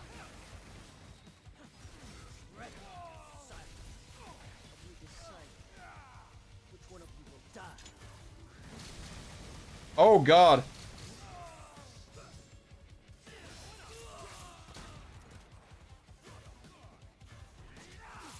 Oh god, oh fuck. Yeah, you do get stun locked.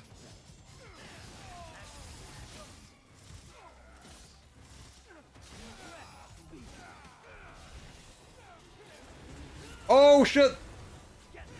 Holy fuck, dude. Oh my god. Ah, ah, ah, ah.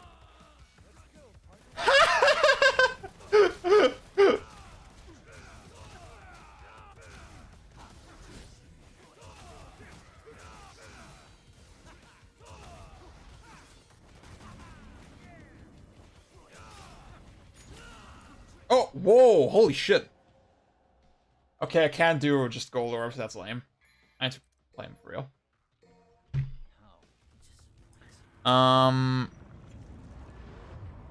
Ryan, yeah, see, I still, I do remember the video that I mentioned. Yeah, I do remember the video that you mean that I mentioned. But I think other than the Bayonetta 2 video, everything is just super fucking on hold right now.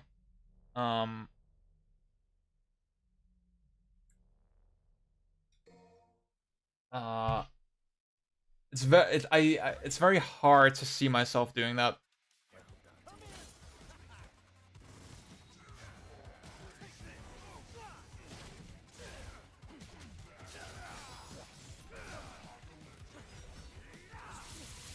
Ah, you scumbag.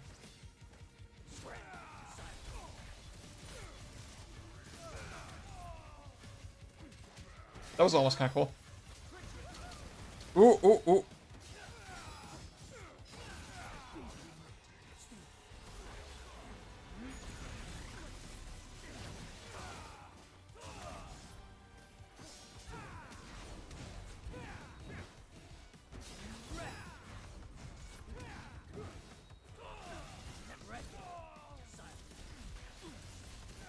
Oh.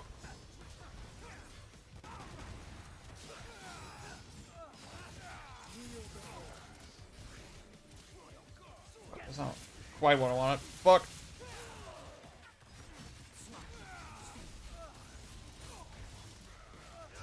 Oh. Ah.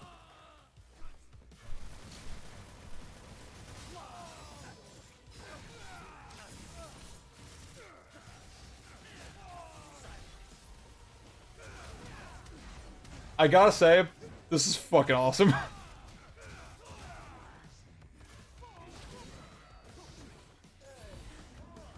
Oh shit! Oh, oh, oh, oh, oh my god, this is the fucking cool thing. Oh, this is so fucking cool.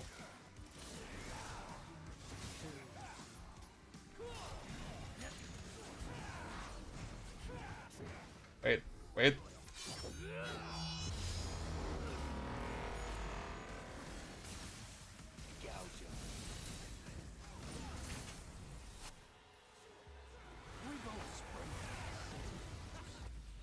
Gotcha. The answer sounds like the most interesting, yeah. I mean, that, like, I want that to be the magnum opus.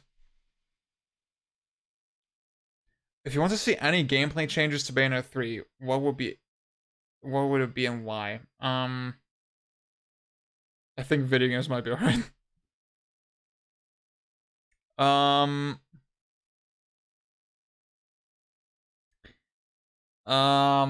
I want them to undo all the changes that they did in Bayonetta 2 from Bayonetta 1, right? So, no Umbral Climax. Witch time duration should be fixed. Enemy reactions should be fixed. Like, just the whole, oh, it's like, I basically, I have to make the video, right? I have to make the Bayonetta 2 video. And like, I guess I would want to see something new still. Obviously, there needs to be a reason. There's a cutscene? Wait. Nero is my son. Yeah, dumbass. You can't remember through that thick skull of yours? There needs to be some kind of reason Well, for it to, like, that was a long time ago. substantiate itself over Bayonetta 1. I guess you were young once too.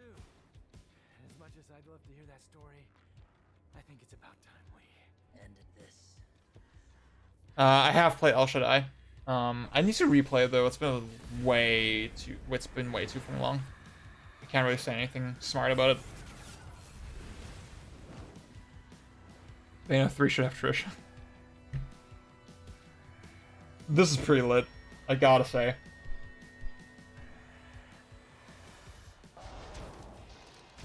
Story-wise, I don't really care what they do with Bayonetta 3. Whoa! Dude! The fucking music! What? Wait.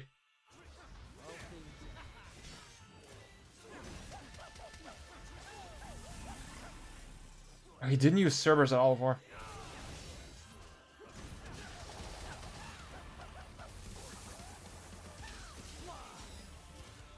Oh my god, this is so fucking cool. This is so fucking cool. I'm getting owned.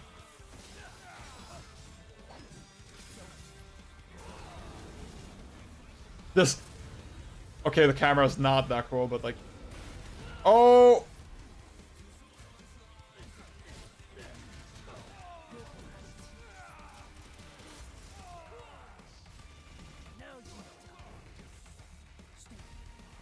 Eh.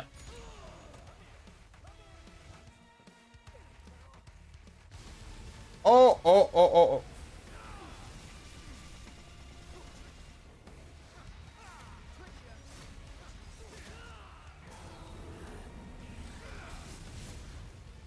Oh my god.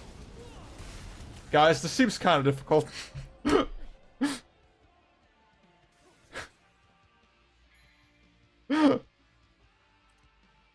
This thing, Alan, I went into the,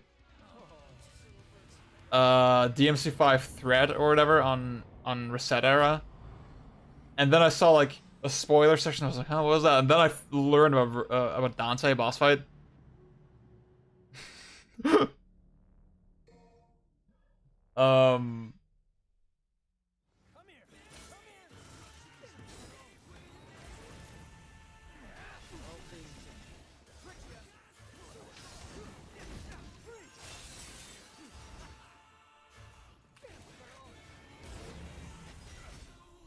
Ah, fucking launch him.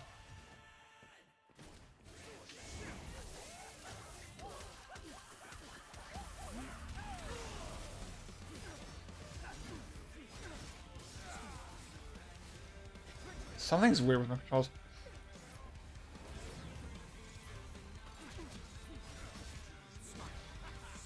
Ah.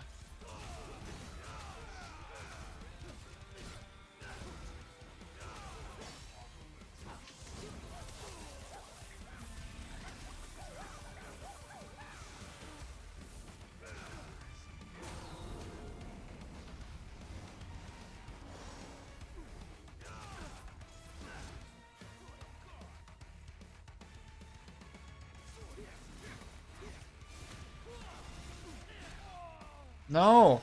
Doesn't want to... Ah!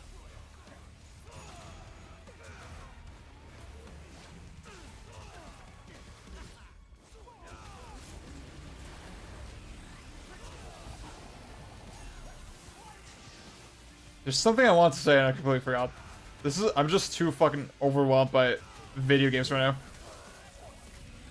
Okay, I'm gonna save my Devil Trigger for that. It's like bust out with the stun lock.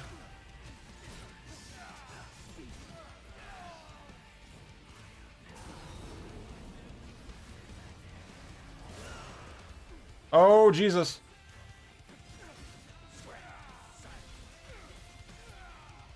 Yeah. Ah, fuck.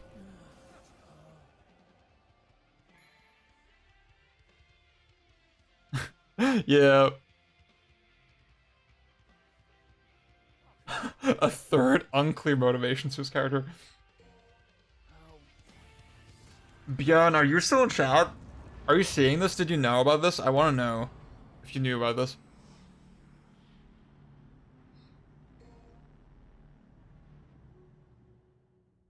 come here.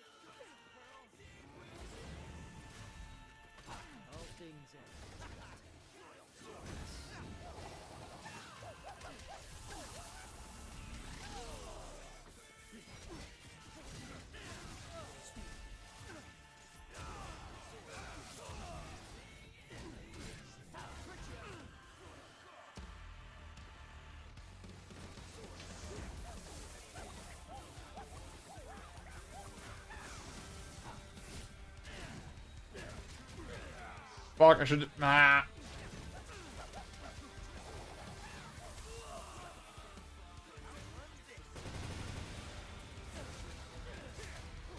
Oh, this is so fucking sick, dude. Oh my god.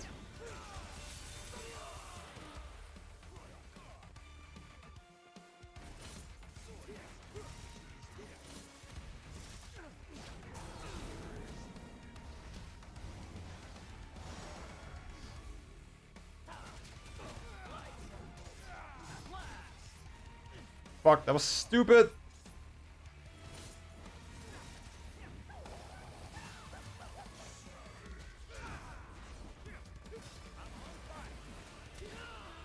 That is approaching. Da, da, da, da, da, da, da, da, da. Ba, ba, ba, ba, ba.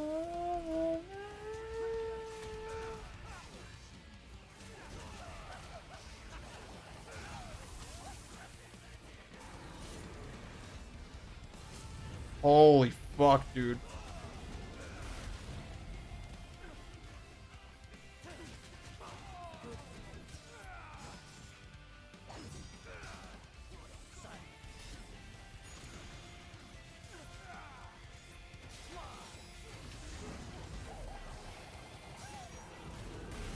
That's not. Fuck. I want to do World V.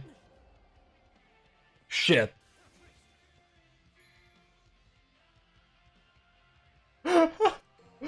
See, the thing is, it's still not my fucking style of music, but like, it's epic. It's epic as shit.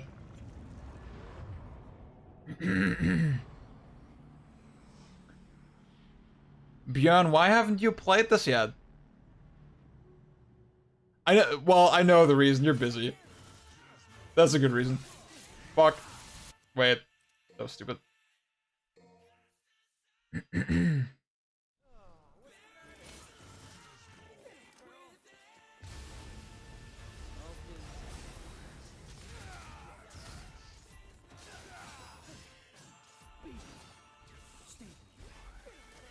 No. Ah, you piece of shit.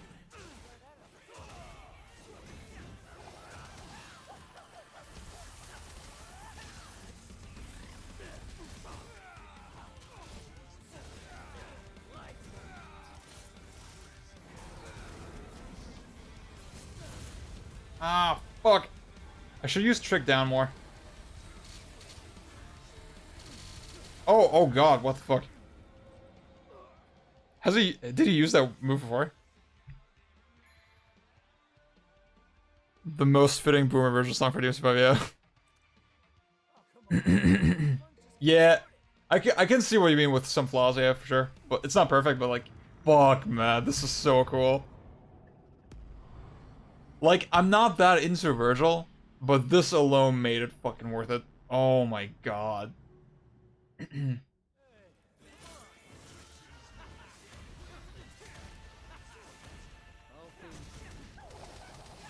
Shit, no.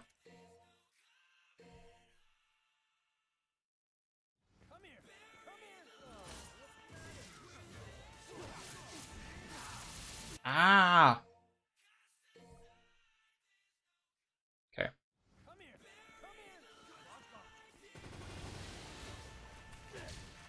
Just piece of shit.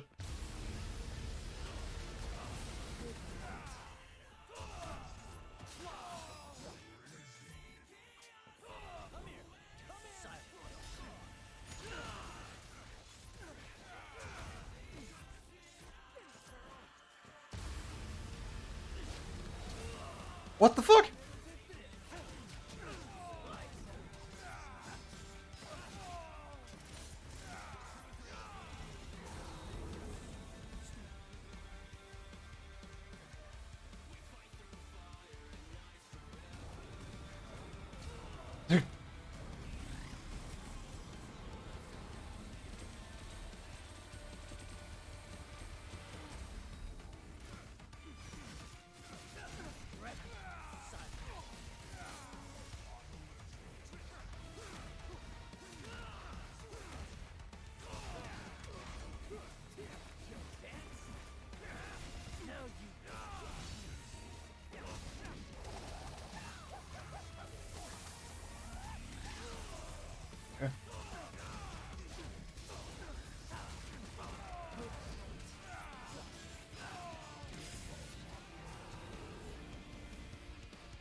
Yeah, World of V is definitely worth it for the health. Ah, oh, you piece of shit.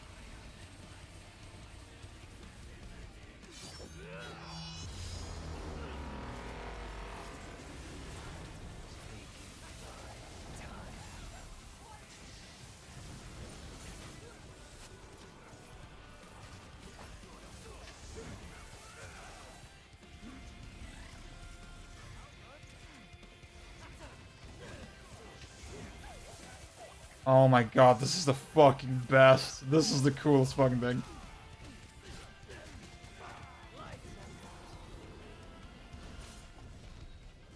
What the fuck? Is this Dante's version of Judgment Cut End? That was the most stylish fucking kill imaginable. Wait, this is a new cutscene.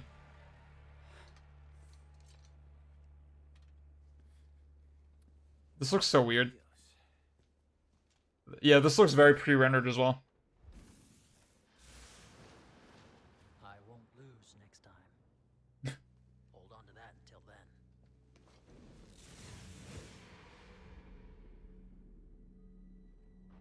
then. It doesn't feel as rigid as DMC3 Virgil, though. Wow, this thing got real big. You trying to compensate for something? Yes. Your incompetence. Wow. By the way, how'd it feel catching up with your kid? There's no need for us to catch up. Well, with an attitude like that, you're never gonna meet your grandkid. That's enough.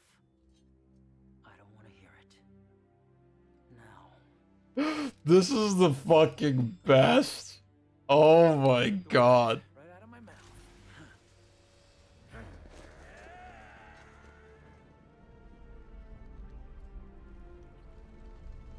Very deep within.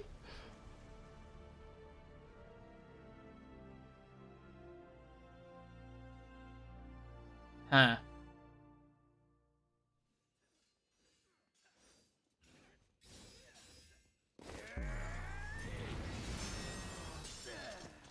That's it. Time to die! You're like an open book. I can read your every move. Too easy.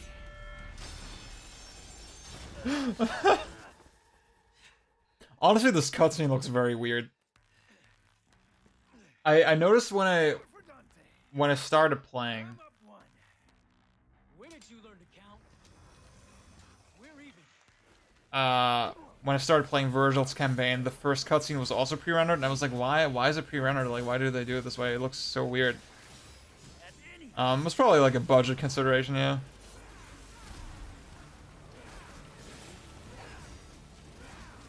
Like, I'm sure it was fat. Like, they probably outsourced it or something. That's why it looks kind of weird.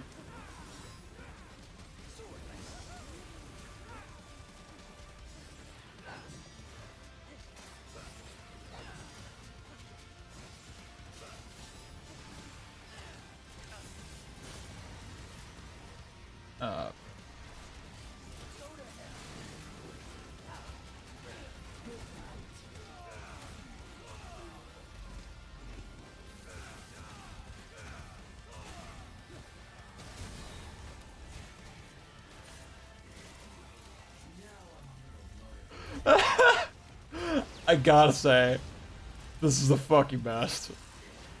Like, no offense.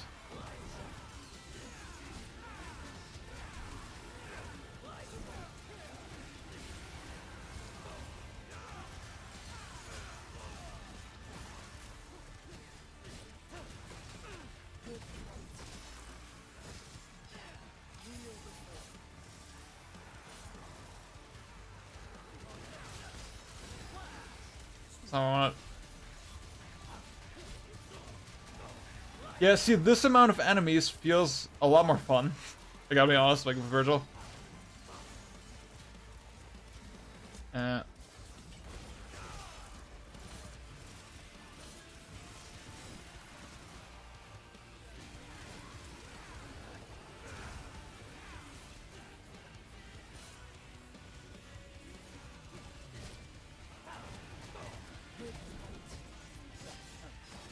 if there was any doubt.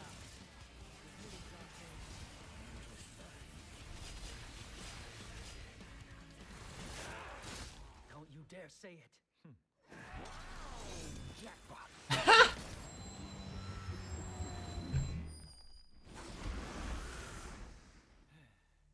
Why you gotta leave me hanging? We used to love saying that. I have no recollection. Well, let me jog your memory. A little Virgil. Crying in the corner. Because mommy got mad.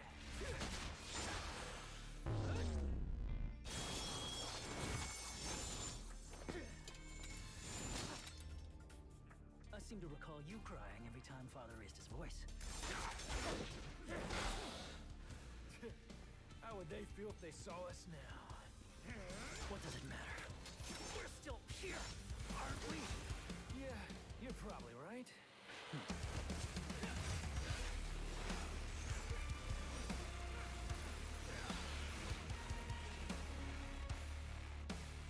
Damn.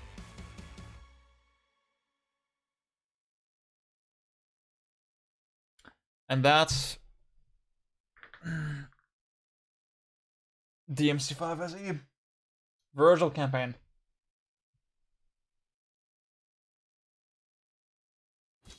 Fuck, man. That was fun. Like, obviously, I still think Virgil kind of lame to play as. Not that fun. But the Dante boss fight is the coolest fucking thing. Holy fuck. That's one of the coolest things, like, if we're thinking like 2020, definitely one of the coolest things that came out that year.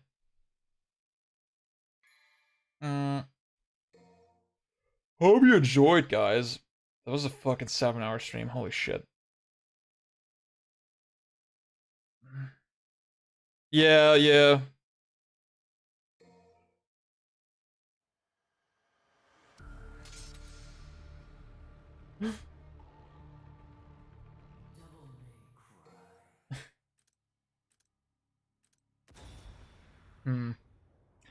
Destiny Sparta, I would like to try before I leave. I will try to, like, do the one thing that you suggested before. Ooh, this color's cool. It was like, you said, like, do Air Stinger, JC. That's a cool fun color. Air Stinger, JC. And then Lunar Phase? Oh, you said like a delayed Summon Sword. Yeah. Ah.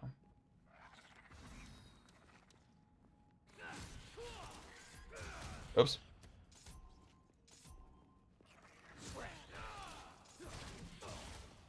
Something kind of like that. Or...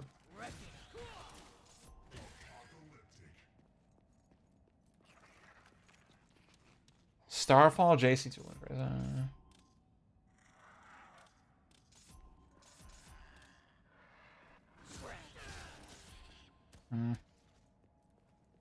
Just push back a bit.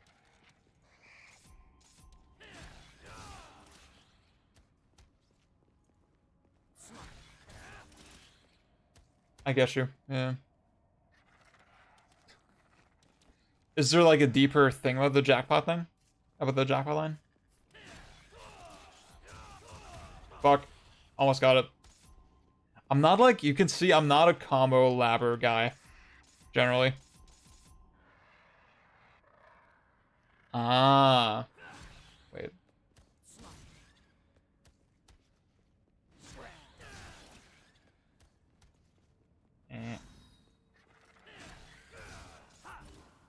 Oh, the camera fucking... Ooh. I'm not JCing it correctly. Fuck.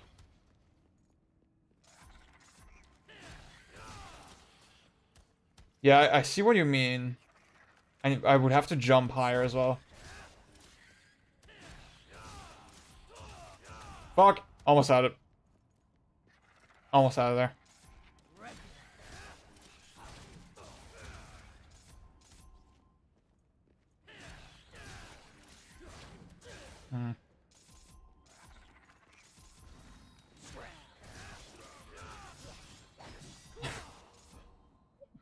Kind of. Wait, what? Wait.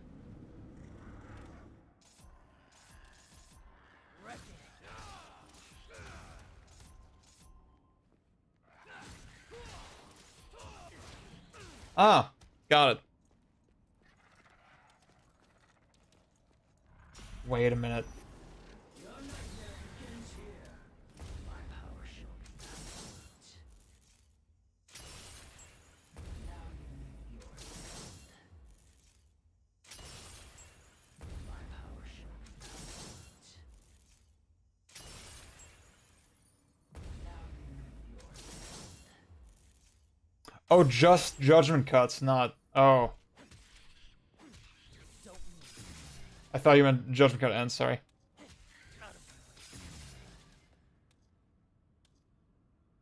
Hmm.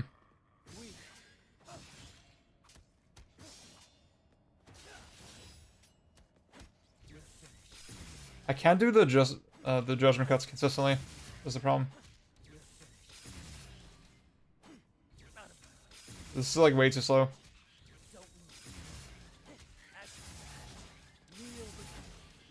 Fuck.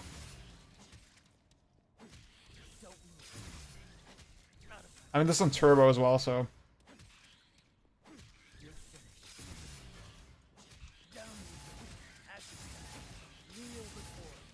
Wait. Does that not work?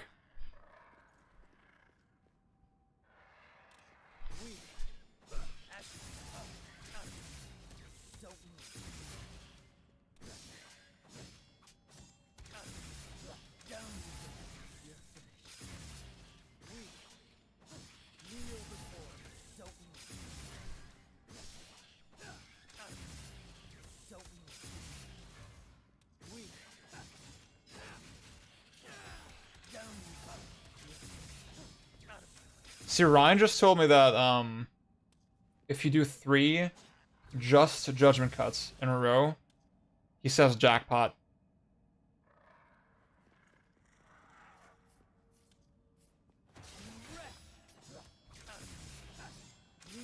But how do you do it? Oh. But how do you do it? Hold after the... and do another, okay.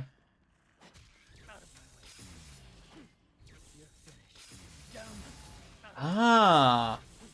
I did not know this.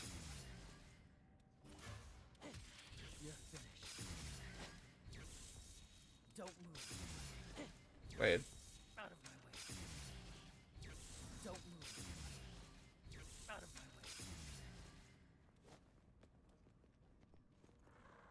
This is kind of hard. I gotta be honest.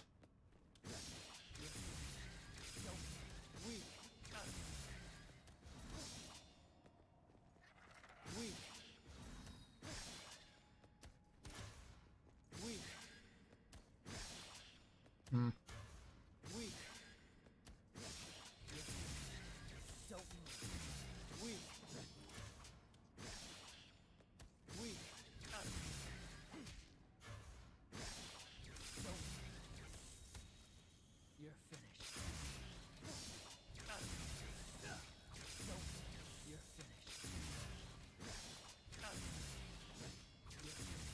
Mm-mm.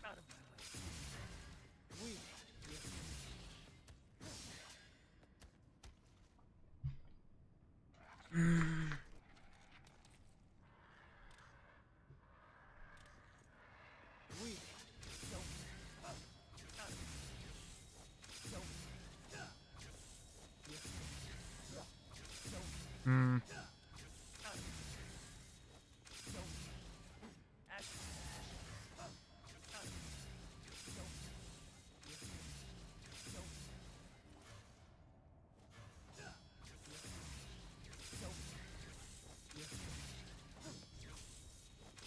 The first set of area rave is the best starting point.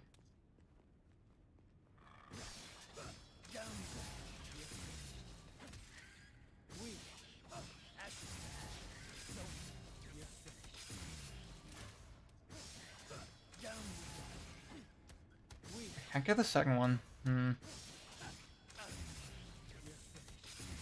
Should I try without turbo? Wait. I'll try without turbo first. I can't end the stream before I get this.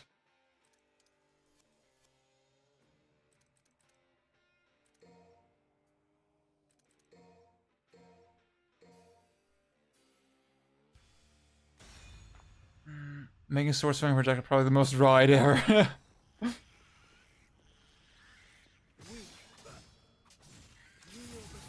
Oh, now it's even weirder. Oh, fuck.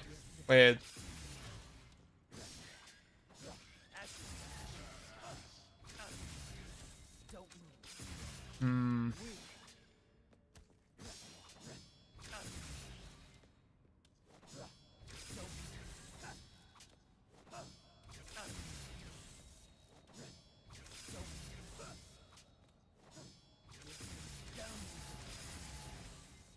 Got it. Okay. Wait, that was it, right?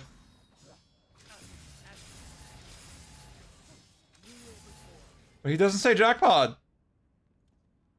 Destiny Spider, that was good advice. That helped me a lot.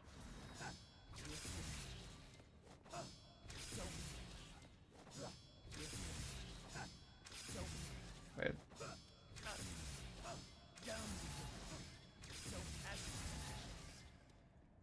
Wasn't... Oh.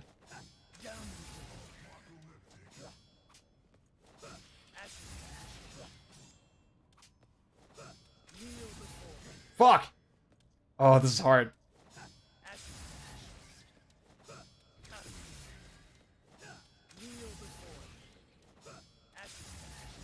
Ah!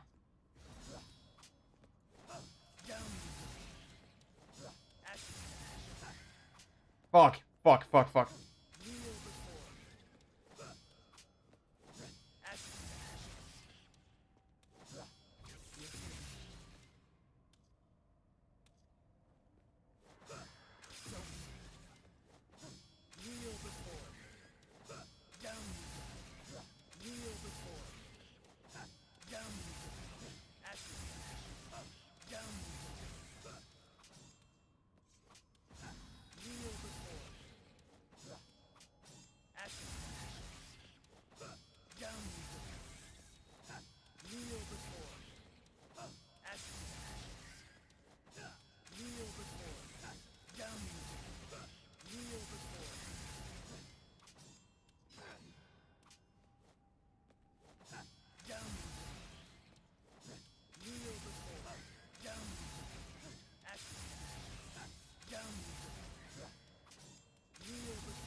I feel like I'm getting more used to it, but yeah, it's hard.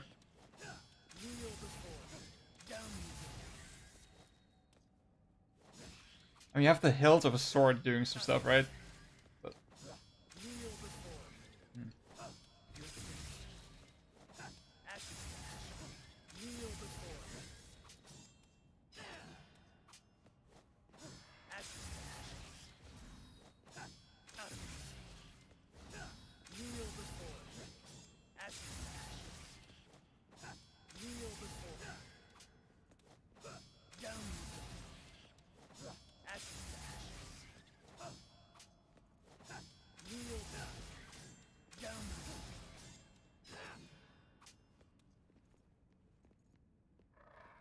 Oh. That's cool. Yeah, Nero says dust to us, I remember that.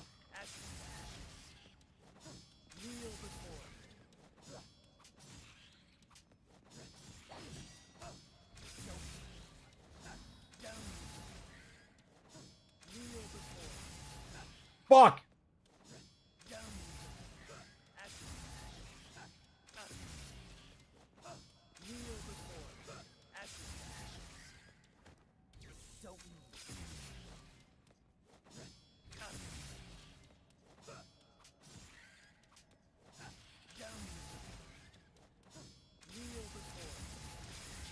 Yeah! Got it. Got it.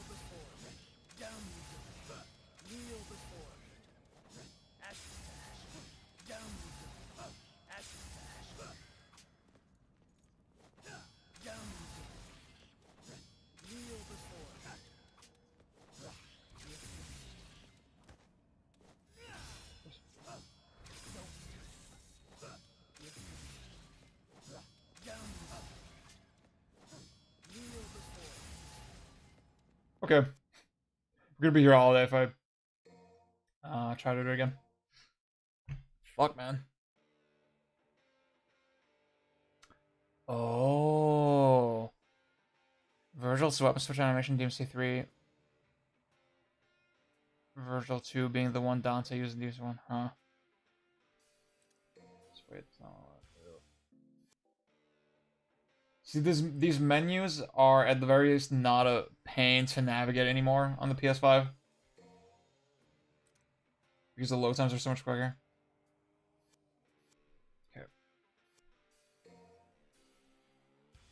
Wait.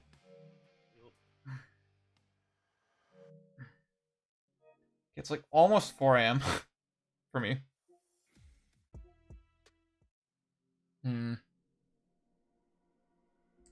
Guys, should I try to do a Spelunky run? I mean, I have 8 viewers right now. Maybe I should do like try to do one quick Spelunky run because I still have not. I got to the final boss like twice now.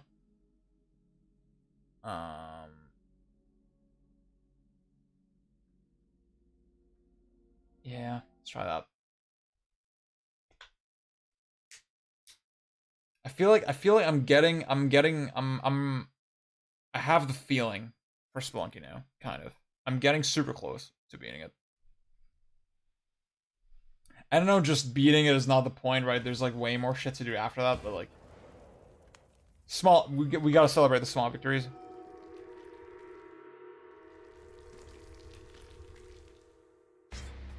Okay.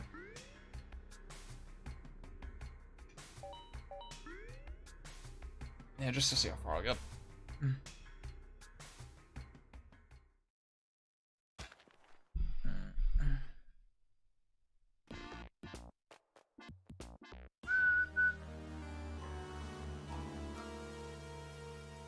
I think Spelunky is actually Hades, but Indiana Jones. Well, I think the way Spelunky kind of plays is just so different. Fuck. It is way more skill-based. Hades is more of an RPG. Action RPG. But yeah, I mean, they're both roguelikes, technically.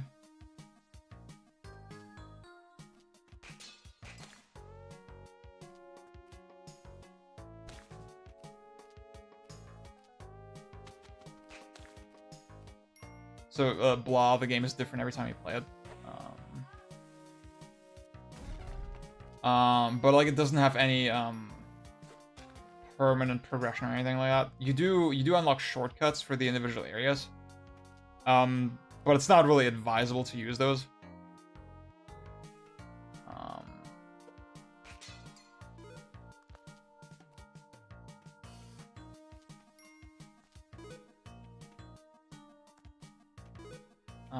So yeah, it really is like, obviously you can still get lucky in the game, but like it's not really about stats or anything like that. And that's why I do like it way more than something like Hades. The PS5 UI, it's better than PS4 in some ways, and worse in others. Like, it still does not have folders for some fucking reason. Well, no, it does not have folders anymore, I guess. Like, PS4 had them, right? No, this is the first Spelunky. I like that when you call something an RPG, that's usually not common. Wow. See, I like the way this looks. The way this is laid out to me makes a lot more sense than the PS4, right? It's very clean. I like this, like, kind of, darker gradient sort of around the edges that, like, it's not so bright in your face anymore. And, like, it has this, like, just the graphic design with, like, the rounded edges and all that shit, and, like, the highlights and just the lighting in general, the color schemes. It feels a lot more premium, kind of like the PS3 did back in the day. Also, I like that, yeah, I like that every game gets, like, its own little splash screen, right? So even though the icons are small, you still see exactly what fucking game you're on, because, like, it covers the entire screen.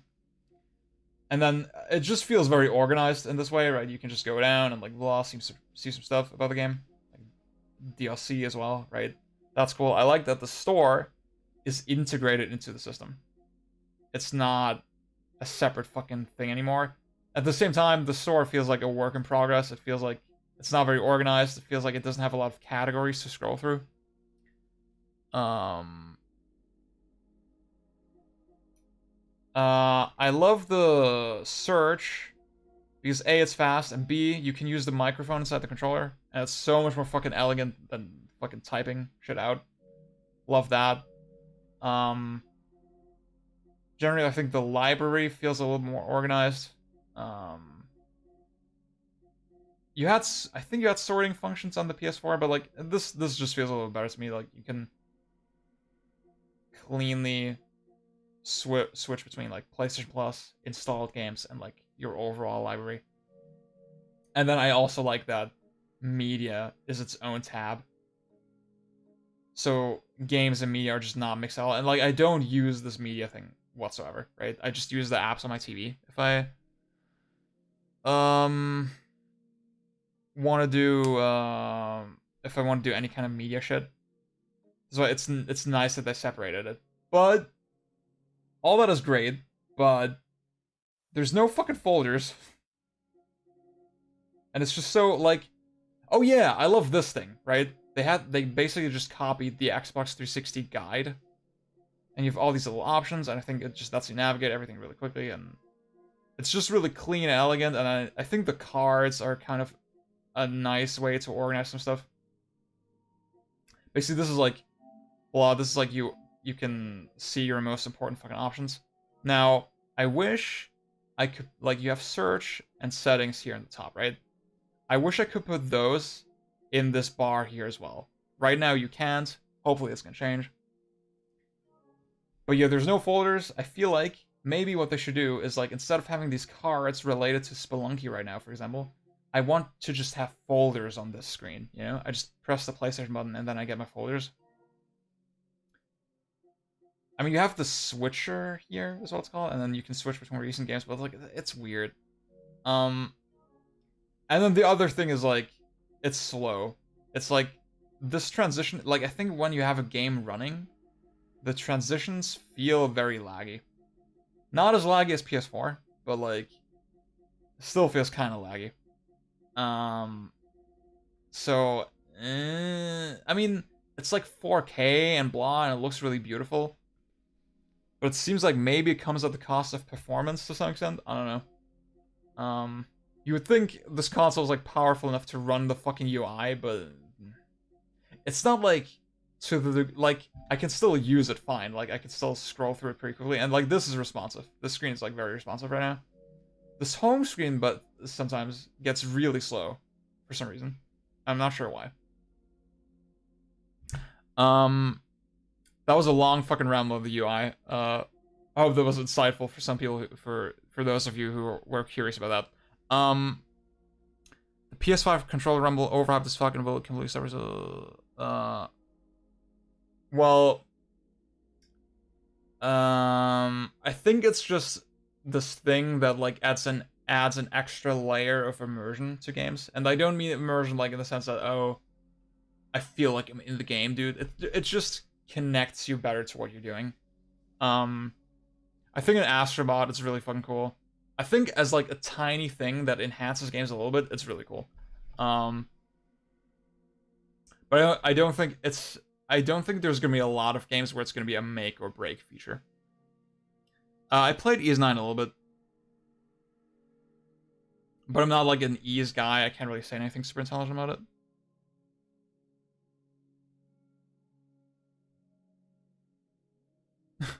We threw some, I get a sewing console before they piss on the UI.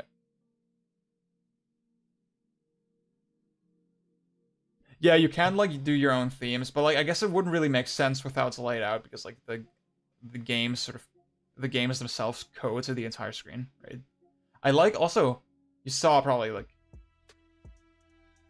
a lot of the games, they get their own music, kind of like on PS3. It just feels very premium, way more than it did on PS4. I think that's cool. Yep. It's just, if they just improve the folder situation and like have a little more customization, then I think it's perfect. But yeah. Spelunking gets interesting when you learn all the items and enemies, but that's just too much time for us to start. Are you not a fan of Spelunking?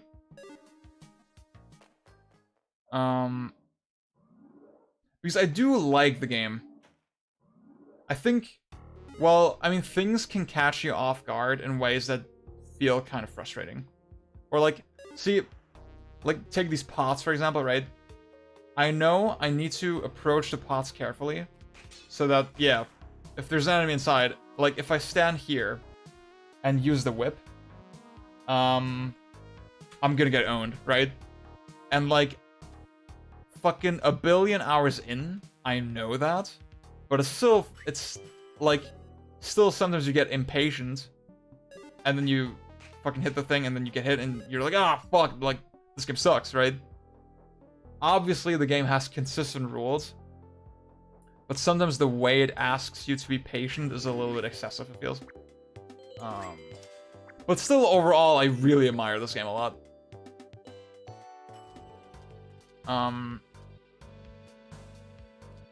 I think this game has a lot of admirable qualities to it that I think are worth praising. I like how systemic it feels and how organic it feels. I think you can start having fun with it even if you're not super fucking familiar with everything. Like just seeing things interact, I think is fun. See, I mean, some things. I mean, it's just a traditional life bar, so some things do more or less damage. I get an extra heart every time I kiss a damsel. So there's like one damsel in every floor.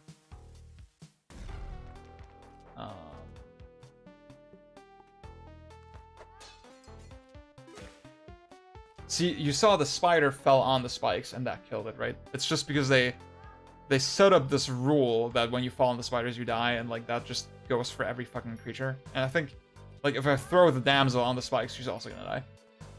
And like, I can throw the damsel into a pot, and then it's gonna break the pot. Like, it has this immersive sim quality to it that is really fucking cool. Also, yeah, like these things, they activate. Like when there's an object in front of this arrow cannon, they activate, right? So I can just throw a stone, and then I'm safe. I need to read the book as well.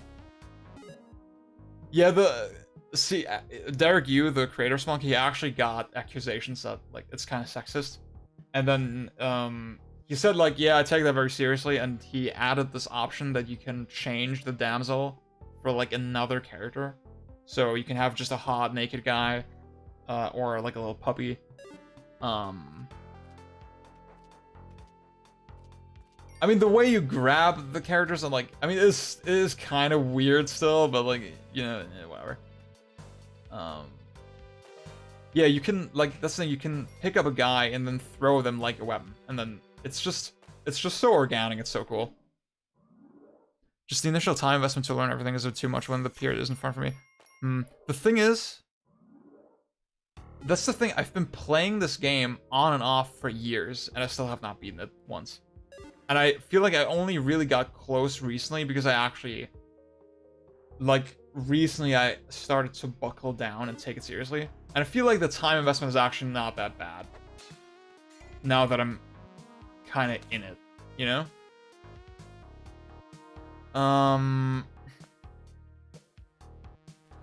Should I take this? Yeah, fuck it. I like this thing, Beyond. I can see your perspective, why you don't like it. I think that's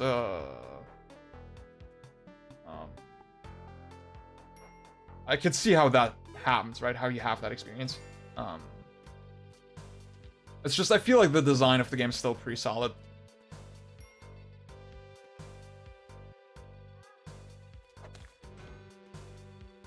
The design of the game is just so fucking interesting and like very admirable again. Like, even if it's not my favorite fucking game.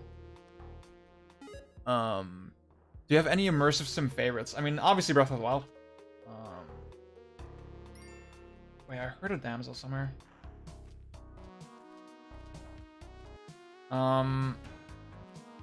See, there's a lot of games that I dabbled with that I think are cool, but I didn't actually finish them. or like play enough of them, like Fallout New Vegas or Far Cry 2 is a big one that I want to play. I love Prey as well. Prey is another one that I finished that I think is really fucking awesome. Prey is actually the prototypical ideal immersive sim. That game's fucking sick.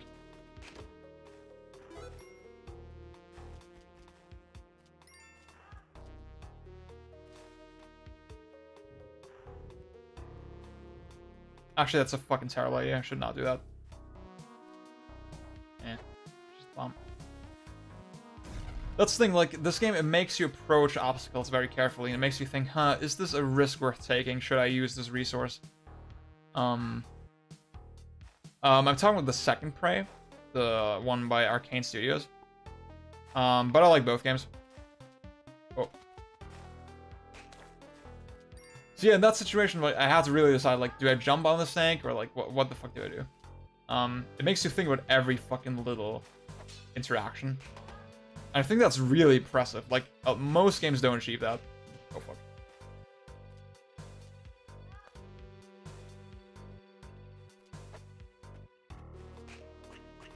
Ah, fuck! Piece of shit. Oh, God. Okay.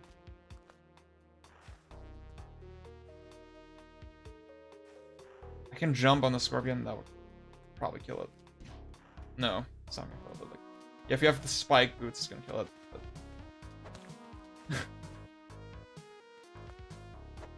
Oh. Oh, God. Wait.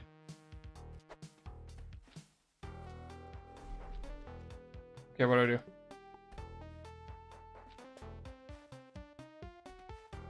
I could abandon the damsel. Wait. Oh, shit! Holy fuck.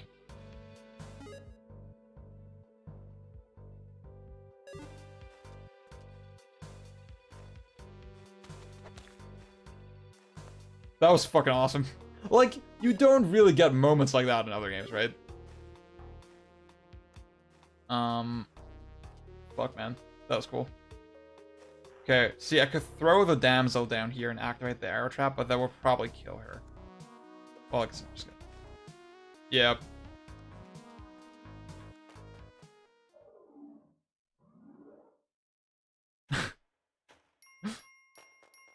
Yeah, like, that's the thing. I got the spider to move in a certain way, and that killed it.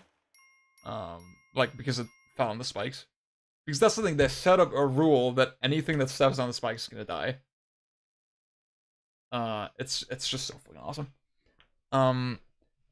Yeah, love the design. I think it's a great game, but I played for 10 hours, got to the 4th zone, never really was fun for me. Yeah, I get you. I feel like I used to feel that way. But, like, I'm kinda, I don't know, I just appreciate it too much, and, like, now I'm really enjoying it. I still have moments where it, like, kind of gets on my tits, but, like... And that's the thing, I mean, Beyond, you know that,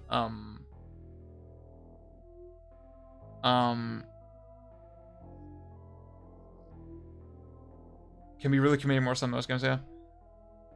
I think you also know that I'm not that into, like, trial and error platformers and stuff. Oh God, where did I throw my torch?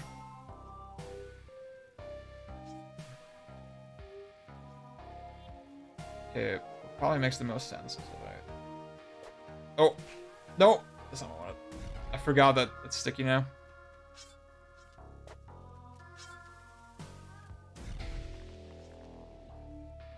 Okay. Think I can survive that? Oh, there's my torch.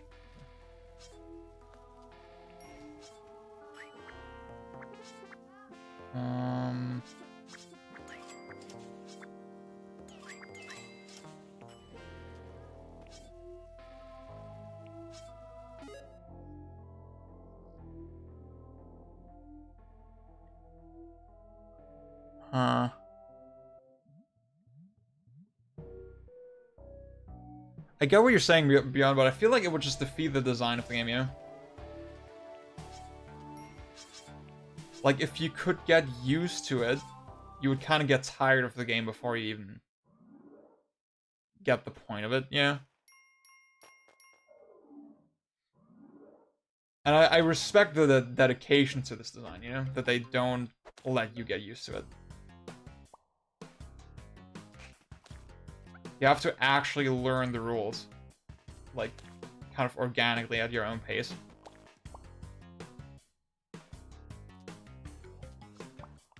I feel like the game, it can pace its surprises this way a lot better as well.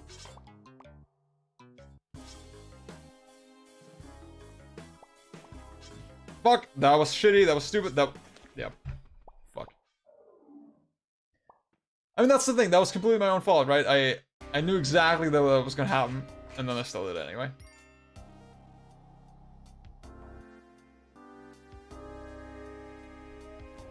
See, action games are at their best as well when they're... when they're very systemic, right?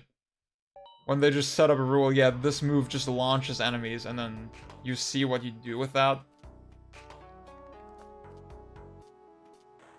I feel like too many combat systems are like, yeah, this thing works with this specific thing, you know?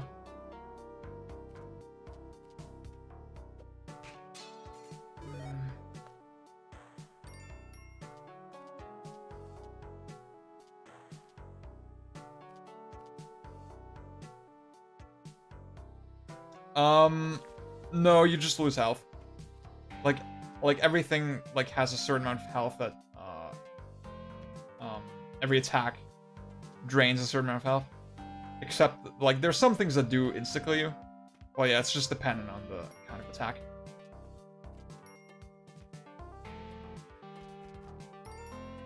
It's just when you're hit, you're like you're knocked out for a little bit, and then my first death that you saw, basically the spikes on the side got triggered again before I could get up, and that's why I died.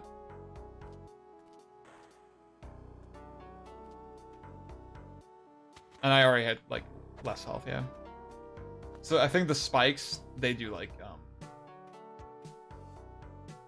I think they take like 4 hearts or something, or 3. I don't know. Oh wow, I didn't even see that spider.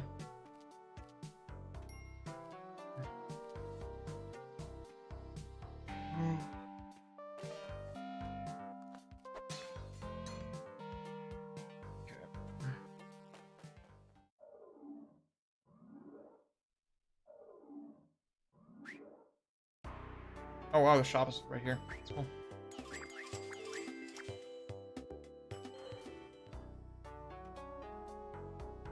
I hear the damsel.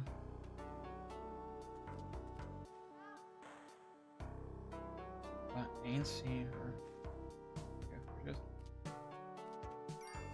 I definitely need to play Spelunky 2 as well. I'm really curious. Like, now that I'm kind of on the Spelunky train, I'm very curious about it.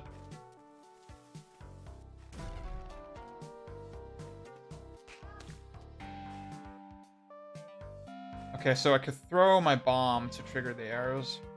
I guess I'll do that.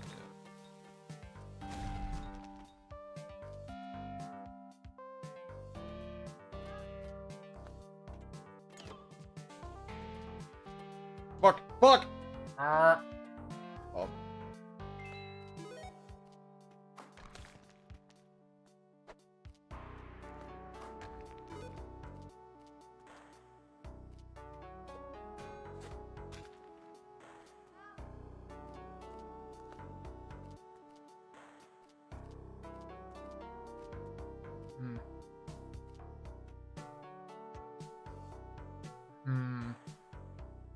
That crate does look appealing.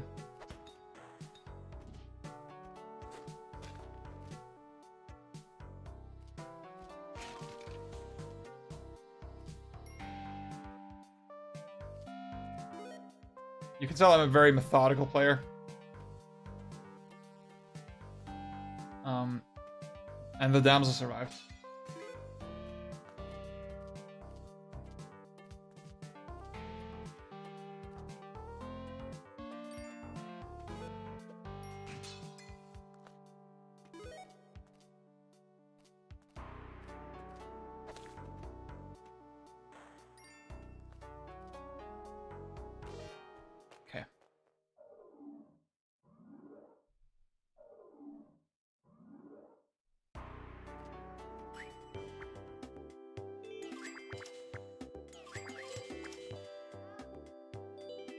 Yeah, in this game it makes a lot of sense.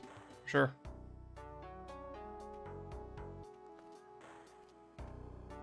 Like, when it happens, you get really annoyed, but it's just... The game just makes sense this way.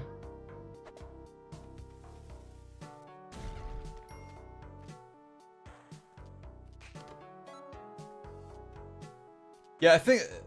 Like, the best games are like... They get in your tits, but they're well designed. You know? You can't really hate on them.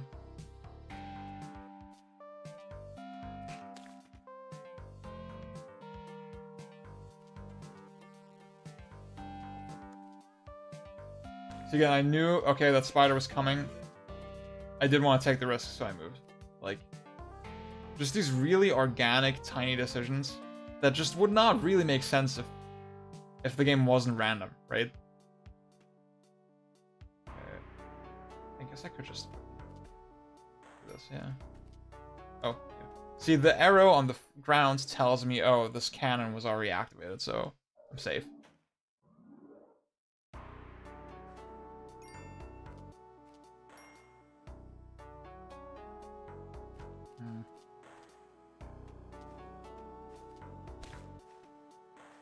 So, when you take these things, obviously you already saw there's a big fucking boulder coming.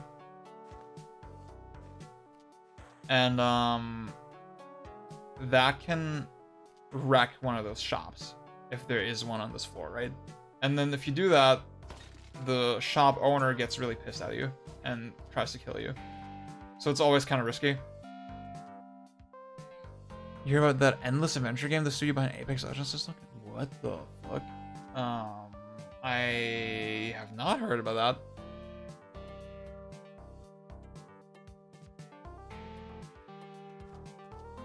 But like that description already, it kind of piques my interest. I guess I'll fucking take it, fuck it.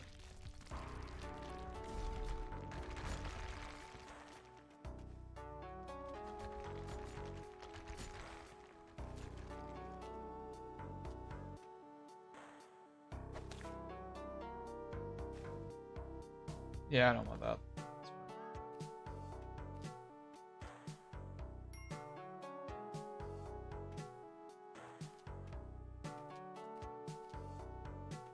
There you are.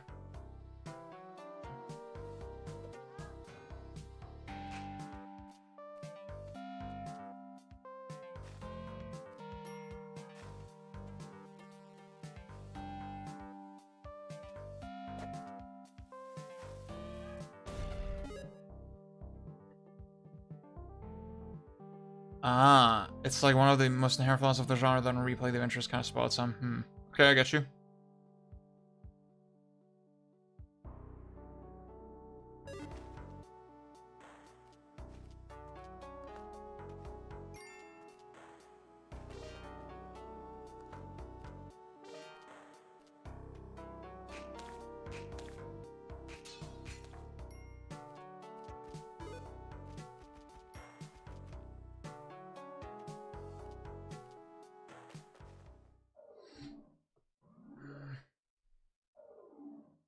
Let's go.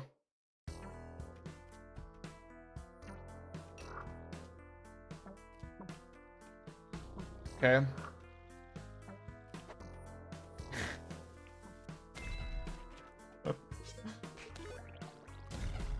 Yeah, the red ones explode.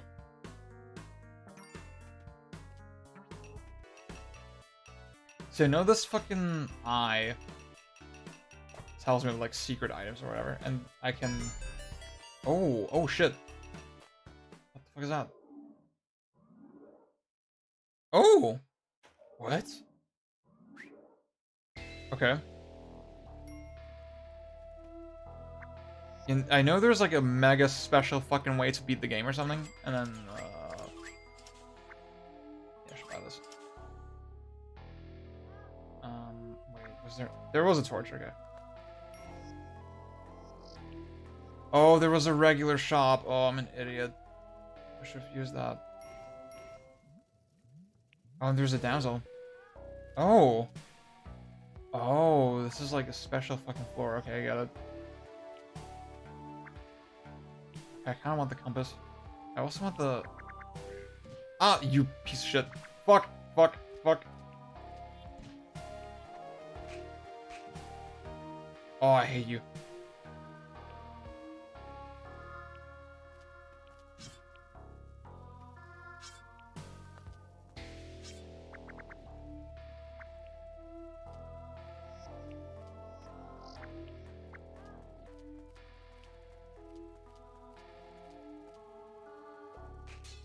If I could get some more money, that'd be fucking lit. Oh god. Yeah. Shit, man. Oh, that sucks.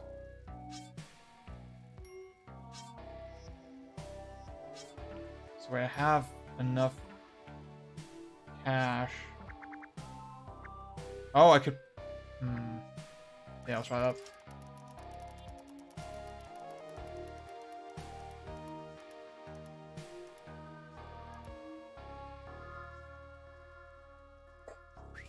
Nice. Okay.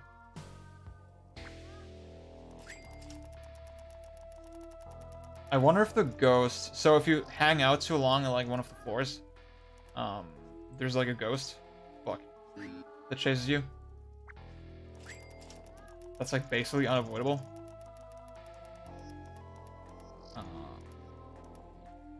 Fuck! No! I'm wondering if it's gonna appear here as well. Okay, wait.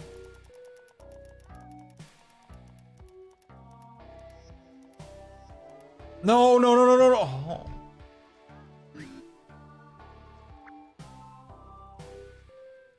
Well, I'm in too deep now. Oh god, oh, oh, oh. Fuck, fuck, fuck, fuck, fuck, fuck.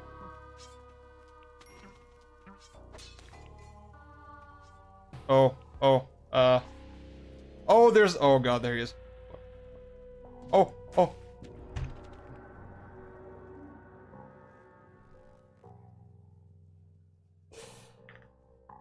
Yep.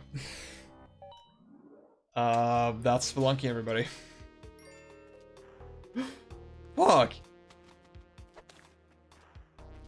What a pathetic way to die. Okay. Yeah. I'm gonna give it like, I mean, I would like to get to at least like the end. I know I can do it. I know it's not that hard.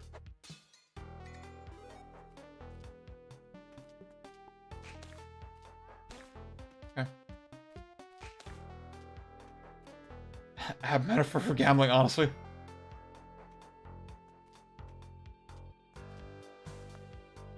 I think Spelunky is like required gaming for sure.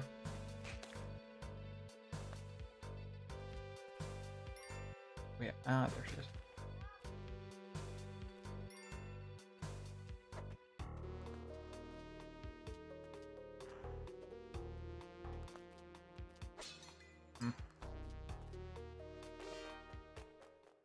Okay.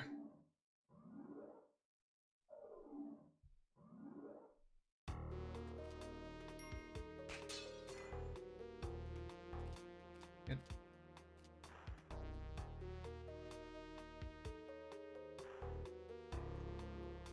Oh no, I'm sorry, Bjorn. Yeah, you can, if you make it to the exit in time, you're gonna be fine. But like, often, I mean, the ghost came from the direction that I presume the exit is in, so often it's really fucking hard to escape.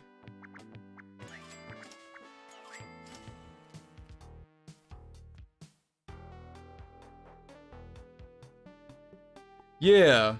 Translate elements from more traditional roguelikes really well into a different genre. That was like, I remember Deregu, that was like his main goal as well. He thought, if I could just do that in like a platformer, because he liked platformers. I think it just succeeds at that so fucking well, for sure.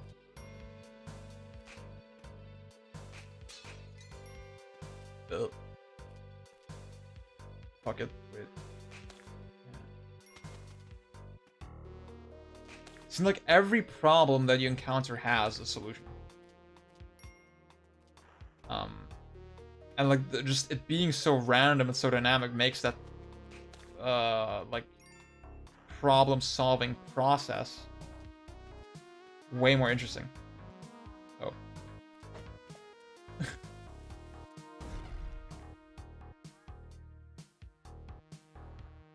Yeah, Ryan, I feel that. I mean, that's what I was saying. I feel like I've been playing it on and off for years. And, this thing, I got really stuck into it recently after being kind of disappointed with Hades, right? I was like, okay, wait, I want to try a different roguelike.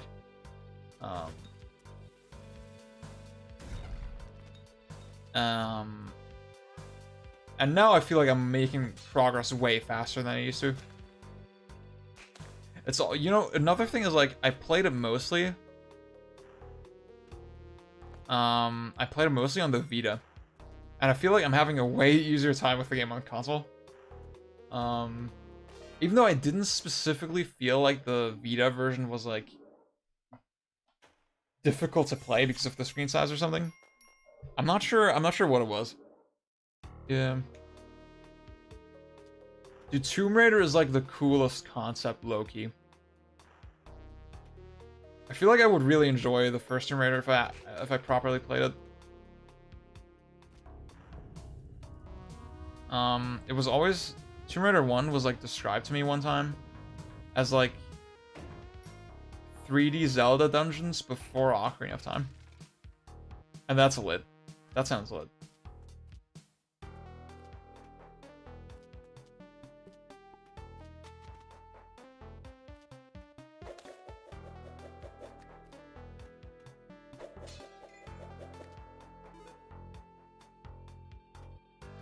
Ah, fuck. That seems weird.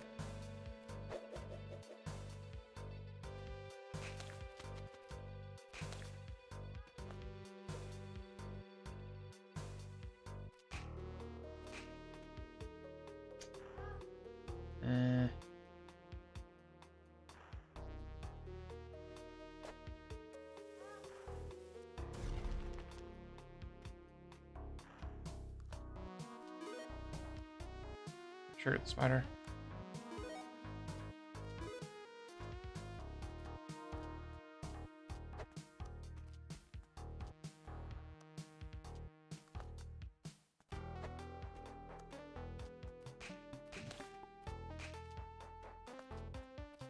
Okay. Damn.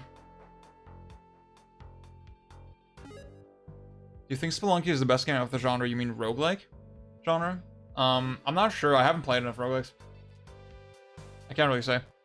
It's probably my favorite that I've played.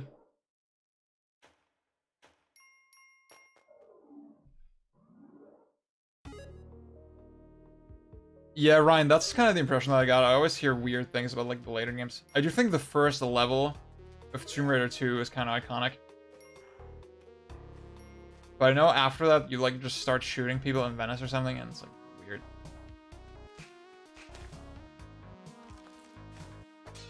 Yep. I want to see what's over there, but like, it's too risky. Fuck. So if there's one thing I legitimately don't like about this game is that when, let's say you're hanging like on a ledge like this, and then a bat approaches you from below, that still counts as a hit against you. I feel like in most platformers, it's not really like that. If an enemy just contacts your feet, it just counts like as a stomp.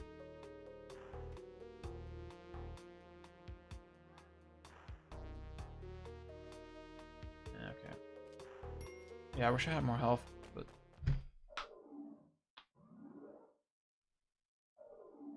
Oh my god, it's almost 420.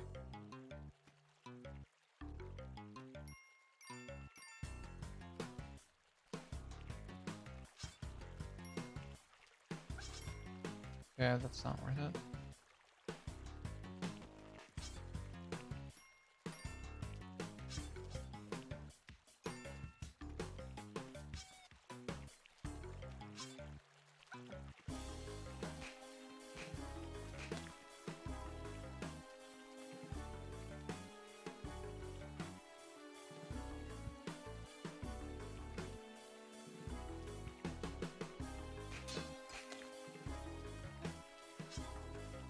Where's the damsel? I think she's more upstairs, yeah.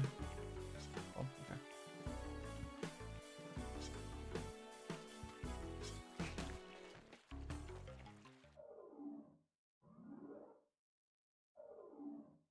okay. Yeah, I would definitely like to play the original Tomb Raider one first and then the remake, yeah. Ash, obviously reference to the guy from Pokemon. I know what this is a reference to, don't at me. Wait. Was this one moving?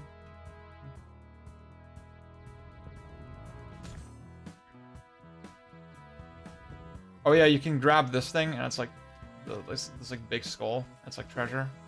And it's worth a lot of money, but then it's gonna trigger the ghost.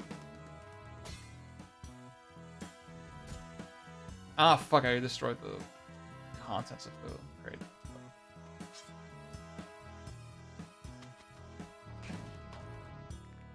So these guys, if I kill them... Oh, you piece of shit. You fucking piece of shit, I hate you.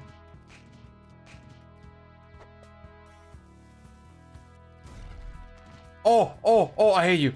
Oh, I hate you so much.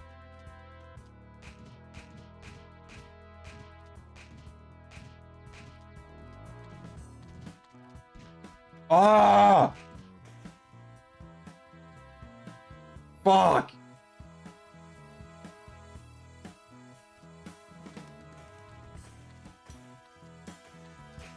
I don't... Fuck.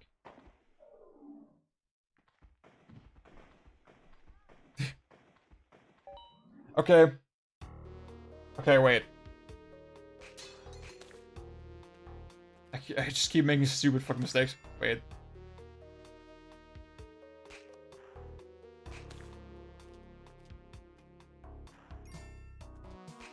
I really need to play La Mulana. I feel like I would really like those games.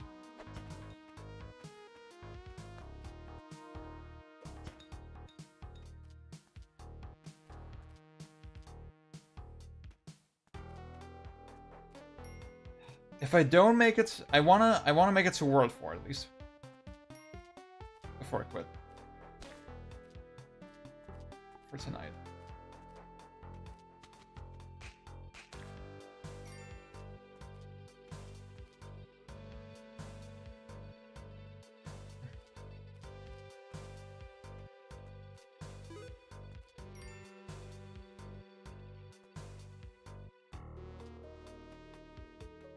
Okay.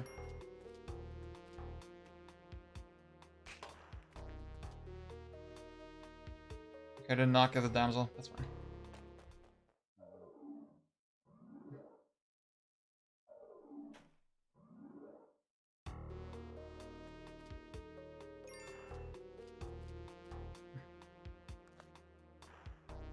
I'd say the chance that I'm gonna hit, like, a shop is very high, so I'm not gonna take the treasure.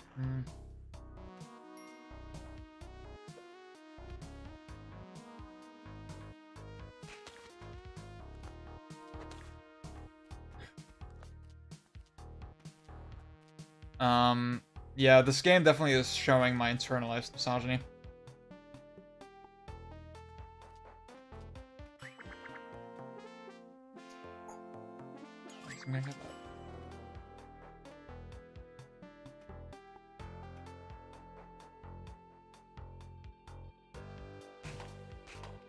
Honestly, like, when I get a great item here, it's not the same, like, as Hades or something like that, where I feel like my success is, like, not so dependent on it. I feel like I just need to be patient and play well. Whereas with Hades, if you get a shitty build, it's such a fucking slog to play.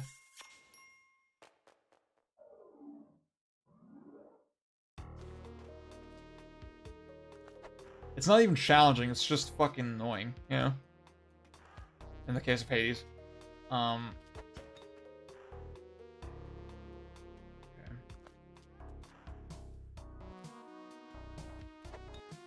Oh! So yeah, the arrow can hit me back. Need to be careful when I throw it. Also the climbing gloves can get kind of tricky.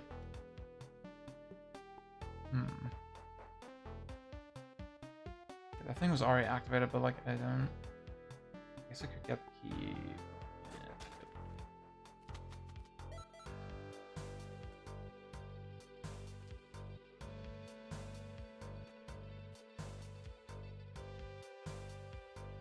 So yeah, you can see the bat is like caught in the spider web, and now it's like impossible for me to get up there. So yeah. Ah, fuck. Ah. See, that's exactly the scenario that I meant, where you can get just hit in really dumb ways.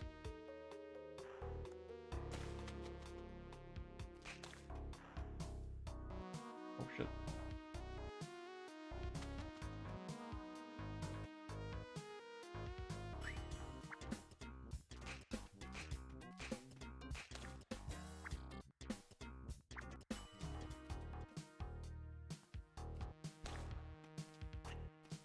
Oh, I hate these fucking scorpions, dude.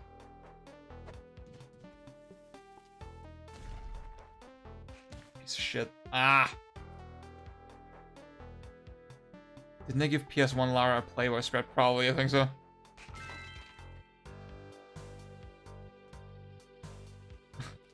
No, it's just hidden characters, yeah.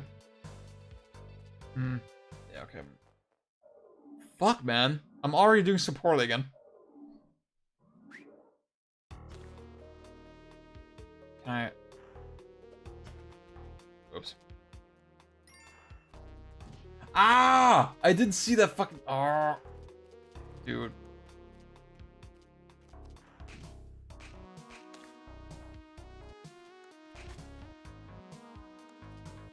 Shit. Guys, what are my chances that I'm still gonna make it? Oh god. Wait. Actually, that was not bad. Ooh.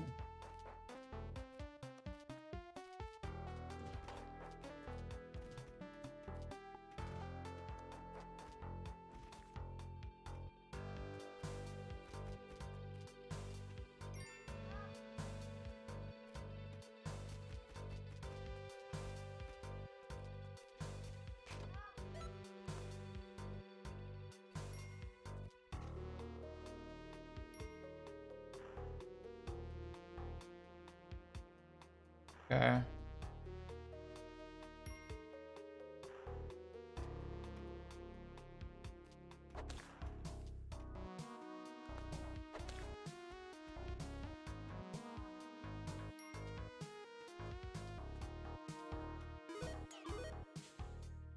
Is she dead?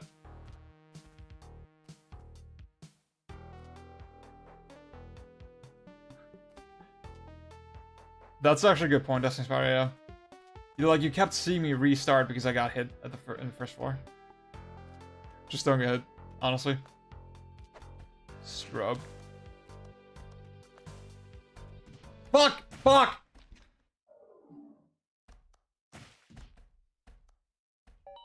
Fuck, man. Okay, it's 4:30.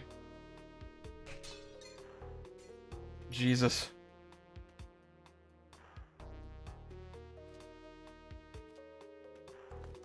I know I can fucking do this. I got to, like, the final boss, like, so consistently the last couple days. Or, like, close to the final boss. Ah. It's so irritating that I'm doing so poorly on stream. But, like, it's nice to show this game. Like, I didn't realize so many of you guys hadn't really played it. Or, like, knew about it, yeah. I think it's a really fucking cool and important game. For sure.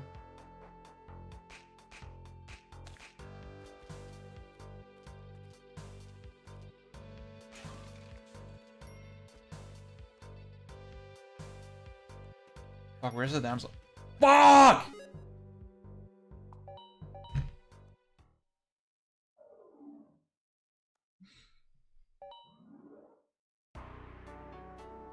I've been as adjacent to this game as possible for a billion years without playing it.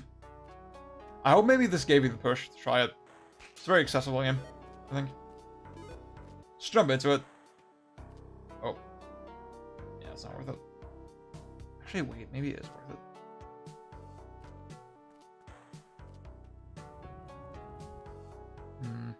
No, not really.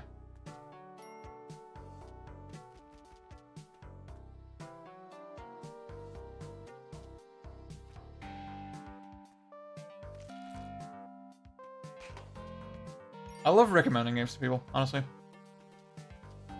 I love finding the thing that's, like, cool about a game. I know that sounds really simple and stupid, but, like... Yeah, Ryan, I read about this, actually. I kept seeing, like, just people at Core Design saying, fuck, they ruined Lara and blah, that was not our intention.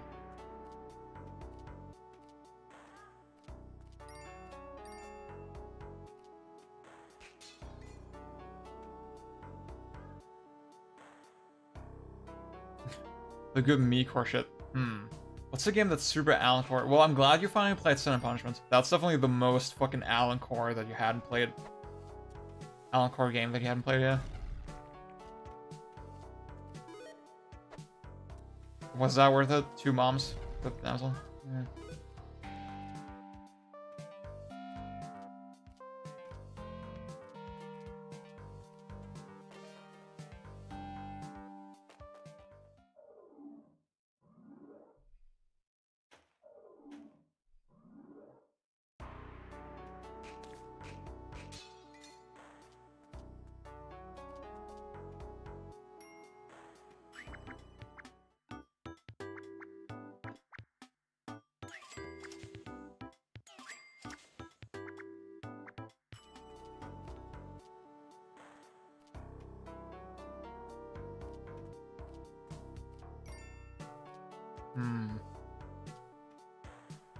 What's another Alan Core game?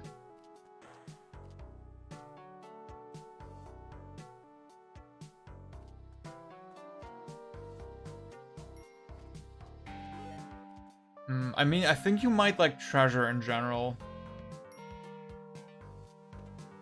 I think you might like Bangai-O a lot. Bangai-O is like the series that nobody fucking talks about, and I don't understand why, because it's so fucking quirky and like interesting. Like you would expect there to be like a little bit more sort of just shit about it online. Oh, Bangai was like low-key one of my fave games.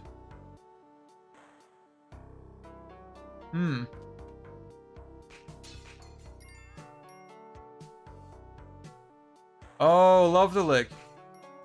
I want to play Moon, hopefully, before the month is over. So I can, like, think about it, like, in the context of Goaty, right? I haven't really played any Love the Lick games, but, like, yeah, Moon looks the most interesting to me.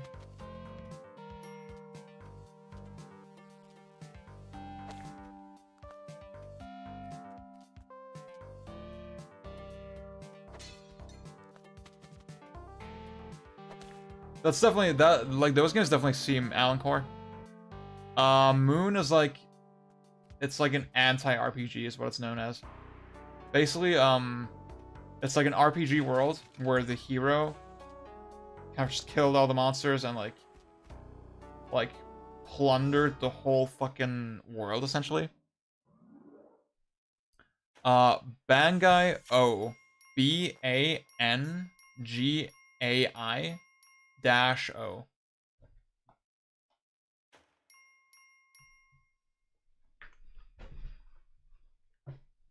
That's like the sickest fucking game nobody's played.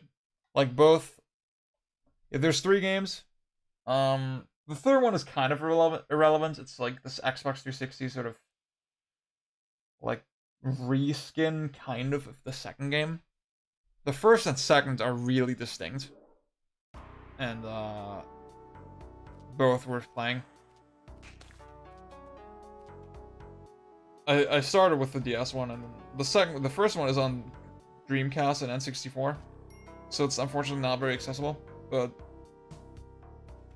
yeah. See, I'm not like, I need to get more into shmups as well.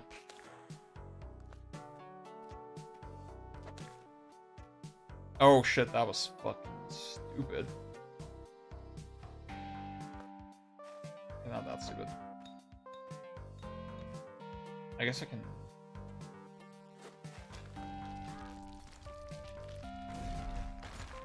Oh! Oh god, I got the damsel fucking killed. Probably. You piece of shit! Oh, oh, get up, get... Oh, oh, I still got it. Nice. That was pretty lucky.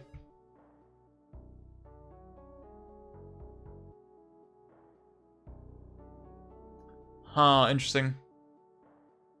Super Anniversary has a director's commentary that's great to play with. Okay. Hmm. Any other underrated Dreamcast games you recommend? Cannon Spike? I mean, that's not that underrated. I think most people know about Cannon Spike. At this point. The boulder just fucking smashed.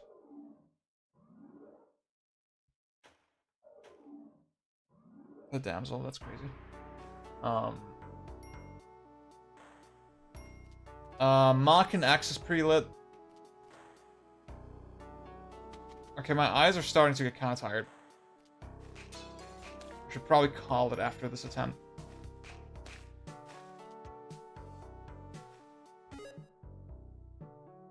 Oh shit. Dude, Mach and X is literally like Metroid Prime but with a sword. It has like the exact same controls.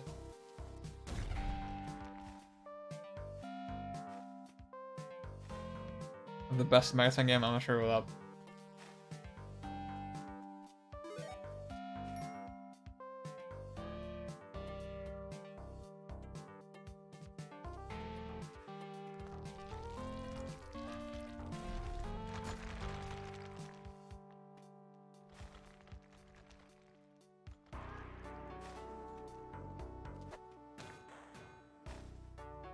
That is way too kind to Among Us, probably. I didn't play it that much, though. Soul Reaver seems cool. I've never played it, either. Shmup is a shoot 'em up, so... Usually... They are games that... 2D games that scroll kind of in all directions. Well, not that scroll in all directions. All directions. Where your character kind of freely moves in all directions. And you shoot stuff. They're focused on projectile combat.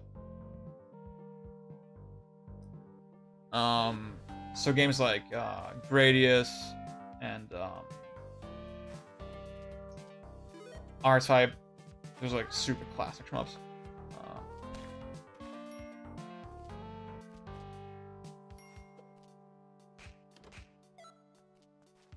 And then obviously there's like sort of gradients within the genre, right? Star Fox counts as a shmup, I'd say. Like, shmups tend to be kind of on rails as well. But not, I mean, Bang.io is a shmup, and it's not on rails at all. Like, the camera just kind of scrolls with you.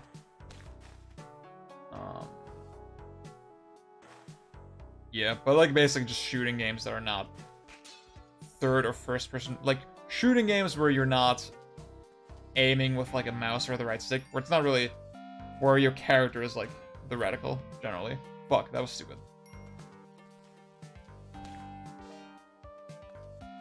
Well, in Bang.io, you do... That's weird. Genres are weird. I mean, back in my day, shmups used to be just shooters, right? But now when you say shooter, you think Doom. Kid Icarus Uprising is a shmup.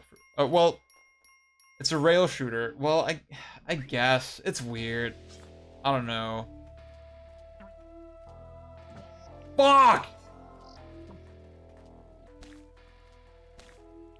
That was stupid. That was really stupid.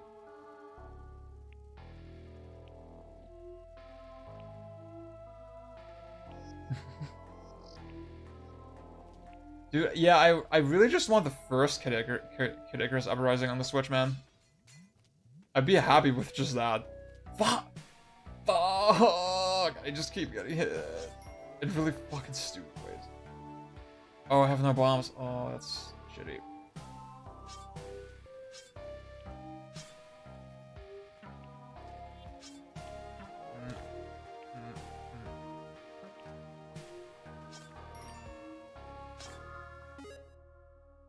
Yeah.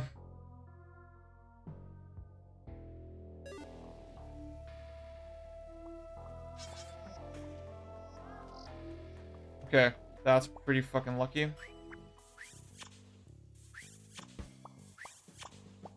I can get one more kiss if I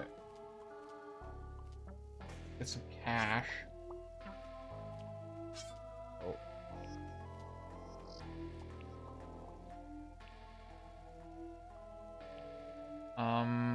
The fact that I have no bombs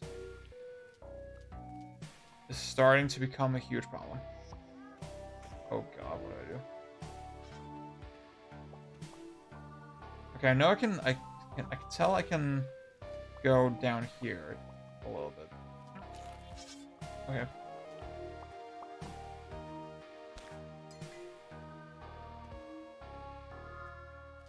See, what if the X's are here? It's probably not. Fuck. This is hard. Yeah, I would like to see more. I agree. I think soccer should make stuff that's not Smash. What? Okay. Ugh. I feel like Kid Icarus Uprising, it's just so hampered by the fact that it's on the fucking 3DS. I think the game would probably be better with gyro than it is with its current control scheme. Even though I do think the way you aim in that game is pretty unique.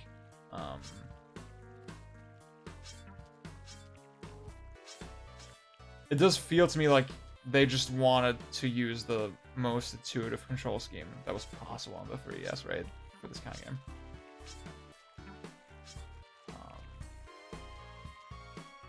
So I feel like having gyro on the Switch would still be in the spirit of that game. You piece of shit. Oh, I hate you. No! Oh. Okay. It's not over yet.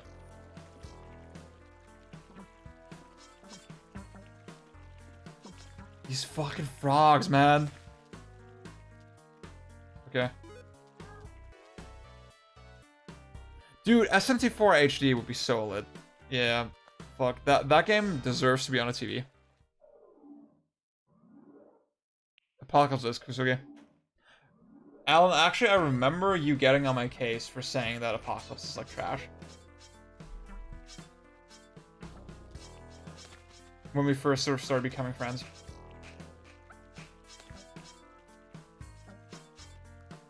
Did you, like, change your mind on it?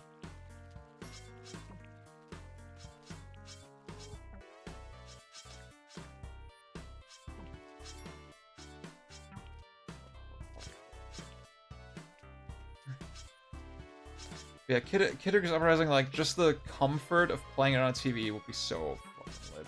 I feel like that's the game really that needs it the most.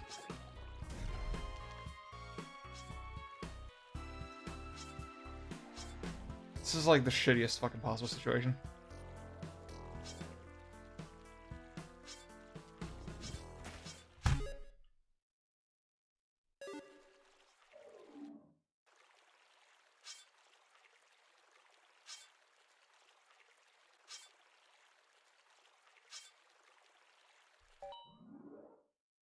Yeah, Sakura is like low-key one of my favorite devs, for sure.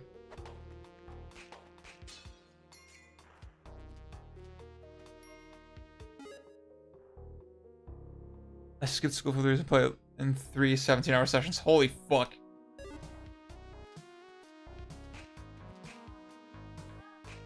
I was like hating it like pretty early in already. I was like, I just hated the entire tone of it.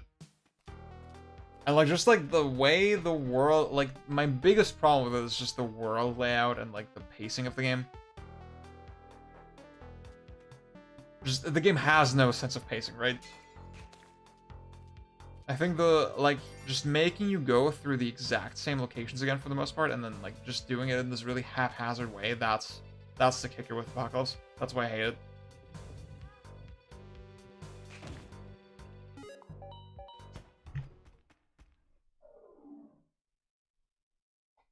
Yeah, I got you.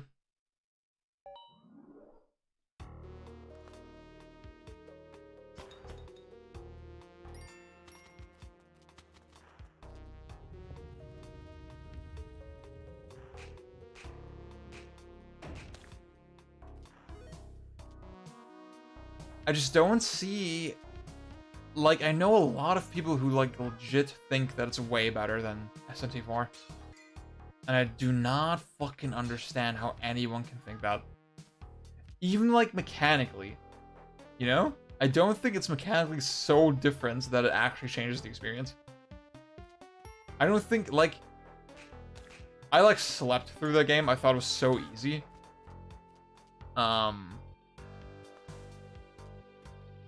And, like, I'm not saying it's bad because it was easy. Like, the mechanics were not the reason that I didn't like it. It's just, like...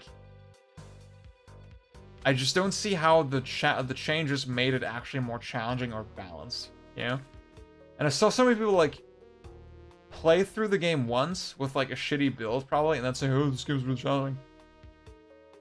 And then, from that, assume that that meant it was more balanced, even though the game has just as much broken shit, probably, as SMT4. It's just so stupid. And yeah, SMT fans are crackouts.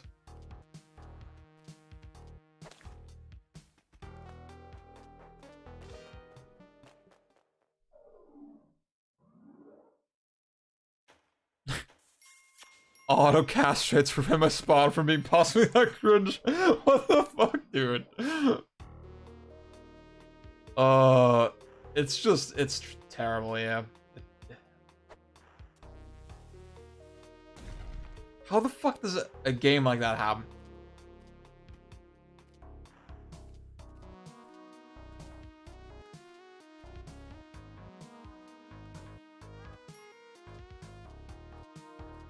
It just really shows you how really subtle changes can, like, affect the experience, you know? Like, just the thing with the, like, the thing that I always talk about with the level design, right? Like, they just made the world map super fucking flat and put, like, bridges everywhere, right? To make everything sort of connect more easily. And it's just, that changes the whole fucking feel of the game. And it's amazing to me that nobody talks about that, ever.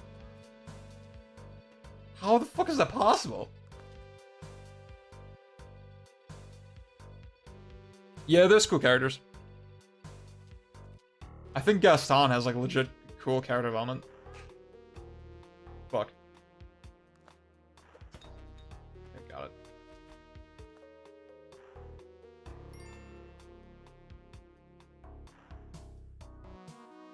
Yeah, like, just, like, the feeling of, in SMT4, of going through one of those godforsaken fucking tunnels, like, fighting all these fucking ass demons, being at low health, right? And then you emerge from the other side of that tunnel, whatever, like, subway or whatever you were in, right? And you're just in a completely new area with, like, new music and, like, whatever, and it's, like, isolated from the rest of the map. It's like, what the fuck?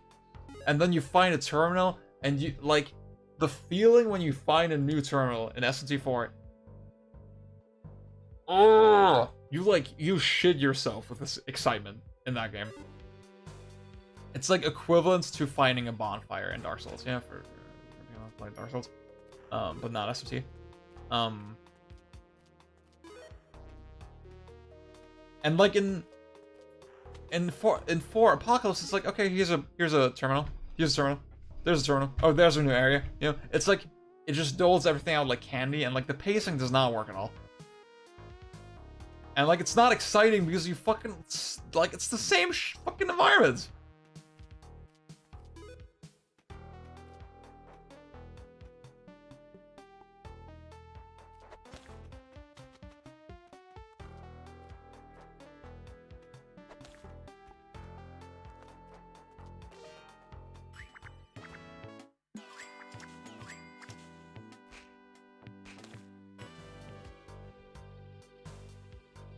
Yeah, I hope SMT5 captures that. I don't think SMT5 needs to be the same setting as 4, right? So that I like it. I think I just want that feeling again.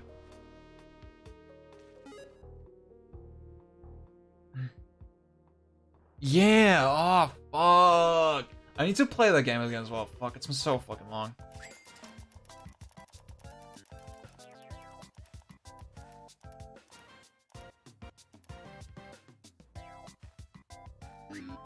I'll give it one more try.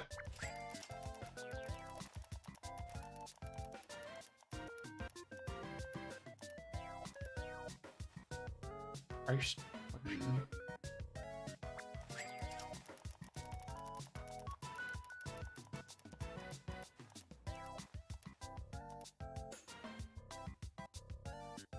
Okay.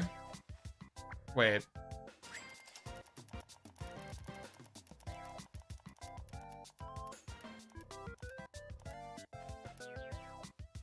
See, like, that's why they should have ported SMT4 instead of Nocturne, because SMT4 is way harder to fuck up. Oh, it's weird that you lose the boomerang. Fuck! Shit. Yeah, that was stupid. An SMT4 port would have been way harder to fuck up, I think, technically. Because it's like, you know, it's probably on a more modern engine and whatever. And like, I mean, obviously, tonally, 5 seems to be drawing mostly from Nocturne. Which I think is fine. It's just, in terms of gameplay, it's probably going to be more similar to 4, right?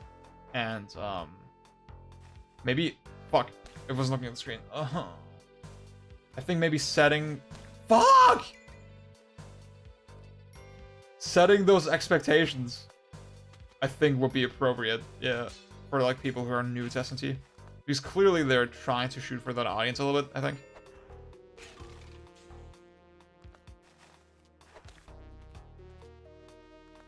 Well, it's not the end of the world, let's still have. Oh.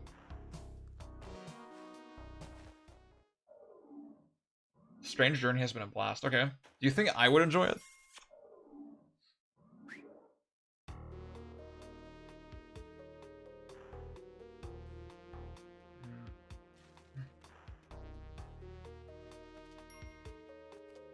And Doctor was fucking weird as well. Oh, wow. Oh, alright.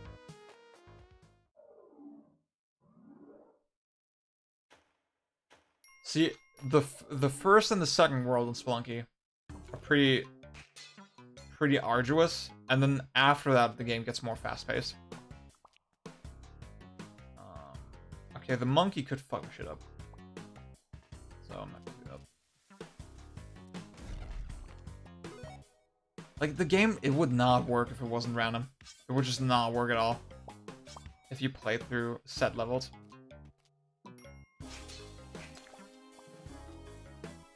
You just don't get those situations. And, like, just getting used to them like that would be so boring.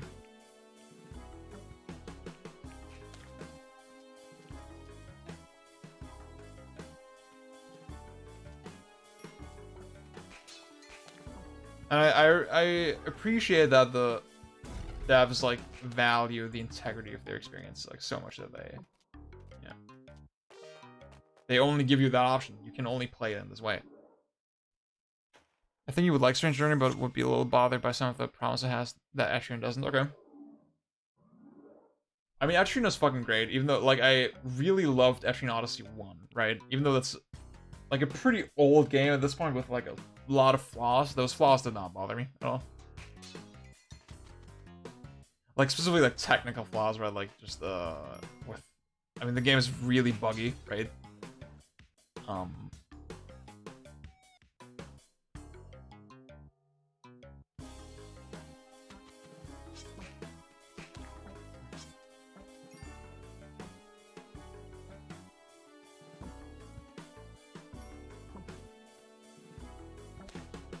need to play Etrian 2 already. Like, I need to finish Breath of Fire first, yeah.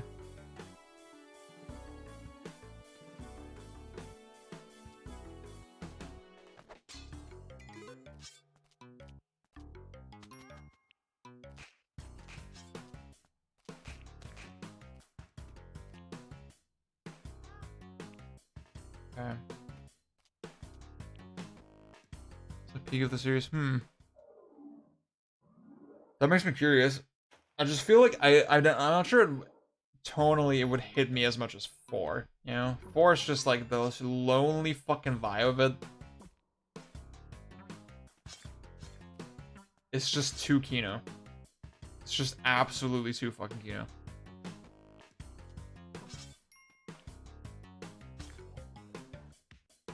Like, I like that it's about a world and you feel like you're exploring a world. Like, just like, a lot of games don't really give me that feeling.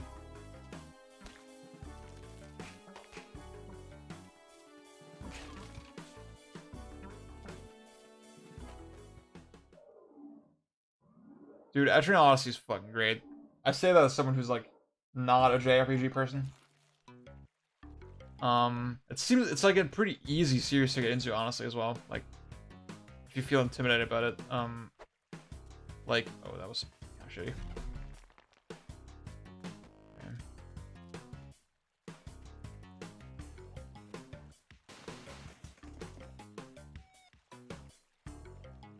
Oh.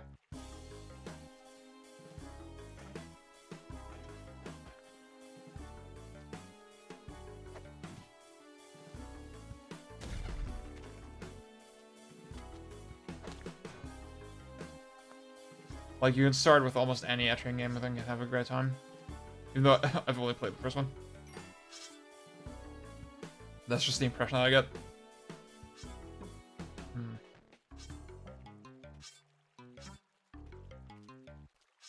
Okay.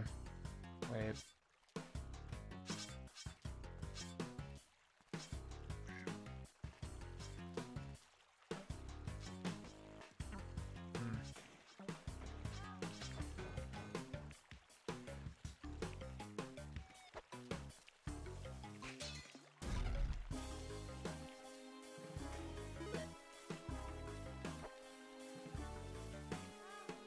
Okay, the bombs do work on the water. I wasn't sure.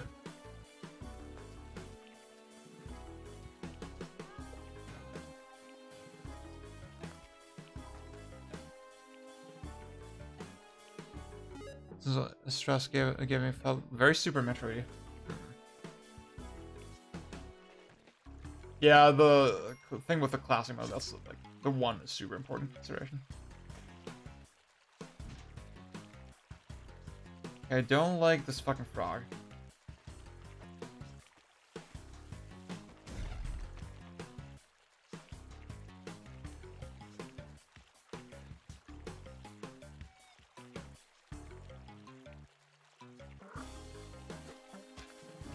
You piece of shit. You asshole! Oh, I hate you.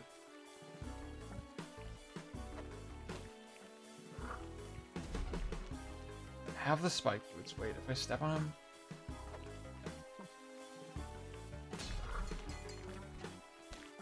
Gotcha.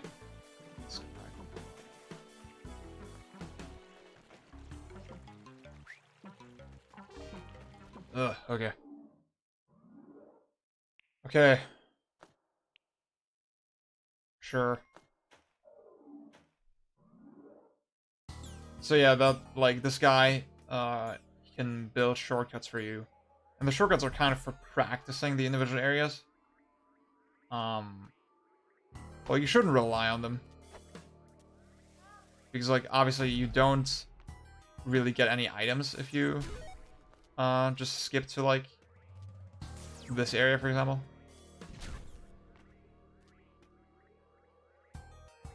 Oh, that was fucking stupid.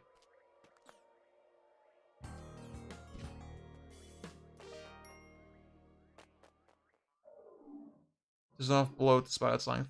There's not a lot of bloat. Oh yeah, that makes more sense. Yeah, I agree with you, for sure. Like, it's a game that really justifies the length.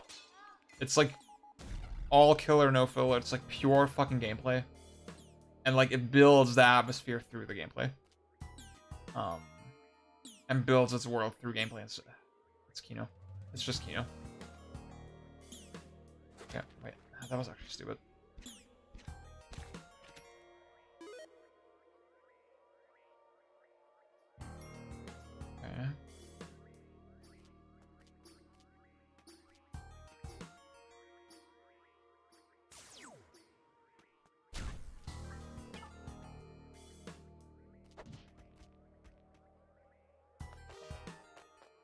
Okay.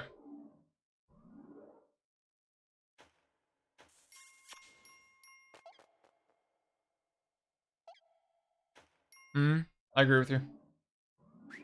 Well, I mean, from the perspective of having only played the first one. Wait, what was the... What did it say when I entered the level?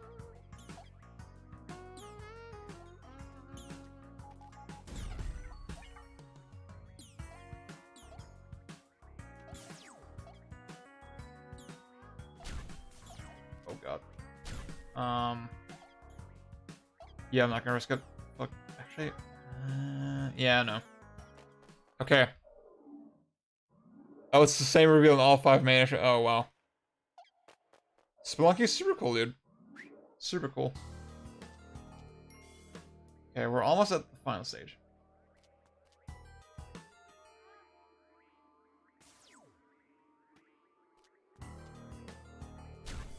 Honestly, this game low-key is like a compressed Etrian Odyssey, in a way. Kinda, it gives me, like, it's very arcadey, right? It's cartoony and cute. But, like, it gives me almost a similar vibe just playing it.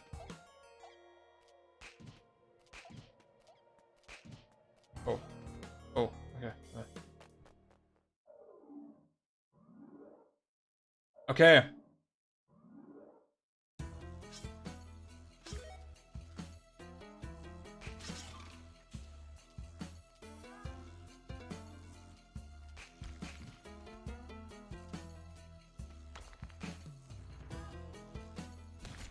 Fuck!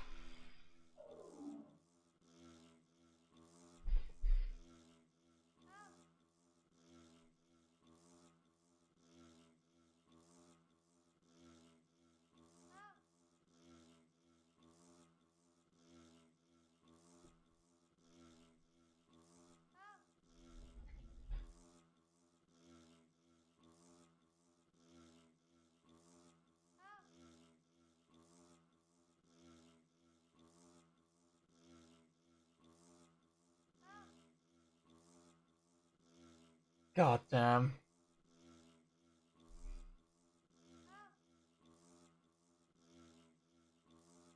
Are you fucking shitting me? Oh.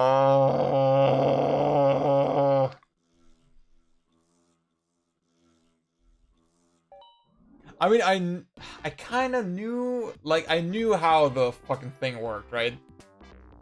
I just didn't realize it would get me so fast.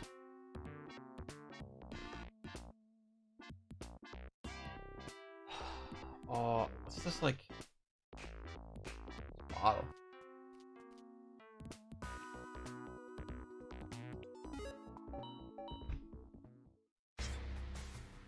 I hope you guys enjoyed that. Fuck, man. Wow.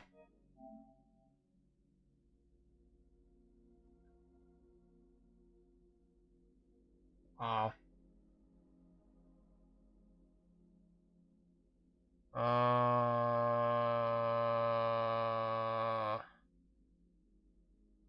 Jesus.